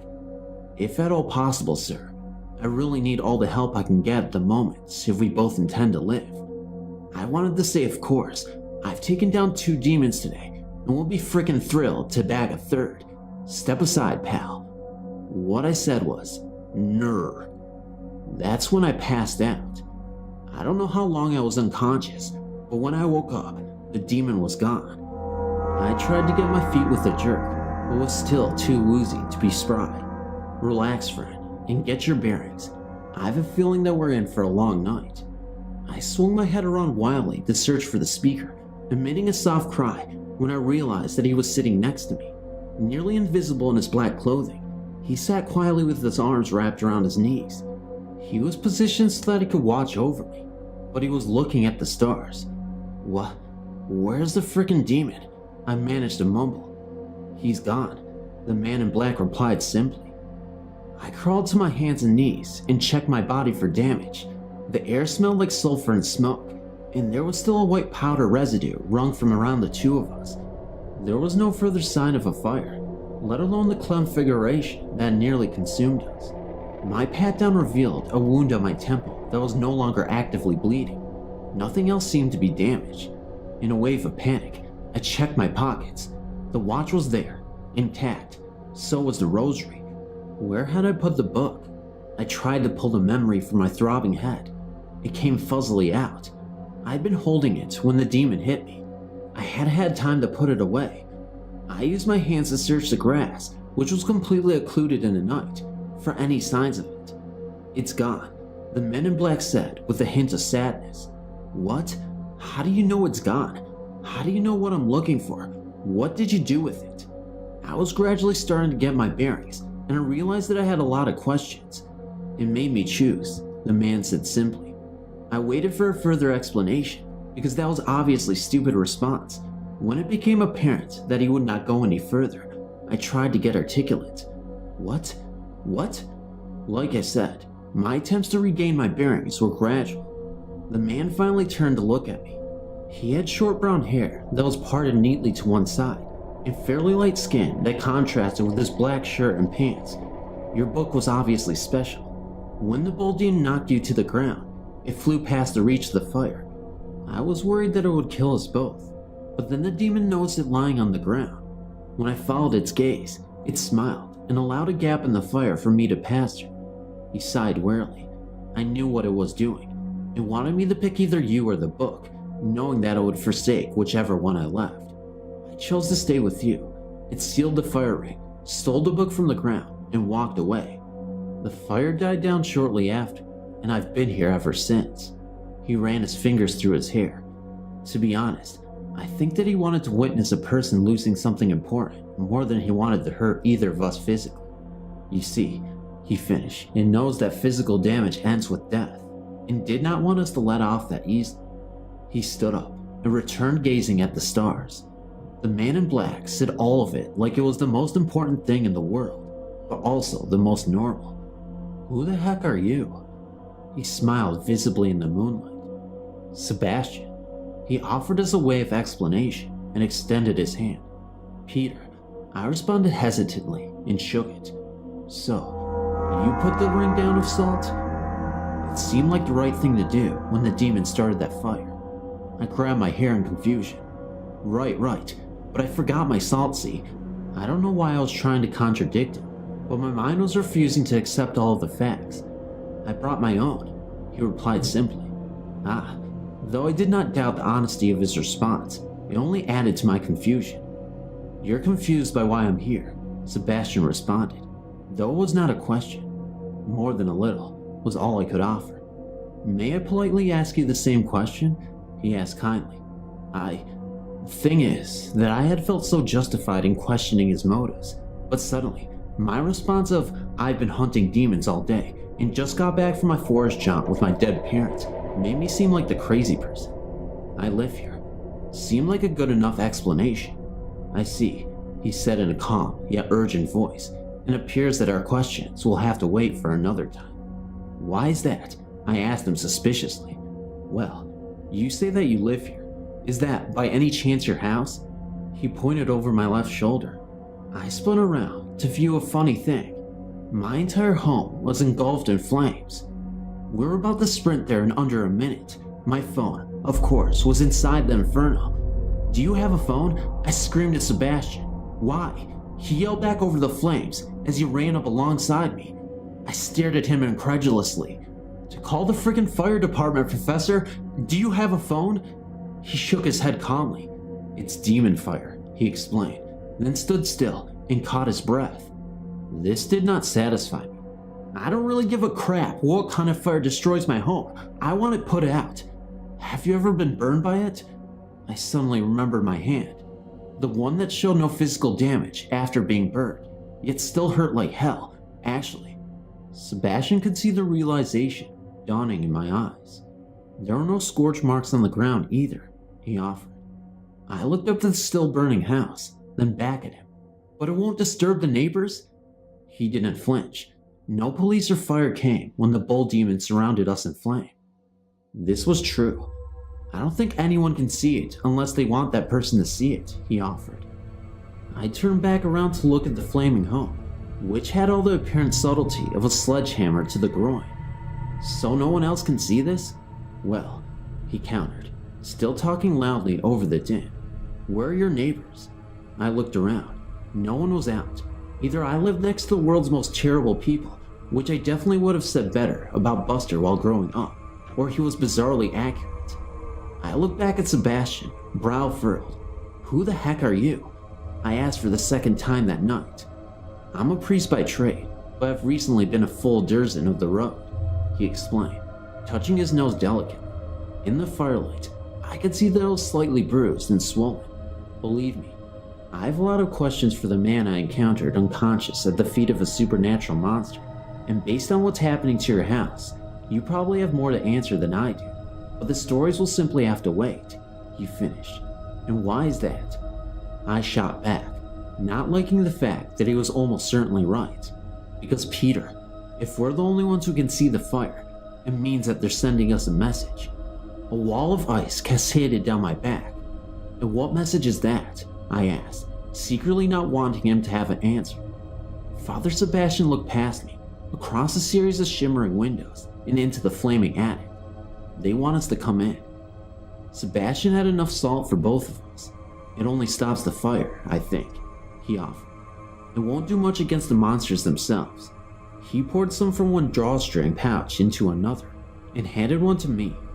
We can get more salt inside, if they haven't taken it. We can collect a lot of things from inside, if we're smart. My parents, they might have some surprises hidden throughout the house, I offered. He nodded, very matter-of-factly. Do you have any sunglasses or sage on you? I looked at him incredulously. No, I rarely bring sunglasses on impromptu nighttime hikes, I responded. He gave a wan smile. Be glad if that question is the strangest thing to happen to you today. He pulled his own rosary from his pocket. I noticed that it seemed to be an exact replica of mine, but I realized that too would have been another story for another day. The demons learn the most about us from our eyes, he explained over the noise. They're more like people than anyone would care to admit. Sunglasses help with this. And the sage? It won't help them, if that's what you're asking. It's a strong irritant, sort of like tear gas for monsters. Well, I'm fresh out of sage at the moment as well, unfortunately. I looked to his hand. In the rosary, I've seen it in action. He paused before speaking. That's a deep question. I'd love to have an extended theological discussion at a later date. Let me put this way. Would a stack of $10 million be a powerful thing? Money is power, I noted, glancing nervously at my inflamed front door. Of course it can be. But imagine if you had $10 million, and there was only one other person on Earth. Imagine that that person didn't care about the money. All the power would be gone, because it's only real when it creates interaction between two people. But the power was only what those two people create and give themselves in the first place. So the rosary can be extremely powerful or worthless, depending on what you choose to make it. Do you understand? Not really, I responded hesitantly. Good, you're on your way to getting it then, he finished. Clearer answers than this one were warranted. I really wished I had my parents' book right now. What about this? I asked, pulling out the pocket watch. He eyed it curiously. I've never seen anything quite like that before, at least not for spiritual things. I think it. I was interrupted by a roar of flames erupting from an upstairs window. Peter, I think something's trying to get out. We don't have much time. I felt the sweat drip down my neck. Why does it want us to come in if we're planning to stop it? He ran his fingers through his hair again. They'll be more powerful if they can hurt something first, and I believe it thinks that we'll serve that purpose. He sighed. But we don't have a choice. Whatever is in there will escape soon, and it will do so with or without taking in a couple more extra victims beforehand. But we can stop it, right? Well, they don't have any faith in us. We stood there in silence for a moment. A fistful of salt spread wide across my front entry hall, flying from my outstretched palm in all directions. It was enough to cut a clear path through the fire. My black-clad friend and I walked shoulder to shoulder through the entry hall, flames licking upward, unable to reach us. Welcome to hell, I offered. Sebastian and I came to the end of the hall, which opened up to a living room. While demonic flames leapt across the hall, the floor was free of fire and uncannily dark. It took me several seconds to notice the girl. She was about 6 years old and sat bound to a chair across the room. Her wide blue eyes betrayed pure terror. Blonde pigtails shook in fear. She was unable to speak due to an excessively tight gag in her mouth, and she was tied hand, waist, and foot to the chair with several layers of rope. Her little legs were too short to even reach the floor. Son of a crap, I screamed and ran forward to help her. Part of me knew that she was probably bait and that perhaps I should have just left her there. But how could I justify combating demons if I became one myself? I'd rather gain by losing than lose by gaining. I suddenly realized that I almost certainly did not know the truth about my parents' death, and I charged across the room for her anyway. I was suddenly knocked to the ground, just feet from the girl. I could hear her high-pitched moans. I rolled around to face my assailant. Sebastian had me pinned. He was screaming, get back into the hall. But I couldn't leave the girl. Even as he pulled me to my feet, I resisted and tried to reach her. Sebastian changed tactics. He spun around and placed himself between me and her, still grasping my neck with his right hand. The fire roared. Sebastian lifted up his left hand and shoved it against the girl's chest. It was the hand with the rosary. An ungodly scream shook the walls of the house. The girl flew, chair and all, towards the back wall. She slammed against it and pitched forward, but she didn't hit the ground. 10-foot-long appendages ripped from her torso, shearing the chair into a million pieces. The appendages, 6 of them, slammed to the ground and raised what was left of the girl into the air. They appeared to be metallic legs, flailing around like they belonged to a robotic insect the size of a truck. But its head stayed the same, pigtails and all, except the whole thing was now blue, save for its yellow eyes. And God, did it scream. The blue demon slammed its leg into the ground, sharp metallic points causing the wooden floor to splinter. I stared up at its innocent baby girl face in complete horror and disgust. Then its legs lowered the face down to hover above mine. It hung a tongue from its childlike head that looked like a human tongue, but for the fact that it was 2 feet long and blue. All this happened in less than 6 seconds, and I did not react quickly enough. It lapped its long, unholy tongue across my face, deeply impressing it into my cheek. It was icily cold and extremely wet, and felt exactly like the world's mostly sick and rotten peach. The tongue was evil. As soon as it had licked me, I couldn't stop myself. I fell to the ground and started crying uncontrollably, huge sobs racking my body. I didn't care about the fire. I didn't care about Sebastian fruitlessly shaking my body. I didn't care about the demon above me, or even about dying, because that tongue, that horrible tongue, it did something to me. It touched me deeply, and I cried, and cried, and cried, and cried, and I cried. I cried. I kept crying. It all came crumbling down. The loss of my parents, the secrets they had been hiding from me, the dark road that had taken me down, the fact that when I died, my friends and extended family would miss me, but would get over it soon. And I was facing the trial of my life with a stranger. I was not ready for this. I rolled over and barely opened my eyes. Through the smoke and the tears, I could vaguely see Sebastian fighting with the blue demon. It wasn't going well. Its 6 metallic appendages danced like a sewing needle around him. It avoided his rosary, but the sheer size and speed of the dang thing made the eventual outcome pretty frickin' obvious. Why was Sebastian fighting so hard? It came to me quickly. He was distracting it from me. I suddenly felt a weight lift. Most of the demon's lick was still inside me. I could feel it, but I could feel some of it leaving too. The blue demon lifted one metal appendage to draw Sebastian's gaze, then quickly whipped the second one around his left side. It broadsided and did not cut him, but it was quite successful in knocking him to the floor.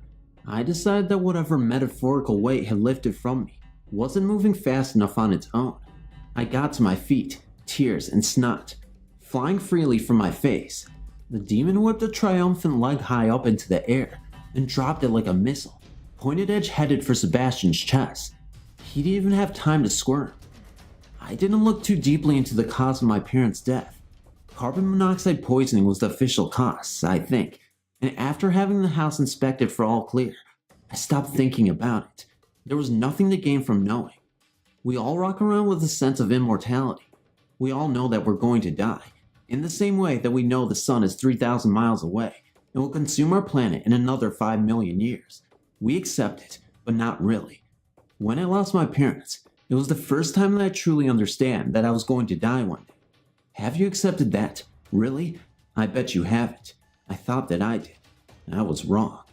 Sebastian didn't have time to move, nor, it seemed, did the demon.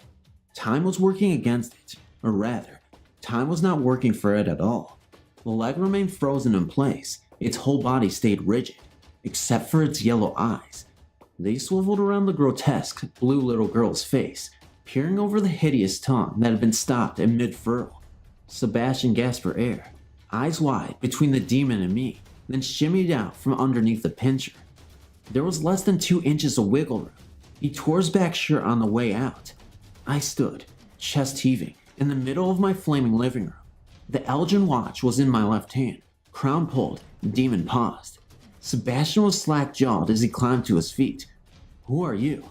I'm a demon hunter, like my parents before me. Now step aside. The monster was powerless to move as I positioned myself underneath it. One leg was still raised above the ground, waiting to strike. I stood in the middle of the pentagram formed by the points of its remaining 5 legs. I pulled out the rosary and stared up at the beast. My head swam with anger and sadness. I leapt straight into the air and swung my bedded fist into its throat. It sailed, legs and all, up to the ceiling, then landed with a crash on its back. I couldn't even hear my own screaming over the roar of the flames. I pounced and got to work. I ripped its legs, one by one, from its quivering body. I beat, punched, cried, screamed, hit, and tore at the monster. Things got blurry. When all the legs were off, I picked them up and tried to break them. I cut my hands on the metal, dropped it, cut my feet when it landed on the floor. I yelled, pick up the metal again, cut my hands again, and dropped it again. I cried. Something was wrong with my arms. They were discolored.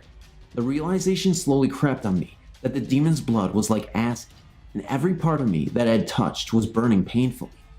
I got so angry when I realized this, so incredibly enraged. I decided that I was going to rip its eyes out, acidic demon blood, and that would make it suffer even if it reduced my hands to nothing but a fleshless collection of forgotten bone. Arms wrapped me from behind and pulled me back. Peter, you need to stop. It's killing you.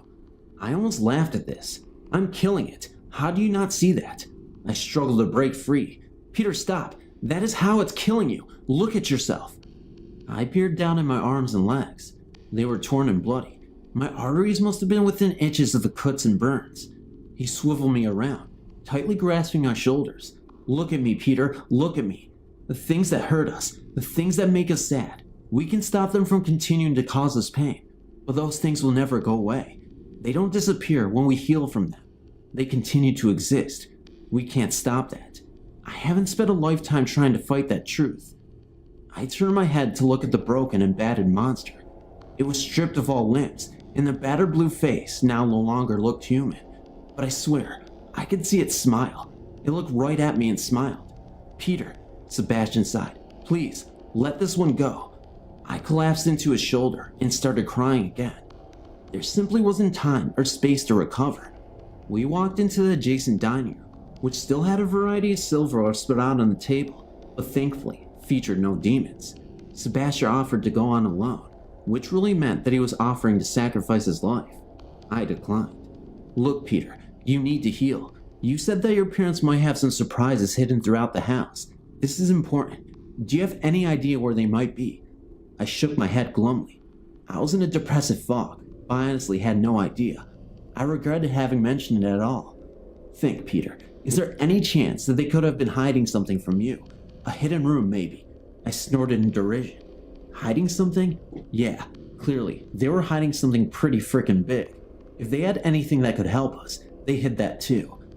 Every memory was beginning to hurt. I missed them, but was too pissed to want them around. And it now seemed entirely possible that they could have hidden something as significant as a room. Oh crap, I breathed. I looked at the walls. I looked up at the ceiling. I looked back down at Sebastian. The spare bedroom upstairs. It faces the front yard and the backyard. Sebastian stared at me blankly. The house isn't built that way. It shouldn't look out into both yards. He gave me a look of dawning realization. Have you seen out both windows? I wheeled around to face the stairway. Only out the back. Now that I think about it, my parents. I paused and swallowed hard. Never drew back the curtains on the front-facing wall. And you never asked them about it? Sebastian replied, as we started walking down the stairs. It seems I was a rather oblivious child. I grabbed a carving knife from the pile of silverware on the table, in case I had to jimmy the window open. Who knows? My parents had locked me out metaphorically, and maybe they would have ensured that was true in the physical world as well. I was discovering that, while painful, my wounds from the blue demon didn't stop me from moving forward. I wondered if that was intentional. We made it up the flaming staircase and into the first bedroom on the right with no incident. I burst through the door and advanced on the window curtains across the tiny room. They hung darkly still. I grabbed either side with my fists. It occurred to me that I didn't know what I wanted to find. Answers were the same as proof. Finding the truth meant finding the lies. I threw up the curtains, grabbed the sill, and peered through. The window did not lead outdoors. It was the only room that was not on fire. I fumbled around for a light switch that worked and illuminated the space. It appeared to be some sort of a workshop, and had been ransacked. I ran around with a feeling of vertigo. No. Who was here? I picked up scraps of things that had been left behind. Empty bags with torn labels reading Salt and Sage, ripped pages of ancient books, inexplicable pieces of equipment that would have made sense to my physicist's mother. All the lies, and none of the benefit. All of the loss, none of the gain. Exactly the kind of blow that I did not need right now. I saw something on the opposite wall and nearly ran into it. 2 unused brackets were mounted to the wall. A small plaque, the likes of which were used to label art at a museum, hung underneath. Vernus Edge, Blessed Sword. Oh crap, I looked over at Sebastian. There was a sword that we could have used right in here. I punched the wall, lifted a forgotten piece of machinery, and flew it across the room. God dang it all. I bent down, ready to start crying again. Then I had an idea. Sebastian! I shot upward. Oh, Sebastian, my friend, look what we have here. I raised the carving knife that I brought from downstairs to him. He eyed me suspiciously, but did not flinch. You're a priest. I almost smiled. He did not react. You can bless this knife. We'll make our own demon sword. We'll be unstoppable. Peter, no, it will be perfect. Ball's in my court now. Peter, I can't do that. I could feel my face growing darker. And why not, friend? He sighed. Because it's a weapon. Yes, I said, stepping towards him. That's the point. I tapped my finger lightly on the knife's tip. Look, Peter, your cuts and burns weren't extremely deep. Let's find something to patch you up, then let's move along. I slammed a knife onto a nearby workbench. That's not what's important right now, Sebastian. You bless that sword. We'll finish this for good. I slammed my hand on the table. Do it. He stared back with no movement whatsoever. It was like he didn't hear me at all. Peter, a blessing means something.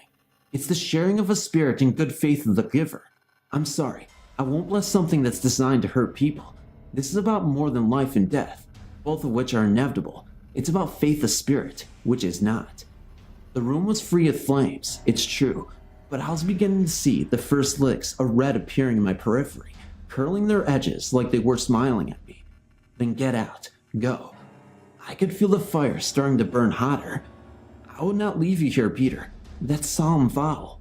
You already have left me. Now get out of my house. I could feel the flames catching. I could feel their strength.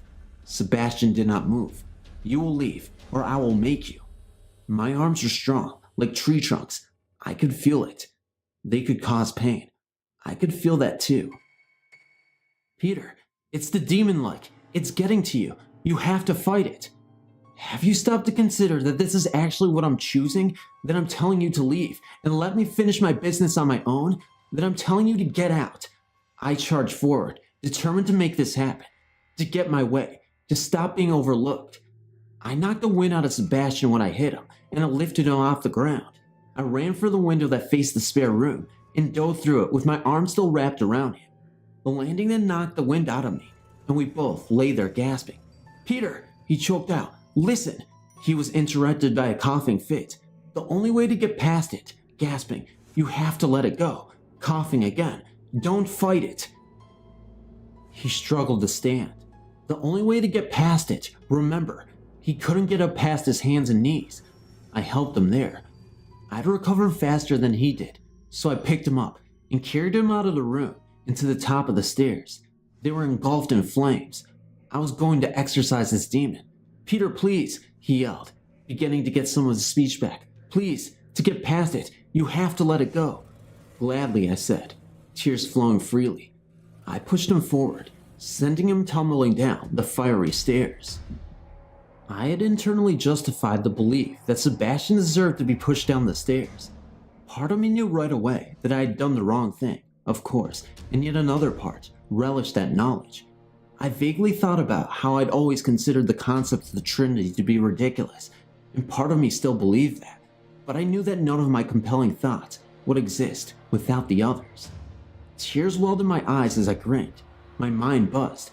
I was excited and horrified about the next step. I wheeled around to face the upstairs hall of my childhood home. It looked different than the flames, but something was calling to me, something that I was missing.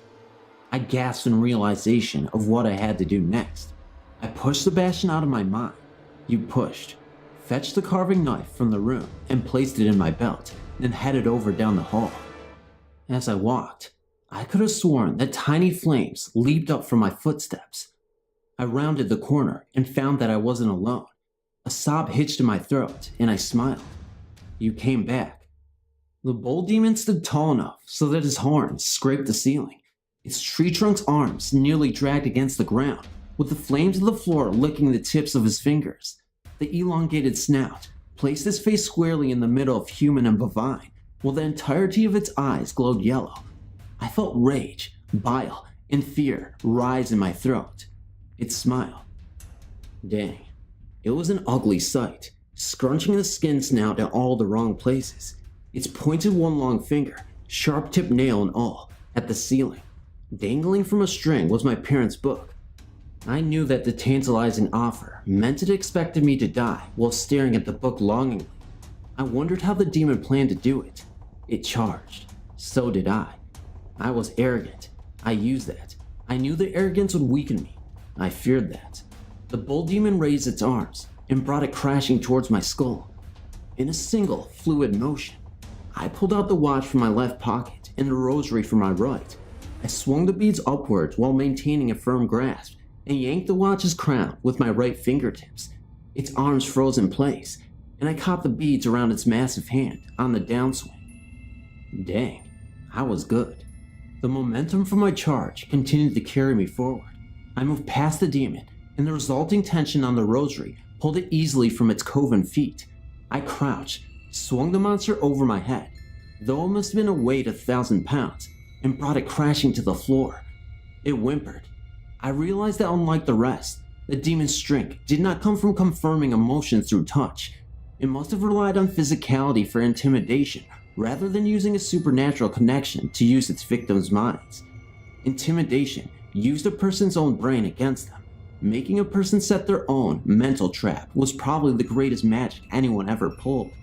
Now it lay still at my feet. I felt strong.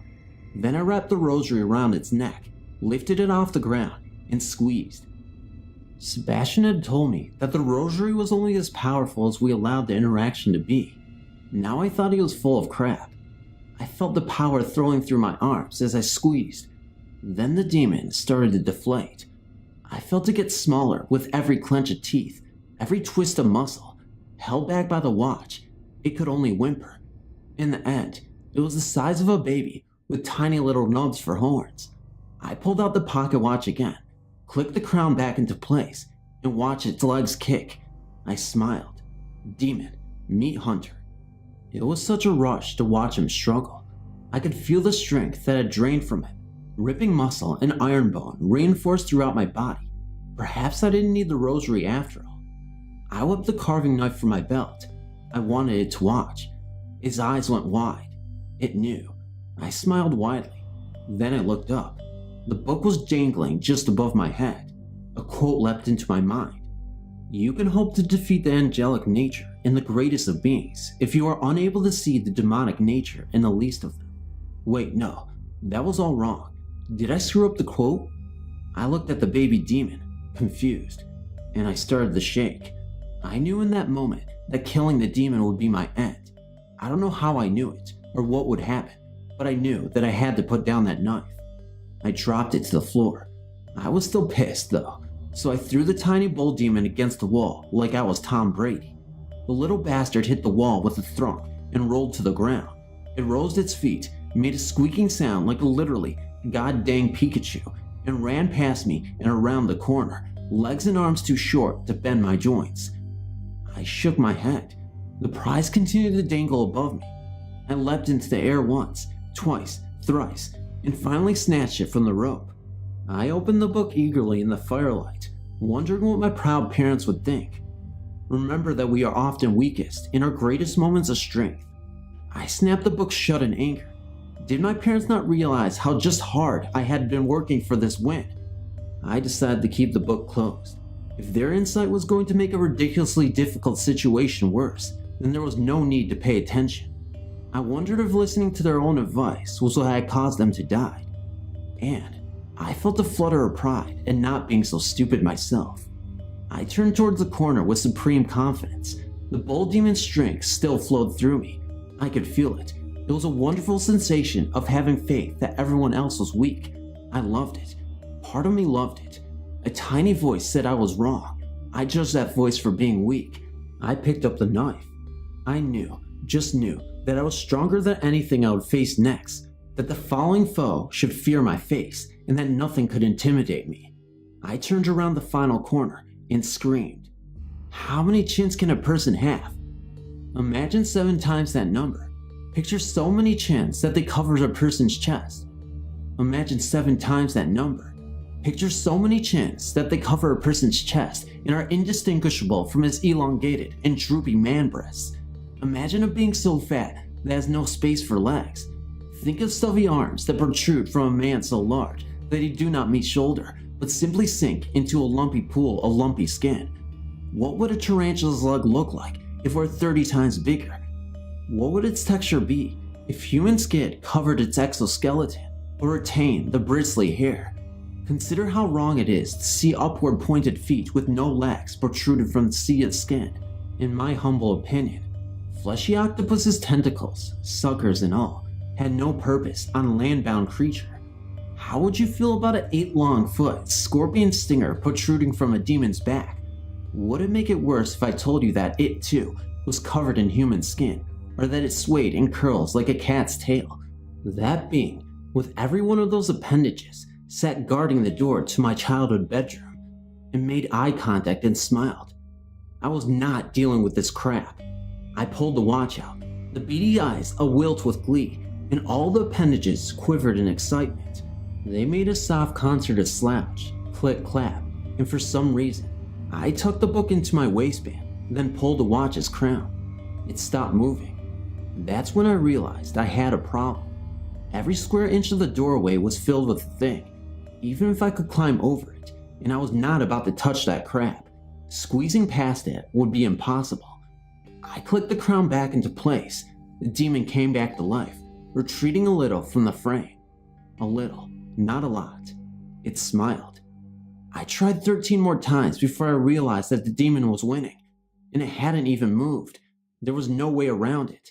That was the only door into my room, a solitary window, which could only be opened from the inside, was a sheer 2 stories above the ground. The hidden room on the other side had appeared to possess the concrete walls. The only way in was through Fatty, since it would fill the frame every time I used the watch, only to retreat once I released him. It appeared that using it would be an impossibility. I tried another tactic. Rosary in hand and Gad reflect in check, I advanced on the beast, rippling muscle flowing and iron bone grinding. I geared myself up for the fight. I was stronger. I could feel it. I raised my fist and swung. My hand landed in the skin with a soft plop. I pulled back to see the skin sizzling where the beads had landed, but I quickly lost sight of it in the sea of flesh. The return punch caught me off guard. One of the arms had hit me equally as hard, and I fell stunned to the floor. I shook it off. Anger coursed through me. I picked up the knife and brought it down into the thing's skin. While some acidic blood oozed out, I again lost sight of the wound after I pulled the knife back. I failed to see the scorpion stinger come crashing down on my shoulder. That one frickin' hurt. It drew back after a single strike, but it was enough to slam me to the floor to open up a painful flesh wound. I shook this off too. Time to get drastic. No way around it. Rosary in hand, I stood up and ran at the thing, belly flopping into its skin. It felt like grilled chicken skin, covering a prune layer maneuver smoothly. I tried to raise my head, but my hand sunk into the world's most sensitive Tempur-Pedic mattress, so I could not push myself up. Then it took one of its human skin-covered tarantula legs and slid it across the back of my neck like it was playing a delicate violin. The hairs were so pointy. I eventually was able to swim through the flesh and roll back onto the floor, panting. I would not try to be able to approach that again. A flower vase sat on the end table. I picked it up and brought it down on the demon. An octopus tentacle came crashing down on my head with equal force. I grabbed a layer of fat and tried to stretch it far enough to meet the demonic flames that lined the hallway. Could demons be hurt by their own fire? Before I could answer that, the thing spat out blood from one of its open wounds and landed on my arm and burned me. I howled in rage. I pinched, I stabbed. Each blow was countered with another blow. Each stab fetched another needling from the scorpion tail. Neither its punches nor its stings were very strong or deep, and ensured that the monster would not deliver me a knockout blow. We could continue indefinitely. On its next punch, I collapsed to the ground and cried. There was no way out of this, no way at all. As I drew into my own pain, I turned out the monster.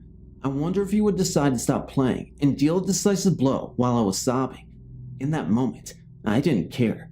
The same emotions that made me so frickin' arrogant not long ago now had made me a chokehold of doubt. I felt worthless. The arms wrapped around me as I sobbed. I let them. I was pulled forward towards the fleshy horror. I did not resist. The skin, the horrible skin, squished between my fingers as I climbed on top of it. I surrendered to the hands that were pushing me forward, too devastated to fight it anymore. They guided me, gently yet firmly, towards the demon's head, towards the demon's mouth. I surrendered to their will. It was just easier that way. I let it happen. I let it happen. Its tongue lapped my ear, leaving thick gobs of saliva inside. The unseen hands pushed me towards its head while my hands grabbed its chin for purchase. Up I went, and as I slid past its left ear, over its left shoulder, and tumbled down its back fat into the space beyond, I'd gotten past the demon and into my room. I sat stupidly, legs splayed out directly in front of me. I blinked. The cascade of back fat spilled into the room. It quivered like jello, but the demon made no other physical reaction to my presence. It didn't even turn its head around. Then another body tumbled down the skin and rolled next to me. I stared slack-jawed. Sebastian got to his hands and knees, panting heavily. I had so many questions. I blurted out what I felt was the most important one. Huh? Still panting, Sebastian got to his feet. Then he pulled me upright. I looked him in the eye. Then I dropped my gaze to the floor. I was no longer angry with him. Sebastian, I thought you were... I raised my head again. He was looking back patiently. What? I watched you fall. He blinked. Yes, what? Did you think I was dead? My silence must have answered him. Peter, you threw me down some stairs, not a cliff. I opened my mouth to speak, but realized I had nothing to say. He was right, of course. And since this is your house, you must realize that there's a landing halfway down. I only fell about 8 steps. And did that hurt? I asked dumbly. Well, yes. Yes, it hurt. I hit my shin pretty badly on the table on the landing. He sighed. But I've learned to fall over the years. My mind raced around. But the fire on the stairs. Peter, we've both been dealing with the fire the whole time. It's mostly for intimidation purposes. It won't spread, and we're fine as long as we don't touch it. And if it gets close, we can put it out with salt. I tried to understand one last thing. Why didn't you come help me earlier? He raised his eyebrows. You mean when you were still on your rampage after you had, I now realize, attempted to kill me? Well, crap. He had crossed every T and dotted every I. Sebastian, it's not that I was trying to kill you. I was, but then I trailed off. I tried to figure out what had been going on in my head. I realized 2 things at once. The first was that I had no idea I'd reacted so aggressively to Sebastian. The second is that whatever had pushed me was still partially there. My head swam. I'm sorry. I felt shaky. He laid one hand on my upper arm, then placed the other on my opposite side. He looked me in the eye. Peter, I forgive you. Part of me wanted to cry. Part of me wanted to finish what I'd started. Why? I asked. He dropped to his hands to his side. The prayer of St. Francis says that it is in pardoning that we are pardoned. My soul hangs on that being true, he sighed. Everyone does, doesn't it? I don't know what to say. I don't think you realize just how much the blue demon influenced you, he continued. I turned away from him. I hated knowing that he was probably right. I hated not being in control. I hated. A sudden realization hit. How did you get past that demon? He was quiet for a moment. Then, they set you up for a trap. I gave him a dim-witted stare. I hung behind you after you threw me down the stairs. I flinched at this reminder. Another part of me smiled inwardly. I watched you fight the bull demon. I saw what was left of it run away. It sprinted right past me. Tell me, do you feel stronger after shrinking it? Like you absorbed its essence? I still don't know what to say, but apparently my facial expression confirmed his suspicions. He continued. Whoever put that demon there must have known you would take it easily. Would have known what feeling you would have when you crushed it. They would have realized that you would carry that feeling right into the next obstacle. I looked back at the wall of flesh in the doorway and made a gurgling sound. I didn't know how to hurt it, I offered. Sebastian looked up at the ceiling. Remember when I was talking to you about the rosary, when you admitted that you didn't really understand? I told you that you were on your way to getting it. That's the issue here. You were convinced that you needed to know how to hurt it. You never stopped to think about how to not hurt it. This did not make me less confused, Sebastian. He took a breath. I think this demon is some sort of vengeance striker. How often did he hurt you? Constantly. I snapped, wondering if my skin was more than 50% purple at this point. I watched you, Peter. You sat for long stretches, crying and screaming, while it did nothing. It only ever hurt you when you tried to hit it, and then it used some sort of appendage that was equal in quality and magnitude to what you had given it. I opened my mouth to disprove him. No sound came out. It knew how to respond to the watch, too. It froze you out when it froze it out. Every response was met in kind. I did not like how much sense this was making. Wait though, how did we get past it then? His expression was inscrutable. I had a guess that this is sort of a game might be in store. Don't you remember the advice I was trying to give you just before the stairs? I felt a rush of shame, anger, and pride once again. Multiple spirits in the same body. Not specifically, no. Well, I was talking about the only way to get past it. I said I have to let it go. Don't fight it. That sounded crushingly familiar. So, we just crawled over it, and it let us. I sighed. I thought you were trying to protect yourself when you said that. He shrugged.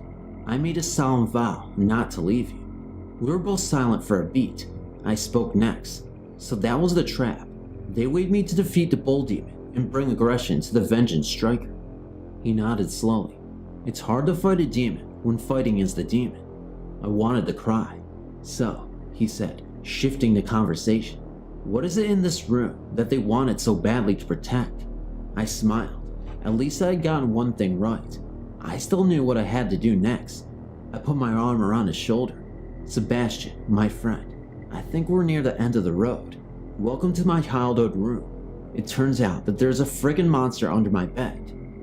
Friday, September 18th, 1987, late afternoon. I stopped what I was doing on account of the crying. I don't think anyone else would have pulled me away. I could slip lightly through the window by now, even though I could hear that Peter was downstairs. Constant caution was the rule. Some secrets are kept in kindness. Deftly down the stairs I went, avoiding the 17th step, which creaked. I made it to the kitchen door without being heard. Terrence was hugging Peter. I couldn't believe what I was seeing. Peter was 6. I couldn't remember the last time I had seen my husband hug, our only child. Buster punched me, and it was hard, and he took 3 of my best G.I. Joes and he squeezed my neck until I said they weren't mine. Peter entered his Wobble explanation with another wail. He's the worst kid in the world, Dad. He makes me feel so small. He's a demon. The Duncan boy was no good. I hated the fact they lived just a half block away from our son. I thought about what living here in this house was costing Peter.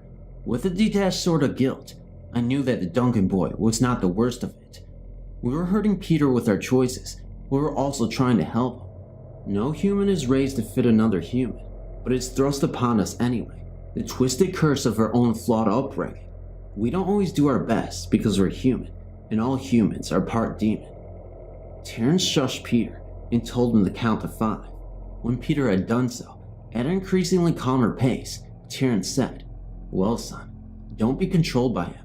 If this is the way that he lives his life, if hurting other kids makes him happy, then he really is the smallest kid in the world." Peter whimpered and then hushed, and Terrence rocked him back and forth on a kitchen chair. The diabolical thing about being human is that we are part angel as well. The demons demand so much attention that they are utterly confounded when an angel takes the helm. I loved Terrence in that moment in a way that my logical mind could not articulate, and it made me feel uncomfortable. I sinked away as quietly as I had come. Choosing not to interfere was my way of expressing love. The most profound moments live in the crevices between statement and purpose, and nothing can ever be profound until we accept the phenomenal as quotient. I never told Terrence what I had witnessed. Wednesday, September 23rd, 1987, early morning.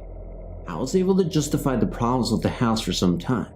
The walls would tremble just slightly, not even a 3.0 on the Richter, Terrence would say over the top of his newspaper. The bifocals made a man in his late 30s seem ancient, but he always took kind to me.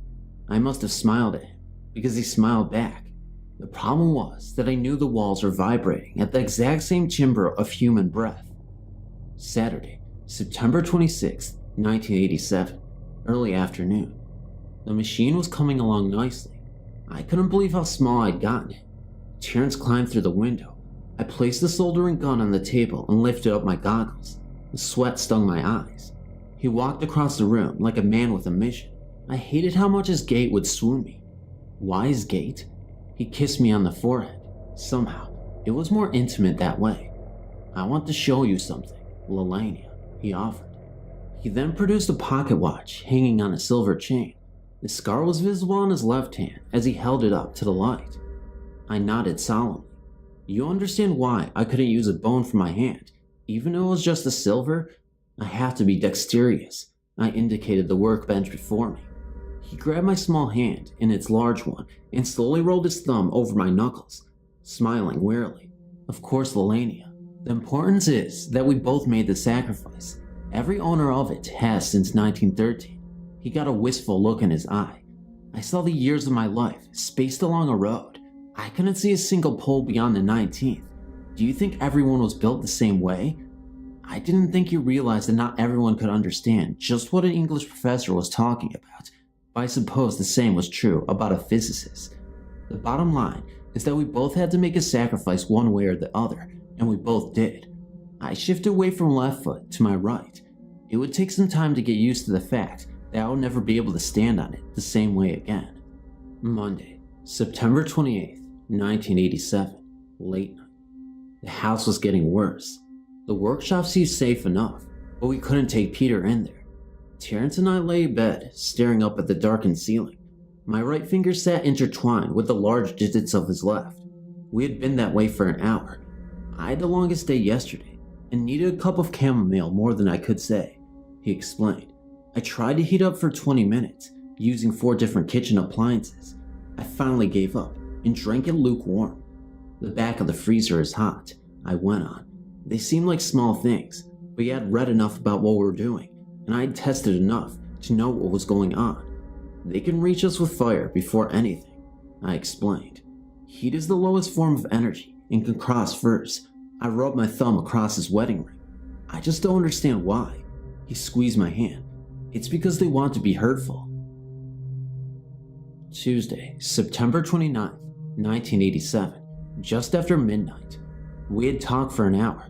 I needed to get up and pee. I didn't like walking the halls at night because they were the longest stretch without any windows. I don't know why I turned on the light in the bathroom. I assumed the small nightlight was enough. It was when I was washing my hands that I knew. I looked up and saw my darkened reflection. Of course it was my visage. Of this, there was no doubt. But the eyes looking back at me weren't mine. They looked the same. They moved in the exact directions that my eyes moved. But we know, ourselves, and I knew that someone else was staring back through my reflected optics. Of that, there was no doubt either. Whoever was watching me through the mirror did so with uncanny glee. I never looked at my reflection in the dark again after that. Wednesday, September 30th, 1987, mid-afternoon. It was nearly finished. I was excited to show Terrence. When he climbed through the window into the room, though, he had something that he was excited about as well. I could see it tucked under his arm. He brought out the book and showed it to me. The lively, coffee and cream tone of his skin clashed with the cover of the book, which showed the wear of many years. I smiled and rested my hand on the elbow patch of his tweed jacket. He lowered his free hand to the shoulder of my lab coat. "You haven't looked inside?" I asked nervously. "Of course not. We both know how important this is." I looked to the wall that separated this hidden room from Peter's bedroom. "I know," Terrence explained soothingly. "I hate keeping secrets from my son. Life is a process of living with the effects of what we thought was the lesser of all evils at a long time ago moment. If we left this house, our problems would follow," I concluded reassuringly. I don't reassure myself. We both kept the silence for a beat. Terrence broke it. "You know," he said, walking energetically to the wall that adjoined our son's room, "I can see a future in which Peter ends up with this book." He looked down and caressed the cover lovingly. I was taken aback. Are you really? But you know what that would mean." I trailed off, unable to finish. The thought had never crossed my mind. It was wild. Peter was a smart enough kid, but we were honest enough with ourselves to know, without saying it, that he would never be the valid Victorian. Parents know that sort of thing about their kids, even when they're 6 years old. Were we bad for thinking it? All parents judge their children, and all children know it. It's better that way. Love is only real when it's human, and humans are only real when we have a demon side. Wednesday, September 30th, 1987, a few minutes later. It's a circular call again, I explained to Terrence. Basically, it's a Gauss rifle that feeds into itself. He smiled. I took off the goggles and threw them on the table. We need it now. There was a bloody tampon in the toilet. He handed me a hot mug of chamomile. The gesture was timed very specifically. It meant that I was making leaps of logic which no human could follow, and I needed to explain my mental connection. I took the mug with both tiny hands and looked him in the eye. "I'm not on my period, Terrence." I sipped. It was hot. "I'm pretty sure that our 6-year-old son isn't either. There's something here that shouldn't be." "The walls are getting thinner," he whispered. "I think the Colligan can breach it," I said matter-of-factly. An awkward silence hung. Peter had been screaming in his sleep recently, and each of us knew that the other was growing unspoken doubts. And I have an idea. I took another sip and placed the mug on the workbench. "Do you know how the optic nerves work?" "Of course," he said quickly. Terrence smiled. My heart fluttered just slightly. Just slightly. His response meant of course not. No one would, though I love seeing you get excited when you share things. But please, be clear about what you mean. We have been married for 11 years at that point. The nerves in our eyeballs send extremely detailed messages to the optical lobe. Of 4 lobes in our brains, 1 full lobe is devoted to vision alone. The information transmission is completely complex. The optic nerve is the highway. It attaches to the back of our eyes in the blind spot. We're blind there because the vision in a single place is sacrificed so that all the vision can be made real. It is the eye of the storm. We're blind so that we can see. Terrence sipped his tea. I sipped mine. We never broke eye contact. Instead of waiting for it to happen, we need to break the walls on our own terms. It's inevitable at this point. Things will be better in the long run if we can control where and when. And we get to choose exactly one occluded location in the very center of the cataclysm. I took a deep breath. I think we need to make a fissure, and it needs to be in Peter's room. He looked at me instructively for the last minute. For just the second time, I could not read him. I did not like it at all. Finally, he spoke. We should put it under his bed. Thursday, October 1st, 1987, 7:42 a.m. Isn't it earthquake? Peter screamed as I tottered shakily across his bedroom. Yes, what else could I say? When I'd first seen my infant son, I was consumed by the fear that my large frame would crush something so delicate. During the first week of his life, I touched him as little as possible. If Lelania had not fed him, I think he would have starved. For the first time, I used force on my son this morning. Every second of an earthquake, every millisecond, was potential for an unforeseeable and irrevocable disaster. Things were out of control. I knew my son wasn't going to be safe. I was shaken both physically and metaphysically. I clamped my arms around Peter and heaved him to the doorway, then collapsed on him, using my body as a shield. When the shaking ended, he was gasping for breath. Lelania came sprinting down the hall. Terrence, Peter, are you okay? I knew nearly all of my wife's tones. This level of fear, was new. So the one look on her face when she collapsed on her knees in front of us, despite the novelty, however, her expression was obvious. What have we done? Is it over? Peter squeaked. I gasped for words. When they finally come out, they were as small and frail as a newborn. No, Peter, no, it's not, now. Sebastian, my friend, I think we're near the end of the road. Welcome to my childhood room. It turns out that there is a friggin' monster under my bed. He looked at me skeptically. I took my arm from his shoulder and walked confidently to my childhood bed. I gasped the post at the foot of it and pulled hard, pivoting the bed into the center of the room. Sebastian scuttled to the side. Beneath the bed lay a doorway. Perhaps a portal would be a better word. It was a square trapdoor made of the exact same wood as the floor. I never have noticed it with the bed covering, but now that it was exposed to the world, and now that I knew I needed to see it, it was clear. I kneeled down and gently felt along the edges.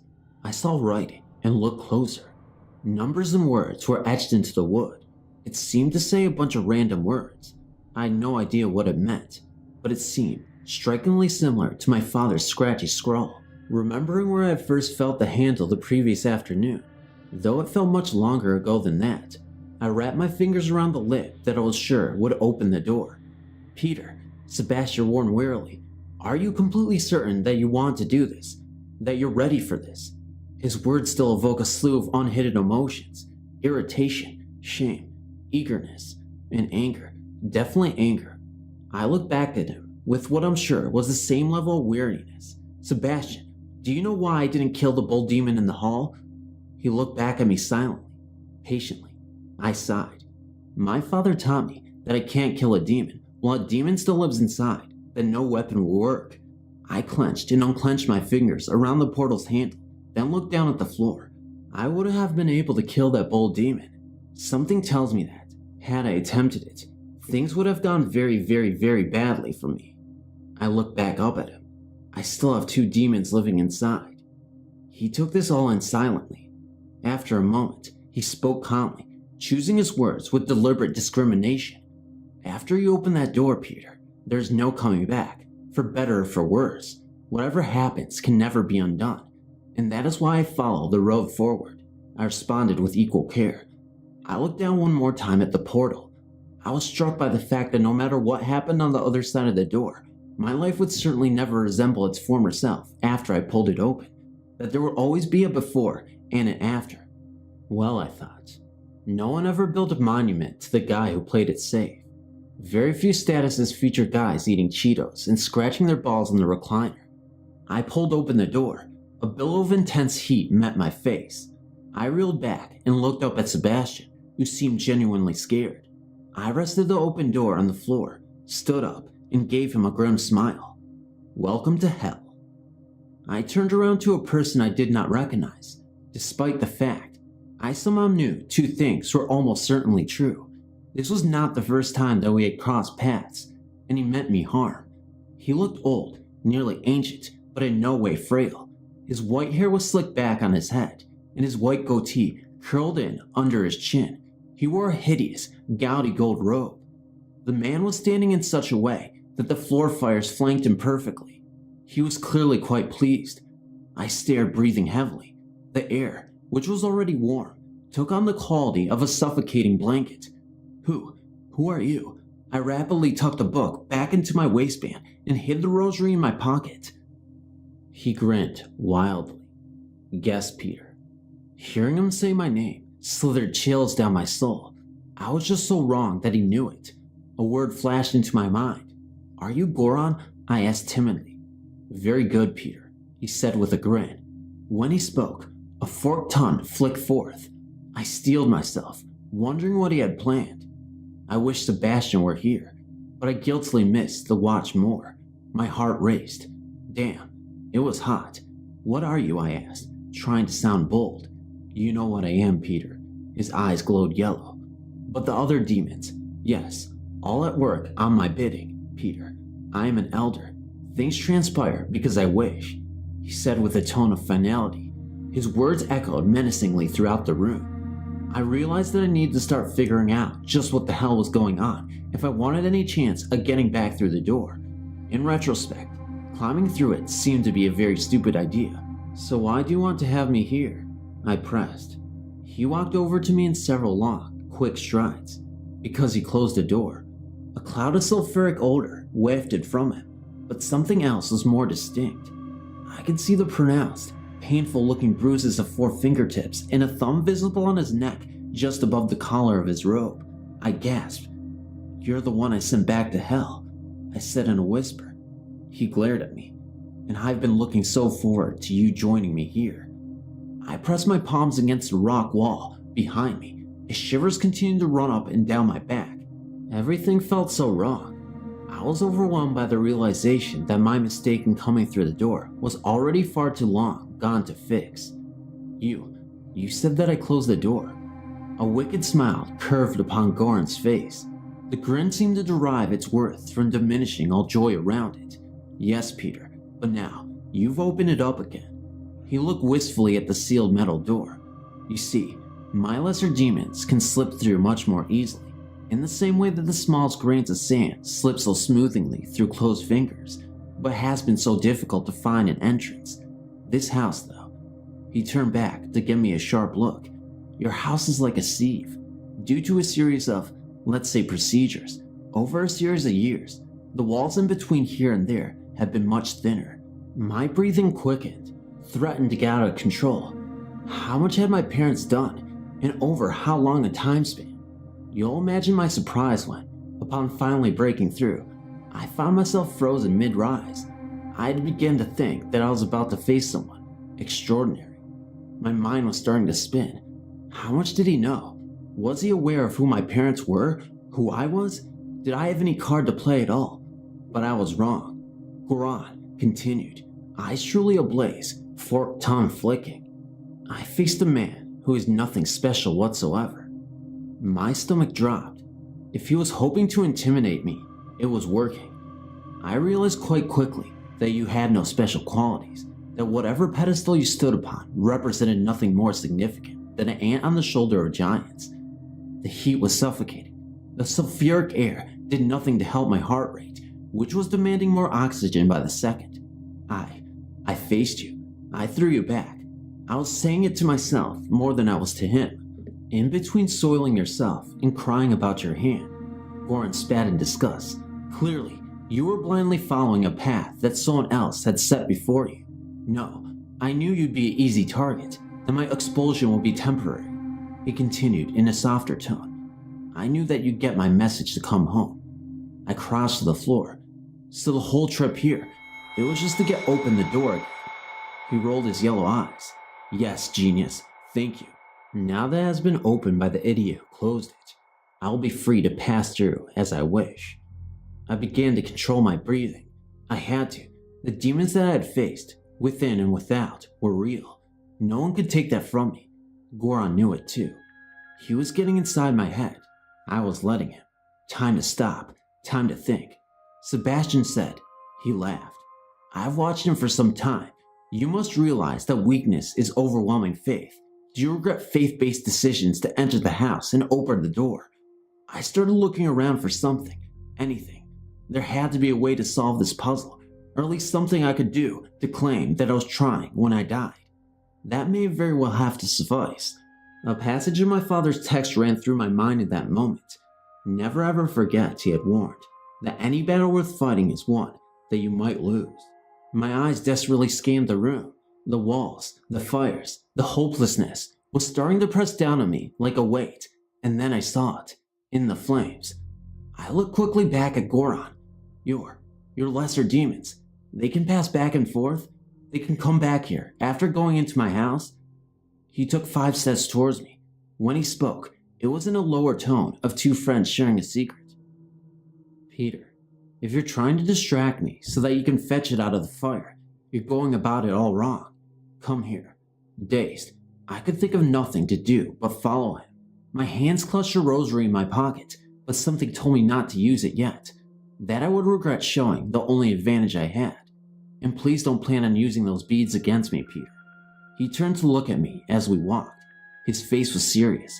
Believe me, I know how effective they are. The purplish mark stood starkly out in the firelight, and that is your disadvantage. I know how effective everything is at your disposal. Can you say the same about me? He stopped and smiled next to one of the fires, and wraithed in a ring of the flames, resting along a stone pillar in a tiny island of floor that was free of fire, lay a sword. I knew exactly what it was. It would have fit perfectly into the empty brackets in my parents' secret room. Blessed by 2 different popes, Goron offered enthusiastically, sure to slay any demon that haunts you. My mind spun with what options I had. Half a bag of salt was enough to form a protective barrier, but nowhere near sufficient to cut into the huge ring of flame before me. Should I go for broke? Just sprint through the fire and take it, in hopes that it would catch him off guard? Would I survive such a stunt for even a few seconds? Peter, he offered condescendingly. Stop trying so hard to figure out a way to get the dang sword. He turned and walked to the middle of the room. The truth is, he called over his shoulder, I'm just going to give it to you. He waved his hand casually, and the flames instantly disappeared. I stood dumbfounded. It has to be a trick. When I went to pick it up, he would just barbecue me, right? But what choice did I have? If I was going to die, I could at least say I was standing upright on the 2 feet of an idiot. Honestly, it seemed like the best of limited options. My vision swam as I walked across the stone floor that had been aflame just moments earlier. I closed the distance to the sword, then got near enough to touch it. I took a deep breath and picked it up. Nothing happened.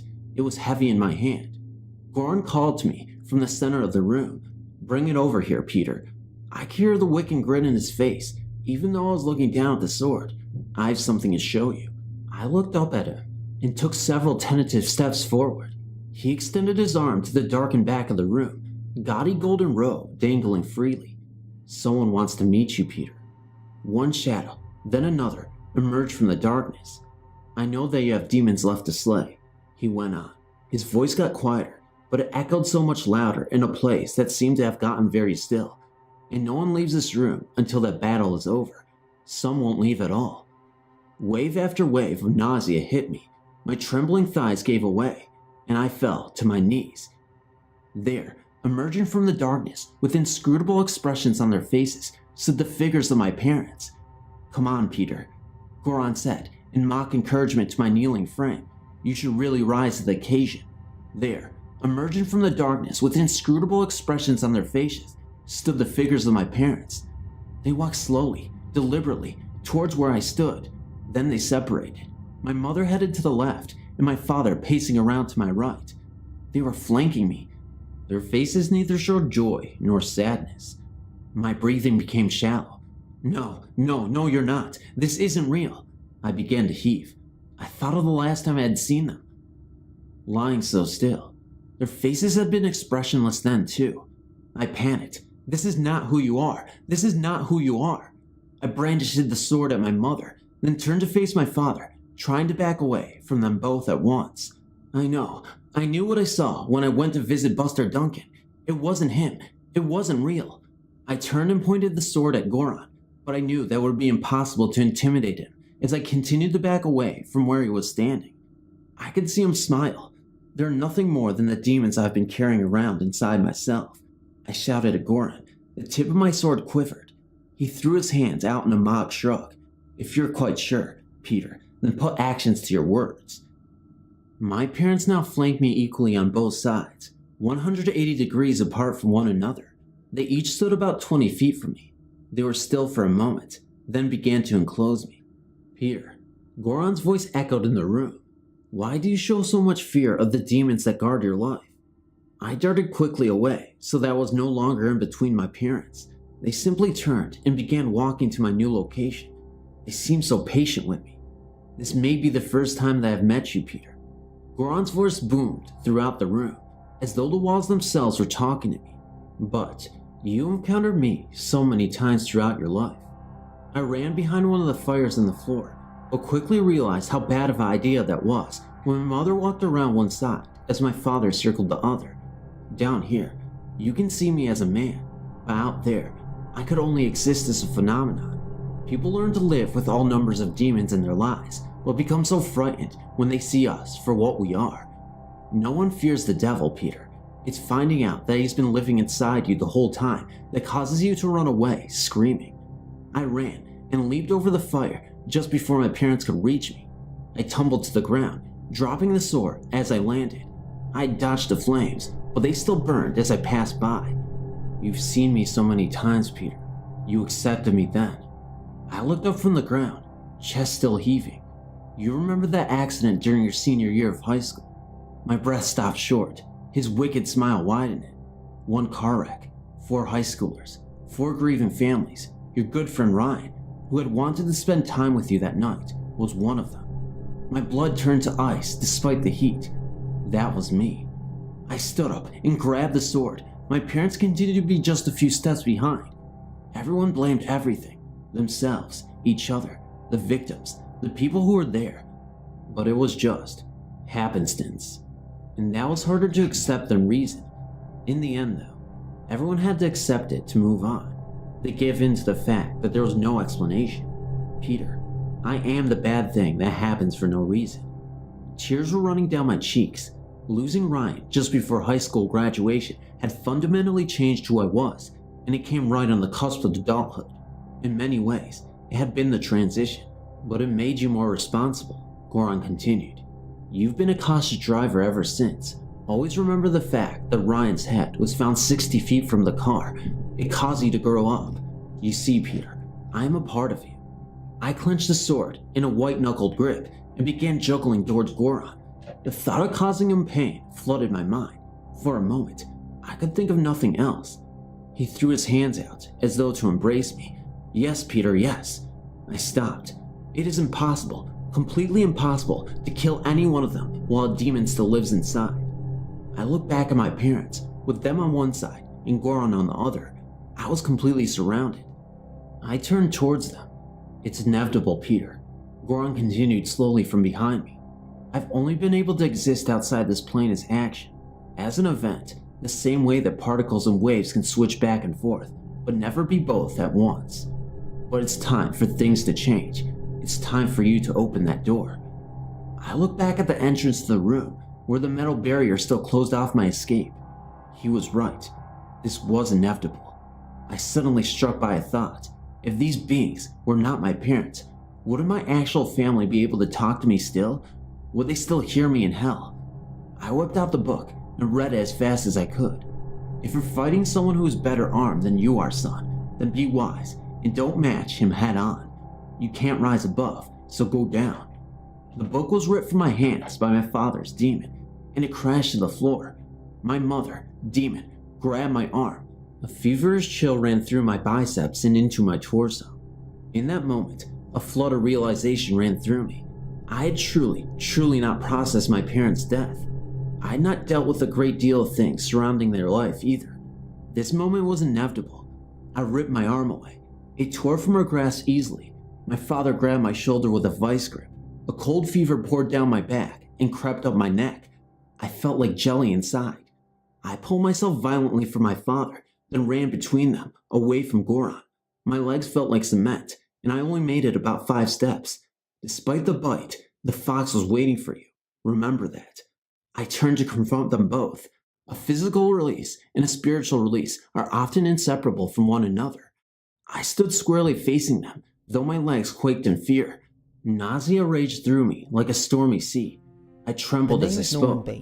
Whatever you two are, you don't have to wait anymore. I could see Goron look at me in curiosity. Mom, Dad, you hurt me. I took a deep breath. When you were alive, we never talked as openly as we should have. I stumbled at first, but the words quickly formed myself in my mind. I held back. You held back. Your secret. It destroyed you, and may very well destroy me too. We kept our distance when we communicated. In a way, I think we're afraid of each other. The two figures continued to close in on me. I did not move. Our distance in life continued to death. I kept myself removed from dealing with the fact that I lost you both. I took in a quivering gasp. The figures were a dozen feet away. I used that distance in life to run away from you and death, because facing the loss meant letting you hurt me so much more than I had believed I could hurt. So I used your mistake to keep you at arm's length. My parents' demons reached where I stood. I pointed the sword down in my right hand and made a fist. I pressed the fist against my father's demon chest and held my palm squarely against my mother demon's shoulder, keeping them firmly in place. I was crying openly now, salty tears mixed with saltier snot. I wondered vaguely, how many of history's great moments of triumphs were actually sullied by the inconvenience of being human? I raised my voice. It sounded more confident than I felt. You made a mistake in hiding the truth from me. You made a mistake in keeping an emotional distance from me. You did the wrong thing, because you are human. The demon parents strained against me, trying to force my arms away from them. It took all of my strength to hold them for the moment, but I knew that I would only be able to keep them at bay for a few seconds longer. I was nearly shouting now, but I know that you love me. I know. And I understand that fact that would mean nothing, if it came from something perfect. It can only mean something if the person has the potential to fail. And you made me feel loved. I gasped, I cried, I slipped, and dropped a knee to the floor. I couldn't hold them back anymore. The sword fell from my grip and landed on the stone with a clatter. Even if you didn't say it, I said through sobs, I know how much you love me. I let out a great sniff and looked up at Goron. He was watching stoically. But you're right about one thing, Goron. I yelled across the room. It is time to rise to the occasion. I launched myself from the kneeling position and thrust my hands forward. My demon parents shrieked, then fell back on the stones. Each made a sickening thud. I dry heaved, then turned my head upwards. Mom, Dad, I was distant too. I was wrong. I shouted to the rafters, the sound reverberating with the energy echo. I'm sorry. I forgive you for everything, completely. I felt a tightness rise from my feet and lift my shoulders. I hope you can forgive me too, and I hope you know just how much you taught me. It's the greatest regret of my life that I did not release these demons before you died, but I'm not going to embrace them any longer, even if it hurts to let them go. I looked down at the ground. The beings were scrambling to their feet. I continued in a shaking voice. Please know that I'm able to follow the lessons that you've left me for now. To be fair, I also would have doubted my ability to see them to the end. The parents' demons were on their feet. I dashed to the ground and picked up the sword, then took 2 quick steps back. My head swam. There was no more waiting. It had to happen now. Remember that we are often weakest in our greatest moments of strength. Screw, my father was right, but you two, I shouted at the figures before me, are not my parents. I raised the sword and screamed. They would have been drinking chamomile. I slashed the sword across the man's throat, splitting open a geyser of blood. He fell to the floor, with cinnamon. I drove the sword through the woman's neck. It burst through to the other side. Her eyes bulged. I yanked the sword back, and she collapsed. I lowered the weapon to my side, but remained on my 2 feet. I was weeping uncontrollably. Thoughts wavered in my head, like light reflecting off of a river's surface. Did having power mean nothing more than accepting how little we can control? Am I going to be alone forever? Is solitude an angel or a demon? Do I have more demons to count? Do I have more demons than I can count? Did I just do the right thing? I opened my eyes to see a furious Goran. No, not furious, afraid. He had not believed that I could do it. He had set me up to watch me fail, and he had not planned on what to do if his hopes went awry. I could see him now, and he could see me as well. His arms erupted in livid bright demon fire, and he charged at me. Sweat, snot, tears, blood that wasn't my own. I did not feel enwrathed in the laurels of the greatest, but it's all I had to offer the moment before me. I ran at my demon, slipping between the 2 forms of my parents on the floor. I did not have to check, but I knew that they wouldn't be rising again. I remember Goran's inflamed figure when I had faced him earlier. I remember how much it had hurt. I did not feel brave. I felt obligated, so I acted. That's where my parents come from, I thought vaguely. This demon was bearing down on me. He was freaking terrifying. Goran spread his arms, wicked smile, revealing his forked tongue as he prepared to burn me. If you're fighting someone who is better armed than you are, son, then be wise and don't match him head on. You can't rise above, so go down. I lowered the sword and slid it across the ground. It passed harmlessly between his feet. His eyes gleamed. I dove to the ground and curled into a ball, spinning and rolling at my attacker. I collided with his knees in a violent crash. A moment later, I heard the crack of his head hitting the floor. I scrambled to where the sword had come to rest, grabbed it, and charged at Goran. He rolled onto his back and swung his flaming right arm at me. No more demons hiding inside. I swung the sword at his arm, cleaving it off at the elbow. Goran shrieked as a fountain of blood erupted from the stump and immediately started burning his clothes. He was quick to swing his fiery left arm at me, and I swung at his left elbow. I chopped the left forearm off like it was rotten, like he was rotten flesh. He gasped, he screamed, then he steadied himself. Goran panted desperately. Wait, Peter, wait. I want to talk to you. I underestimated you. You want to learn, don't you? He propped himself up on his bleeding stumps. Yes, I know you hate me now, Peter, but you're logical. Your parents were logical. Your life is entirely different now. There is so much to learn. I can teach you so much. I can show you it all in exchange for my life. I could see tears in his eyes. I paused. He was right. Everything was different. The ones who could have taught me, who should have taught me, were gone. There was simply no changing that. My life would never be the same again. There was a before, now this was after, and he could teach me everything that would now define my life. I'd beaten him. Did I really have to kill him? He sensed my hesitation. There are so many things I know, Peter. He sounded weak, but calm. Tell me, how else will you learn them? I looked down at the being that had caused me so much pain, that I'd made so weak. I raised my sword. I guess I'll just have to read it in a book. I drove the sword through his skull. The tip erupted on the other side. Goran screamed for the last time. His body immediately burst into flames. The pain of the heat was intense, but I stood in place, hands on the sword in an unwavering grip. The fire was hot, but not long. The screams echoed in silence. I was soon standing over a pile of ash. Demon slayed. I knew I shouldn't. My mind told me not to, but it was a battle that my mind lost this time. So, as I stood over what was left of my defeated enemy, I felt a wicked smile slowly, inevitably creep across my face. The cool night air was awesome, antidote to the stifling hell below. I looked over at Sebastian. His face was the picture of serenity. The horizon was purple, seriously considering the transition to pink. I was exhausted. I'd offer Sebastian whiskey, but he told me that he didn't drink spirited beverages. I'd offer him coffee, but he had turned me down for the same reason. So he and I sat on the roof of my parents' house, watching the sunrise, sipping chamomile. I broke the peaceful silence. I wonder how long the metal door had been unlocked before I opened it. Do you think I would have died in there if I hadn't killed Goran? Did I need a demon's release? He sipped his tea, continuing to stare at the horizon. Peter, do you really want the door to be unlocked before it was? I was flabbergasted that he would ask me such a question. Then I realized that I had no retort. Thank you for waiting for me on the other side, was all I could think to say. I drained my mug. The sky was beginning to turn orange. The face of the pocket watch started to emit the smallest reflection, while my parents' book remained in shadow. Are you going to read any more of it, Peter? Sebastian asked. I sighed and put my mug back down on the roof. No, not right now. I struggled to find the words.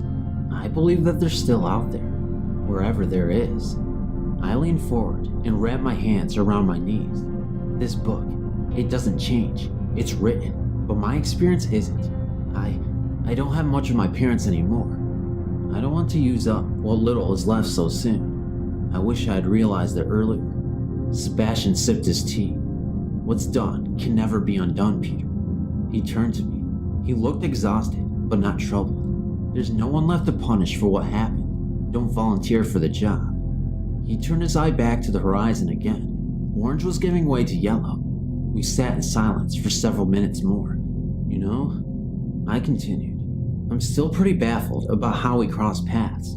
I know there's an entire separate story there, and I'm just one small chapter in it. He nodded contemplatively. Do you think that all these stories will affect one another? He smiled. All rivers find the sea. When the sun finally made its appearance, I was overwhelmed with the need to fall asleep. I rubbed my eyes. So what about you, Peter? Sebastian asked. Are you going to find out more about your parents, or we will just let this go? I smiled. No, I responded. Nah, Sebastian, there's no going back. I think that this is just the beginning. Number 4. I've been a third grade teacher for about 15 years. By now, I thought I'd become used to anything and everything kids could pull. Times change, but kids don't.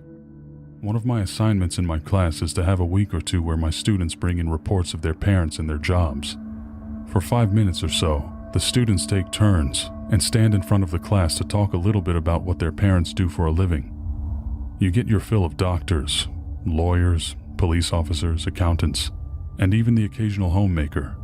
Of course, since there are always students who like to exaggerate what their parents do, this can be quite entertaining. Most of the time, you can tell that they have no clue what their parents' actual job involves, but they have the rest of their lives to learn about that. We were over halfway through the exercise when Hunter began to give his report. He went through his mom's job. Everything was normal, nothing out of the ordinary there. But then he started talking about his dad. My dad is a really cool guy, he began, squinting to read what he wrote. He works as a lawyer. This is a really cool job where you get to do things like go to court and argue with another lawyer in a big room in front of some guy in black. His office is the coolest. Super big with an awesome chair and a lot of books. Sometimes if I'm really lucky, he lets me carry his briefcase. Hunter struggled a little bit on pronouncing the final word, but he figured it out. But he also told me he has a secret job. At this point, the whole class began to whisper amongst themselves excitedly. I, on the other hand, was rather puzzled. Was this a stunt or some daydream? At night, my dad has to sneak out of the house. I didn't know about this for a long time, but when I did, he told me my mom and my sister Jane both knew and were okay with it. Once everyone in my family is asleep, my dad goes out to fight the bad guys. This finally made sense. It was the whole, my dad is a superhero daydream. You'd be surprised to see how many kids try to pull this. Hunter admired his dad. I knew that well enough. My dad always has to take care that no one sees him, because he told me if they did, the bad guys would come get him. But my dad is amazing. Not once has the bad guys caught him. Now the other kids in the class began to full-on scream and yell in excitement. Quiet down, I instructed them firmly. Go ahead, Hunter. Best get this over with. Hunter did always have a fantastic imagination. My dad does his secret job because he says it needs to be done. He told me that sometimes people did a bad thing and need to pay for what they did. He always brings the coolest things home after. Gold things, silver things, things that look real expensive. Sometimes he comes home with lots of money, but he always has something to do with them. Otherwise, people would try to take them away from him. My dad is always so nice. He said this with the widest smile. Unfortunately, he wasn't quite done yet. One time I saw him come home just before it got light out, and his truck had some big sheet in the back seat that got red all over it. When I asked him about it, Dad told me he had to take care of a bad guy, and then move him so he couldn't hurt anyone else. He told me if I went inside and did my homework, he'd take me out for ice cream, which he did. I got cookie dough, my favorite. Holy crap, this daydream is crazy. Hunter's favorite ice cream really was cookie dough, or was it an actual dream he had? I began to feel uneasy. Either way, this couldn't be real. Sadly enough, I have heard of kids' daydreams far more insane than this one. Thankfully, Hunter was almost done. The last time I saw him come home at night was a few days ago. I saw him playing in the backyard, like he was digging in the sandbox. I saw him put something big wrapped in that same red sheet in the hole and cover it with dirt. When I asked him what it was, he said it was the bad pirate's treasure, and he was going to give it back to the people he stole it from as soon as he could. Then he told me to go back inside and watch TV. I did, but when I got inside, I looked out the window and saw that he had started a big fire outside. My dad is the best at building fires too. Sometimes he has to use clothes that don't belong to any of us. Dad always says they're the best to start a good fire with. Sometimes they also look like the big sheet I saw from the back seat too. I felt like I'd just been punched in the stomach at this point. What the hell is going on? There was no way Hunter was making this up. This stuff was real. So yeah, that's what my parents do, he finished excitedly. The other students seemed to think it was as cool as what Hunter said. All right, class, give Hunter a round of applause, I said hastily. They did as I asked. The rest of the students took their turn for the period, then class was dismissed for the day. Once class let out and the other students were gone, Hunter came up to my desk with an eager look on his face. Hi, Mom. Did I do good on my project about what you and Dad do? He asked happily. You did great, sweetie, I told Hunter as I ruffled his hair fondly, doing everything I could to act normal in front of him. Ready to go home? He nodded excitedly. I grabbed my bag and followed him out of the classroom, locking it behind me. My mind was spinning as I walked with my son across the parking lot. What the hell? Hunter was an incredibly smart kid, and an honest one at that. I must confess, for a little while now, I thought his dad was up to something. He had been very withdrawn for a few weeks. My husband, Hunter's dad, is usually a very gregarious, upbeat guy, so when something is up, you can tell. He would go to his office and sit in silence for a while. I know he'd been frustrated at work, so I just chalked it up to that. Since it stopped after a relatively short time, I didn't think anything of it. For a brief moment, I even wondered if he was having an affair. Funny, now I wish that was all I was worried about him doing. As Hunter got in the passenger seat and buckled in, I put the car in gear and took off down the road. One of the benefits of driving a car is that it gives you time to think. Focusing on the road is an amazing time to reflect on whatever's on your mind. Hunter's report was being played endlessly in my mind, the most troubling part being the pirate treasure buried in the backyard. Fortunately, Hunter was playing on my phone as we drove home. The drive seemed to take no time at all. Looking up at my house, I didn't know what to think. I loved our house, a beautiful white colonial with black shutters. Parking in our driveway, I decided what I would do about Kyle, my husband.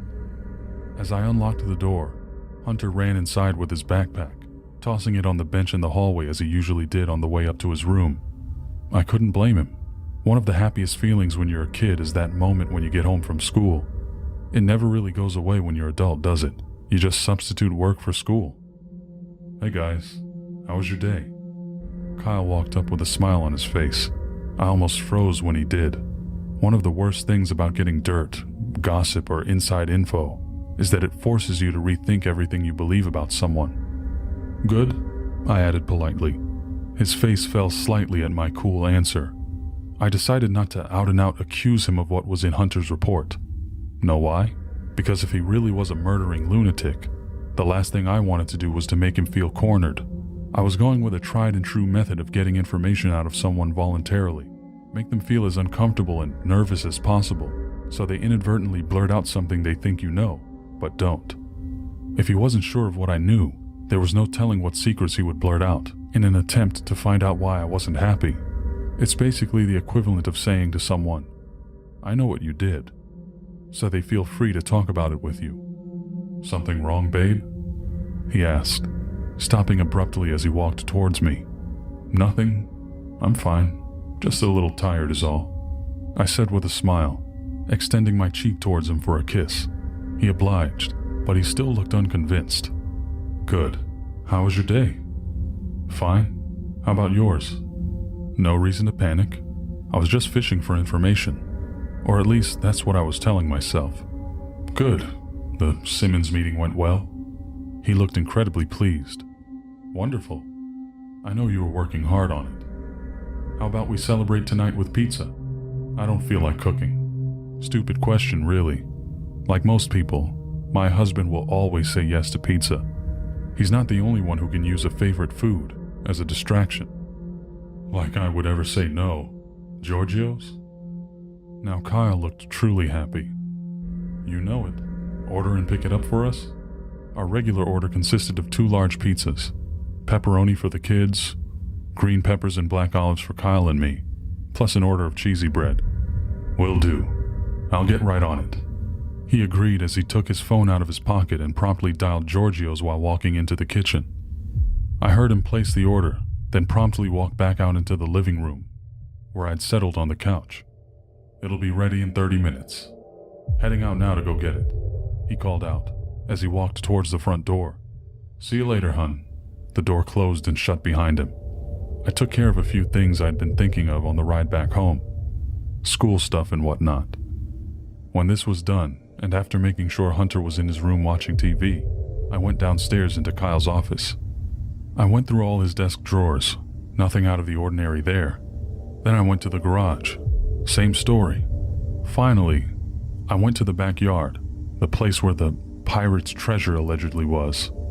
I stared at the ground for a while, trying to figure out where Hunter said my husband had been digging. Since it had been raining a lot recently, the grass was very lush and green. No spot looked recently disturbed, so it was hard to say. It was at that moment I heard the sound of Kyle's car coming up the driveway, so I hastily walked back inside the house through the porch. "Pizza's here," he called out as Hunter ran down the stairs excitedly. Our older daughter Jane was at a friend's house for the weekend since it was Friday night. There's nothing like the smell of hot pizza. We got plates out and sat down at the table. We all dug right in. I may have just been paranoid, but I made sure Kyle ate a slice of pizza before I did. But apparently my husband had no problem chowing down. We all ate quietly, little bits of ordinary conversation breaking the silence. After dinner, Hunter returned to his room and I cleaned up the dining room. "Want to watch a movie?" Kyle asked. "Sure. Oh, and by the way, Hunter did a great job on his project on us," I added as an afterthought. "Yeah?" He looked pleased by this. "Yes. Despite his including some fantasy he had about you having a secret job, I managed to pretend to chuckle at this." Kyle, on the other hand, stood quietly on the spot with a neutral expression on his face.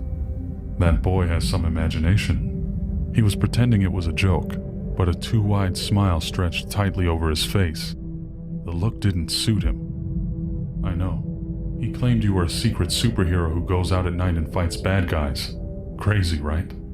I was impressed at how I managed to pretend I thought it was all a joke.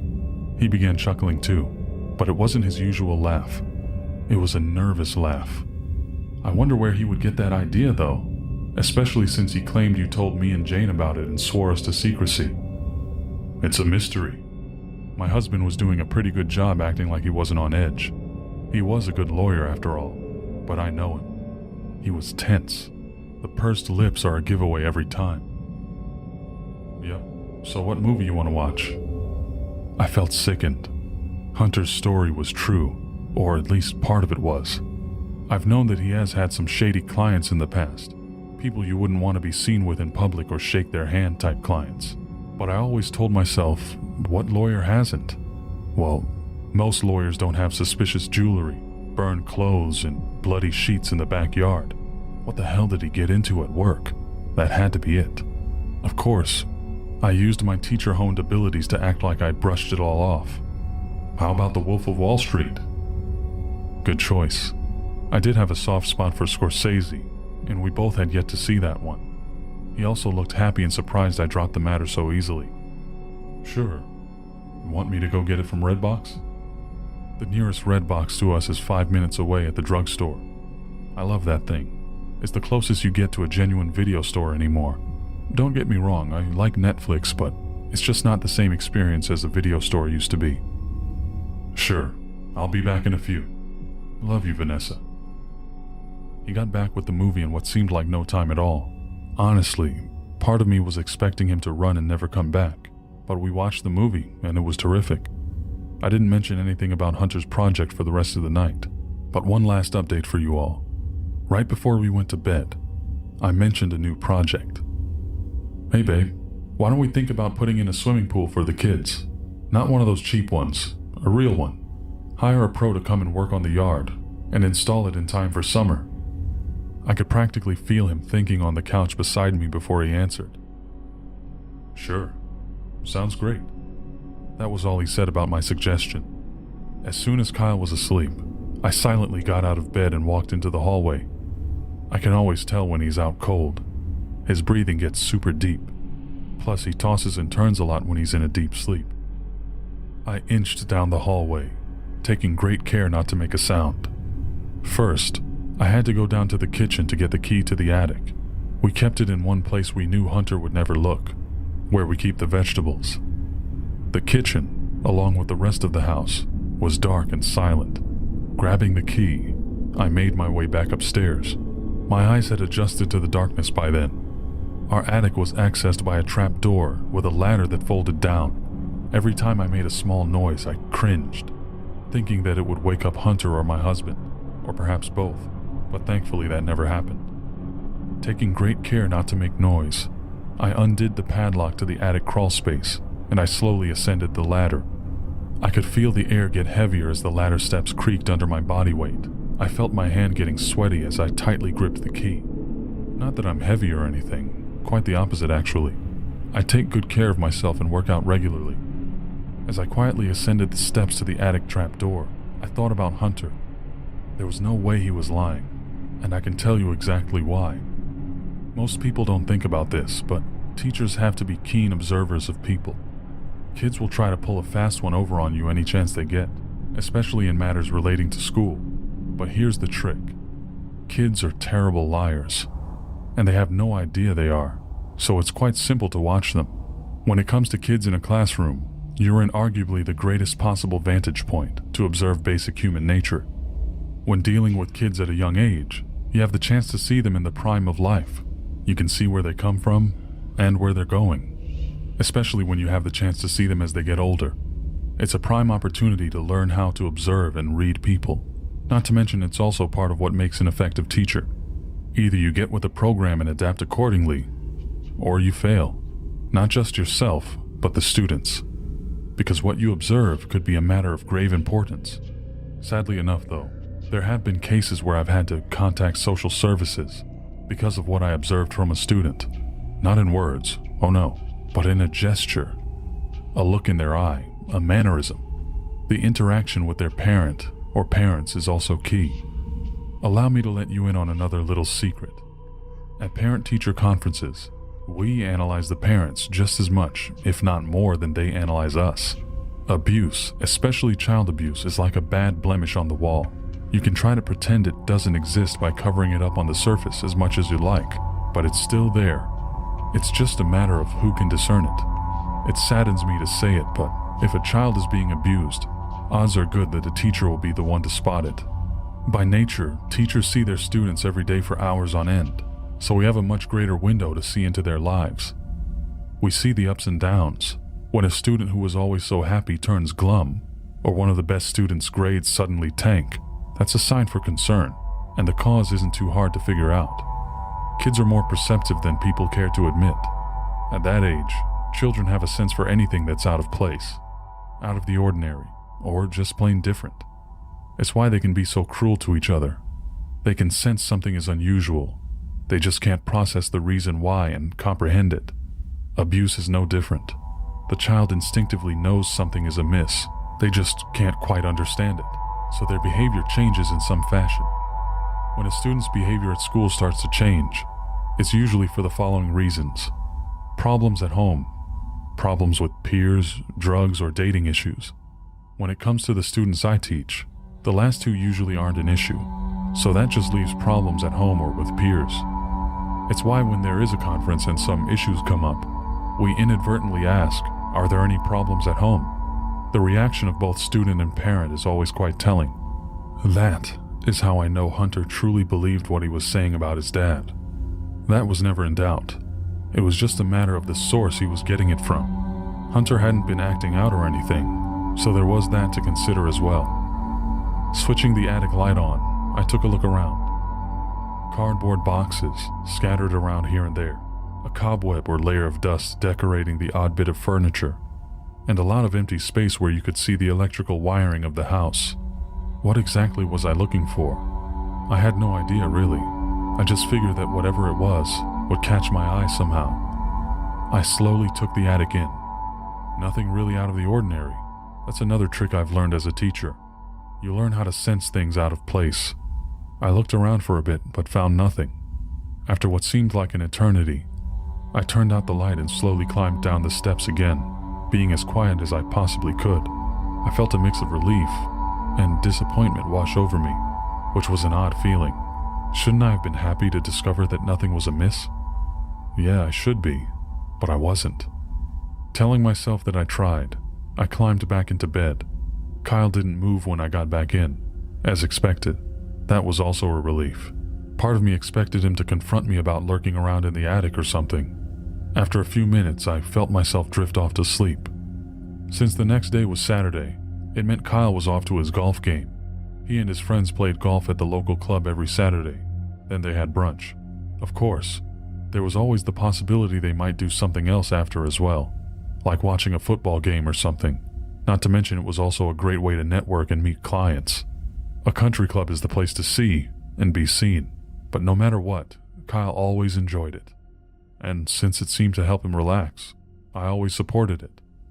He left at 10 a.m. sharp and wasn't set to come home until late in the afternoon. I had just finished up with some chores and was relaxing with some TV while I was going through the mail. Mostly bills, of course. All the usual suspects. Car, electric, and gas. I was about to put them away when I saw a statement from our health insurance provider. Just skimming it, something caught my eye. They documented that they'd covered an office visit on September 15th with a Dr. Neil McFarland. From the looks of it, it was a pretty expensive visit, which meant it wasn't just some random checkup. September 15th was a Friday, and I remember Kyle had to leave work early. He said it was a meeting with a client downtown. I was instantly suspicious. None of us had any such visit to a Dr. McFarland, at least not that I knew of. I tried calling our health insurance provider, but since it was Saturday, they were closed. What really had me uneasy, there was also a prescription that was covered. I had no idea what the drug was, so I looked it up. It was a sedative, a really powerful one. I sat there dumbfounded. I stared at the document for what seemed like an eternity. The crisp white paper crinkled as I gripped it tighter in my hands. Shock slowly gave way to panic, which began to claw at me. Slowly at first, but then it came in great rushes, like a dam that had been cracked wide open. Taking a deep breath, I tried to steady my nerves. Even after all this time, whenever I think of sedatives, I can't help but think of Zane. Come on, get it together, I told myself. You've been through stuff worse than this. Just telling myself that helped enormously. It was also quite true. About 7 years ago, I had a student in my class named Zane. When I taught him, he was one of my top students. He also happened to be one of the nicest kids you'd ever want to meet. Zane never talked back or did anything wrong. His parents were, by all appearances, wonderful people, and it was a pleasure to have him in my class. One of the most extraordinary parts of being a teacher is seeing your former students grow up. You see them grow into maturity. But no matter what happens, you can't help but always see them as the children you knew, sort of how a parent sees their child. Most of the students who have passed through my class have grown into sensible, well-adjusted young men and women. Zane, well, he was one of the others. I don't know what happened exactly, but for some reason he changed. It was right as he was about to go into junior high. In a small private school like White Pine Valley, word travels fast. All of my colleagues began to whisper about Zane's sudden behavior change. I tried never to pay attention to it, thinking the gossip petty and beneath them. But deep down, I knew they had a point. This previously hard-working and happy young man became quiet and withdrawn. He became something of a loner, which, while not uncommon for kids his age, it still broke my heart to see. There was just something about it that made you want to do a double take. Whenever I saw Zane in the halls, I would say hello, and he would quietly respond, and that was the end of it. Eventually, Zane graduated and moved on to high school. I never forgot about him and checked on him as often as I could, but sadly he was out of my reach. All I could do was hope for the best. I will never forget that day, November 17th, 2011. I had just come home from work when I got a phone call. It was my boss, principal of White Pine Valley, Sheila Farnsworth. "Vanessa, it's Sheila. I have some bad news." I felt my heart sink as she spoke. Sheila sounded so strained. I'd never heard her voice like that before, nor since. "What is it?" I took a deep breath as I braced myself. "It's Zane. He was arrested this morning." I almost dropped the phone in shock. This couldn't be happening. How? I managed to mumble out. "There was a bomb threat at the high school this morning. The police traced the call to Zane. Well, I guess one thing led to another and they searched his house and stuff. They found posts on his computer where he talked about committing a mass shooting. Thank God I was already sitting, because if I hadn't been, my legs probably would have given out from under me. I can't believe it." "I don't blame you, Vanessa," Sheila agreed. "But there's more." Oh my God is right. Apparently Zane wasn't just talking. In his locker they found a few hunting knives, along with a list of his fellow students. Beside each name was a phrase explaining why they needed to be punished in his words.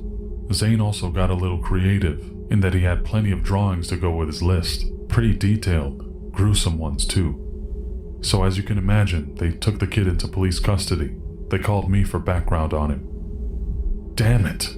I feel like I failed him. I shouted more at myself than at Sheila. I'd never felt so useless as a teacher. "Hey, don't you dare blame yourself," she gently corrected me. "You're the best teacher in my school. You bent over backwards for the kid and tried to help him."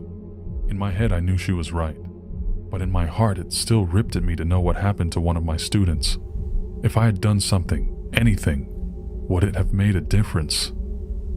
"You're right." Sheila said a couple more things, but for the life of me I couldn't tell you what they were. I felt numb to everything. Laying in bed that night, my thoughts were all over the place. I kept replaying everything I knew about Zane in my head, obsessively microanalyzing every interaction I had with him. Looking back, it was an impressive act of self-flagellation. The next few days passed in a similar fashion. I would drag myself through the days at school, but come nighttime I would lie awake and fester over what happened. This kid, a student in my own class, had seriously thought about going on a rampage at school. Would he have done that to me? Disbelief turned to fear, as I suddenly began imagining myself being in the position of Zane's high school peers. Believe me, as a teacher these days, I am well schooled in procedure for a lockdown, but somehow this was different. Perhaps because it was so close to home, someone I had actually known and taught. He could have easily turned on me as well. When I was instructing my students, I began to imagine Zane sitting there. It was only for a moment, but it was still terrifying. I still wasn't sleeping at night, but during the day I was a mass of energy. I guess I thought that if I was the perfect teacher, I wouldn't have another student like that pass through my class. After a particularly brutal night of not sleeping, I decided to do something about it. I went to the school counselor and asked for a recommendation of someone to talk to. Since she knew all too well of the Zane situation, she recommended me to a psychiatrist who specialized in traumatic incidents. After a few sessions, he put me on a medication to see if it would help me relax and sleep. At first it seemed to help, but then on the 4th day, it came with an unexpected side effect. That night I dreamt I was running through a maze of lockers. My feet thudded on the black and white checkered floor as I sprinted down the halls. I was terrified. My heart was pounding so hard I thought it would burst through my chest. It seemed like no matter how hard I tried or how fast I ran, something or someone was always faster. I heard myself scream out to whatever was chasing me, saying I hadn't done anything. All I heard in response was a cold, emotionless laugh.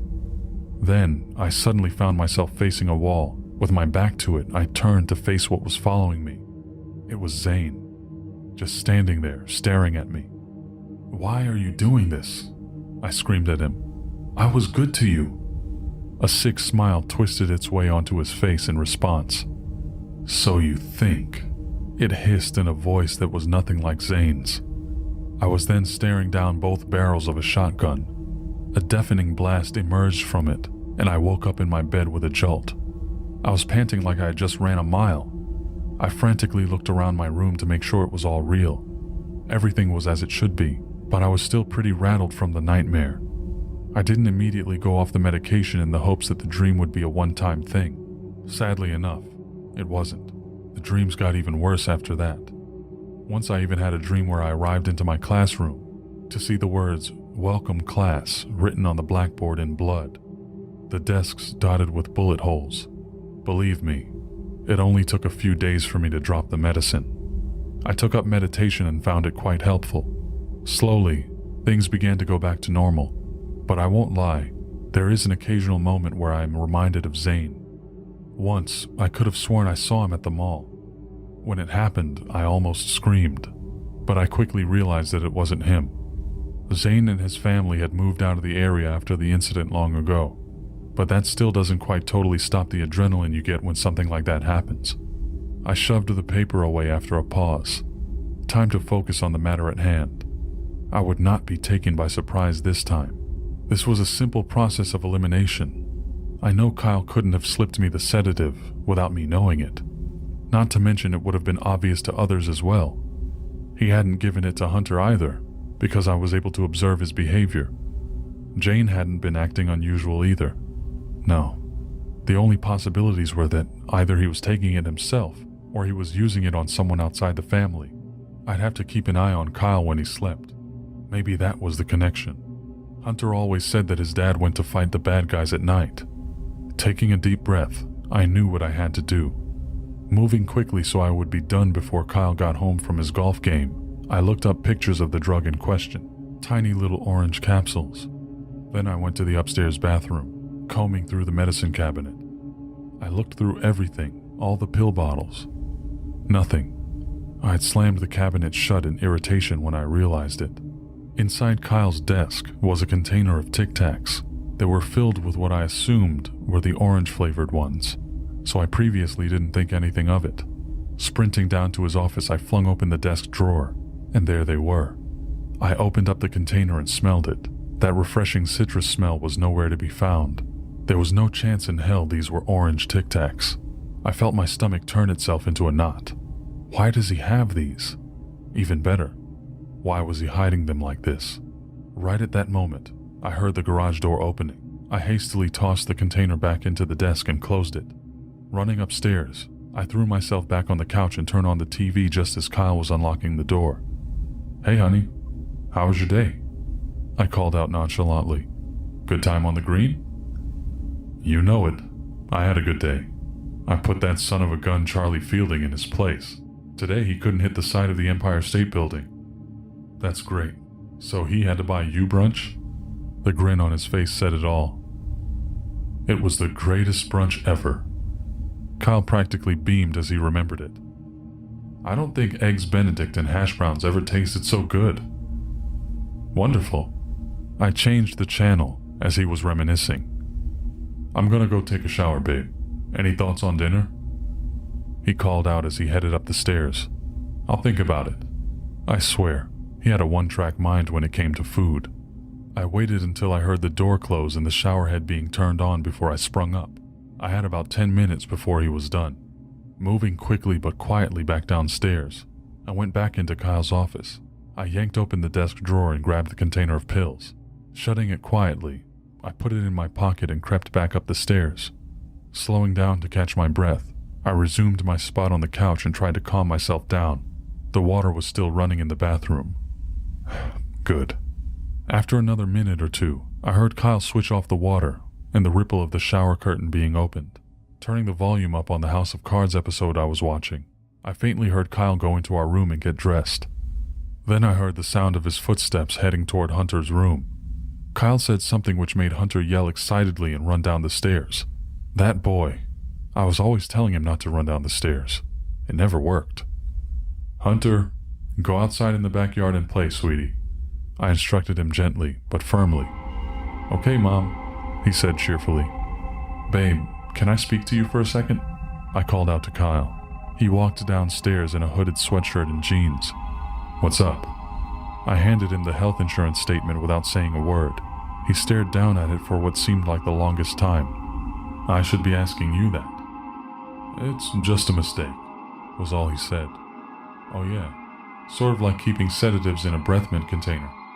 I pulled the container out of my pocket and shook it at him, the orange capsules taunting him as they rattled around in the plastic. I could feel his demeanor change. He stood rooted to the spot. Does this have anything to do with Hunter claiming you're a superhero who fights bad guys at night? The buried pirate treasure in the backyard? Or the clothes he saw you burning? Kyle looked stunned. How did you hear about that? That's what your first thought is? I exploded. He physically flinched at my outburst. Now I was pissed. Not I was acting shady, but how does my wife know? Please, let me explain. Everything that happened, I did for a reason, I swear. I didn't say anything but folded my arms across my chest, the universal gesture for start explaining and fast. Some people were threatening our family. Who? I wasn't about to give more than a one-word answer right now. Mr. and Mrs. Ashton, the parents of that kid you used to teach, the one who got busted with the bomb threat years ago. I heard the Tic Tac container drop from my hand and clatter against the ground. What did Zane's parents have against us? I rushed out. Kyle looked forlornly down at his hands. Well, they have things against a lot of people in town, but me specifically. I was the one who informed the police about their son. They didn't just discover he was dangerous. I knew he was trying to buy a gun. Without that, they would have never had a clue. You're kidding me. I felt my back hit the wall as I took a few steps back. There was no freaking way. No. He still wasn't looking directly at me. So let me get this straight. After almost a decade, you're finally telling me that you knew a former student of mine was dangerous, and you called the police, and I'm just finding this out now? Kyle still wasn't looking at me. Unbelievable. He had the balls to do all this crap, but he can't even look at me? What a damn coward. You ever get so angry you can't even speak? That moment was the first time I ever had that particular level of rage hit me. I faintly heard myself say one word. How? I didn't even recognize my own voice at this point. It was almost like a growl. Well, for a while when they lived here, a couple of us knew the Ashtons weren't quite right. You said so yourself when you met them. He was right about that. At parent-teacher conferences, they seemed nice. Too nice, though. Their speaking style was courteous and manners seemed rehearsed. Awkward, I guess, would be a good word. It just didn't seem natural to them. Not to mention I always expected they had something to do with Zane's behavioral change. As I've explained, when a student's behavior changes suddenly, there's usually a reason for it. Kyle continued speaking when I didn't argue with him on that point. I first heard rumors of child abuse through a couple of friends on the police force. A few neighbors of theirs had seen and heard things, but since none of it was solid evidence, they couldn't do anything about it. I wasn't the only one either. Others had similar ideas, but we couldn't do anything. That is until the bomb threat. One of my more discreet contacts through work was the guy Zane tried to get a gun from. The guy sold him the knives that were found in his locker, but a firearm was a no-go for him. My contact said he didn't sell guns to kids, and that was the end of it. Then he told me what happened, and I put it together. Who would have thought a guy that sold on the black market had standards? I spat out. But that still doesn't explain how they knew it was you. Well, to be honest, they still don't know I specifically did that. But after Zane got busted, those of us who knew the Ashtons were shady paid them a little visit. We were able to persuade them to hit the road and not come back. They did what we said, and all of us thought that was the end of it. Until a few months ago, when things sort of got out of hand. What do you mean they got out of hand? Well, I guess Zane walked out on them for good and disappeared for some reason. That pushed them over the edge, and I suspect they blamed this town for ruining their family. Some of us began getting threatening phone calls from them. Drunken cursing fits and the usual ranting. We just waved it off at first, but then we began getting letters in the mail. Letters telling us exactly what we had done on a given day and time. I hope you enjoyed going out to dinner last night, type of thing. But that wasn't the worst part. He took a deep breath as if to steady himself before continuing. That was when Mr. Ashton would pay us a visit where we worked. It was creepy as hell. You could see the dude wasn't all there when you looked in his eyes. No kidding. We met a couple of times at night to try to decide what to do about the situation. Sort of a secret neighborhood watch type thing. Eventually, a bunch of us went to confront Mr. and Mrs. Ashton where they lived. I guess that's where Hunter first got the idea of me fighting bad guys at night. It was about a month ago when we did it. They lived about 2 hours away, and both of them had been drinking when we arrived. Well, one thing led to another, and Mr. Ashton thought he'd try to take us. Drunk bastard tried to pull a piece on us. Since we made damn sure to go there with backup, one of the group got his gun before Old Man Ashton, and well, I don't think I need to tell you what happened next. Right. He survived, but barely. Then Mrs. Ashton tried to have a go at us as well, but that went nowhere, especially after we got her subdued, and showed her that we now had evidence of the nature of their behavior towards their son. And believe me, we didn't take any chances. Virtually any interaction we had with them before was recorded. That stopped her cold. I bet it did. I can't deny, I always knew Mrs. Ashton deserved to be put in her place. The woman was very aloof. We told her that should anything happen to any of us or our families, what we had would be going straight to the cops.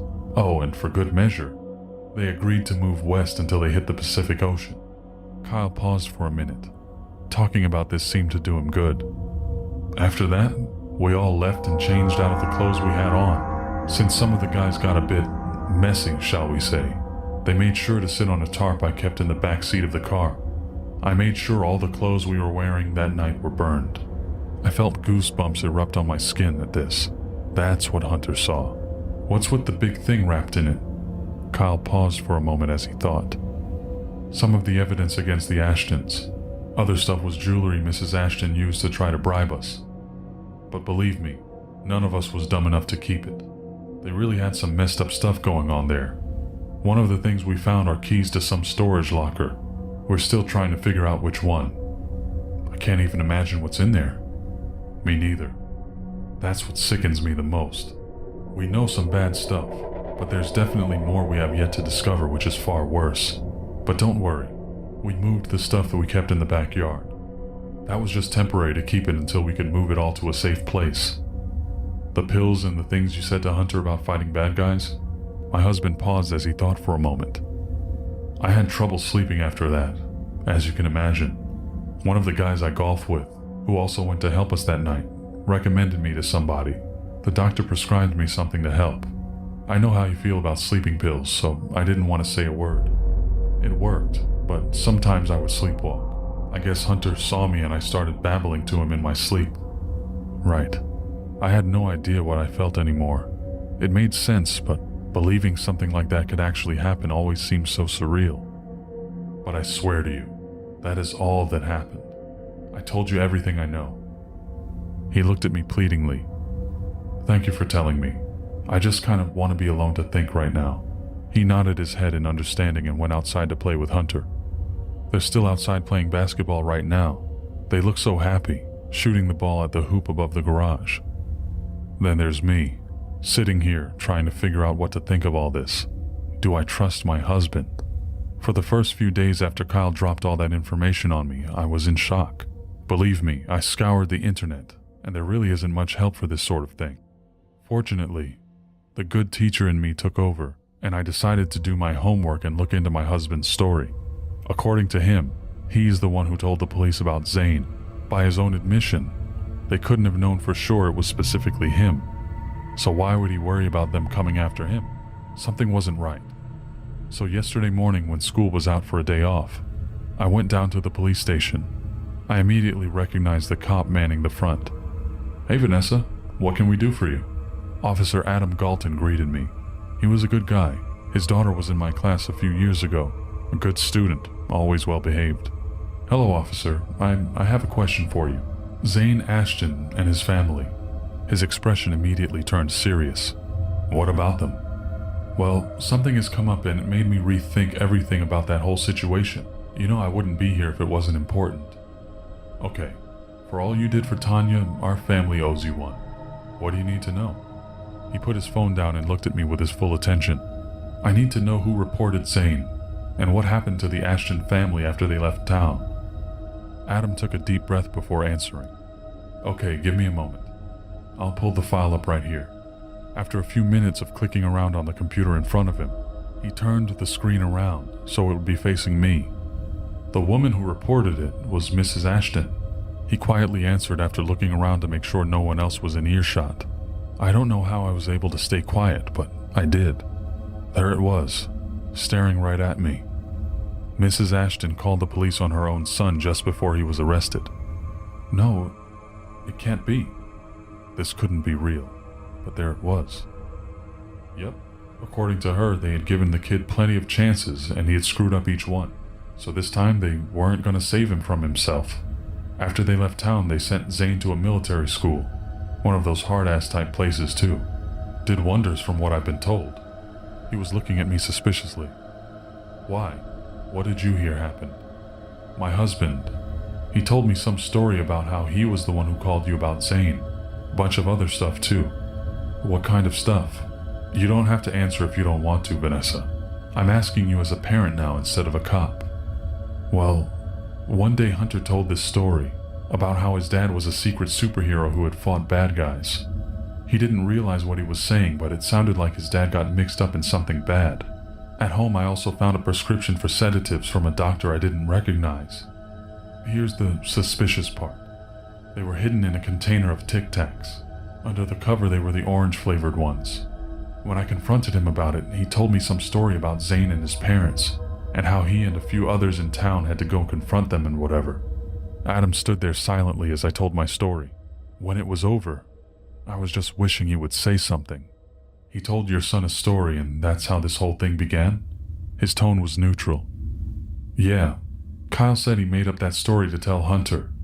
He knows how much Zane's case bothered me and he had to tell Hunter something because he had stumbled upon the matter accidentally. Or at least that's what my husband claims." "Right. Well, I think your husband went out to confront someone all right, but it wasn't the Ashtons." "What are you saying, Adam?" I tried to keep the anxiety out of my voice, but it didn't work. "Well, you didn't hear this from me." He turned the computer screen back to face him, and after a minute of typing, he paused and rotated the screen to face me again. "Slightly over a month ago, we received a call from Mr. Johansson. Apparently, there was some commotion going on next door. We arrived at the scene to find his neighbor, Brittany Sinclair, arguing with some guy she was having a lover's spat with. We knew that before we arrived since Johansson told us he had seen them all over each other plenty of times. We all rolled our eyes but went to check it out. When we got there, the fight was still going on. Loud, yes, but not urgent. Just a run-of-the-mill screaming match. But that was when we saw the guy screaming at Brittany. It was Kyle. Adam said something after that, but I didn't hear it. All self-control left me at that moment, as I began to sob. Not cry, mind you. Sob. As in, forget everything. I just want to crawl into bed and never come out again, sobbing. Within no time at all, I was a crumpled mess on the floor, just bawling. Adam immediately waved to his colleagues to signify something before he helped me up off the linoleum and escorted me into a room off to the side. After situating me in a chair, he did his best to console me, but quite frankly, I don't think anything or anyone could at that moment. I don't know how long I was there, but it was a while. After some time had passed, my sobbing finally subsided. Wiping my eyes, I gave Adam a freebie smile. Want to know the worst thing? I am not even surprised. I knew something was going on. Kyle has been so different. He patted me sympathetically on the arm. Can I get you something? A coffee? Shot of whiskey? I said without thinking. He gave me a quiet chuckle. Would if I could, but no. At least not here. Maybe when my shift is over, though. You've earned it. Thanks, but I'll wait. So what happened next? Well, eventually they stopped and made up. Since there was no real crime or anything, all that was recorded was the call made to our house. I feel so stupid. Don't. You did the right thing. I know what hurts the most isn't the affair. Got that right. He made up that story to Hunter.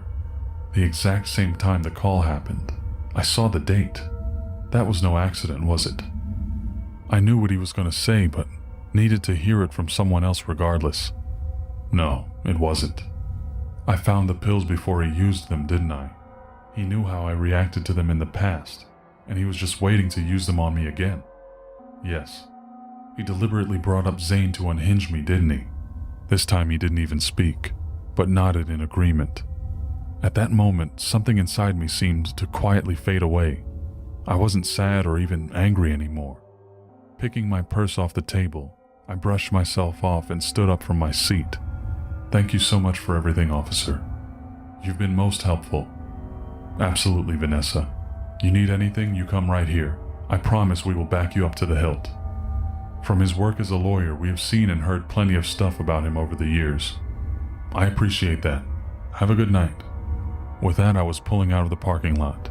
As I drove off into the night, I began to think, that son of a gun. He lied willingly to our son just to rattle me. He knew Hunter would say something to me. Not just knew, but he wanted it. Just like he knew I would find that insurance paper and the pills. He wanted to bring up Zane, and had that little story about his parents all ready. Just so he could be with his little whore, he was going to try to make me crazy. Of all the stuff I thought Kyle would do, gaslighting just was never one of them. It was a good try, though. I have to give him that, but not good enough. Because as I've said, teachers see it all. Pulling in my driveway, I felt better than I had in weeks. Perhaps Hunter was right. One of his parents might have to secretly do away with a bad guy after all. Number 3. Most people believe that guardian angels are a myth, but I'm convinced that I have one, and that it takes its job far too seriously. At first, it was something that I relied on, an unseen protector that kept me safe. Perhaps I should back up the story and tell you just a bit about the first 2 times I found my life irreparably altered by my guardian angel. It was my 5th birthday, and my father had come home well after the end of my party, to which no one came. He was drunk and angry. He had always been a mean, overwhelmingly bitter drunk, but this was the first time he had ever looked at me, at his own daughter, with such pure murderous hatred.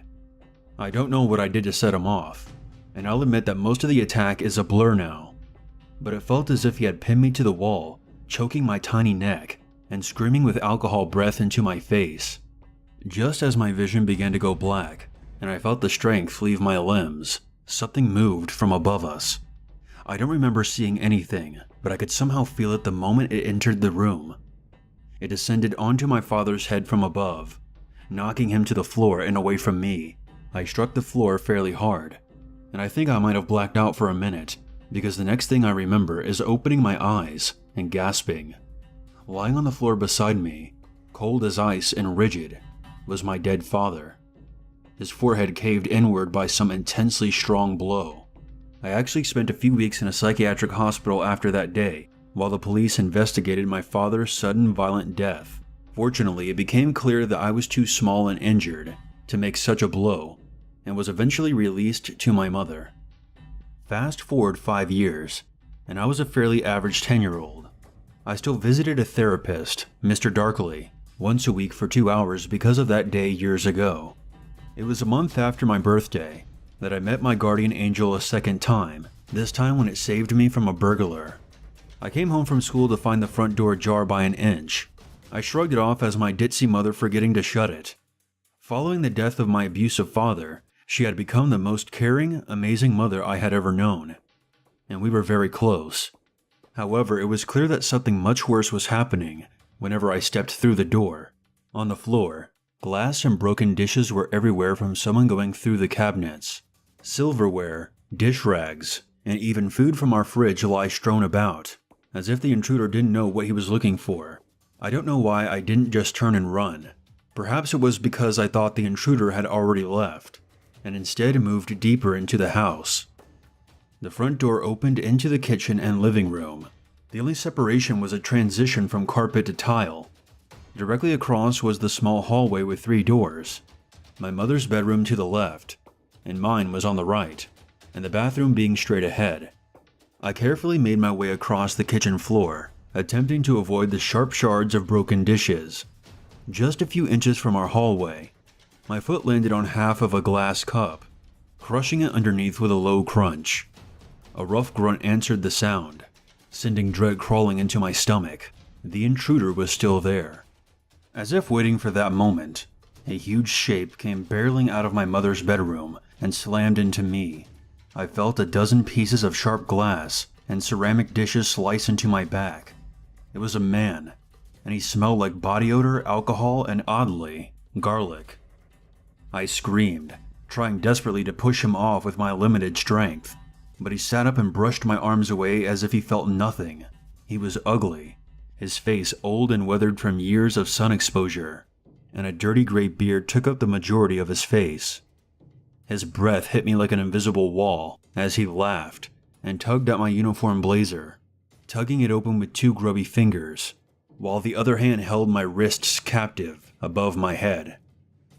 My guardian came just as my training bra came into view, again coming as an invisible force that I could feel the moment it entered the room. This time I wasn't nearly dead from strangulation, and I watched in equal parts of fascination and horror as this invisible being lifted the old homeless man off of me and to the ceiling. He struggled there, gargling out obscenities and clawing at his neck as if he was being held by the throat. A snap punctured the air, and his body simultaneously went limp while his head whipped around 180 degrees. His body drifted a few inches to the side, and then dropped to the floor with a sickening thump. His face landed just inches from my own. His eyes were still open, frozen in shock and terror. I could only gasp and lay there, partially exposed and shaking.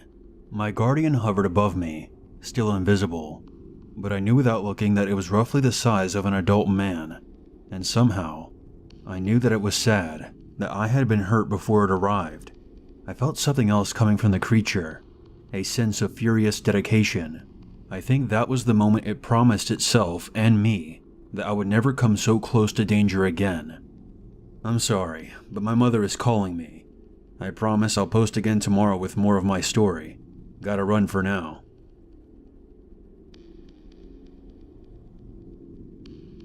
I've got a little while now to tell more of my story. I've decided to give my guardian a name for the first time.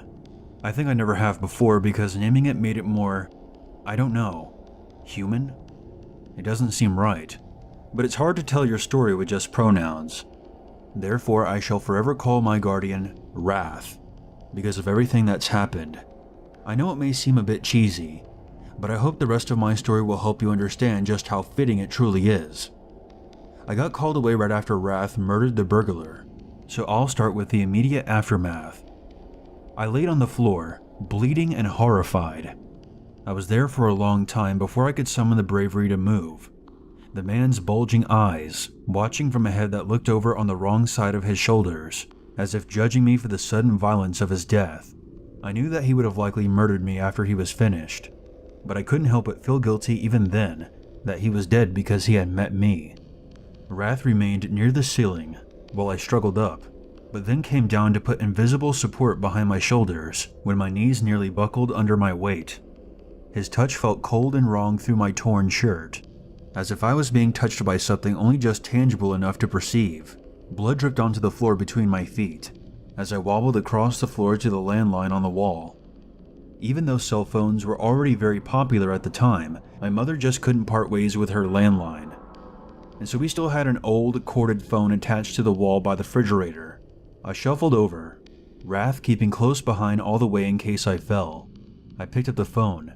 As soon as my finger dialed the second one of 911, Wrath vanished, gone from one instant to the next, as if he was never there. From there, all hell broke loose. The police arrived within minutes, my mother close behind, and I endured round after round of questioning. Why didn't I run? How did his neck get snapped? Was I sure that no one else had come into the house? What really happened? You can tell us. My mom stayed by my side throughout all of it, calmly holding my hand. Dr. Darkley thought I made him up as a coping mechanism. The police thought I was covering up for my father's real murderer.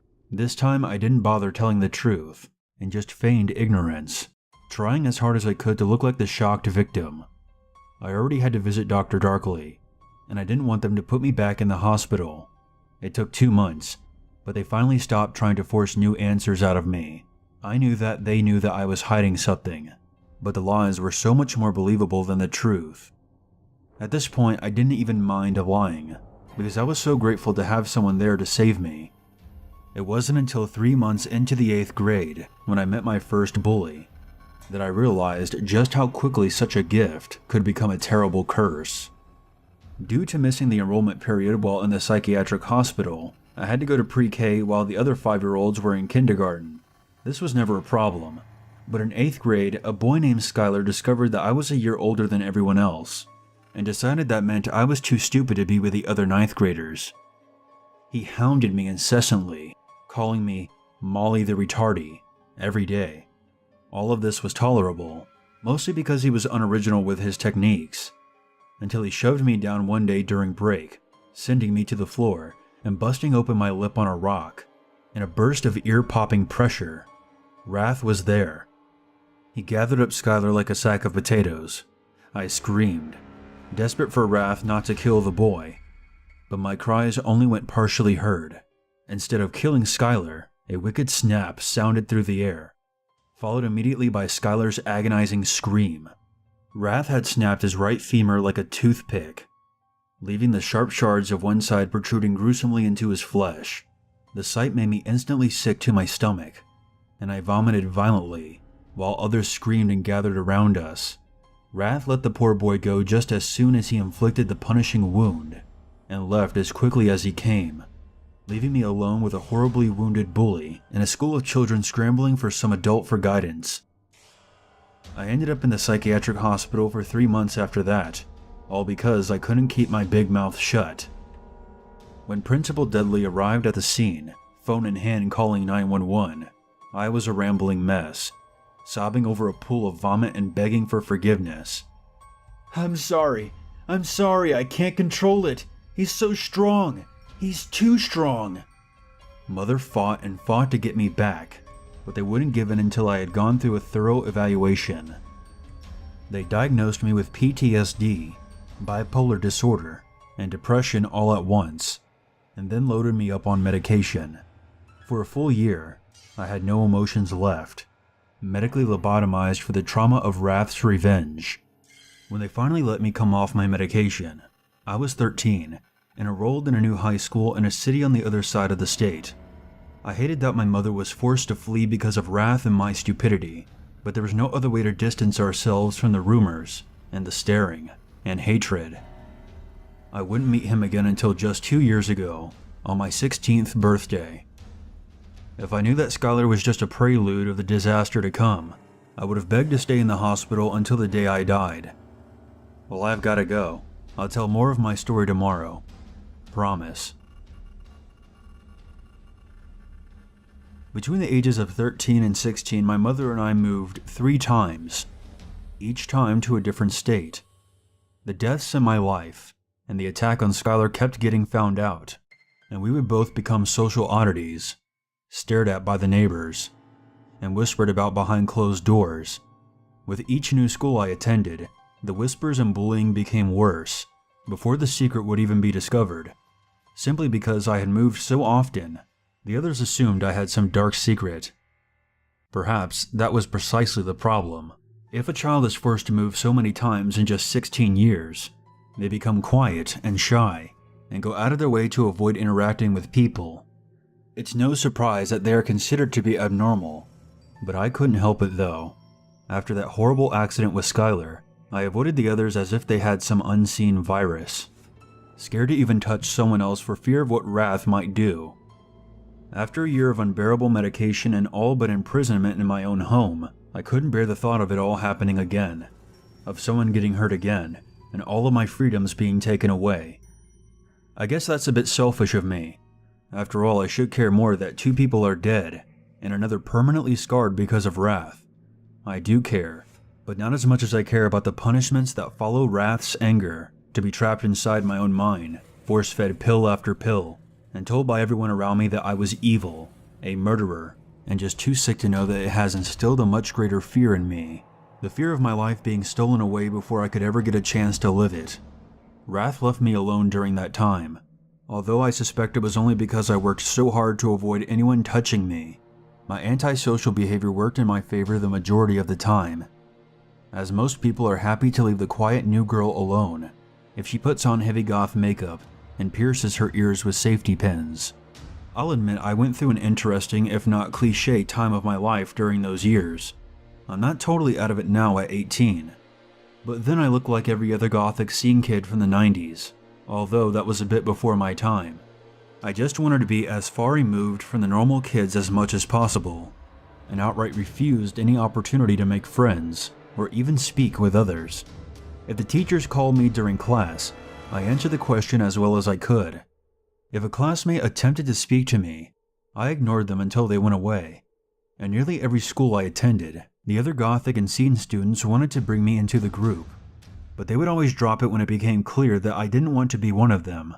For some reason, they seemed to take it the worst whenever this happened, often being the first to start rumors, or attempt to bring up my hidden and shameful past.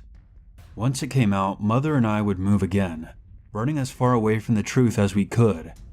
Mother was a registered nurse, and that meant we pretty much could find work wherever we went.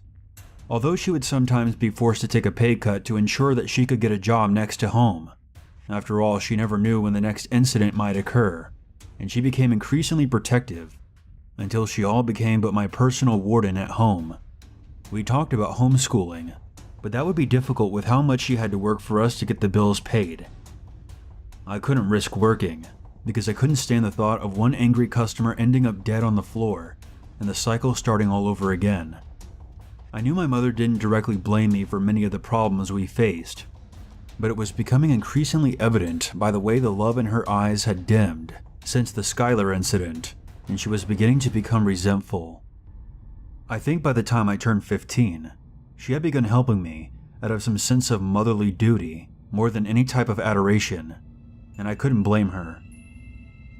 After all, her life was in shambles because of Wrath, and although she was finally free from my father, she and I shared this prison that was built by Wrath.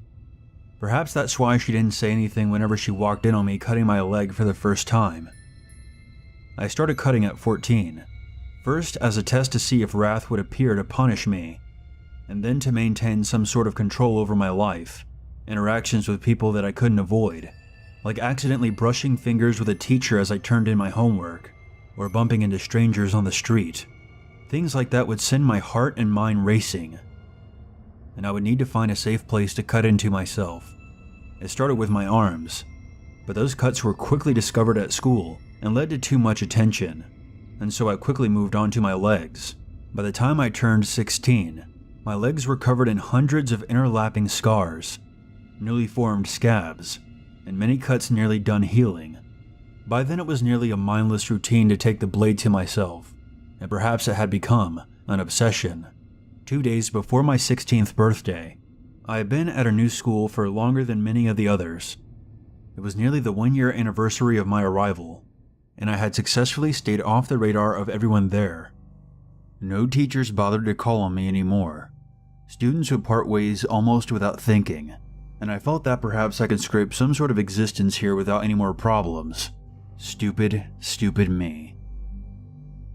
One day so close to my birthday, the secret finally came out. The moment I arrived at school and saw more than a dozen pairs of judgmental eyes staring at me, I knew the cat was out of the bag. And I would have to go home later that afternoon and tell Mother the bad news. She would be devastated. Having just been promoted after nearly a year of hard work establishing a good reputation at her job, I took a deep breath and forced myself to continue onward into the school, keeping my head low as I felt their gazes burn into my back. Murderer. The whisper could have come from anyone, but the hushed murmurs that followed nearly sent me running for my life. I hated that part, the whispers.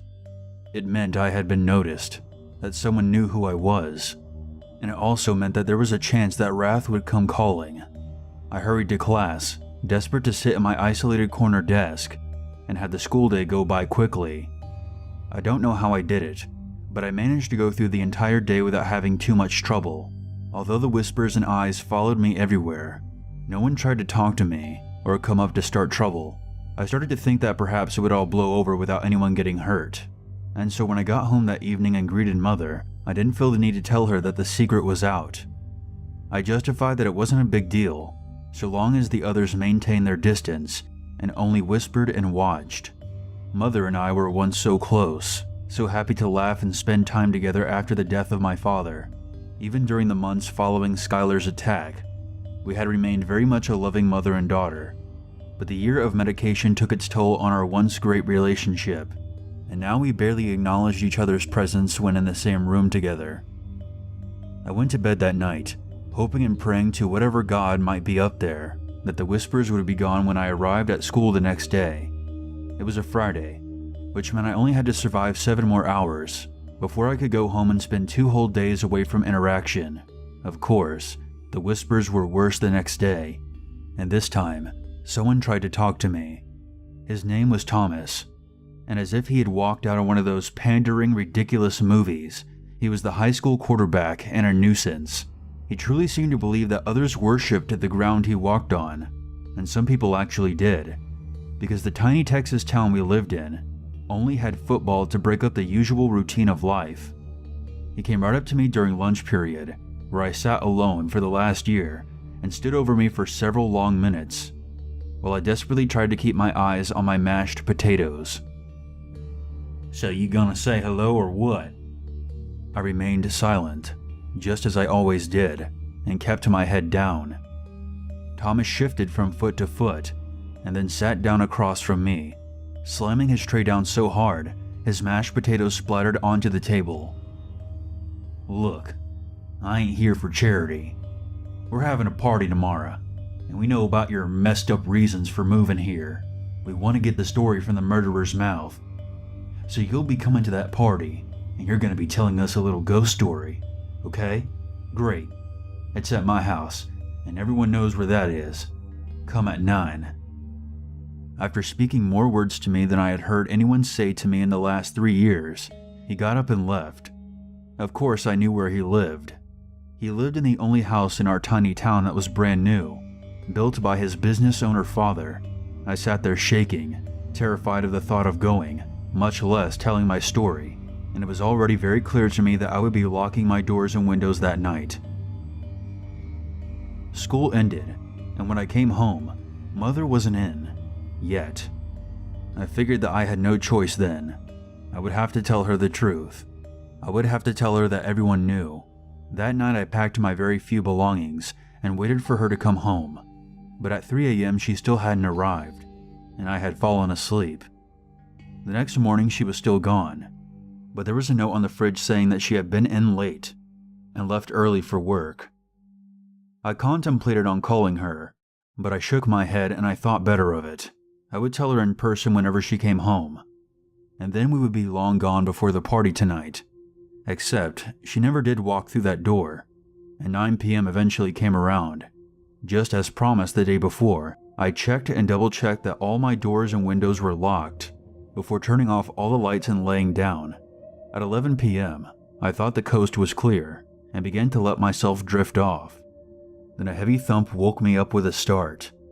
It came from my window, and when I looked up, Thomas's sneering face was peering down at me. He looked like a demon who had come to steal me away. With a menacing grin spread across his face, he lifted his fist and gave the window another hard strike, making me jump. "You didn't show. We want to know your story, murderer." A chorus of male voices agreed from out of sight, and my stomach dropped. Had he brought the entire football team? I shook my head and leapt out of the bed, desperate to get to our tiny bathroom, where I knew there were no windows for him to peek inside. Just as I shut the bathroom door and turned the lock, the sound of smashing glass and howling laughter broke the air. They were obviously very drunk, and they weren't taking no for an answer. I fell back from the bathroom door and retreated to the bathtub, furious that I had left my emergency phone on the bedside table charging. After the broken glass came the sound of many heavy feet hitting the floor and much cursing and laughing.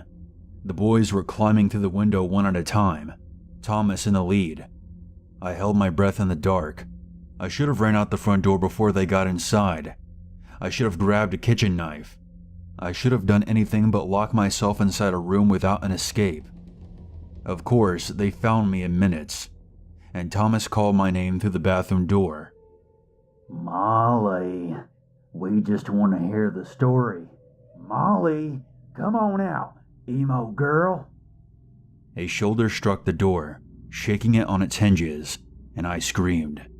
My terror was met with more howling laughter, as another strike sent a long crack down the middle of the wooden surface. After another hard thump, and the door split in two down the middle, with Thomas all but falling on his face through it. I cowered in the corner, sobbing and begging them to go away, but Thomas found his feet and towered over me. He reached out a long, heavy hand and caught a fistful of my hair, and then dragged me out by it into the dark living room. Someone turned on the light, and my stomach dropped as I saw the other 4 boys waiting there for me. "Tell us the story, Molly. We all want to know what it's like to murder your father."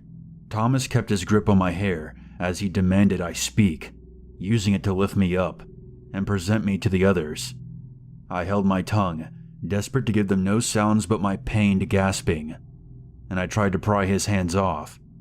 He shook my head, hard, until I let go and stopped fighting.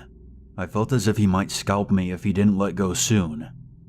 "Molly," he drawled in his Texan accent, "just tell us what we want to know and we'll be out of your hair.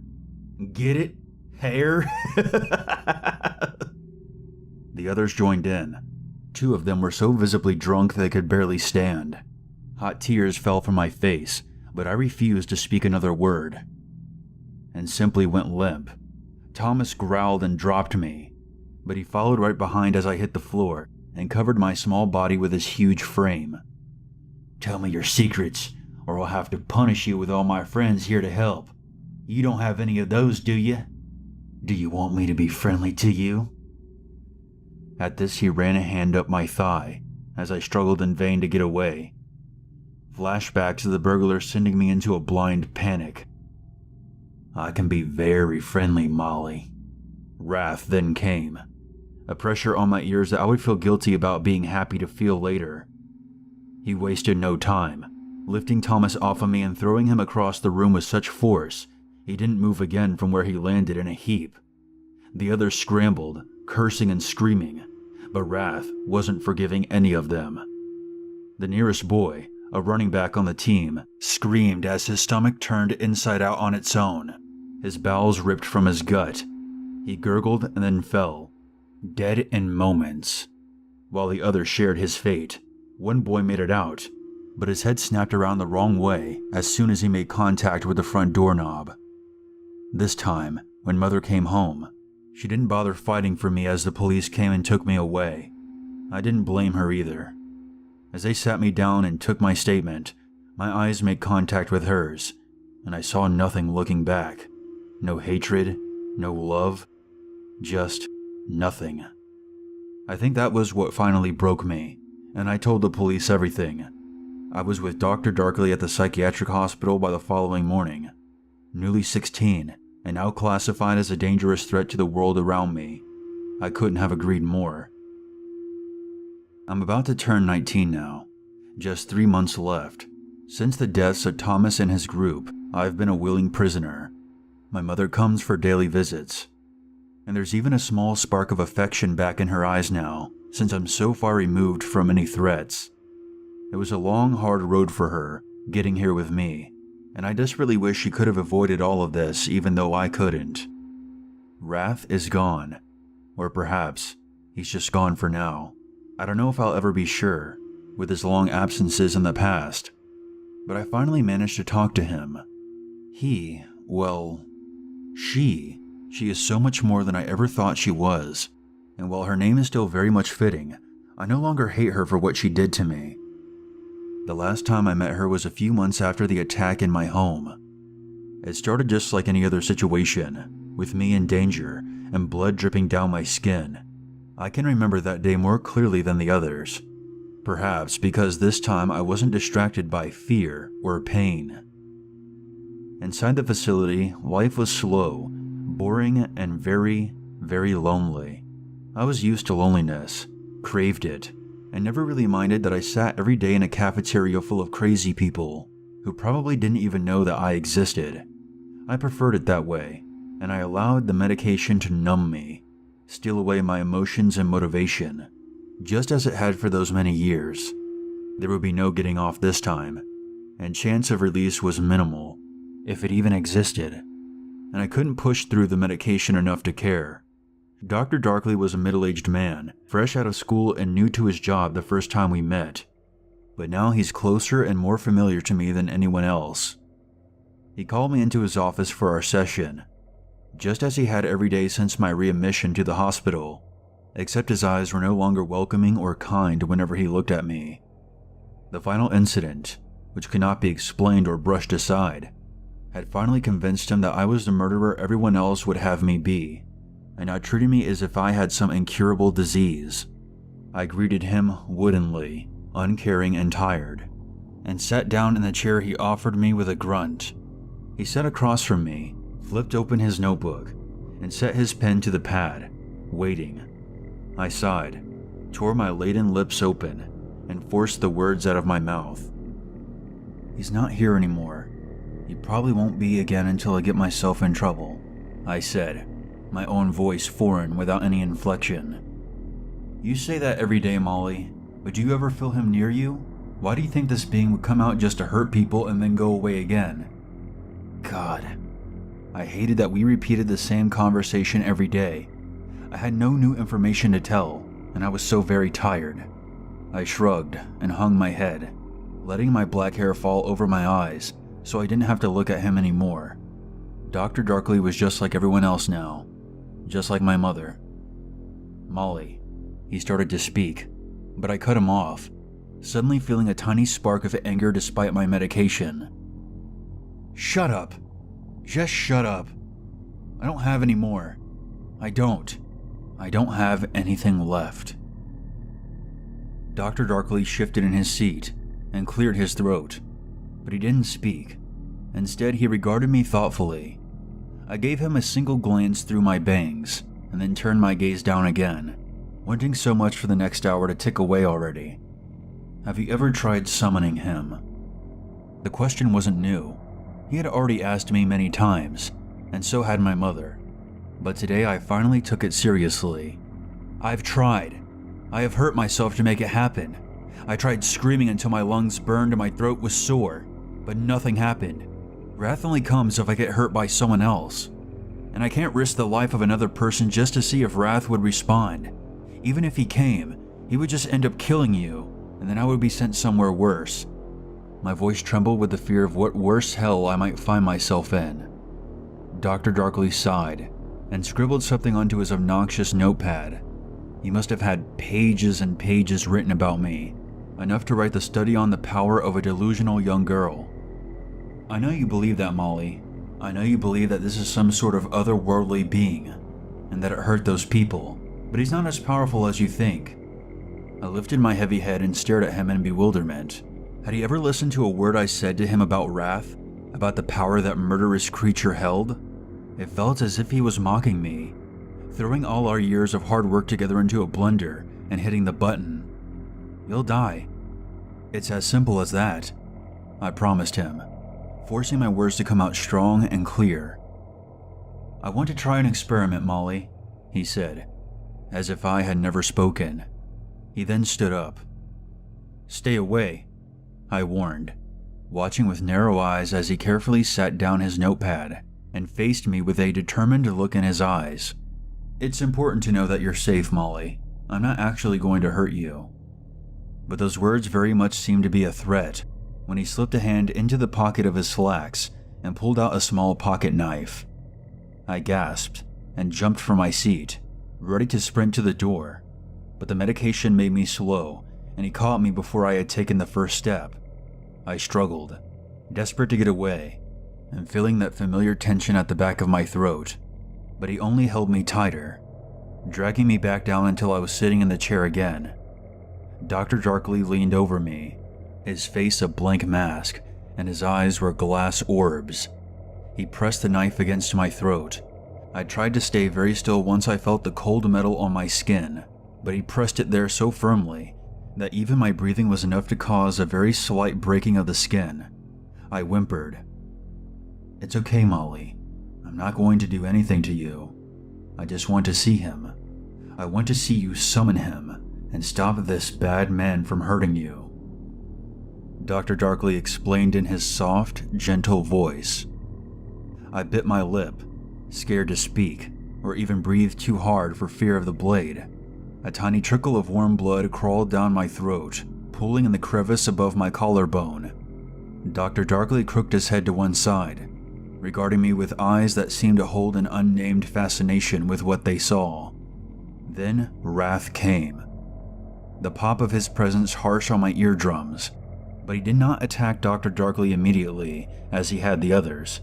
Instead, he stayed high in the air, near the ceiling, and regarded us from out of reach. I turned my eyes out of instinct, but I could see nothing, only felt his presence and emotions. They were a mixture of fury and something else, something I could not name. Is he here? Tell him to speak to us. Why doesn't he stop me? Dr. Darkley inquired, and I didn't have an answer for him. Please, I whispered. Let me go. He's here. I don't want you to die. The blade cut more deeply into my skin as a sob broke past my control and caused me to shake. Dr. Darkley lowered the knife, but did not move away. He simply backed away slightly, looking around the room for Wrath with a guarded expression. I don't see anything, Molly. How do you know he's here? Tell me what you see. He's by the ceiling watching us. He's never waited so long to attack before. I thought he always attacked right away. Could it be he isn't real, Molly? Could you be controlling all of this instead? I finally understood what Dr. Darkley had been attempting to prove. He wanted me to see that Wrath was an illusion, something my brain thought up all those years ago, so I didn't have to face the fact that I murdered my father. I shook my head, ignoring the new burning in my neck, where I now had an inch-long cut that was bleeding.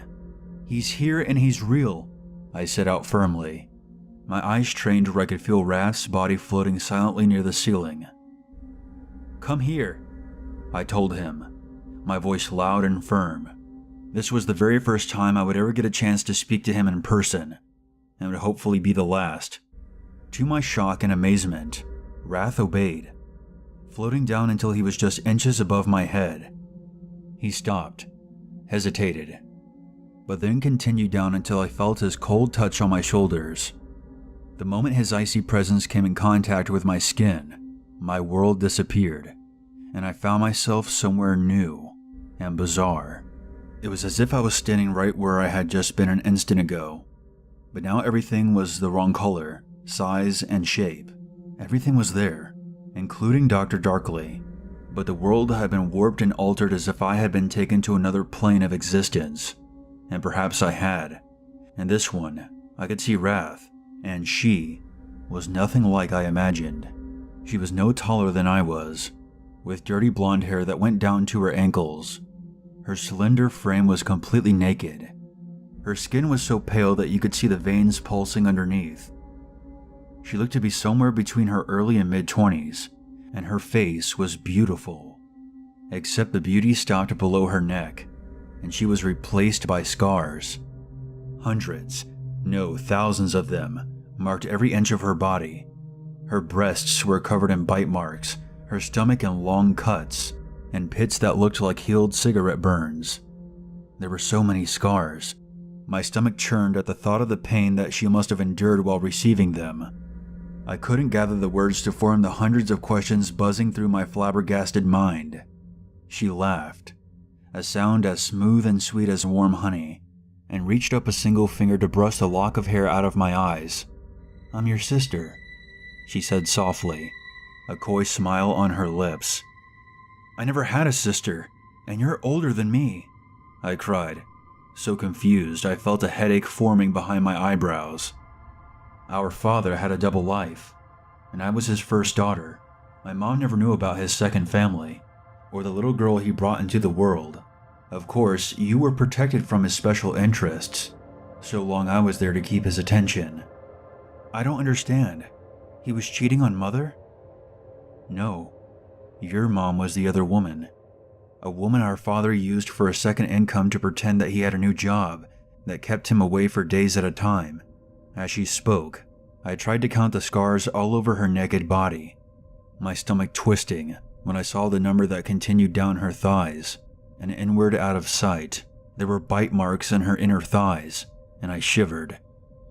But another sweet laugh caught my attention. "Don't worry, I was glad to take it all. He started with me so long ago, I don't remember a time without his attention. He told me about you the moment your mom was told your gender, and he loved to tell me all the things he would do with you once I became no good to him anymore." My heart sank at the implications. The memory of that very first physical attack suddenly taking a much more sinister tone. "If he was about to move on to me, what happened to you?" I asked, already fully aware of the answer. But as if something else was compelling my speech, I had to ask. "He killed me.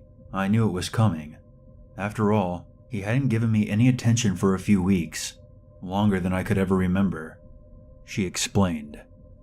"Then that first time you saved me?" "I had been dead for a month. I had been watching him, waiting to see if he would follow through with his promises and whispers. He had gotten away with murder, completely destroying my body in a fire hidden deep in the woods behind our house. But I wasn't going to let him have you too. You saved me, and all those other times too," I whispered, tears catching in my throat. "Yes, I saved you, but I never realized the costs. I was a creature of blind fury for so long, and each time I forced myself to become a monster and punish those who hurt you like he hurt me, I would nearly lose myself and need to rest for years.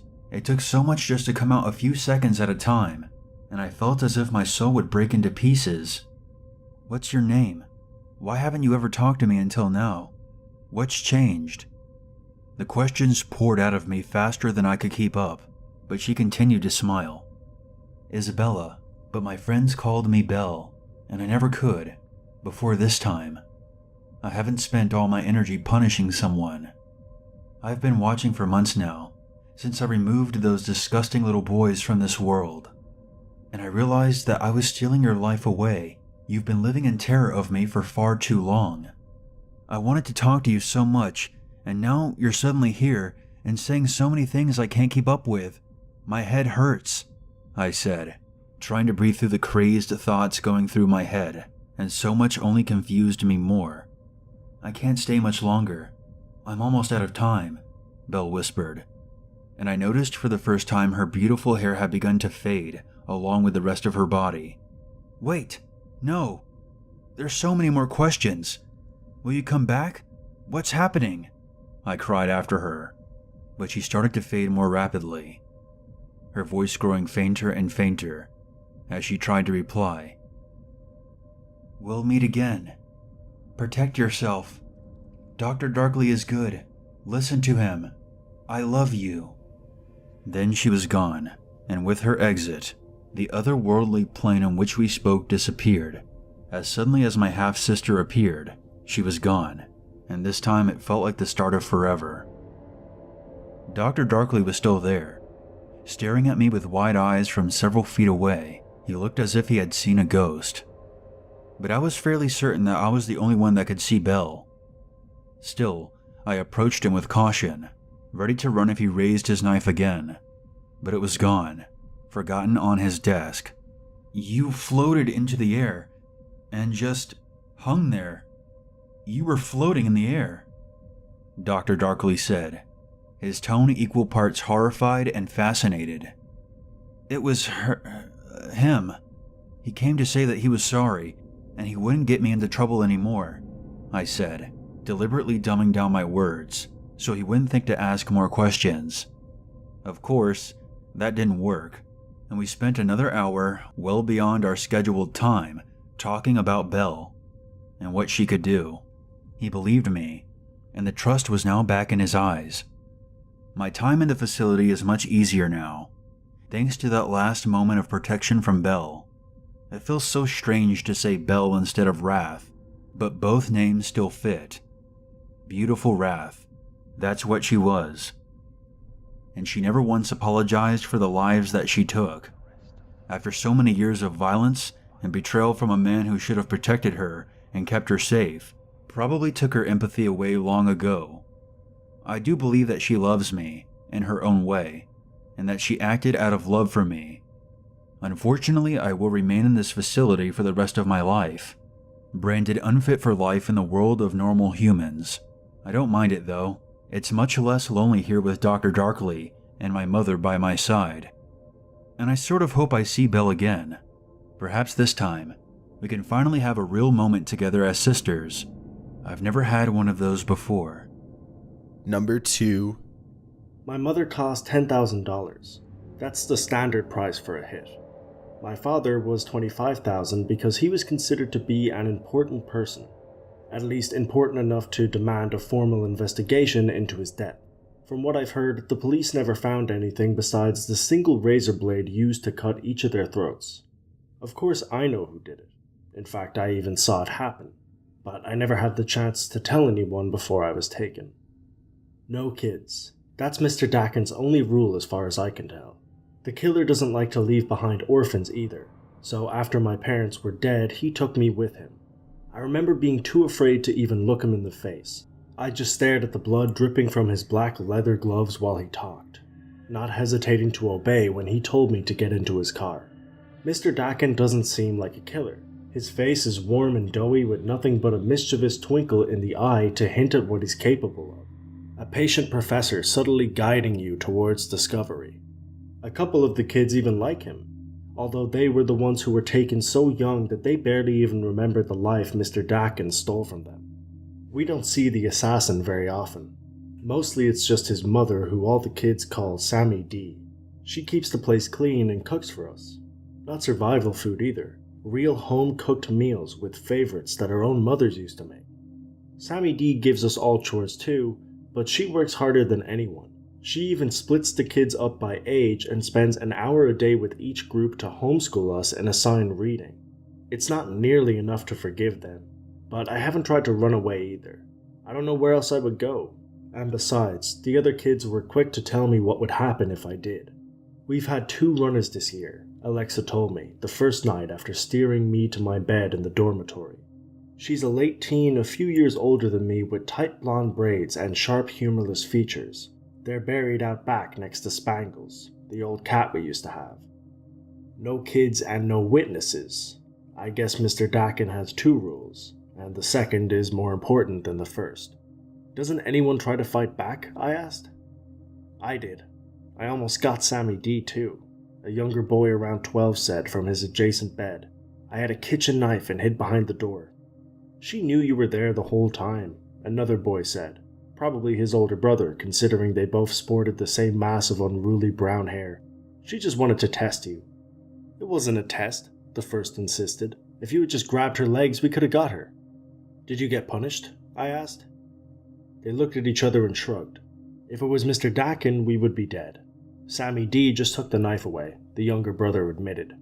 And showed us a different grip, chimed in the other. Said we were wasting our body weight by slashing upward when we didn't have to. They both began to mime a controlled slashing motion in the air. "That's Simon and Greg. Simon's the younger one, but they're both idiots," Alexa said. "Don't listen to them. Fighting is only going to make it worse for you." The comfortable routine may have been enough to distract us during the day, but the nights were harder. The darkness would blur the unfamiliar room into ghastly, shuddering specters. The heavy silence did nothing to distract each of us from reliving our private nightmares, and I grew accustomed to falling asleep listening to the muffled sobs of those who couldn't drown out the sound with their pillow. I almost wish we were treated worse, that we were beaten or forced to work, to destroy this facade of family that Sammy D tried to shove down our throats. I didn't want to wait so long that I became indoctrinated into complacency like the others though, so I knew I had to act. I tried rat poison the first time. I mixed it in the brownie batter to disguise the taste and warned all the other kids so that they'd stay away from it. Sammy D figured it out somehow though. She threw away the entire batch before Mr. Dakin even came home. All she said was, "You better think hard about who your friends are before you try something like that again." Try something like that again? It wasn't a warning, it was an invitation. I didn't sleep much the next few nights. I found a vent which opened into the AC ducts, but Simon was the only one small enough to climb around. I kept watch for Sammy D while Simon explored until he found a place directly above the kitchen. There was a heavy iron light fixture that I thought we could drop on someone, but it was screwed into place so tight that Simon couldn't find a way to budge it. "I think I heard a wild animal skittering around the crawlspace last night," Sammy D said the next morning while laying out plates of scrambled eggs. "Yeah, I guess," I said. No one looked up from their plates. "I just hope he's smart enough not to be crawling around when my son is here," she added innocently. "We're running out of space in the backyard." Nobody had anything to say, not until that night when we all started arguing. "That's mine, give it back," Greg was saying. "You're just going to get yourself killed." Alexa dodged away from Greg's lunges. "Mind your own business." Alexa sighed and dropped a heavy object wrapped in wires on the floor, an electric screwdriver and an extension cord. "Where'd you get that?" I asked. "Sammy D must have left it here," Greg said. Simon was already unrolling the cable to measure how long it would stretch. "If she knows, then Mr. Dakin knows," Alexa snapped. "It's just another test and you're going to get killed if you try something." "She never told Mr. Dakin about the rat poison," I said. "Or if she did, he didn't do anything about it." "Well, if she doesn't tell him, then I..." Alexa caught herself mid-sentence. Simon and Greg were so busy with the drill that they didn't even seem to notice. Alexa caught me staring though, and she dragged me aside to whisper in my ear.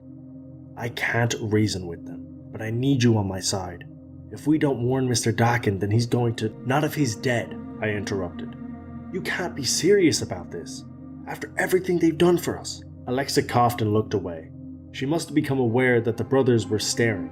As she was pulling back, she muttered, "He's going to know and you're going to be sorry." This wasn't the first time somebody tried to kill Mr. Dakin or his mother, but they always seemed to know about it beforehand. It wasn't Sammy D who was telling him though. If anything, she seemed to be helping us. It was Alexa, she was the one foiling the plans. And if any of us were ever going to get out of here, then we'd have to account for that. Alexa was standing in the driveway, waiting for Mr. Dakin when he got home. I couldn't hear what she said to him, but I saw the smile wrinkle up in his pudgy face like an old pumpkin. The glimmer of a razor blade appeared in his hand. I don't think any of us are going to get a second chance. Sammy D was waiting in the doorway. She helped him with his coat and tried to steer him towards the recliner in his living room. But he had only one thing in mind. He wordlessly stalked around the perimeter of the kitchen, carefully eyeing the iron light fixture from all angles. The whole while he paced, he kept playing with the razor in his hand, letting the light sparkle for everyone to see while it danced through his fingers. "Where's Simon?" he asked at last. Nobody replied, but I caught Alexa glance up at the ceiling. Mr. Dakin must have noticed it too. His eyes twinkled. "Don't bother coming out, Simon. The hunt is my favorite part," he called. "Be careful, it's going to fall," Alexa said. "Don't worry, we'll take the light down," Greg said, winking at Alexa's confusion. I helped Greg carry a chair in from the living room that he could stand on. "What are you doing?" When he catches Simon, I quickly shushed her. Greg was already climbing into the chair. Mr. Dakin was still fixated on the light fixture, chuckling to himself. "Now!" I shouted, flinging myself at Mr. Dakin to pin his arms. Simon exploded from his concealment in one of the kitchen cupboards to latch onto the man's legs. "Behind you!" Alexa screamed, but it didn't matter anymore. Greg had already launched himself from the chair, using the extra elevation and his body weight to drive a knife deep into the man's back with vicious force. I latched on even tighter as the blood started flowing over me, our combined weight forcing the man onto the ground. For a second, his hand holding the razor blade broke free, but it twisted into a feeble claw as the thrusting knife drained the last of his strength. It only took a few seconds before the rest of the children joined in. Stomping, kicking, scratching, biting, all piling on top of the man who killed their parents, tearing him to pieces like 100 years of decay condensed into a second. "What about Sammy D?" Alexa was screaming. "Who do you think gave him the knife?" Sammy D asked, leaning in the doorway. "But he's your son," Alexa wailed. "He's my assassin," she corrected. Mr. Dakin wasn't moving anymore. One by one the kids pulled themselves off the body, some giving a few more swift kicks as they parted. "But I only lost one assassin," Sammy D said. "And look how many new ones I have now." We were all frozen in place, trying to read all the other blank faces in the room. Sammy D fished inside her purse and pulled out several large wads of cash wrapped neatly in rubber bands. $20,000 because he was dangerous. That was your first job, she said. You have a family here after all. A home, a way to make money, and even help people if you choose the right targets. The first one is the hardest, but after that it's just practice. Now, I want all of you to clean this mess up and wash before dinner. Training begins for real tomorrow. She left the cash on the ground, but none of us followed her. The thrill of the kill was still hot in our blood. Could I do it again? Almost definitely. From this day on, I was a killer no matter what else I did. No kids though. You have to draw the line somewhere. Sammy D taught us that there are 3 distinct ways to kill someone. The first is a murder of opportunity. The victim is alone on a dark night, or is blackout drunk, or some other circumstantial convenience which makes it the right time to act. Then there is the assassination, the calculated and premeditated kill which we will be training for. Finally, there is the murder of passion, when the blood boils too hot and we allow rage or hatred to force our hand. This is the most risky way to kill someone, both physically in the moment and regarding future forensic investigations, and it is strictly forbidden to us. I don't think there exists a term to describe exactly how Mr. Dakin died. The premeditation was inherent, as was the opportunity of his distraction, but neither compares with the utter brutality of his execution. I noticed when we were burying the body that the knife wounds in his back were surprisingly superficial. I think it was a shock more than anything else which toppled him over. The actual cause of death? The lacerations of a dozen children skinning him alive with fists, nails, teeth, kitchen utensils, and anything else that we could get our hands on. And out of all of us who shredded him like a pack of wild dogs, none did so with more ferociousness, more glee, or more hunger than a small boy named Maker. I'd barely even noticed Maker during the first few days at the house. He was only 10 years old, seeming even younger because of his diminutive, almost emaciated frame. He never spoke without prompting, and his rare answers would be muttered with the volume and assurance of a self-conscious mouse. I had not counted on his help during the actual killing, but the moment Mr. Dakin had dropped to the ground, Maker had transformed into something new altogether. Even long after the man was dead, it took 3 of us to pry open Maker's jaw from around the assassin's throat and drag the boy into the living room so he wouldn't disturb the burial.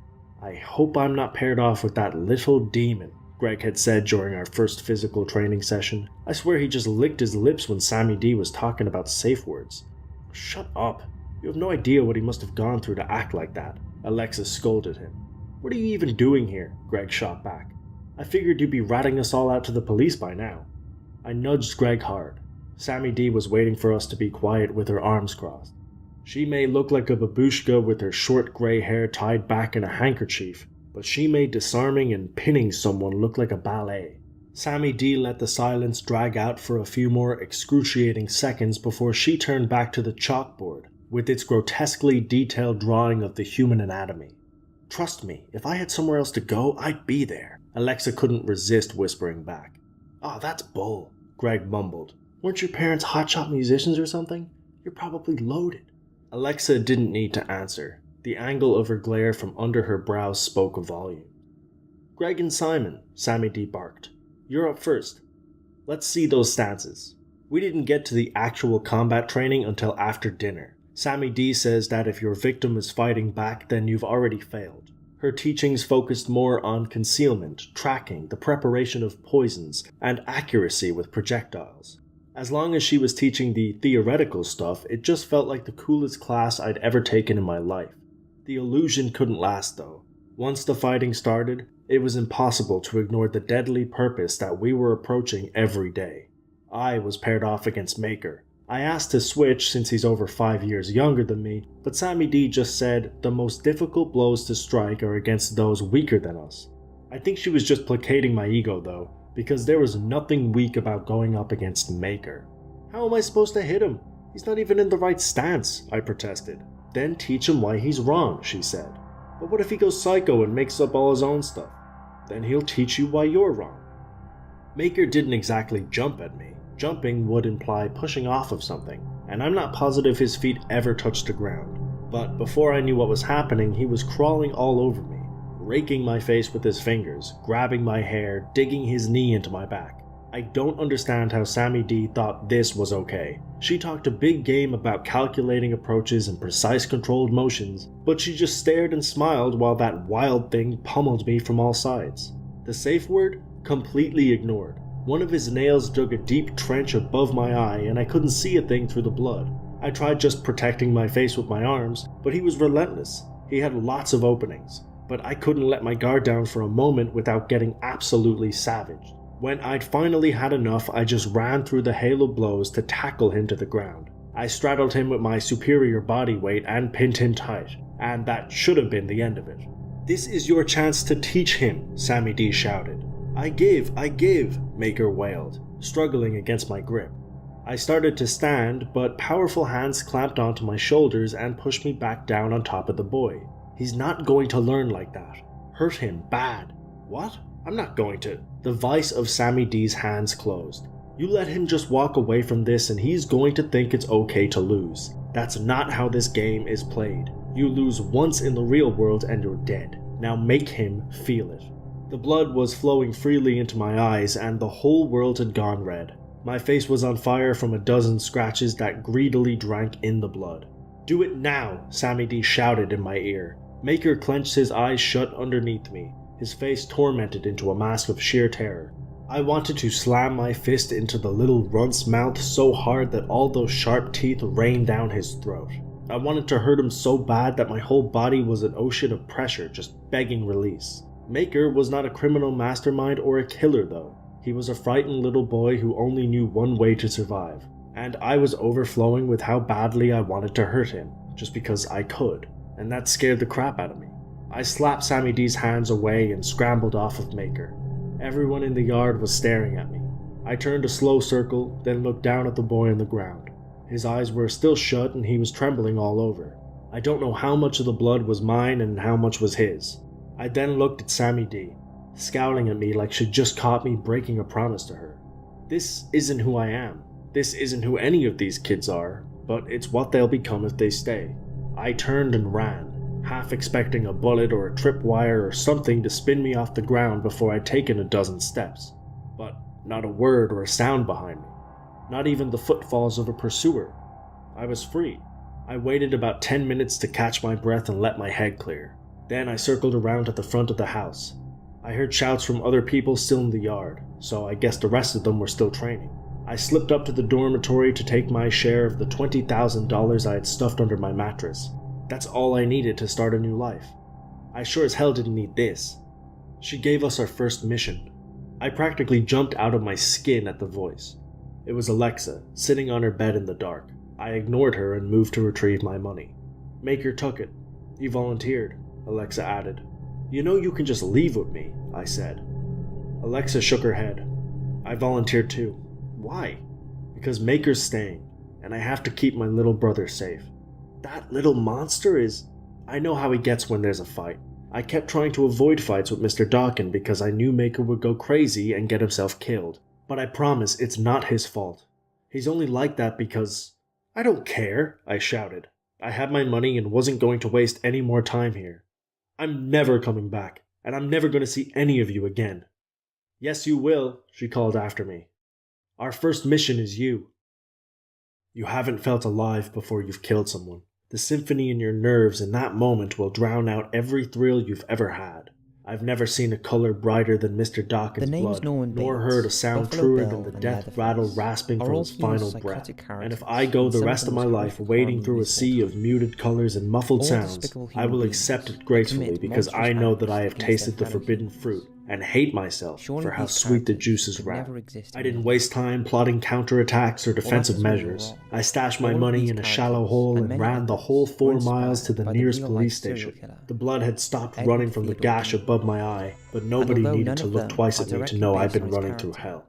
We're going to send a squad car with 2 officers to investigate the premises, the man in the station told me. Do you feel comfortable going with them to show where the bodies are buried? Of course I wasn't comfortable. But neither would I be okay staying at the station and letting 2 men go unprepared into that den of evil. 2 men won't be enough, I said. They'll be walking into a war. We have no intentions on fighting anyone. We're just going to take a look around, and we can always call for backup if anything doesn't feel right, Sergeant Sinclair said. He had enough grey hair around his temples to know better, but he talked with a rigid arrogance that left no room for debate. Sinclair and Deputy Erickson escorted me to their cruiser and told me to sit in the back, and I allowed them to take charge. One way or another, this would all be over soon. I hadn't wanted to sabotage my own credibility by telling them the assassins were children. I'd only said that I knew who killed my parents, knew where the orders were coming from, and knew where at least 3 bodies were buried. I didn't work up the courage to tell them more until we were already parked outside Sammy D's house. She brainwashes people. I spluttered without context. She kidnaps children, and she brainwashes them to fight for her. You cannot let your guard down. Not for a second. Not with anyone. Stay in the car until we come back. You'll be perfectly safe, Sergeant Sinclair said. I nodded rigidly, my face pressed against a window, straining to get a glimpse of what might be in store for them. Maybe Sammy D just took her money and ran for it. She must have some contingency plan in case she was discovered, right? She couldn't intend to take on the whole town. The officers were about a dozen feet from the parked cruiser when Maker appeared around the side of the house. He was limping in an exaggerated motion, his face and body further smeared with blood and bits of gore. He was crying and wailing for help, but the moment the police started advancing, Maker turned and began staggering in the opposite direction. It was so real it made me sick. At least Maker skipped a step, accidentally limping on the wrong leg, but I don't think either of the cops noticed. Don't follow him! It's a trap! I shouted through the glass. Stay in the car, Sinclair barked without turning. Erickson had already disappeared around the corner after Maker. Then came a shrill scream from the yard on the other side of the house, and a moment later Sinclair was gone too. Just me, pressed against the glass and wondering if it was already too late to run again. Then another face, an inch from mine, peering through the window at me. Alexa knocked sharply and said, "Hey, can you hear me?" She must have been kneeling beside the car because her body was obscured behind the door. I couldn't tell if she was carrying a weapon. I triple-checked that all the doors were locked before I replied. "It's over, Alexa. Turn yourself in or run. You don't need to go down with these people." "You still don't understand, do you?" she asked. The sincerity in her voice and the pleading furrows in her smooth skin were disarming. "Sammy D is going to take care of us forever. She loves us. Like she loved her own son." There was a gunshot from the yard. I jolted so bad that I hit my head on the ceiling. Alexa didn't even react. "Like everything was so perfect before," Alexa said, her voice still gentle. "Do you know what would have happened to Maker if Sammy D hadn't saved him?" Saved? I couldn't believe my ears. Why was there only one gunshot? What was going on over there? "We'd go weeks at a time without even seeing our parents," she continued. "Sometimes they remembered to hire someone to take care of us. Sometimes it was just me and Maker. Even when they were both home, we weren't allowed to leave our room when they were partying out there. And with the meth, that could sometimes go on for days. A second gunshot, a third immediately after. That wasn't a warning. That was an execution. Do you have any idea what it's like to hold your little brother and wait for him to stop shaking? Only he wouldn't stop because of the chemicals going through his veins. but I couldn't understand that. I thought he was just scared, and I thought it was my fault that I couldn't get him to feel safe. 2 more gunshots in rapid succession. I could imagine Sammy D kicking over the second officer's slumped corpse so clearly that I might as well be staring at it.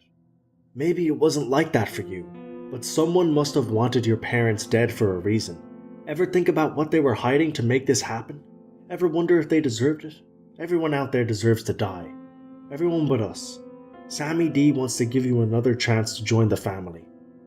I couldn't stand it any longer. I had to see what was going on. If the police were dead, then staying here wouldn't protect me anyway. Alexa stepped back as I slowly opened the door. It was impossible not to notice the razor blade clutched between her fingers. What's it going to be? Sammy D was walking around the house, a handgun casually hanging from her fingers. That was it then. It was over. Alexa grinned, moving to stand in solidarity beside the old woman. "We're leaving here within the hour," Sammy D said. "You're coming with us, or you're staying here. Doesn't matter to me either way." Sammy D's finger twitched around the trigger. She might pretend to be relaxed, but I could see the tension twist her fingers into a claw around the gun. I didn't have any delusion that staying here meant anything other than buried in the backyard. "What's the matter?" Her voice was a gravel avalanche. "Too scared to answer?" I shook my head. "No, you taught me better than that." Half a smirk played around her lips before they drew back into a tight line. Alexa was still smiling. "You taught us all better than that. Except for Maker, right? You never seemed to care that he was out of control." Alexa's smile flirted with a snarl. I couldn't understand why, but I see it now, I said. "You never thought he had what it took to become an assassin, did you? You never even bothered to show him how to defend himself, because you only ever planned on using him once."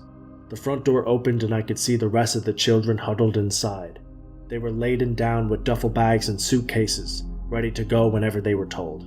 "You're better than that though," Sammy D said. "I'm not going to throw you away. I'm going to take care of you." Alexa's eyes flashed across the children. She ran back to peer around the side of the house. I could practically see the gears in her head turning beneath the frantic lashing of her braided hair. 2 gunshots for each of the 2 cops. Where did the first shot go? "Sammy D, no!" Alexa started, her words dying in her mouth. "Your brother was a hero, Alexa," Sammy D cooed. "We all owe our lives to him." I caught the eye of Greg and Simon inside the house. I didn't miss the curt nod. I didn't underestimate the light burning in Alexa's eyes. None of us needed so much as a word to know what happened next. Sammy D felt it too. Her gun was leveled in a flash. 1 bullet escaped the muzzle, but I was already behind the armored door of the police cruiser. She never got a second chance. Children were pouring out of the house, leaping onto the old woman and dragging her to the ground. The flash as Alexa's razor traced a line in the air like a spear of light. It wasn't the death rattle or the color of blood that filled the air though. There was no sound so haunting as the pitiful howl, which ripped itself from somewhere deep inside of Alexa. There was no color like the fire in her eyes being tempered by the rush of her swelling tears. The thrill of the kill was still hanging in the air, but one look around was enough to know that it was nothing compared to the burden of loss. We had money and a new chance at life together. The most important thing we gained from the Assassin's Orphanage is knowing that you can't buy yourself a new life at the price of someone else's. Life can't be bought or sold or stolen in any form. It can only be built, and it's a whole lot easier to build when you have a real family, like I have now.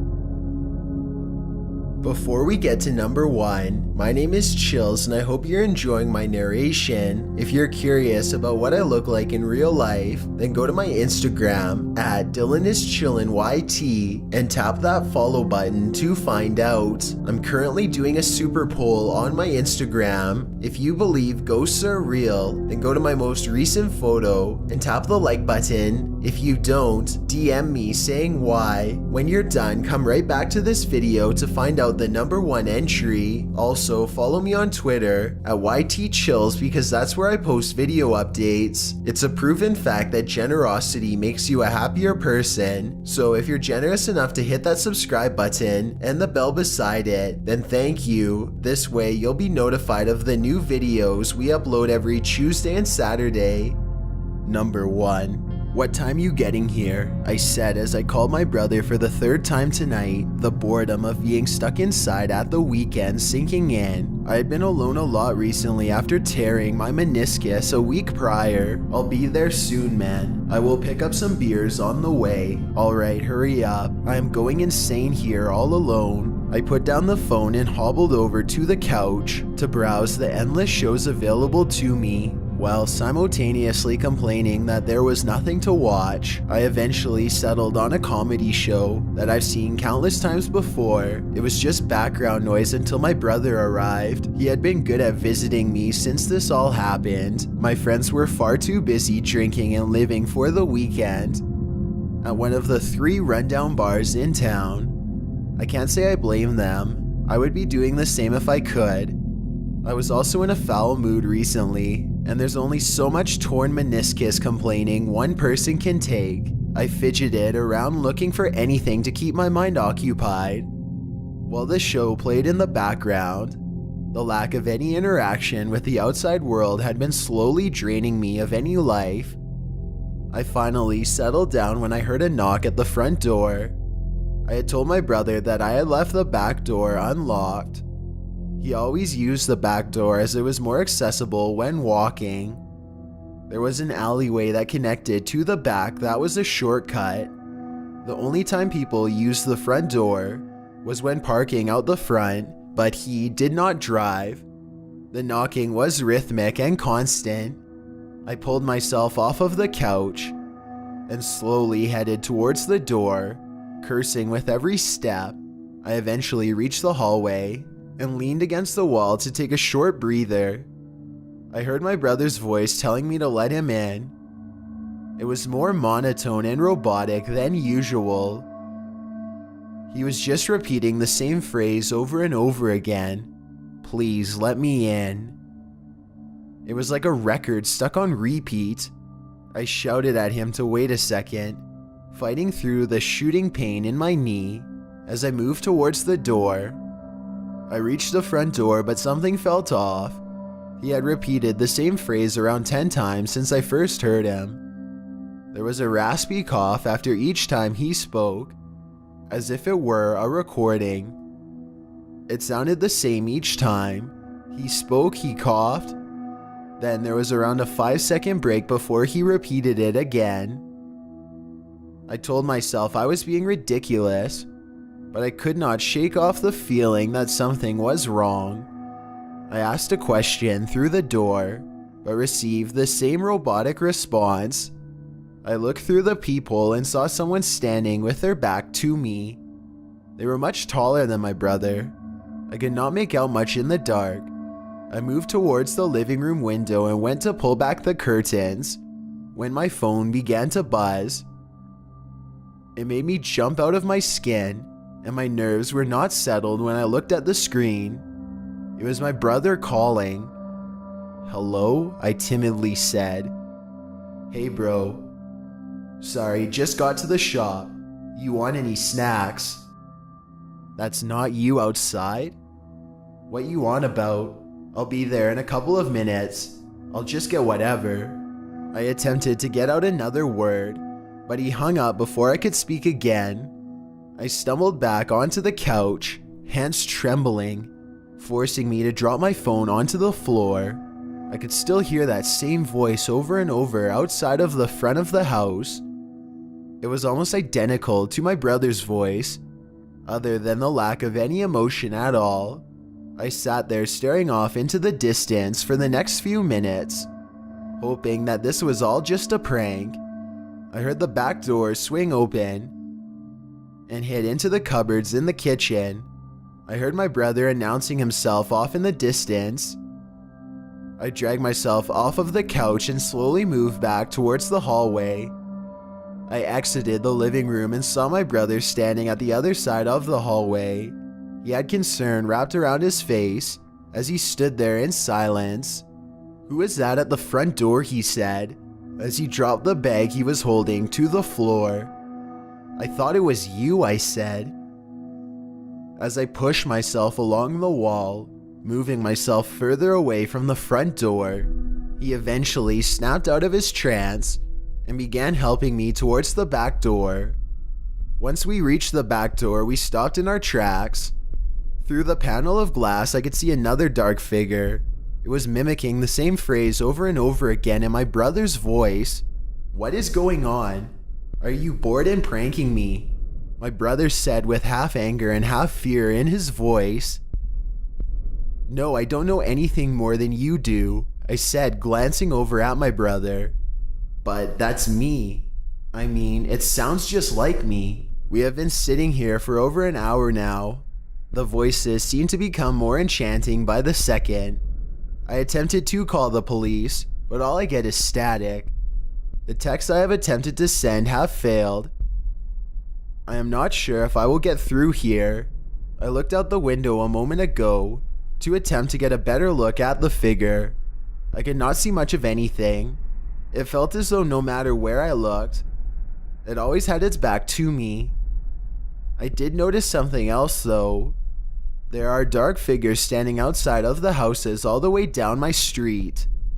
I can vaguely hear the figures mimicking other voices. They are not outside of every house. Some of the houses do not have a figure standing outside. Those houses have their front doors wide open. The next part of the story is told by Redditor Katie here. I was completely oblivious to the world around me on the way back from my boyfriend's house. I had stayed overnight and the silence that surrounded me allowed me to get lost in my thoughts. I thought about how things would all work out after all. I did not realize at the time just how silent everything was. The door was wide open when I got home. It did not really perturb me much, as I figured my parents had just forgotten to close it. I was in a pretty carefree mood, and nothing bad ever happens around here. I shouted a quick hello into the house, and then went straight out to my bedroom to call my best friend. I could not wait to tell her that I was back with Brandon. He cheated on me, but so what? People can change. I attempted to call her, but my phone seemed to be on the fritz. I could just hear static on the other end. I went online for a little while and began reading some of the stories on this subreddit. I had become addicted ever since one of my neighbors recommended it to me after hearing I had a love for all things horror. I was reading through the stories when one of them hit a chord with me. It was not much at this point.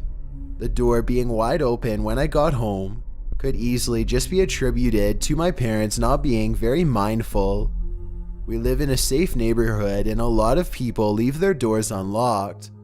The phone only being able to hear static on the other end, that began to bother me a little, as my texts were also failing to send.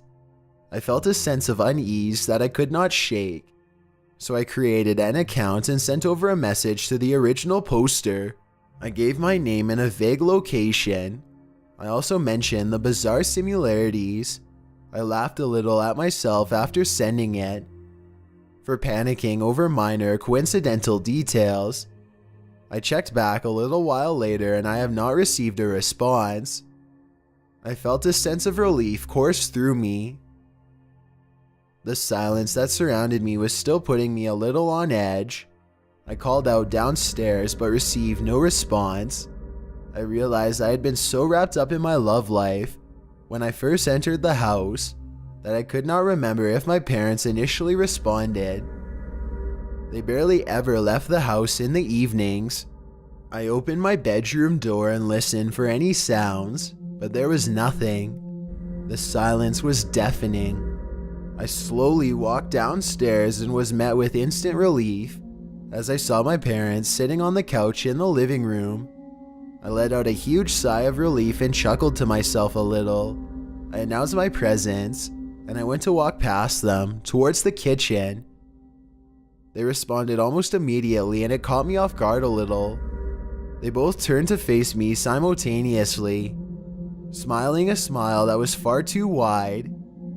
They did not look particularly happy to see me. Their teeth were clenched and their eyes were sullen and deep set. The smile felt all too false, as if they were learning to smile for the first time. The position of the smile rapidly changing. their cheeks looking like they were in a constant spasm. "Hello," they said simultaneously. It was them speaking, but it was different. There was none of the usual inflections in their voice. The jolly way that my father spoke was replaced with, well, nothing. There was no emotion at all. It was completely deadpan. I asked them if they wanted anything from the kitchen. They both looked at each other for a moment, as if they were silently communicating. It looked as if they were attempting to convey to each other an appropriate response. They then turned back to me once again, and in the same lifeless way as before, they said, "Hello." I kept the gaze for a little while, until it had begun to unsettle me. I told them to knock it off, but there was no humor in their faces. Their gazes never left mine the entire time I backed away, their smiles never faltering. I smiled back to not cause alarm, holding back tears. I knew something was wrong now. I quickly retreated back to my bedroom and locked the door. I sat there for a moment in a mild panic.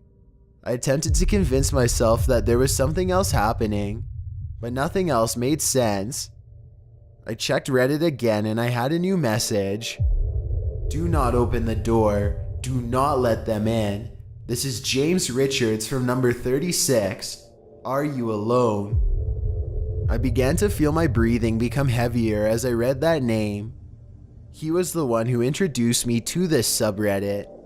I quickly wrote out a response telling him the situation in full. "You need to get out of there. Someone managed to get through to the police earlier. I felt a wave of relief when they pulled up. The figures had disappeared once the sun rose. The moment the police exited their vehicles, they appeared again, out of the shadows. Something I cannot explain happened. Them things, they entered them, and the police, they changed. One of the police officers is outside of the front of our house now. He looks mindless, and has the same contrived smile you described. He is speaking in my brother's voice. You need to get out of that house. There's no one out the back at the moment. I'm not sure if you can make it over here, but if you can, then run." I closed my eyes for a moment and attempted to calm my breathing. This all had to be a nightmare. Then I heard the knock at my bedroom door, followed by two voices I was more than familiar with. It was my mother and father, with the same monotone voices. This time, it was a version of a phrase I had dreaded hearing. "Please let us in." Speak, cough, repeat. It was the same pattern. I moved over towards the window and looked outside. Most of the house's doors were now wide open. The remaining houses either had dark figures standing outside or my neighbors. Well, whatever was left of them. I leaned out the window and noticed a policeman outside of James's house. I could not see the back of the house from my bedroom. I climbed out of the window onto the roof of the porch. I had done this many times before. To see Brandon late at night, I could hear my parents repeating the same phrase over and over again. From outside of my bedroom door, I steadied myself on the roof, ready to jump down, when I saw one of my neighbors moving towards me. He was following the same pattern, staring up towards me while repeating, "Hello," every few seconds. I jumped down, hurting my ankle in the process. I narrowly escaped his grasp as he lunged out towards me. I ran through the side gate, leading to our back garden. The alleyway connected the back gardens of all the houses on this side of the street. I ran down the alleyway, checking behind me every few steps. I heard an array of different voices as I passed the other houses. The pattern was the same. The voices were different. I eventually reached the gate behind James's house. I thought about continuing to run, but I had no idea how far this virus stretched. I pushed the gate open and cautiously moved into the backyard. I could not see anything lurking in the shadows, so I ran towards the door. I screamed the house down as I began banging against the door. It took a lot of convincing, but they eventually believed that it was actually me. I saw my mother approaching from behind me as I entered. The way she moved was almost mechanical in nature. She stumbled every few steps, and her head bobbled from side to side. I do not think I have realized the gravity of this situation yet. I am still in shock and had a million questions to ask when I saw them. They did not respond much. They looked a lot worse than I do. James has not really spoke much since I arrived, and his brother keeps shouting at the man at the front door, asking him what he wants. I think they are losing it a little. I can hear my mother and father outside of the back door. It sounds more like them. With every passing minute, the speech pattern is the same, but every so often, I can hear the calmness in my mother's voice return. They will occasionally break the pattern and add my name. Katie, please let us in. It sounds more and more like them each time they speak. I'm not sure if a part of her is still in there, or they are learning to manipulate and mimic. I have been up all night and I need to sleep. I can feel my eyes getting heavier as I write this. Speak, cough, repeat. If you receive a knock at your door and something feels off, do not let them in. This next part of the story is told by Brandon here.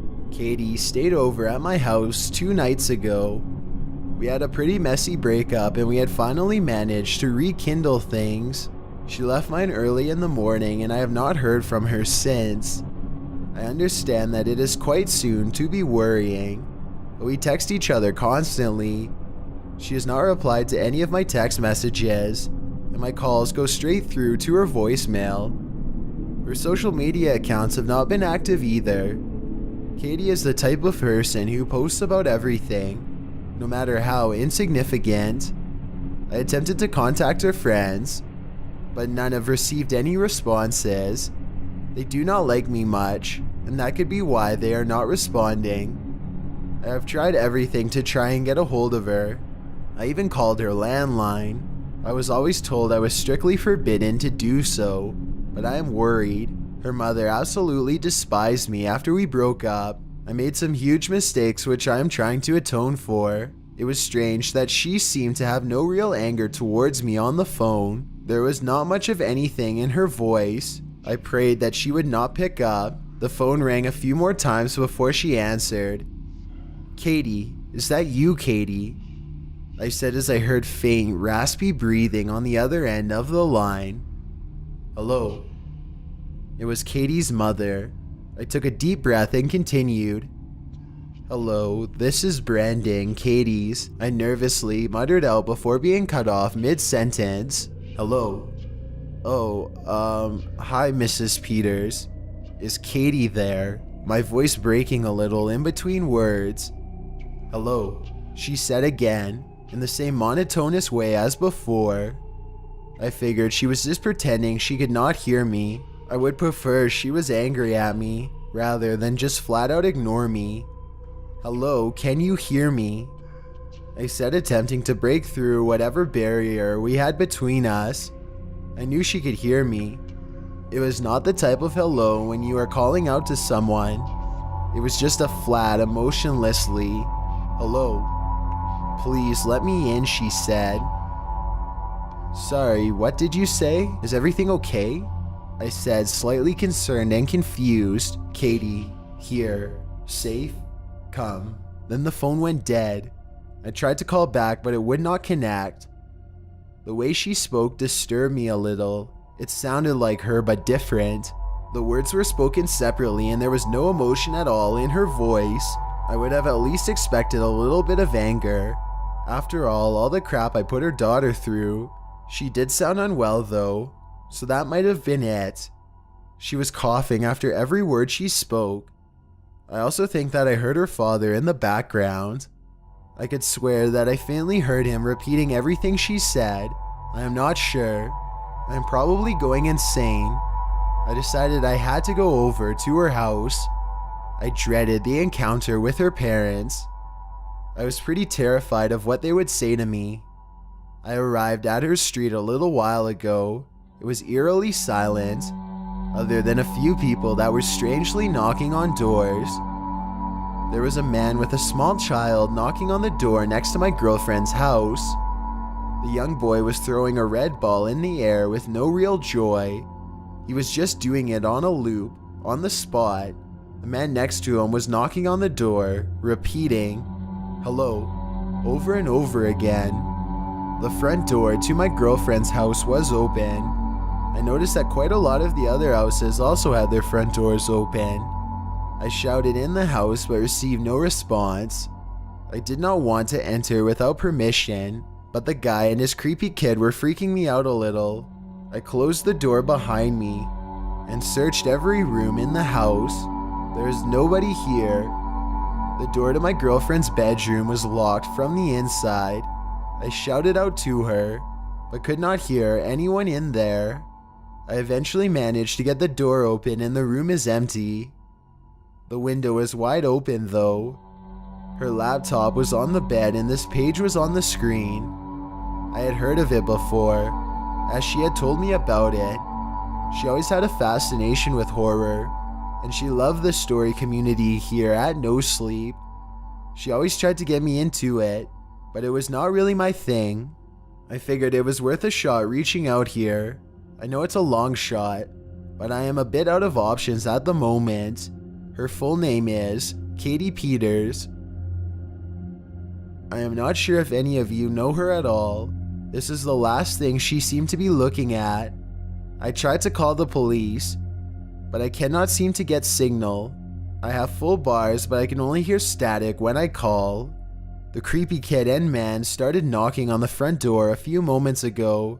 I can hear them saying something downstairs, but I cannot quite make it out. I am afraid to go downstairs to see what they want. I do not really want to leave while they are still there, so I am going to wait here for a while. There are more people coming out of their homes as I write this. They look rather aimless and their movements are strange. They have all moved to the doors that are closed. They are repetitively knocking on them doors. I can hear a few people shouting from inside their houses. I cannot make out exactly what they are shouting. They seem to be extremely angry though. I am not sure why they are not just answering the door to comfort them. I'm pretty scared at the moment. I've never been in a situation like this before. I heard someone downstairs a minute ago. I am worried that it may be Katie's parents. I am afraid of what they will do if they find me trespassing. I have locked myself in Katie's room for now. If you are reading this, Katie, please let me know that you are safe.